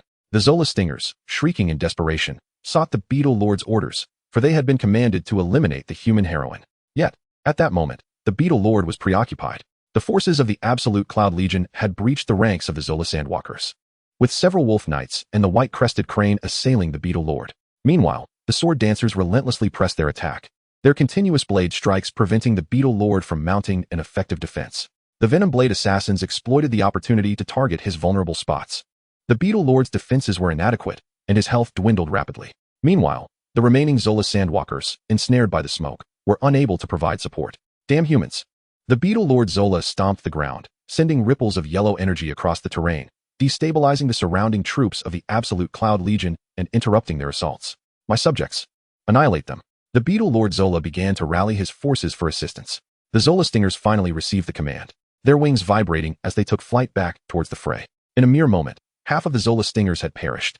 The Beetle Lord Zola manipulated the tremors, casting a resentful glare at the young human lord before him. Were it not for this human, he would not have found himself in such dire straits. As he beheld his troops hastening to his rescue, he realized that escape was his only chance. The Beetle Lord Zola turned to meet the oncoming swarm of Zola Stingers. But with a sharp cry, a white figure darted past, its claws raking a deep gash across his visage. In a fit of fury, the Beetle Lord Zola retaliated, only to discover his ankle ensnared by a thorny vine. Damn it! I will slaughter you all, he bellowed in rage. Seizing the moment of hesitation, the Venom Blade assassins, relying on their agility, closed in, driving 3 poisoned daggers deep into the Beetle Lord's already battered back. The enhanced assault siphoned away a significant portion of his life force. The Beetle Lord Zola shrieked in agony, his eyes flooding with crimson, his body swelling with rage. He entered a frenzied state, with blood-red eyes. The Beetle Lord swung his scythe-like forelimbs towards a nearby Venom Blade assassin. The terrifying speed unleashed a gale, leaving the assassin no time to react. Yet at that moment, a scarlet shadow descended upon him. With a whoosh, Mulan's black broadsword, engulfed in flames, severed the Beetle Lord's head from his body. His grotesque head, dripping with dark green ichor, flew through the air, and moments later, the headless corpse collapsed to the ground.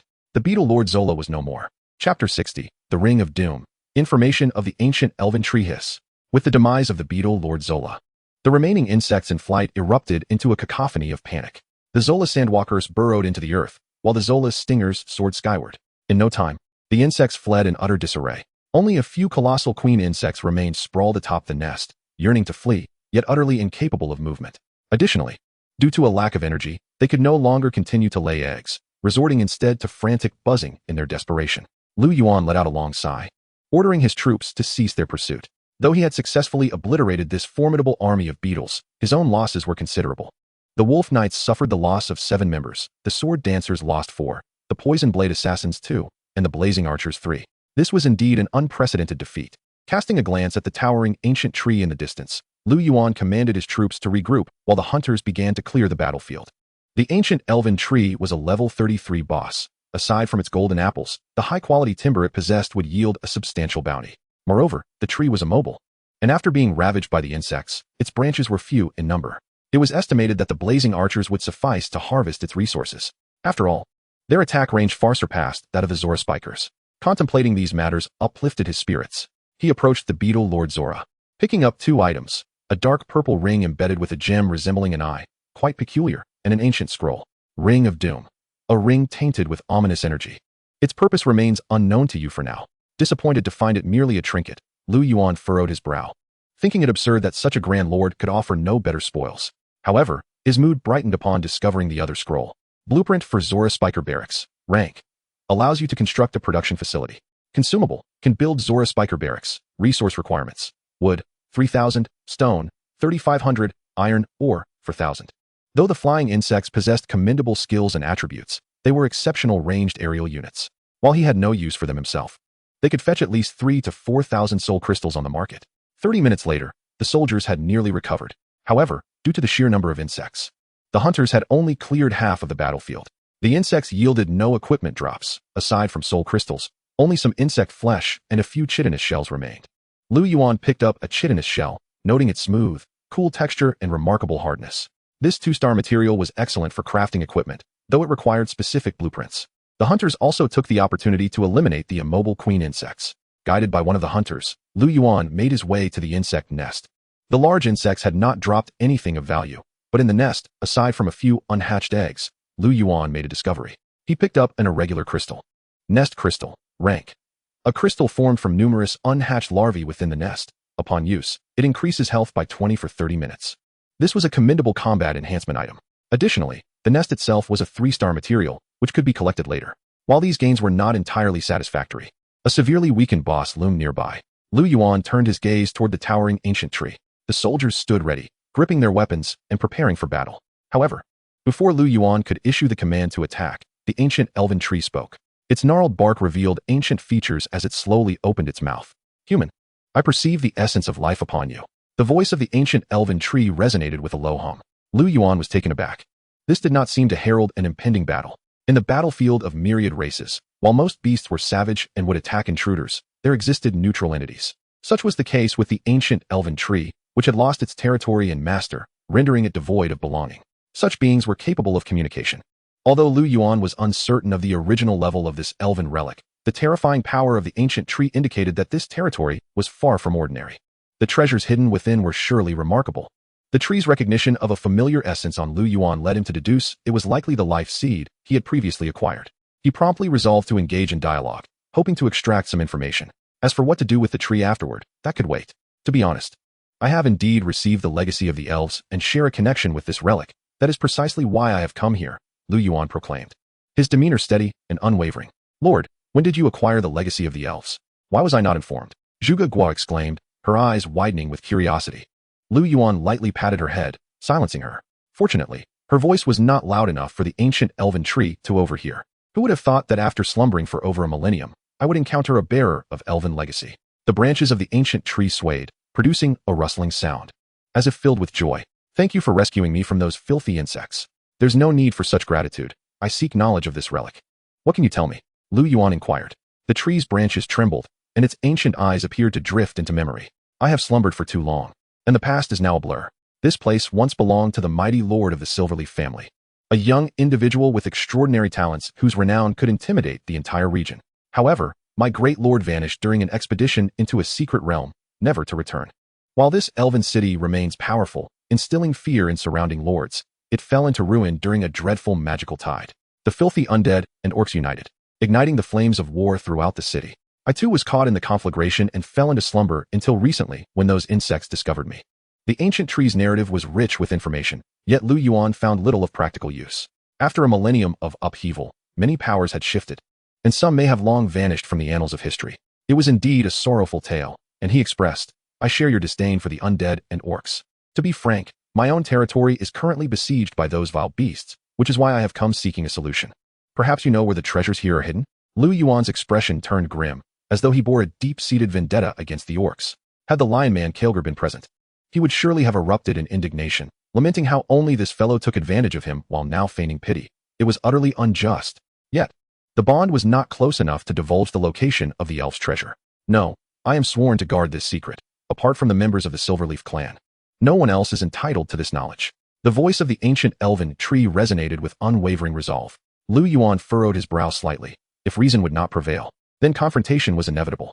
However, should you agree to assist me in retrieving the members of the Silverleaf family, I could permit you to claim a portion of the treasure.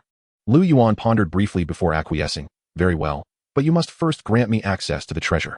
I can comply. Human, came the deep, resonant voice of the ancient elven tree. Very well, reveal the location to me, and I assure you I shall not take more than what is rightfully yours. Lu Yuan displayed a sincere smile. Should those beneath me take more than their due upon arrival, that would be beyond my responsibility as their lord. Follow me, human. As the elven tree spoke, the ground trembled, and hundreds of massive roots erupted from the soil. These roots entwined, forming two legs, elevating the figure of the ancient elven tree with a sudden surge. Dust swirled, and the foliage obscured their vision. The onlookers stood agape, astonished that the tree had sprouted legs and was now on the move. Each stride of the ancient elven tree was immense, each landing causing the earth to quake. Lu Yuan and his companions trailed behind, soon arriving at a desolate ruin. The branches of the elven tree scoured through the remnants of trees and crumbling walls, quickly revealing a look of hesitation. Perhaps the treasures here have been plundered by those accursed undead. Lu Yuan could almost perceive the embarrassment etched upon its bark-like visage. Yet, I am aware of a concealed chamber. The ancient elven tree traversed down a street and approached a building, directly commencing its excavation. Its branches were more adept than any excavator, effortlessly shifting large stones aside. Soon, the elven tree unveiled a narrow passage beneath the ground. A hidden chamber indeed. Lu Yuan, cautious, refrained from descending immediately and instead sent a hunter to investigate. The hunter soon returned, reporting no signs of danger. Lu Yuan nodded slightly. Milan, take 10 men. We shall descend together, while the rest remain above on guard. Lu Yuan and his group stepped onto the stone steps leading into the tunnel. Though deep underground, it was relatively dry, devoid of any unpleasant odors. Below lay a chamber intended for the storage of goods, originally filled with ample provisions and water. Alas, after a millennium, the food had decayed, and the water had long since dried up. Even the barrels that once contained water had fallen apart. This left Lu Yuan profoundly disheartened. It was merely a storeroom for survival supplies, devoid of any valuable treasures. Furthermore, the food was nothing but rot. My lord, there are some items on this shelf. Milan alerted. Lu Yuan approached to find several metal racks in a corner, atop which rested a few chests. 5 three-star resource chests. Inside were basic resources, yielding 2,000 units each of wood, stone, and iron ore. 5 chests equated to 30,000 units of basic resources, enough to elevate his territory to level 3. If reliant solely on the farmers for excavation, it would take at least a month to amass such a sum. In addition to these resource chests, there was also 1,000 units of mercury. Mercury, as a high-tier resource, is essential for certain advanced structures and required to summon specific troops. It is exceedingly rare. In terms of value, it even surpasses the 30,000 resources. Lu Yuan decisively collected them. My lord, take a look at this. Mulan then presented him with 2 scrolls. These scrolls, imbued with magical power, had withstood the test of time and remained intact. Blueprint for Elven Ballista, tier. Enables you to learn the crafting of formidable Elven Ballistae, requiring materials, 100 wood, 30 iron ore, 300 soul crystals, 5 emeralds. 1 powerful tendon. Blueprint for Night Elf Ranger Barracks, tier.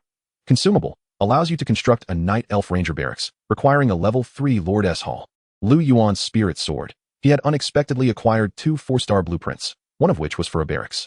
Upon examining the attributes of a Night Elf Ranger unit, he found them quite commendable, making them well suited as scouts. This would indeed bolster the military strength of Jian territory. Unfortunately, after acquiring these 2 blueprints, further searches yielded no additional treasures. After another thorough examination, Lu Yuan could only retreat from the underground chamber. Human, it seems you have made some gains within. The ancient elven tree's resonant voice echoed. This place stored provisions and water, yet regrettably, most of what I found is of little use to me. Thankfully, I have secured a modest reward. Lu Yuan gestured with 2 fingers, indicating a small gesture. The ancient elven tree fell silent, while Lu Yuan made a signal. The troops prepared for an offensive stance, awaiting his command. The branches of the ancient elven tree swayed. Human, I understand that these gains may not fully satisfy you. But this lost city holds no further treasures. Should you choose to assist me, I can remain here to guard your territory during this time. Huh. Lu Yuan was momentarily taken aback, his expression transforming into one of intrigue. He had prepared himself to eliminate this boss for materials, but was taken by surprise at this unexpected offer. Could it be that it discerned my intentions? Yet, that seems unlikely. Judging by its thick brows and large eyes, it hardly appears to be an actor. Very well, I am willing to formalize an agreement. I shall do my utmost to help you recover the bloodline of the Silverleaf family. Lu Yuan readily acquiesced. This ancient elven tree possessed formidable strength. If it could be stationed in Julian territory, it would undoubtedly prove invaluable during the impending magical tide. Moreover, with a contract in place, bound by the power of rules, there was little fear of ulterior motives. Lu Yuan quickly drafted a contract and presented it before the ancient elven tree. The elven tree, whether trusting or simply naive, did not scrutinize it, merely pressing its branch-like hand forward. The ancient elven tree has joined the territory and temporarily become your subordinate. Lu Yuan was left speechless. Did this creature not fear being sold off? Although, in truth, his thoughts were not far from that sentiment. With such a formidable free labor force, what was there to complain about? This haul was indeed substantial, and Lu Yuan felt a surge of contentment. By the way, what is your name? Lu Yuan inquired. My previous master did not bestow a name upon me. I am merely an ordinary war tree, unworthy of your esteemed notice. The ancient elven tree lowered its head slightly. A lack of a name makes it difficult for me to address you. How about I call you Makai? Lu Yuan proposed after a moment's thought. Makai? Yes, that is a fine name. I shall be known as Makai. The ancient elven tree's branches swayed, and the leaves rustled in agreement. The ancient elven tree twisted its branches and plucked a golden fruit from its crown, presenting it before Lu Yuan. My friend, please accept this gift. As the golden apple drew closer, an intoxicating aroma, rich and overwhelming, flooded Lu Yuan's nostrils. Chapter 62. The transformation of the ancient elven tree as the golden apple approached. That exquisite scent engulfed Lu Yuan's senses. Golden apple, rank. Upon consumption, restores full health, dispels diseases, plagues, curses, and bleeding effects. Additionally, increases health point maximum by 100 for a duration of 24 hours. Description: a precious fruit nurtured by a millennia-old elven tree, imbued with formidable power. Lu Yuan's heart soared with joy. It was indeed a treasure capable of restoring complete vitality. While some high-tier potions could achieve similar effects, very few possessed the ability to alleviate ailments, plagues, and other negative conditions, not to mention the added buff to health points. In the heat of battle, should a powerful hero wield this item, it could potentially alter the course of conflict. Undoubtedly, this was a remarkable find. Lu Yuan gazed hopefully toward the canopy of the elven tree, where 4 more fruits dangled among the sparse foliage. Yet, it was certain that the tree would not part with them easily. However, as long as the ancient elven tree remained in the Julian territory, he was not overly concerned about acquiring them. Thank you for your friendship. Now, let us return, Lu Yuan declared with a smile. Leaving a few soldiers to guard the spoils, Lu Yuan escorted the ancient elven tree and the other soldiers back to Julian territory. The colossal figure of the tree followed behind, resembling a small mountain, instilling in Lu Yuan a profound sense of majesty. Yet, each step it took reverberated like an earthquake, causing numerous lesser magical beasts to retreat from afar, resulting in a significant reduction of potential prey. Thus, there were both advantages and disadvantages to this situation. Adrian, the lizard man mage, had been diligently constructing fortifications on the outskirts of Julian territory when he suddenly felt the ground tremble. Looking into the distance, he was struck with astonishment at the sight before him. A towering ancient tree was approaching. Its immense silhouette obscured the sun. What manner of beast was this? Adrian could hardly fathom that a secondary territory could withstand such a terrifying creature. Flee. We must escape at once. Yet, despite the urgency of this thought, his body remained immobile under the weight of the supreme laws governing their existence. Instead, he found himself unconsciously stepping forward to confront the colossal ancient tree. It was determined to protect this city with its very life. No, this was not its intention. Just as Adrian widened his eyes in sheer terror, he caught sight of Lu Yuan striding confidently in front of the great tree. The young human lord stood tall and assured, his robes immaculate, completely devoid of any semblance of panic or flight. The ancient tree loomed behind him like a loyal guardian, a diligent protector. As Adrian beheld the massive feat of the tree, he finally recalled the trance nurtured by the elves. But how had this human lord won the loyalty of such a being? As the ancient tree drew nearer, its imposing presence filled Adrian with dread. The shadow it cast was suffused with oppressive power. A mere swipe from this formidable entity could wreak havoc, potentially annihilating the territory in an instant. And yet, Lu Yuan had managed to subdue such a fearsome existence. Initially, Adrian had begrudgingly accepted his position as Lu Yuan's subordinate, harboring resentment. However, since joining the territory, he had witnessed Lu Yuan's extraordinary capabilities. This lord could even facilitate the advancement of heroes and troop types. It was known that, on the battlefield of myriad races, the number of advancement formulas at a lord's disposal was exceedingly limited. Even those powerful high-tier lords typically possessed only 2 or 3 advancement formulas. Yet with such formidable troops, they maintained an advantage in warfare, to say nothing of the even rarer hero advancement formulas. Yet Lu Yuan had managed to advance 2 heroes within his territory. With so many advanced troop types, it seemed almost unfathomable to Adrian. Initially, he had presumed that his lord was an heir to a great power, thus possessing an abundance of advancement formulas. However, as Lu Yuan cultivated the flame archers and poison blade assassins, Adrian's perspective shifted. Perhaps this lord possessed extraordinary abilities. If he continued to follow Lu Yuan, he too might seize the opportunity for advancement. This thought blossomed in his mind, and Adrian resolved to work even harder. Lu Yuan observed the industrious lizard man mage with a capitalist smile. Indeed, he had subtly hinted to the lizard man about the existence of advancement formulas, but he was somewhat surprised by the fervor with which the latter toiled. It appeared this tactic truly worked wonders on heroes. As Lu Yuan pondered, he cast a furtive glance at the girl, Feilin, by his side. Perhaps she too harbored similar thoughts. At the very least, she no longer resisted integrating into this territory. Makai, you may establish your roots here. Lu Yuan designated a spot on the southern side of the territory, adjacent to the cultivated fields and not far from the river. Within the protective bounds of the territory's core, the ancient elven tree's branches swayed gently, seemingly pleased. During the journey back, it had rooted itself in the soil, healing its injuries. Its current state was vastly improved from its previous near-death condition. Its dense roots spread apart, burrowing into the earth, and as the ground trembled slightly, the ancient elven tree gradually sank into the soil. Moments later, aside from the mounds of earth surrounding it, it appeared as though this great tree had always belonged here. Its lush canopy shaded a vast expanse of land, yet did not encroach upon the neighboring fields. However, as the ancient elven tree took root, a radiant green light surged forth from the central lord's hall of the territory, gently descending upon the ancient elven tree. A halo of emerald light enveloped the entire ancient elven tree, causing its previously broken branches to mend swiftly, sprouting new buds. Tender leaves grew rapidly, blossoming into vibrant purple flowers. The delicate blossoms swayed gently with the branches, exuding an irresistible fragrance. Several soldiers found themselves irresistibly drawn toward the ancient elven tree. Halt! With a sharp command from Hua Mulan, the soldiers snapped back to their senses. Lu Yuan too was gazing at the ancient elven tree, his eyes flickering with intrigue. For a brief moment, even he felt his composure waver. This ancient elven tree possessed such remarkable abilities. Lord, the life force within the territory holds wondrous power. I feel my own strength amplifying, came the excited voice of the ancient elven tree. Lu Yuan promptly examined its information.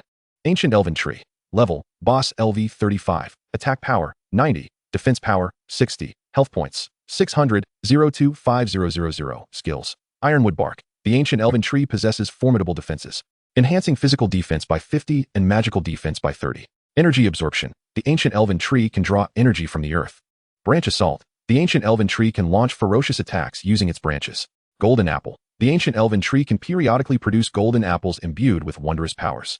Confounding blossom. The ancient elven tree grows flowers that emanate an aura of confusion, ensnaring the minds of feeble-minded foes. Chapter 63. The windfall of iron armor. Lu Yuan was suddenly elated. The ancient elven tree had leveled up, and all its attributes had significantly improved.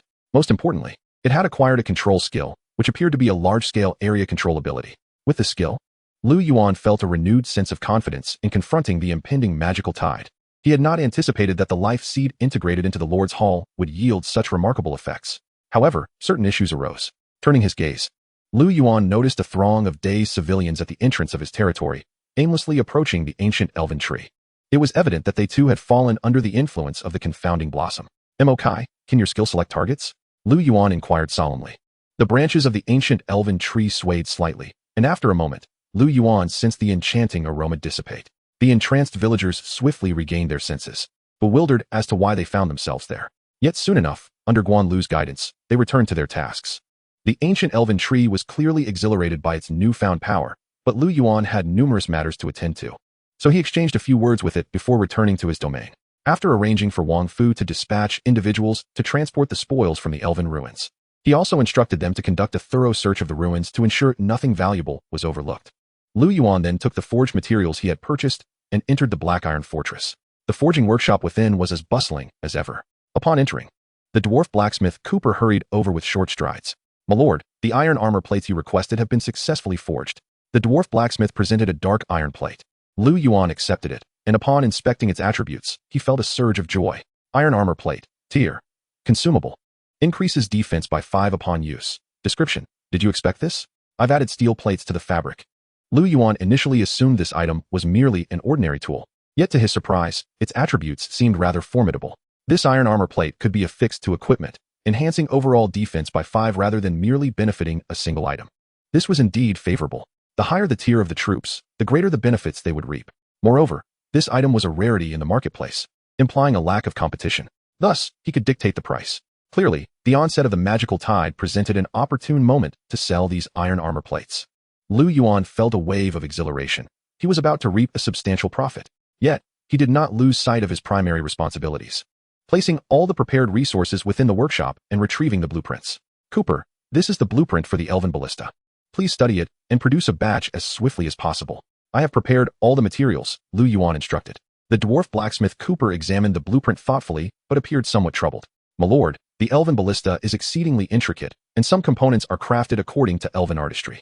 To replicate it will require a considerable amount of time." Lu Yuan had anticipated this possibility and was not disheartened. "Very well. You may assemble a team of 10 experienced blacksmiths to focus on the Elven Ballista, while the task of crafting equipment can be delegated to others."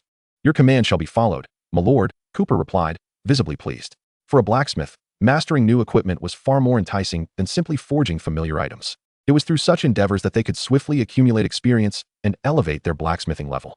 At this moment, the blacksmith workshop had expanded to host over 70 blacksmiths, capable of forging 13 sets of black iron armor daily, generating substantial wealth for Lu Yuan.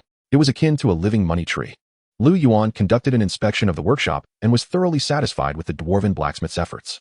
He then exited the Black Iron Fortress, returning to his territory. There, he traded 5 sets of black iron armor and 10 iron armor plates with Chu Hai. After several days, he had successfully armed his entire army. "Chu Hai, wow? Did you rob the dwarf's homeland? How did you manage to acquire so many blacksmiths providing me with 2-star sets daily?" Lu Yuan. "Mind your tone when speaking to your father." Lu Yuan. "More or less, but that blueprint you provided is indeed impressive. I plan to work on it and see if I can make some money." Chu Hai. "Now you recognize your father's greatness, right? If you need anything, just let me know." Chu Hai. "I'm off to conquer a 2-star monster den." Lu Yuan. "Get lost." As Lu Yuan bantered with Chu Hai, he listed some iron armor plates on the trading market, pricing each at 200 soul crystals, posting 5 in total. Soon, numerous comments flooded in beneath the listing. Farmer Sanquan. "Is the seller out of their mind for wanting money so badly? Are you a fried cake, selling a 2-star consumable for 200? Are you insane? Sugar in a cool skin. If this sells, I'll eat shit upside down." Lu Yuan glanced at the commenters' profiles. They were all tier 2 lords. Clearly not his target clientele. He paid them no mind. However, before he could close the listing, the iron armor plate sold out almost instantly. Moments later, a series of notifications chimed, indicating that all 5 iron armor plates had been sold. Lu Yuan was taken aback, pondering whether he had undersold them. After a brief contemplation, he raised the price to 250 soul crystals for 3 plates, and they were snatched up immediately. This money is even easier to earn than selling sets. The production cost for these iron armor plates is lower, and the forging speed is quicker. The profit margins are 4 to 5 times that of the black iron sets. Lu Yuan was suddenly exhilarated. After some consideration, he listed all remaining iron armor plates at 300 soul crystals. Yet this time, several minutes passed without a sale. Lu Yuan could only lament that fools were not so plentiful, but soon enough, he noticed a comment in the product listing. "Lord of the Abyss, is the seller present? I wish to purchase a large quantity of iron armor plates. Please add me as a friend." Upon inspection, Lu Yuan recognized that this Lord of the Apocalypse had previously purchased many of the iron armor plates. This was undoubtedly a lucrative opportunity. Without a decisive maneuver, it would be utterly unjust. Contemplating this, Lu Yuan promptly added the other party as a friend. "Lord of the Abyss, I am the illustrious Lord Palmer of the Abyss. And should you be willing to offer 1,000 iron plates, you shall receive the friendship of a high-ranking demon lord." Lu Yuan. Staring in disbelief, Lu Yuan thought the demon must have overindulged in sulfur, for his mind appeared clouded. To audaciously attempt to swindle without recompense setting aside whether Lu Yuan could trust a demon lord whose very nature was chaotic and malevolent. The other party's desire for a free ride clearly indicated an unwillingness to engage in an equitable exchange. Furthermore, benefits must be tangible. What value does such a friendship hold? If one does not survive this demonic tide, all is but a fleeting illusion. With a cold smirk, Lu Yuan promptly blocked the individual. Chapter 64. The transaction with the Xianyang Guild. Lu Yuan then added a second prospective buyer. Xianyang Guild, Su Lei, greetings. Do you possess a substantial quantity of iron plates? Our guild is interested in purchasing, and we are open to negotiation. Lu Yuan recalled that the Xianyang Guild was a moderately sized guild on Blue Star, known for its decent reputation. Indeed, they exhibited a more reasonable demeanor. Wang Dazue, certainly, 280 per piece. Additionally, it would be preferable to exchange for some forging blueprints. Xianyang Guild, Su Lei, my brother. You must also be from Blue Star, but that price is rather steep. However, the exchange for forging blueprints is feasible. Wang Dazue, 279. Xianyang Guild, Su Lei. Xianyang Guild, Su Lei. Our guild is currently preparing for advanced secret realms. How about this? 260 per piece. We will purchase as many as you have. Wang Dazue, 278. After a spirited bout of haggling, the final price was settled at 265 per piece. Su Lei swiftly sent over 2 blueprint attributes. Chitinous Belt Forging Blueprint. Rank. Teaches you to forge a chitinous belt, requiring materials. 3 chitinous shells, 3 iron ores. 2 leathers, 80 soul crystals. Deadly Bronze Short Sword Forging Blueprint. Rank. Teaches you to forge a deadly bronze short sword, requiring materials. 3 bronze ingots. 1 iron ore, 2 woods, 100 soul crystals. Gazing at the attributes of the 2 items, Lu Yuan was instantly elated. Both were exceptional items. Xianyang Guild. Su Lei, Brother Wang, the market price for a 3-star forging blueprint is currently around 3,000. May I inquire how many iron plates you possess? Wang Dazue. My good fellow, you are not being fair. Chitin is difficult to obtain, and this blueprint cannot fetch 3,000. How about this? I shall take a small loss and exchange 17 iron plates for it. Xianyang Guild, Su Lei. While the materials are indeed rare, the attributes of this equipment are formidable. It generates a shield upon receiving attacks, a boon for fragile ranged fighters. Moreover, the other blueprint is an exceptional piece of equipment. 6,000 for the 2, and I am already at a loss. Wang Dazue. My good fellow, one cannot argue this way. The materials are scarce, and the craftsmanship required is high. It is likely that 3 or 4 sets of materials would not yield even one, which is a loss. The 2 engaged in an intense exchange of words, ultimately leading Lu Yuan, in his straightforward manner, to state he only had 17 iron plates. Take it or leave it. Su Lei reluctantly acquiesced, but also indicated that this was their first transaction, and he was extending a favor to Lu Yuan, as such opportunities would not arise again. Lu Yuan readily agreed, assuring that he would be the first to contact Su Lei for future supplies. Their transaction was swiftly concluded, leaving Lu Yuan overjoyed with the acquisition of 2 exquisite blueprints. He subsequently reached out to Yu Chuxia to finalize the remaining black iron sets. Wang Dazue. It has been several days. The payment for the previous blueprints should be settled as well. Lu Yuan had specifically checked, noting that the sales for the 2 blueprints had already surpassed 1,500, which was exhilarating. This represented a substantial sum. Yu Chuxia. Of course, I will transact with Mr. Wang shortly. However, Mr. Wang, regarding subsequent blueprints, while the prospect of significant earnings was exhilarating, Lu Yuan remained vigilant. Even the most formidable factions possess only a limited number of advanced blueprints and would not readily sell them in bulk. The fact that Lu Yuan had already presented 2 blueprints was remarkable. Should he continue to produce numerous blueprints, it would clearly indicate a problem. Although he had adopted the alias Wang Dazue, he was not naive enough to assume others were foolish. After a moment of reflection, Lu Yuan quickly responded. Wang Dazue, the subsequent blueprints are still under experimentation. Once results are obtained, I will contact Miss Yu immediately. Yu Chuxia. Understood. Thank you for your cooperation, Mr. Wang. Shortly thereafter, Lu Yuan completed the transaction and received 90,000 soul crystals. However, this was purely due to the trading market's limitations. A second-tier lord is restricted to trading only 100,000 soul crystals per day, and after deducting fees, he was left with merely 90,000. Had there been no such rule, he would have instantly amassed over 1.3 million soul crystals. This figure accounted for the deductions from the trading market's fees and the previously advanced soul crystals. Yet now, he was left with a mere 90,000. Lu Yuan let out a long sigh. Yu Chuxia. Mr. Wang, are you merely a second-tier lord? Upon seeing the message from the other party, Lu Yuan's heart sank. Indeed, no one is a fool. They had discerned this through the rules. He had anticipated that his identity as a second-tier lord might be exposed during the transaction. And now it seemed confirmed. Wang Dazue. Yes, I am a newcomer within the organization. On the other side, Yu Chuxia sat in her office, rubbing her temples while perusing Lu Yuan's message. A newcomer within the organization, there was no doubt that he belonged to a substantial organization. Yet, why would such a vast entity appoint a second-tier lord as an agent? This puzzled Yu Chuxia. Perhaps the organization was comprised of renowned and powerful lords who found it inconvenient to appear personally, thus opting for a newcomer instead. This was the most plausible conjecture Yu Chuxia could muster. Moreover, it was reasonable for Lu Yuan not to possess new weapon blueprints. If he had a continuous supply, that would indeed be peculiar. But as long as they continued to collaborate, there were substantial benefits to be gained, and Yu Chuxia was determined to maintain a favorable relationship.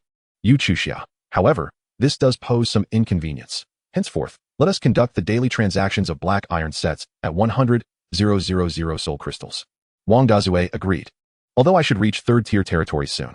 In response, Yu Chuxia had no reason to doubt this. As an envoy of a major faction, advancing to third-tier territory swiftly would indeed be quite manageable. Consequently, this would facilitate future transactions. Wang Dazue, I still require some materials. Ancient jade and emerald, black jade bracelets. Spirit summoning staves, essence of mithril, elven cloaks, hearts of gemstones, and it would be best to acquire some soul stones, preferably of 3 stars or above. This matter had already been delineated in the previous agreement, so Yu Chuxia was not taken by surprise. Yu Chuxia, very well. Please hold on a moment while I verify the inventory. Shortly thereafter, Yu Chuxia sent a directional trade request. Yu Chuxia, the stock of soul stones is rather limited. I have only 1 5-star stone and 3 3-star stones that meet your requirements. Along with these equipment, the total value amounts to approximately 630,000 soul crystals. How does that sound? Lu Yuan pondered for a moment. Aside from some high-star equipment, the most expensive item was the soul stone, with the 5-star stone priced around 300,000, which, given the current market conditions, was steadily rising, yet remained elusive. The 3-star soul stones were approximately 50,000 each. Initially, he thought of himself as quite affluent, but upon reflection, it was evident that he needed to strive harder. Wang Dazue, that works. The two swiftly completed the transaction, and Lu Yuan acquired a substantial amount of equipment materials. Chapter 65. Continuous advancement. Sun Yu and Fei Lin were soon summoned before Lu Yuan. We pay our respects to our lord. Greetings, my lord. The two performed their respective salutations. As Sun Yu had been a loyal follower for a considerable time and had rendered numerous contributions, it was only natural for him to be promoted now that he possessed the capability. Though Fei Lin had joined later, her abilities were adept at handling various scenarios, particularly in constructing defensive fortifications, making her an indispensable asset in battle. Lu Yuan resolved to elevate both of them. Would you like to use ancient jade and emerald, black jade bracelet, spirit summoning staff, to promote Sun Yu? Would you like to use essence of mithril, elven cloak, heart of gemstones, to promote Fei Lin? Confirmed. 2 radiant orbs enveloped the two individuals. And moments later, the brilliance subsided, revealing their new attires. Sun Yu donned a blue scholar's robe, crowned with a tall cap, exuding an air of strategic acumen. Meanwhile, Fei Lin transformed into a white robe adorned with intricate silver patterns that shimmered with an enigmatic glow. At this moment, both wore expressions of astonishment. Although they were aware of their lord's ability to promote heroes, experiencing it firsthand was still a source of great surprise and excitement. Thank you for your nurturing, my lord. Many thanks, my lord. They bowed once more, their expressions of reverence deepening. Lu Yuan smiled and waved his hand lightly, casually reviewing their information. Sun Yu. Awaiting deployment. Rank. Level. LV12. Leadership. 45. Strength. 42. Strategy. 55. Politics. 51. Skills. Burning the crow's nest. 5-star. Can summon flames to attack enemies. If arranged, the fire damage will significantly increase, with a maximum enhancement of 300. Clever strategy. 5-star. Increases damage by 100 upon successful strategy execution. Suppressing the bandits. 4-star. Reduces construction time of territorial buildings by 20 while enhancing territorial defense by 20. Awaiting deployment. 5-star. Enhances the effects of the formations when deploying the sharp arrow array, circular formation, scaled formation, and martial pinnacle formation by 30. Fei Lin. Mithril Mage. Rank. Level. LV20. Leadership. 40. Strength. 72. Strategy. 60. Politics. 41. Skills. Gem Spell. 6-star. As a member of the Blue Lightning Clan, Fei Lin excels at casting spells using the power of gemstones, enhancing spell effects by 20. Gem Spire. 4-star. Allows Fei Lin to transform arrow towers into special gemstone spires through her research. Gem Crystal. 4-star. Enables Fei Lin to condense 1 gemstone daily, with quality being random. Gem Light. 5-star. Grants Fei Lin 1 layer of gem light for each enemy slain, with each layer increasing spell damage by 2, stacking up to 50 layers. Fei Lin can also directly unleash gem light to inflict substantial damage upon foes. Upon reviewing their attributes, Lu Yuan felt immensely satisfied. Sun Yu's fire attack skill had evolved into burning the crow's nest, significantly amplifying its damage. Moreover, the addition of awaiting deployment further empowered his formations. Formations were the most formidable ability of the heroes from the Xia Kingdom, while their effects might not be immediately apparent in the early stages.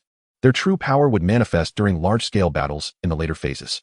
It was rumored that high-tier heroes could even bestow military souls upon their legions, enabling such powerful heroes to annihilate higher-tier monsters and even deities with lower-tier troops. Merely envisioning that scene sent waves of excitement coursing through Lu Yuan's heart. Additionally, Feilin's advancement had resulted in enhancements across her skills.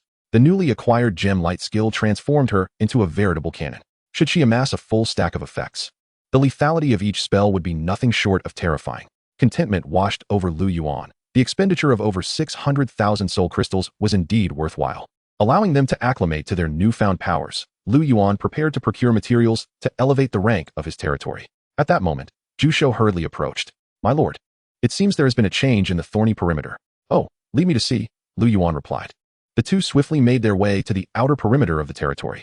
Here, the originally flat ground had risen to form a stone wall, while clusters of thorns climbed over it, reaching heights of 1 to 2 meters.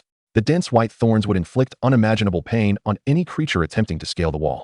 This thorny barrier had been constructed at Lu Yuan's behest. The 3-star architectural blueprint had been acquired from the Lizard Man Lord, but it had not been built until now. However, it appeared somewhat altered. Lu Yuan noticed that a few red flowers had bloomed amidst the thicket, a feature not present in a standard thorny barrier. He immediately checked its attributes. Thorny barrier, rank, attack power, 15, defense power, 10 skills. Thorny vines can inflict an additional 20 damage. Thorny wall enhances the defense of attached buildings by 10 points. Exploding thorn fruit produces thorn fruits every 3 days that can deal severe explosive damage to enemies. Indeed, the thorny barrier had been fortified under the influence of the seed of life. The current thorny barrier was an exceptional defensive asset. Just gazing at those sharp spikes, any beast attempting an assault would surely face dire repercussions. Excellent. I wish to encircle the entire outer wall of the territory with thorny barriers, Lu Yuan commanded. Furthermore, I desire to construct a moated city around the ancient elven tree, which possesses the ability to attract monsters. This will divert a multitude of beasts, significantly alleviating the pressure on the territory. Additionally, I want to erect 20 arrow towers at key positions around the territory. I will later have Feilin enhance these towers. Understood. This notion sprang to mind when Lu Yuan recently perused the attributes of the ancient elven tree. Constructing a fortified city at the periphery of his territory was evidently the most judicious decision, maximizing the potential of the ancient elven tree. Lu Yuan unfurled the map, meticulously strategizing the defenses of his domain, and conferred with Zhu Shou regarding the details. A half-hour later, Zhu Shou hastily departed to execute Lu Yuan's commands, while he himself proceeded to the Lord's Hall. Would you like to upgrade the territory? Upgrade requirements: wood, 8,000, stone, 10,000, iron ore, 8,000, soul crystals, 8,000. Upgrade time, 2 days. Indeed, gazing upon the Lord's Hall enveloped in radiance, Lu Yuan sighed. The duration required for this upgrade was rather extensive.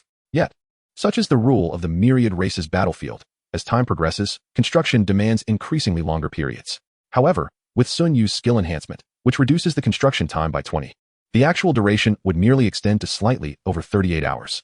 Thus, Lu Yuan could only exercise patience. Chapter 66. Armament and Valor. Han Dang. Upon reaching the heroic altar, Lu Yuan retrieved the heroic soul stone.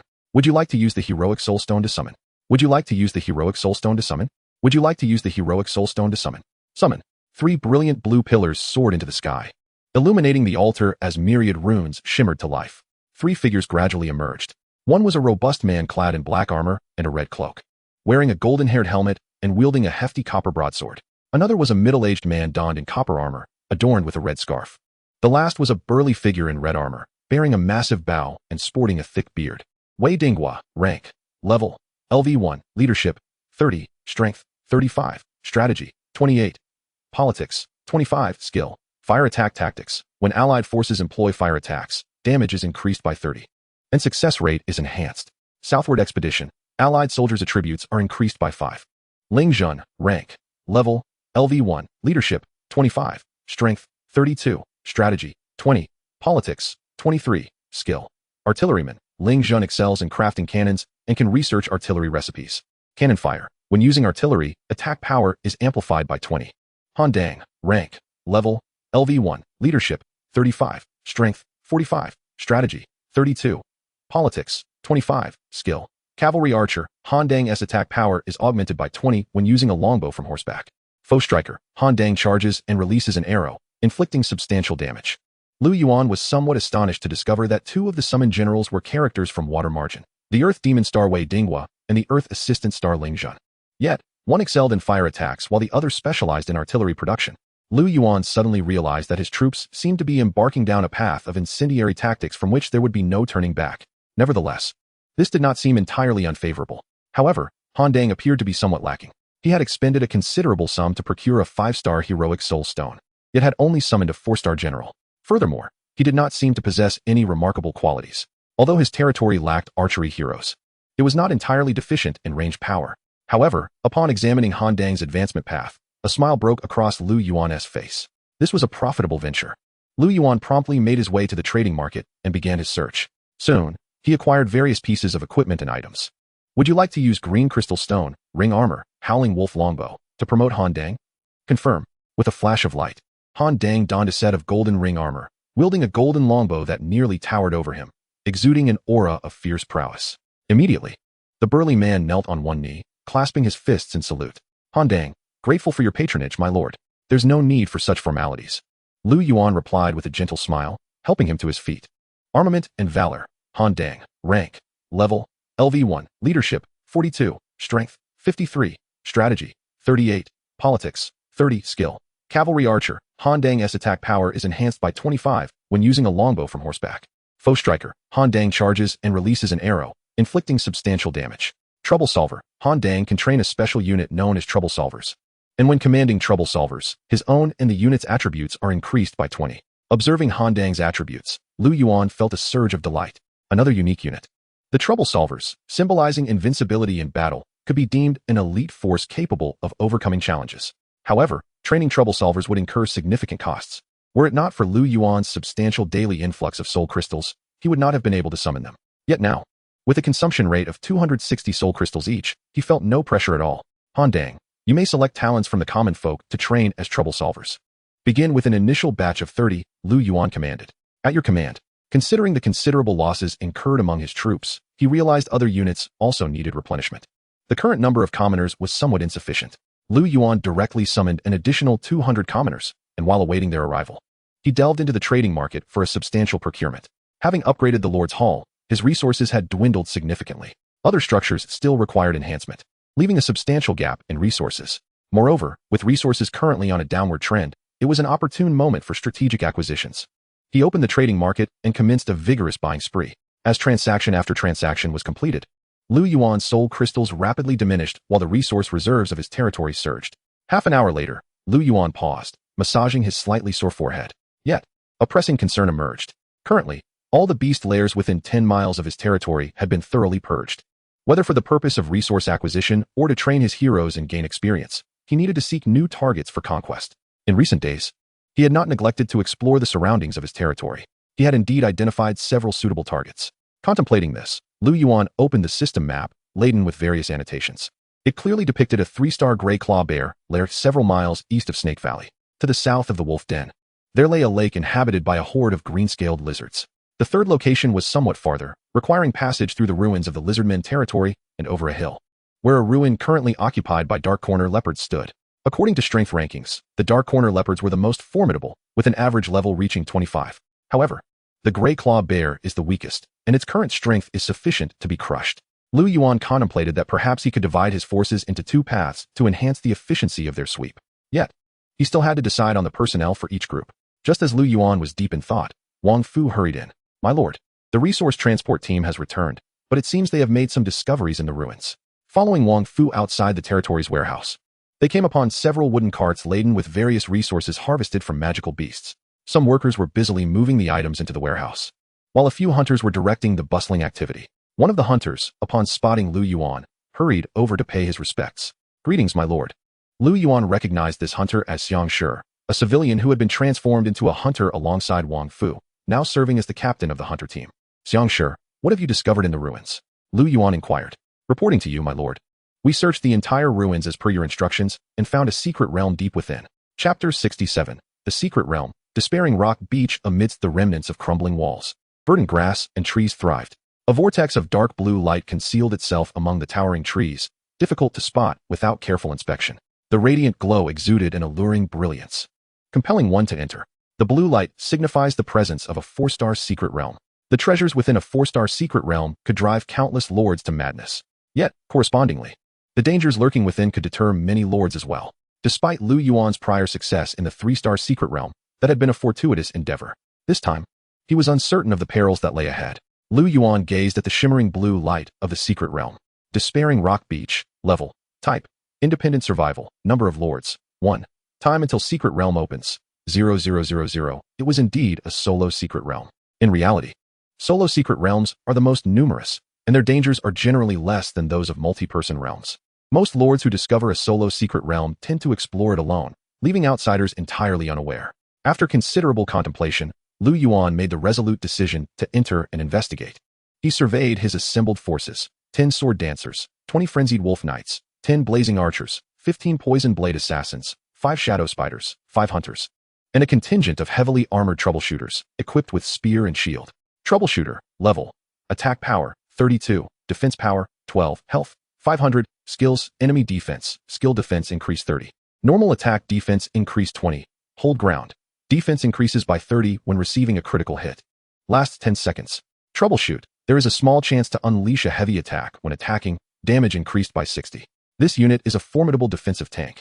But due to the limited time, only 5 troubleshooters had been trained after a night. Lu Yuan believed that, once fully developed, they would form an exceptionally powerful barrier. Having decided to explore the secret realm, Lu Yuan stepped boldly into the blue vortex. The elven lord Kofi Silverleaf built a grand castle upon this beautiful beach. Yet following a terrifying tide of magic, this once bountiful land became shrouded in mist, and no living soul that dared to enter emerged alive. Hint: unraveling the deepest secrets of this territory may aid your survival here. Secret realm activated. As visibility returned, Lu Yuan found himself in a dim world. The sky was dark and oppressive, cloaked in a gray haze. The land was barren and desolate, devoid of any plant life. In the distance, a castle loomed at the edge of a black beach, shrouded in thick fog, revealing only a silhouette. The entire realm appeared void of light. A dense gray mist swirled around them, severely limiting visibility, which was decidedly unfavorable. Lu Yuan immediately dispatched the shadow spiders to scout the surroundings. However, the shadow spiders failed to uncover any useful information. With no other recourse, they pressed forward, believing proximity to the castle would yield some insight. As Lu Yuan led his troops forward, one of the shadow spiders suddenly scurried back, emitting a sharp cry. Caution, enemies are near. Over time, Lu Yuan had come to understand some of the shadow spider's behaviors, recognizing this as a warning of danger. True to form, soon crimson glimmers began to appear through the mist, rapidly approaching them. Moments later, a dozen shadowy, translucent humanoid creatures emerged from the fog, their forms slim and dark, with blood-red eyes that radiated a chilling, murderous intent. Wailing Ghost. Level: LV27 skills. Whale, ghostly form, shadow claw. This is not a place for you. Leave now. The ghosts cried in haunting tones as they charged toward them. Lu Yuan furrowed his brow. These were incorporeal beings. They possess a degree of immunity to physical attacks, making them troublesome foes. Troubleshooters in the center, sword dancers provide support, block their advance. Lu Yuan commanded. The poison blade assassins hurled black projectiles, creating a cloud of smoke. But alas, the blinding effect was ineffective against the wailing ghosts, who thrived in the mist. Nonetheless, the defense of the wailing ghosts was still diminished. Swish! A barrage of blazing arrows rained down upon them, the fiery projectiles penetrating their forms. The wailing ghosts shrieked in agony. The flames inflicted significant additional damage upon these specters, causing many to lose nearly half their health. Swish! The foremost wailing ghost darted forward, appearing before a troubleshooter, and swiftly extended its shadowy claws, attacking. The troubleshooter was caught off guard, struck in the chest, yet no wounds were visible.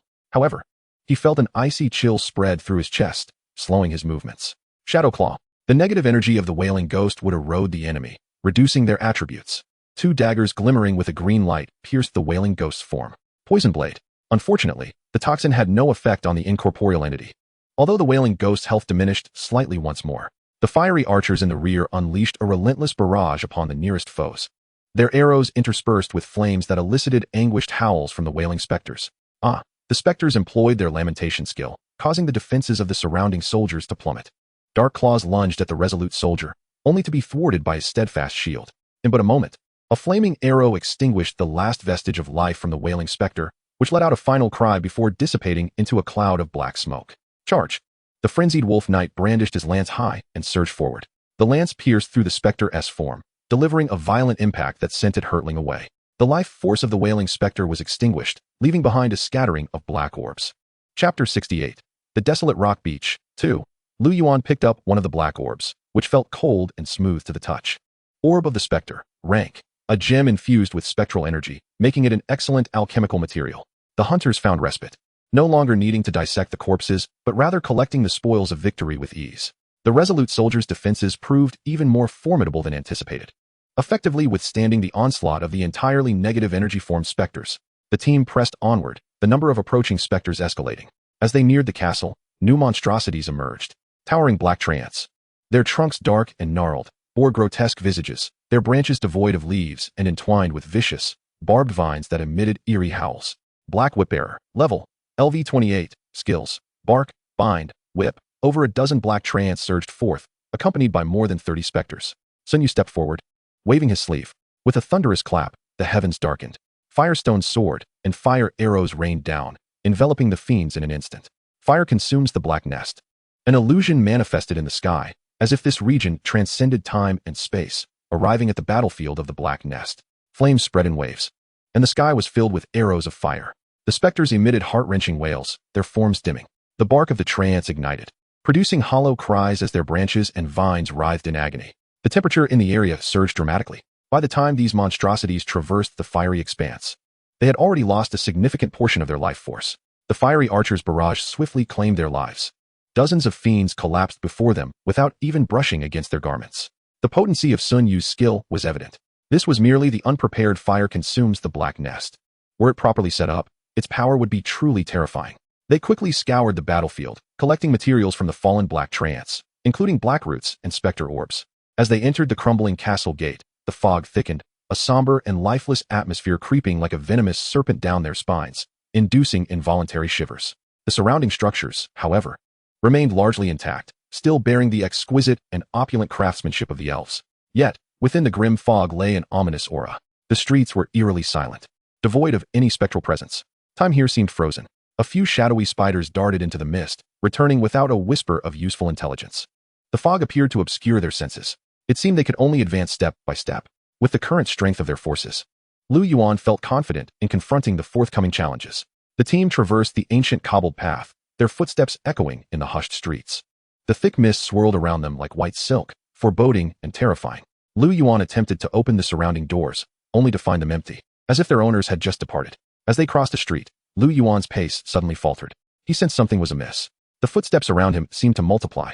He glanced about, and in the dense fog, pairs of crimson eyes flickered into view. Centered around them, the surrounding red light glowed densely like fireflies in the night. The sheer number was daunting, perhaps numbering in the hundreds. The fog stirred as dark silhouettes approached them. Lu Yuan noted that, in addition to the variously clad wailing specters, there were numerous armored figures. Cursed Judicator, level, LV30, skills, heavy strike, spectral form, judgment strike. Intruders, you do not belong here. Foolish humans. You have trespassed into territory not your own.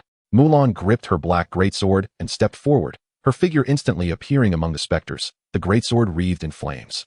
Tearing through the darkness, the scarlet flames enveloped several specters, their anguished cries echoing as the searing heat and damage consumed them. Boom! Firestone sword, and arrows of fire rained down, enveloping these creatures in a moment. Flames spread in waves, with arrows falling like rain from the sky. A multitude of specters fell under Sun Yu's skill. Meanwhile, the fiery archers unleashed a continuous barrage of fiery rain. Their flames and the effects of fire consumes the black nest overlapping, amplifying their might. With Wei Ding's skill enhancement, their power reached a truly terrifying magnitude.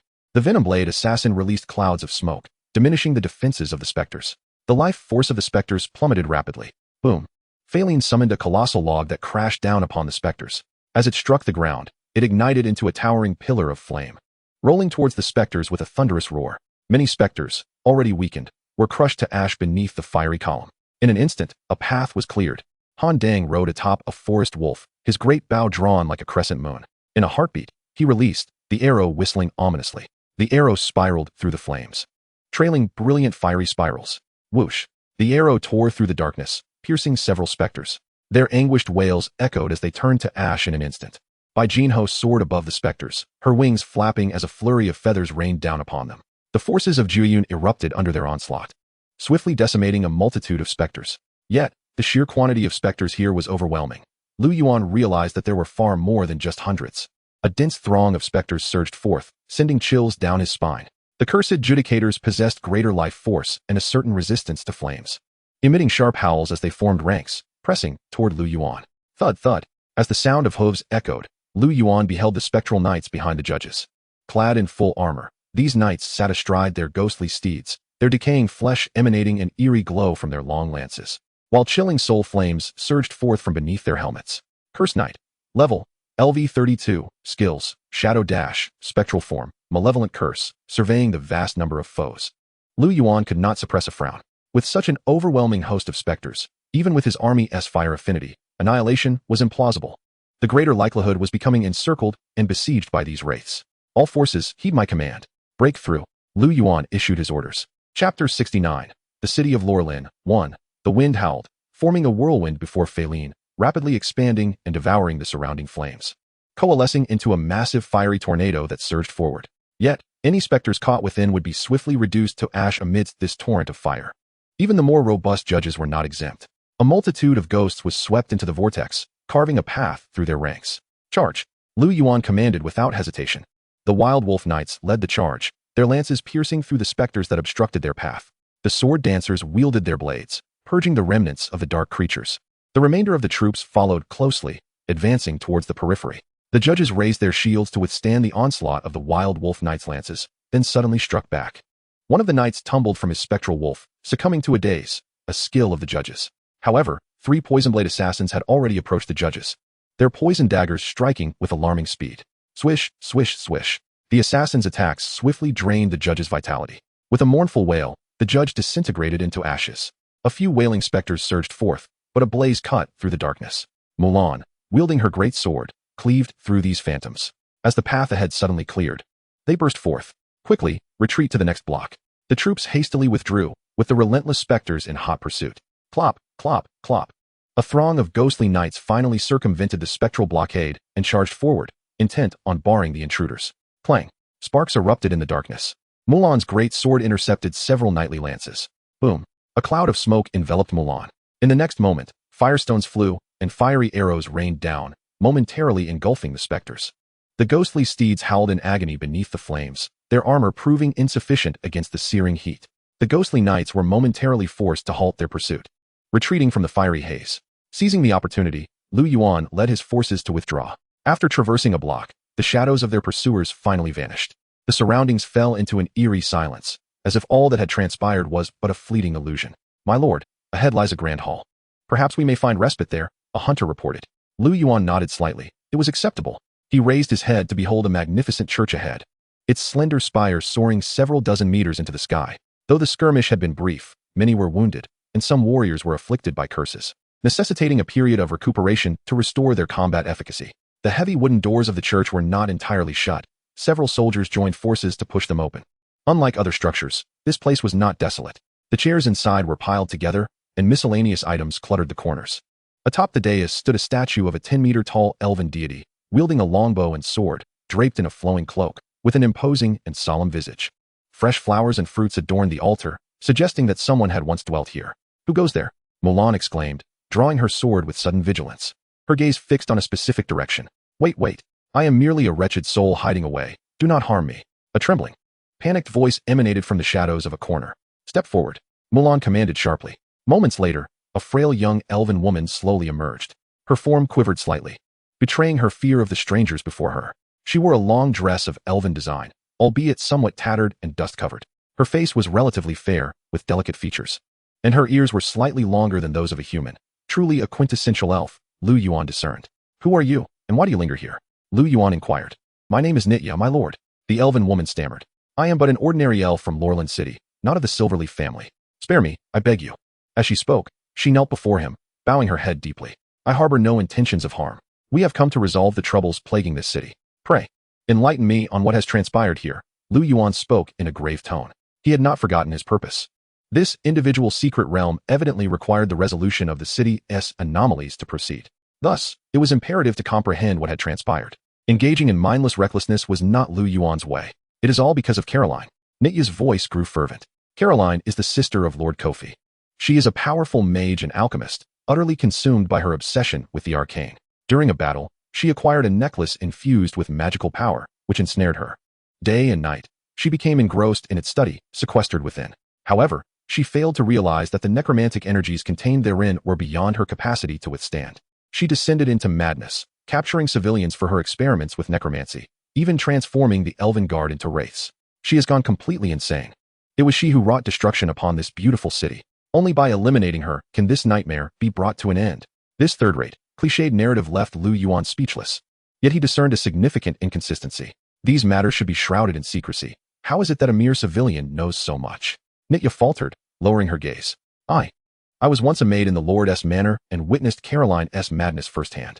She attempted to transform me into one of those monsters. But I seized the chance to escape. Since then, I have been hiding throughout the city, evading their pursuit. Lu Yuan nodded slightly, acknowledging her account, but then offered a faint smile. Let them reveal themselves. Nitya hesitated, panic flickering in her eyes. Them? Indeed, those who are hiding alongside you within this sanctuary. The debris in the corner does not seem to be the work of a solitary individual, Lu Yuan replied with a smile.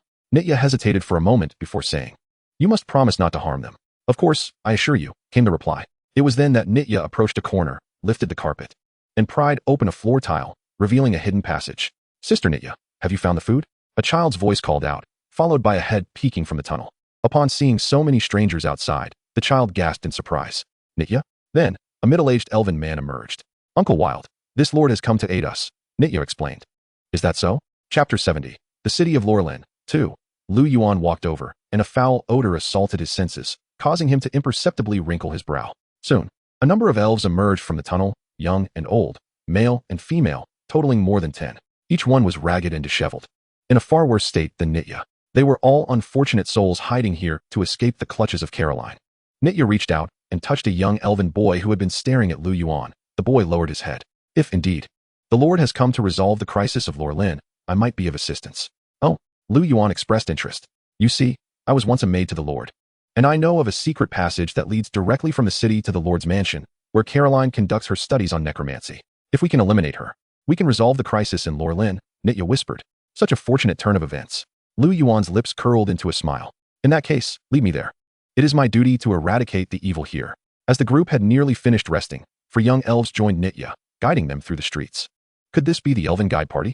These individuals were indeed familiar with the terrain, deftly navigating through narrow alleys, and they encountered no specters along the way. After traversing for about half an hour, they arrived at an affluent residential area. Nitya led them into a modest two-story house. Inside, the place was somewhat chaotic, with a workbench cluttered with decaying plants and scattered tools. The owner here appeared to be an alchemist. Lu Yuan's attention was suddenly drawn to an object on a shelf, a book. He pulled it out and gently dusted off the cover. The hefty tome was surprisingly intact. The first half of the book recorded various insights and techniques on alchemy, while the latter half contained the diary of an alchemist named Eve. Year of the Griffin. May 9th. A den of ghost wolves has appeared outside Lorelin, posing a significant threat. The Lord has instructed us to create some holy potions. Goodness. Does she not realize that our research on rune potency potions is nearing completion? Year of the Griffin, May 12th. The Elven Guards have faced considerable difficulties in their campaign against the Ghost Wolf Den. The Lord has decided to send Lady Caroline herself to lead the alchemists into battle.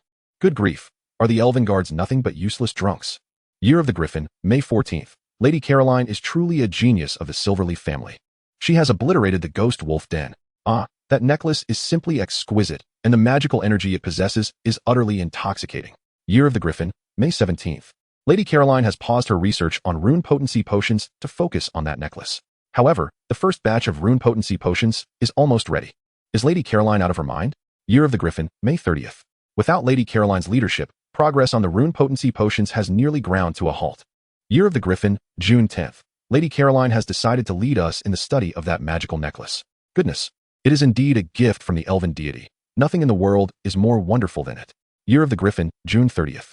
The research on the magical necklace has hit a snag. It seems to conceal something sinister. Year of the Griffin, July 3rd. Something is amiss. It seems that a malevolent spirit resides within that necklace. How terrifying. Yet Lady Caroline remains obstinate in her research. This is undoubtedly a dreadful idea. Year of the Griffin, July 23rd. Most of the researchers have abandoned the study of the necklace, realizing it is not a gift from the elven deity, but rather the temptation of a malevolent spirit. Year of the Griffin, September 5th. Lady Caroline has gone mad. She locks herself away day and night, attempting to resurrect her lover. This is sheer madness. She is destined to fail. Year of the Griffin, December 2nd. I can hardly fathom that this woman is Lady Caroline. She has truly lost her sanity. For the sake of her research, she has captured civilians, using alchemy to extract their souls. She was once so kind, so beautiful. Should I report all this to the Lord? Year of the Pegasus, January 20th. I have decided to inform the Lord about everything. People in the city are disappearing, victims of Caroline's malevolence. I must put an end to this. The handwriting in the latter entries grew frantic and disordered, indicating the alchemist's urgency. He had once served in the alchemical workshop, researching and producing potions for the Silverleaf family, and had witnessed Caroline's transformation. All of this seemed to align with Nitya's words. My lord, there is a secret passage in the wine cellar leading to the Lord's mansion, Nitya stated. However, upon seeing the book in his hands, the elven maiden displayed a hint of surprise.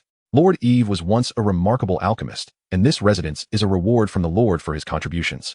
This contains Eve's diary, which chronicles Caroline's changes, Lu Yuan said. Lady Caroline was once a kind and gentle elf, but ever since she acquired that dreadful necklace, she has transformed. If we could eliminate her, it would surely be a release for her. Nitya's expression bore a trace of pain and sorrow. Lu Yuan nodded slightly, though he refrained from making any promises. Lead us into the secret passage. Opening a hidden door in the wine cellar revealed a descending corridor.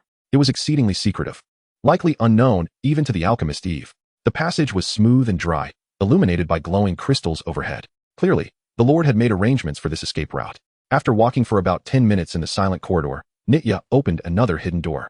As they followed the path upward, Lu Yuan discovered they had arrived at a long-abandoned garden. The passage was situated at the roots of a towering oak tree and through the overgrown courtyard.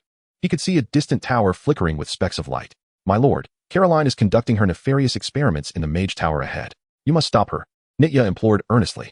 I will, Lu Yuan replied, nodding slightly, his hand slowly descending to grasp the hilt of his blade. Kill them.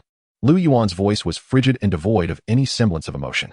The black battle blade unsheathed in an instant, its fierce blade aura slicing towards the elven maiden. Chapter 71, City of Loraniel, 3 Death. Mulan's great sword tore through the darkness, a crimson streak rending the flesh of an elf. More than a dozen poison blade assassins appeared beside the elf, their daggers gleaming with toxic light, viciously plunging into their bodies. Whoosh, whoosh, whoosh. Over a dozen arrows simultaneously pierced their forms. With a sickening sound, the blade aura cleaved through the elven maiden's head, her headless corpse slowly toppling to the ground. In but a moment, 5 elven civilians lay slain within the desolate garden. Crack, crack, yet, accompanied by a disconcerting sound of grinding bones. These corpses rose in movements utterly defying the laws of human anatomy. Their skin was torn asunder, revealing blackened claws and grotesque heads resembling those of vultures. With a command to attack, Lu Yuan delivered a fierce slash towards an enemy. The razor-sharp blade aura emitted a piercing shriek, rending the flesh of that body. It was cleaved in two like a ruptured sack, revealing its true form within. It stood an imposing 2.5 meters tall, a creature akin to a vulture. Upright like a human, with sharp limbs and broad wings that stirred, its featherless head hideously contorted, its dark yellow eyes fixated on Lu Yuan. Damn humans! How dare you thwart the grand plan of our great demon? Truly despicable. Despite the assault launched by the army of the Abyss Cloud, these demons effortlessly emerged from their shells. They opened their vulture-like maws, unleashing a shrill wail that pierced the eardrums of those nearby. The terrifying sound wave rendered the soldiers momentarily immobile. Flomog, level, elite LV30 skills, dive strike, ear-piercing shriek, demonic form. Human, I admit I underestimated you. How did you discover this? The mightiest Flomog, emerging from the elven maiden's body, flapped its wings, soaring into the air to gaze down upon Lu Yuan. Your tricks are far too crude, demons. Lu Yuan retorted, shaking his head with disdain. Though you attempt to mask it, the sewers reek of your sulfurous stench, something no elf could possibly produce. Moreover, how could refugees, who can hardly feed themselves, offer flowers and fruits to deities? And most crucially, your eagerness is your folly. While refugees yearn for salvation, their foremost desire is survival, not the fate of this city, which is patently unrealistic. Furthermore, the diary you left behind in that alchemist's abode is alarmingly simplistic. Your acting skills leave much to be desired. With a sigh, Lu Yuan donned an expression that conveyed his exasperation at the ineptitude of their theatrics. The demon leader, who had retained a semblance of reason, could no longer contain its rage after Lu Yuan's incessant mockery. The Flomog let out a sharp roar, diving down with its wings flapping, claws as sharp as iron hooks aimed at Lu Yuan. Whoosh, whoosh, whoosh. A flurry of arrows shot towards it, yet most were deflected by the wind it stirred, with only a few striking its broad wings. However, the damage was minimal due to its thick plumage. Whoosh. A blaze tore through the darkness, as Mulan's great sword clashed violently with the Flomog's claws. The blue and red shadows intertwined in the air, erupting into brilliant sparks. Mulan staggered back 2 steps, feeling the terrifying power coursing through her sword. The Flomog was a vicious and ruthless warrior, relishing the act of diving from the skies to inflict maximum damage. Yet, after the clash with Mulan, the Flomog leader felt its balance falter, its wings flapping desperately to regain stability. In an instant, the human woman before it vanished. A terrifying wind howled from behind, and the Flomog leader sensed imminent danger. Attempting to dodge, but having just regained its balance, it was a moment too late. Mulan gripped her sword tightly, leaping down for a decisive strike. A brilliant flame trailing behind her. The black great sword came crashing down at the base of the Flomog's wing, blood spraying as the Flomog's left wing was severed at the root. The excruciating pain drove it into a frenzy, forcing it to crash land, barely managing to remain upright. These demons were still in a parasitic state when attacked, losing nearly half their health. Meanwhile, the Flomog leader, having sustained repeated injuries, was now below a third of its health. Several poison blade assassins had already thrust forth their daggers, glimmering with green light. Flish. 3 daggers were repelled by the Flomog's thick scales, merely slicing the surface of its skin. However, 1 dagger pierced through its lower back, scorching blood gushing forth. The Flomog leader roared in a fit of rage, its claws flailing, sending several poison blade assassins flying. Other Flomogs, unable to contain their fury, dove down in unison. Whoosh whoosh. Whoosh. A barrage of arrows ascended skyward, only to transform into a rain of fire upon their descent. Yet, this once potent inferno appeared feeble against the demons emerging from the abyss. The abyss brimmed with sulfur and lava, a harsh environment where most demons possessed resistance to fire and toxins. The Flomogs were no exception. The fiery rain merely left minor wounds on their bodies, having little effect. Bang! The poison blade assassins timely hurled black projectiles, and smoke enveloped the area, impairing the demon's visibility. Yet, one ferocious wolf knight was seized by the Flomog's dreadful claws, yanked from his steed. Swish! The nearby sword dancer swiftly intervened, her longsword transforming into a silver light that cleaved through the Flomog's arm. In pain, the Flomog released its grip but retaliated with its sharp beak, leaving a deep, bone-exposing wound on the wolf knight's arm. The Flomog leader shrieked, lunging towards its most loathed target, Mulan. With a swift turn, Mulan effortlessly evaded the Flomog leader's assault. The two passed each other, but the towering figure of the Flomog leader pivoted, its thick tail now aimed at Mulan. The tail tore through the air with a sound like a whip crack, clearly a strike of immense power.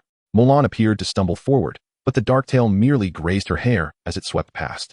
With a flick of her wrist, Mulan hurled her short sword. The blade spun through the air, transforming into a scarlet beam. The whirling sword light sliced through the Flomog leader's cheek, blood gushing forth. The Flomog leader faltered momentarily. In the next instant, a streak of crimson light erupted from behind the Flomog leader. Scalding blood sprayed, and its grotesque head was sent soaring into the air. The demise of their leader did not deter the Frolem, but rather, the blood of their fallen comrade ignited a frenzy within them. The Frolem unleashed frenzied roars, their claws as sharp as steel blades lunging at the sword dancer.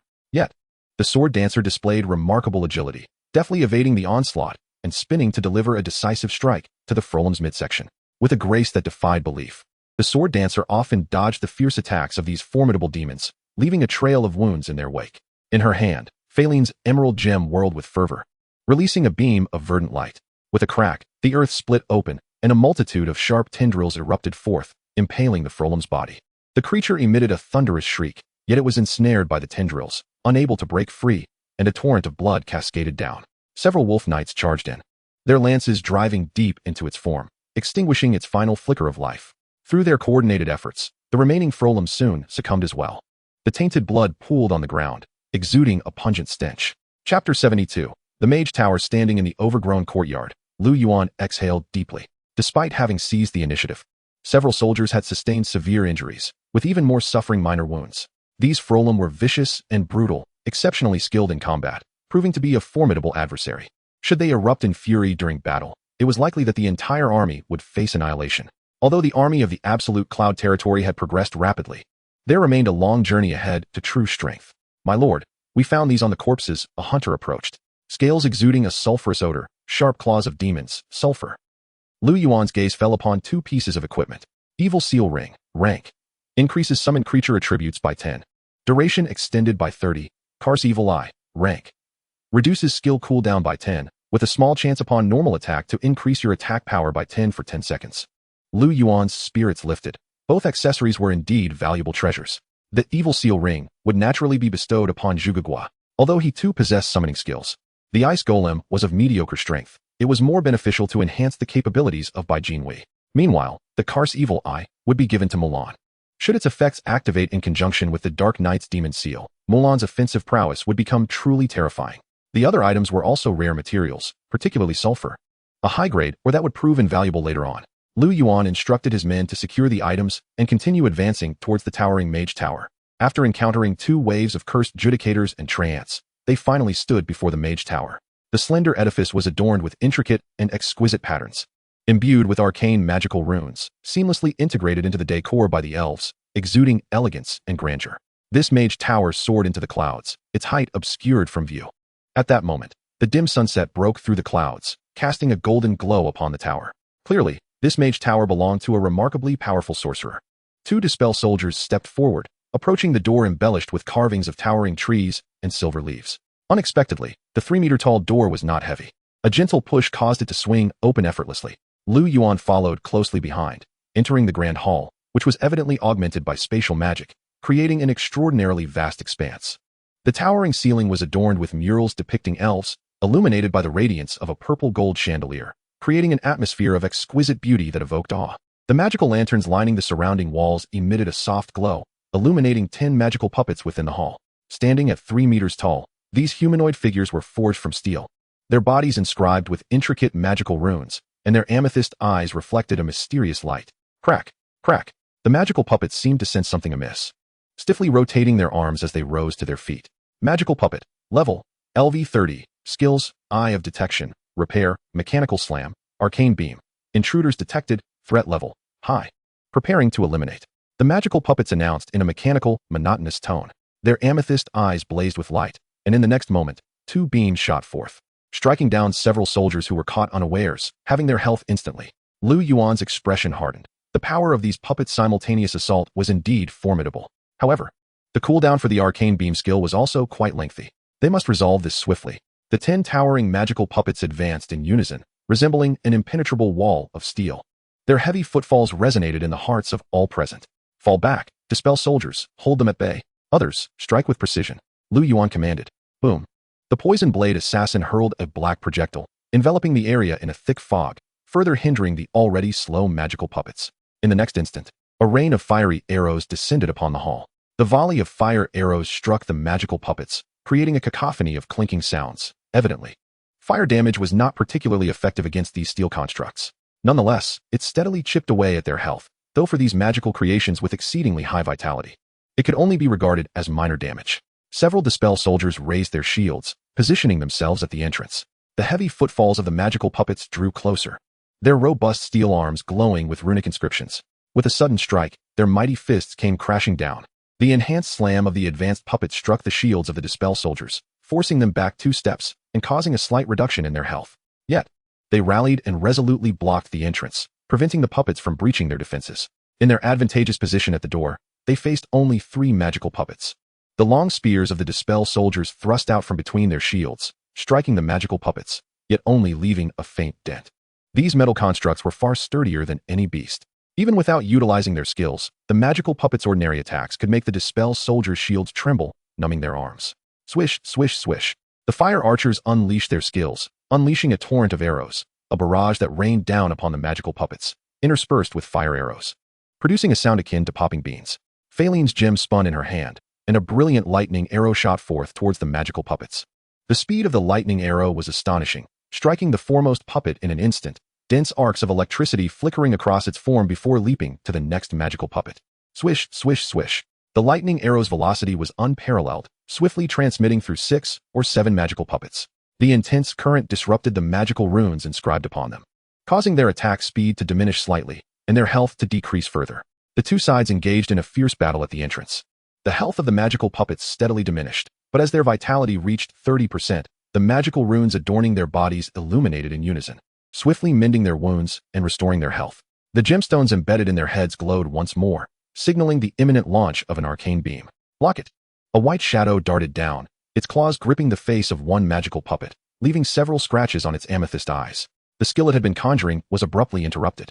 The white crane, having successfully struck, immediately ascended, its wings flapping as over a dozen white feathers rained down upon the magical puppet, resulting in a cacophony of impacts. The magical puppets behind, hindered by their line of sight, were unable to unleash their arcane rays, yet the other 2 beams struck solidly against the shields of the troubleshooters. The tremendous force sent the shields flying, followed closely by the mechanical onslaught of the magical puppets. Bang! Two troubleshooters were sent hurtling backward, their health rapidly depleting. Even worse. With the loss of two troubleshooters, a gap had formed in the defense at the entrance. Exterminate the intruders. Two magical puppets charged outward. Retreat. Maintain distance. Lu Yuan commanded in a deep voice. The remaining three troubleshooters raised their large shields and stepped back cautiously. With newfound space, the magical puppets surged forward. Whoosh! A figure suddenly materialized amid the magical puppets, a massive black sword wreathed in flames. The tremendous power halted the movements of the magical puppets momentarily. Intruder must be eliminated. The magical puppets emitted mechanical sounds and turned towards Hua Mulan, their iron fists raised. Bang! However, 5 steel fists struck nothing but air. As Hua Mulan utilized her flame cleave skill to reappear behind them, the great sword, enveloped in flames, descended with ferocity. Enhanced by her equipment, this strike inflicted devastating damage, leaving deep gashes on the waists of 3 magical puppets and significantly reducing their health. Having successfully executed her skills twice, Hua Mulan immediately dashed backward. While she could easily dispatch 2 or 3 magical puppets, facing 10 at once proved to be a daunting task. Bang! The Poison Blade assassins released 2 smoke bombs, providing cover for Hua Mulan's movements. Attack! Lu Yuan raised his hand, and a 2-meter-tall frost golem materialized instantly, clad in thick icy armor, its eyes radiating a chilling light. The frost golem exuded an aura of cold, charging directly at the nearest magical puppet. Bang! The frost golem's fists smashed down, scattering ice shards. And a delicate layer of frost formed upon the 3 nearby magical puppets, slowing their speed. Gale strike. Kill.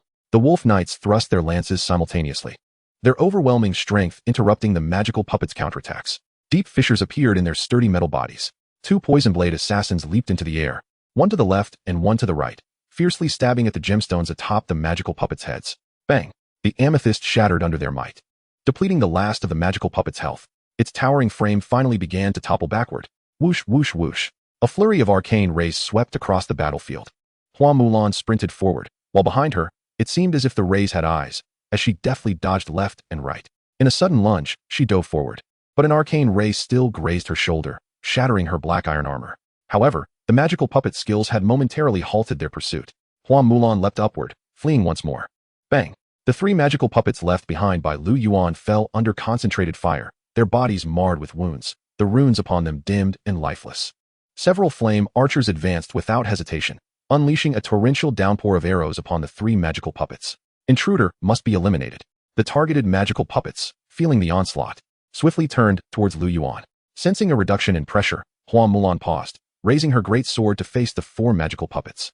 Hey, you've chased me for so long. It's my turn now. A smile crept across Hua Mulan's lips as her figure suddenly appeared behind the magical puppets. The great sword, engulfed in flames, descended with tremendous force. The colossal power momentarily halted the movements of the magical puppet, leaving a deep gash in its shoulder. Eliminate the intruder. The magical puppets emitted mechanical sounds as they surrounded her. Bang! The troubleshooters valiantly blocked the iron fists of the magical puppets. The frost golem unleashed Gale Strike as it charged toward the enemy, dispersing icy mist that slowed the movements of 3 magical puppets. The battle unfolded within the hall. With space to maneuver, the sword dancers and wolf knights unleashed their attacks. A relentless barrage assaulted the magical puppets. Even though their steel bodies boasted remarkable defenses, they soon bore numerous wounds under such ferocious strikes, their health plummeting rapidly. Kill. The wolf knight thrust a lance forward, directly striking the body of a magical puppet. The heavily battered chest shattered, revealing intricate magical patterns within. The magical puppet raised its arm, preparing to counterattack. Yet, a chilling iron fist crashed down, encasing the magical puppet in frost. Whoosh! 2 flaming arrows struck the head of the magical puppet, extinguishing its final vestige of life. Its amethyst eyes lost their brilliance, and its massive frame slowly collapsed, stirring a cloud of dust. This batch of magical puppets was swiftly vanquished, and the remaining ones, under the terrifying onslaught of Hua Mulan, found their health reduced to below half, with one even completely destroyed. In mere minutes, all the magical puppets were eradicated. Chapter 73, Counterattack. Watchwind Valley. The last vestiges of the sunset were about to fade. Upon a hilltop, a coalition of various races had gathered. Lions, wolfmen, goblins, centaurs. These were all members of the Extreme Fire Alliance. In addition, there was an even larger contingent. Serpents, lizardmen, and frogmen. The assembled forces from various tribes numbered 500. This was indeed the reinforcement summoned by the Lord of the Extreme Fire Alliance and the Serpent Man, Barton. 16 tribal leaders stood at the edge of the cliff, gazing down below, where a grand tree with lush foliage spread its canopy, extending for several hundred meters. Beneath the branches of this tree lay a territory, evidently quite rudimentary, with sparse buildings and vast empty spaces within its walls. That wretched Teresa has actually allied with a human, thus displaying such arrogance towards us. The Lion Lord, Kael'rog, glared with resentment. If it weren't for her, we would not have discovered this human territory so swiftly. Barton, the Serpent Man, revealed a cold smile. That damned human dared to threaten us. Today, I shall exact revenge for that arrow. Kael'rog clenched his fists. The resources we surrendered today will be returned to us in no time, and moreover, we shall gain even more. Barton replied coldly. This individual possesses merely a second-tier territory, with limited structures within. How could he possibly command such advanced troops and an abundance of formidable heroes? Keloge recalled the humiliation of that day, compelled to yield in the face of those mighty forces. A surge of anger welled up within him. Merely a failure from some unknown origin. Unable to contend with a powerful lord, forced to relocate his territory here in an attempt to rise anew, Batten coldly remarked. The battlefield of myriad races is fraught with peril. Countless territories are breached every moment. Those lords who manage to survive often retreat with the core of their lands to obscure corners, seeking to rebuild and reclaim their former glory. Yet, there are also lords who may find themselves in different circumstances, opting to relocate their cities using potent artifacts. In Batten's eyes, Lu Yuan clearly belonged to the former category, having been unable to survive elsewhere, now hiding in the Windwatch Valley, an area devoid of powerful lords. Today, we shall once more obliterate this territory. Batten extended his serpent-like tongue, greedily licking his lips. The mere thought of the high-tier treasures within the advanced lord's vault ignited a fervor in his heart. Batten, with scant defenders in his territory, and the Kitsune having just departed, should not return, making this the perfect opportunity to attack. Keloge clenched his fists. Indeed, this is an opportune moment. The only troublesome aspect is those arrow towers. Batten observed the few arrow towers below, clearly distinguished from ordinary ones. However, I have these creatures at my command, perfectly capable of countering the arrow towers. A triumphant smile spread across Batten's face. As he spoke, several enormous lizards emerged slowly. The petrifying lizard. Keloge's expression turned to one of astonishment. Indeed, their petrifying rays can control even the arrow towers. We have ample time to dismantle them. Batten beamed with pride. This night shall mark the demise of that human. Attack. Batten gestured grandly, and the army surged down the mountain. The sun dipped below the horizon, extinguishing the last vestiges of light in the world. Darkness reclaimed this region, but for these otherworldly beings, the shadows bore less impact than on humans. Many of the alien races possessed dark vision, merely a matter of strength versus weakness. Darkness held no sway over the serpent folk, and under Batten's command, the coalition swiftly approached the abyssal cloud territory. The lights of the watchtower drew near, merely a kilometer from the stronghold. Batten raised his hand, calling for a brief regroup. He could see that the earthen walls outside were a mere 3 meters high. How could such flimsy fortifications withstand the onslaught of a mighty army? Yet, there were 6 advanced arrow towers atop these walls, which posed a significant challenge. However, with the sacrifice of a few expendable troops, we can seize this territory. This Luan dares to establish his realm beneath such a great tree. Keloge glanced at the towering tree in the darkness, a faint smile gracing his lips. Did he believe himself to be an elf? How laughable that such a lowly human would aspire to rise above us. Today, we shall make him confront reality. Attack. Batten waved his hand, shrouding the petrifying lizards in a murky glow. Instantly, their massive forms shimmered, blending seamlessly with the surrounding flora, making them nearly indistinguishable even as they crawled. This was Batten's innate talent. With his command, the army charged forth in unison. The ragtag soldiers, wielding various weapons, unleashed a cacophony of howls as they led the charge. These were the lowest tier 1-star soldiers under various lords, utilized as cannon fodder. The vigilant soldiers atop the walls immediately detected the commotion outside. The long sound of a horn reverberated through the night. Wang Fu had yet to return to his dwelling when he heard the horn, a sense of dread settling in his heart. With the lord absent, the defenses of the territory lay vulnerable. An attack now could spell disaster. He hastened toward the walls. A dozen or so wolf-like soldiers clad in tattered leather armor, brandishing an assortment of weapons, raced toward the 3-meter-high earthen walls. But in the next moment, a defensive tower behind the wall emitted a brilliant light, casting radiant starbursts toward them. The wolf soldiers felt an overwhelming force, their bodies hurled away, their health plummeting. A searing fireball descended, exploding upon impact. The shockwave of flames claimed the lives of those wolf soldiers. The attacks from the 2 defensive towers had already slain 6 or 7 soldiers. Yet this was not the end. The other 4 defensive towers glowed brightly. A crystalline orb of ice detonated among the alien ranks, enveloping many in frost and drastically reducing their speed. Meanwhile, a jade defensive tower surged with light, 5 green rays striking the slowed soldiers. Instantly, their blue skin was tainted with a shade of green, their health rapidly diminishing. Those were venomous arrows. While the toxic damage could not instantly eliminate foes, it inflicted significant ongoing harm. Soon, several soldiers succumbed to the poison, collapsing lifelessly. A defensive tower unleashed a blinding bolt of lightning, leaping through the ranks of the aliens, inflicting grievous damage. The assaults from these defensive towers were terrifyingly potent, their speed equally swift. Frost, lightning, and flames erupted continuously amongst the alien ranks. On the battlements, soldiers from the abyssal cloud territory emerged, with hunters beginning to engage the oncoming foes. Countless alien soldiers fell along the path of their charge. Batten's heart bled. How infuriating that this wretched human's arrow towers proved so formidable. Yet, once the petrifying lizards entered skill range, the tide of battle could be turned.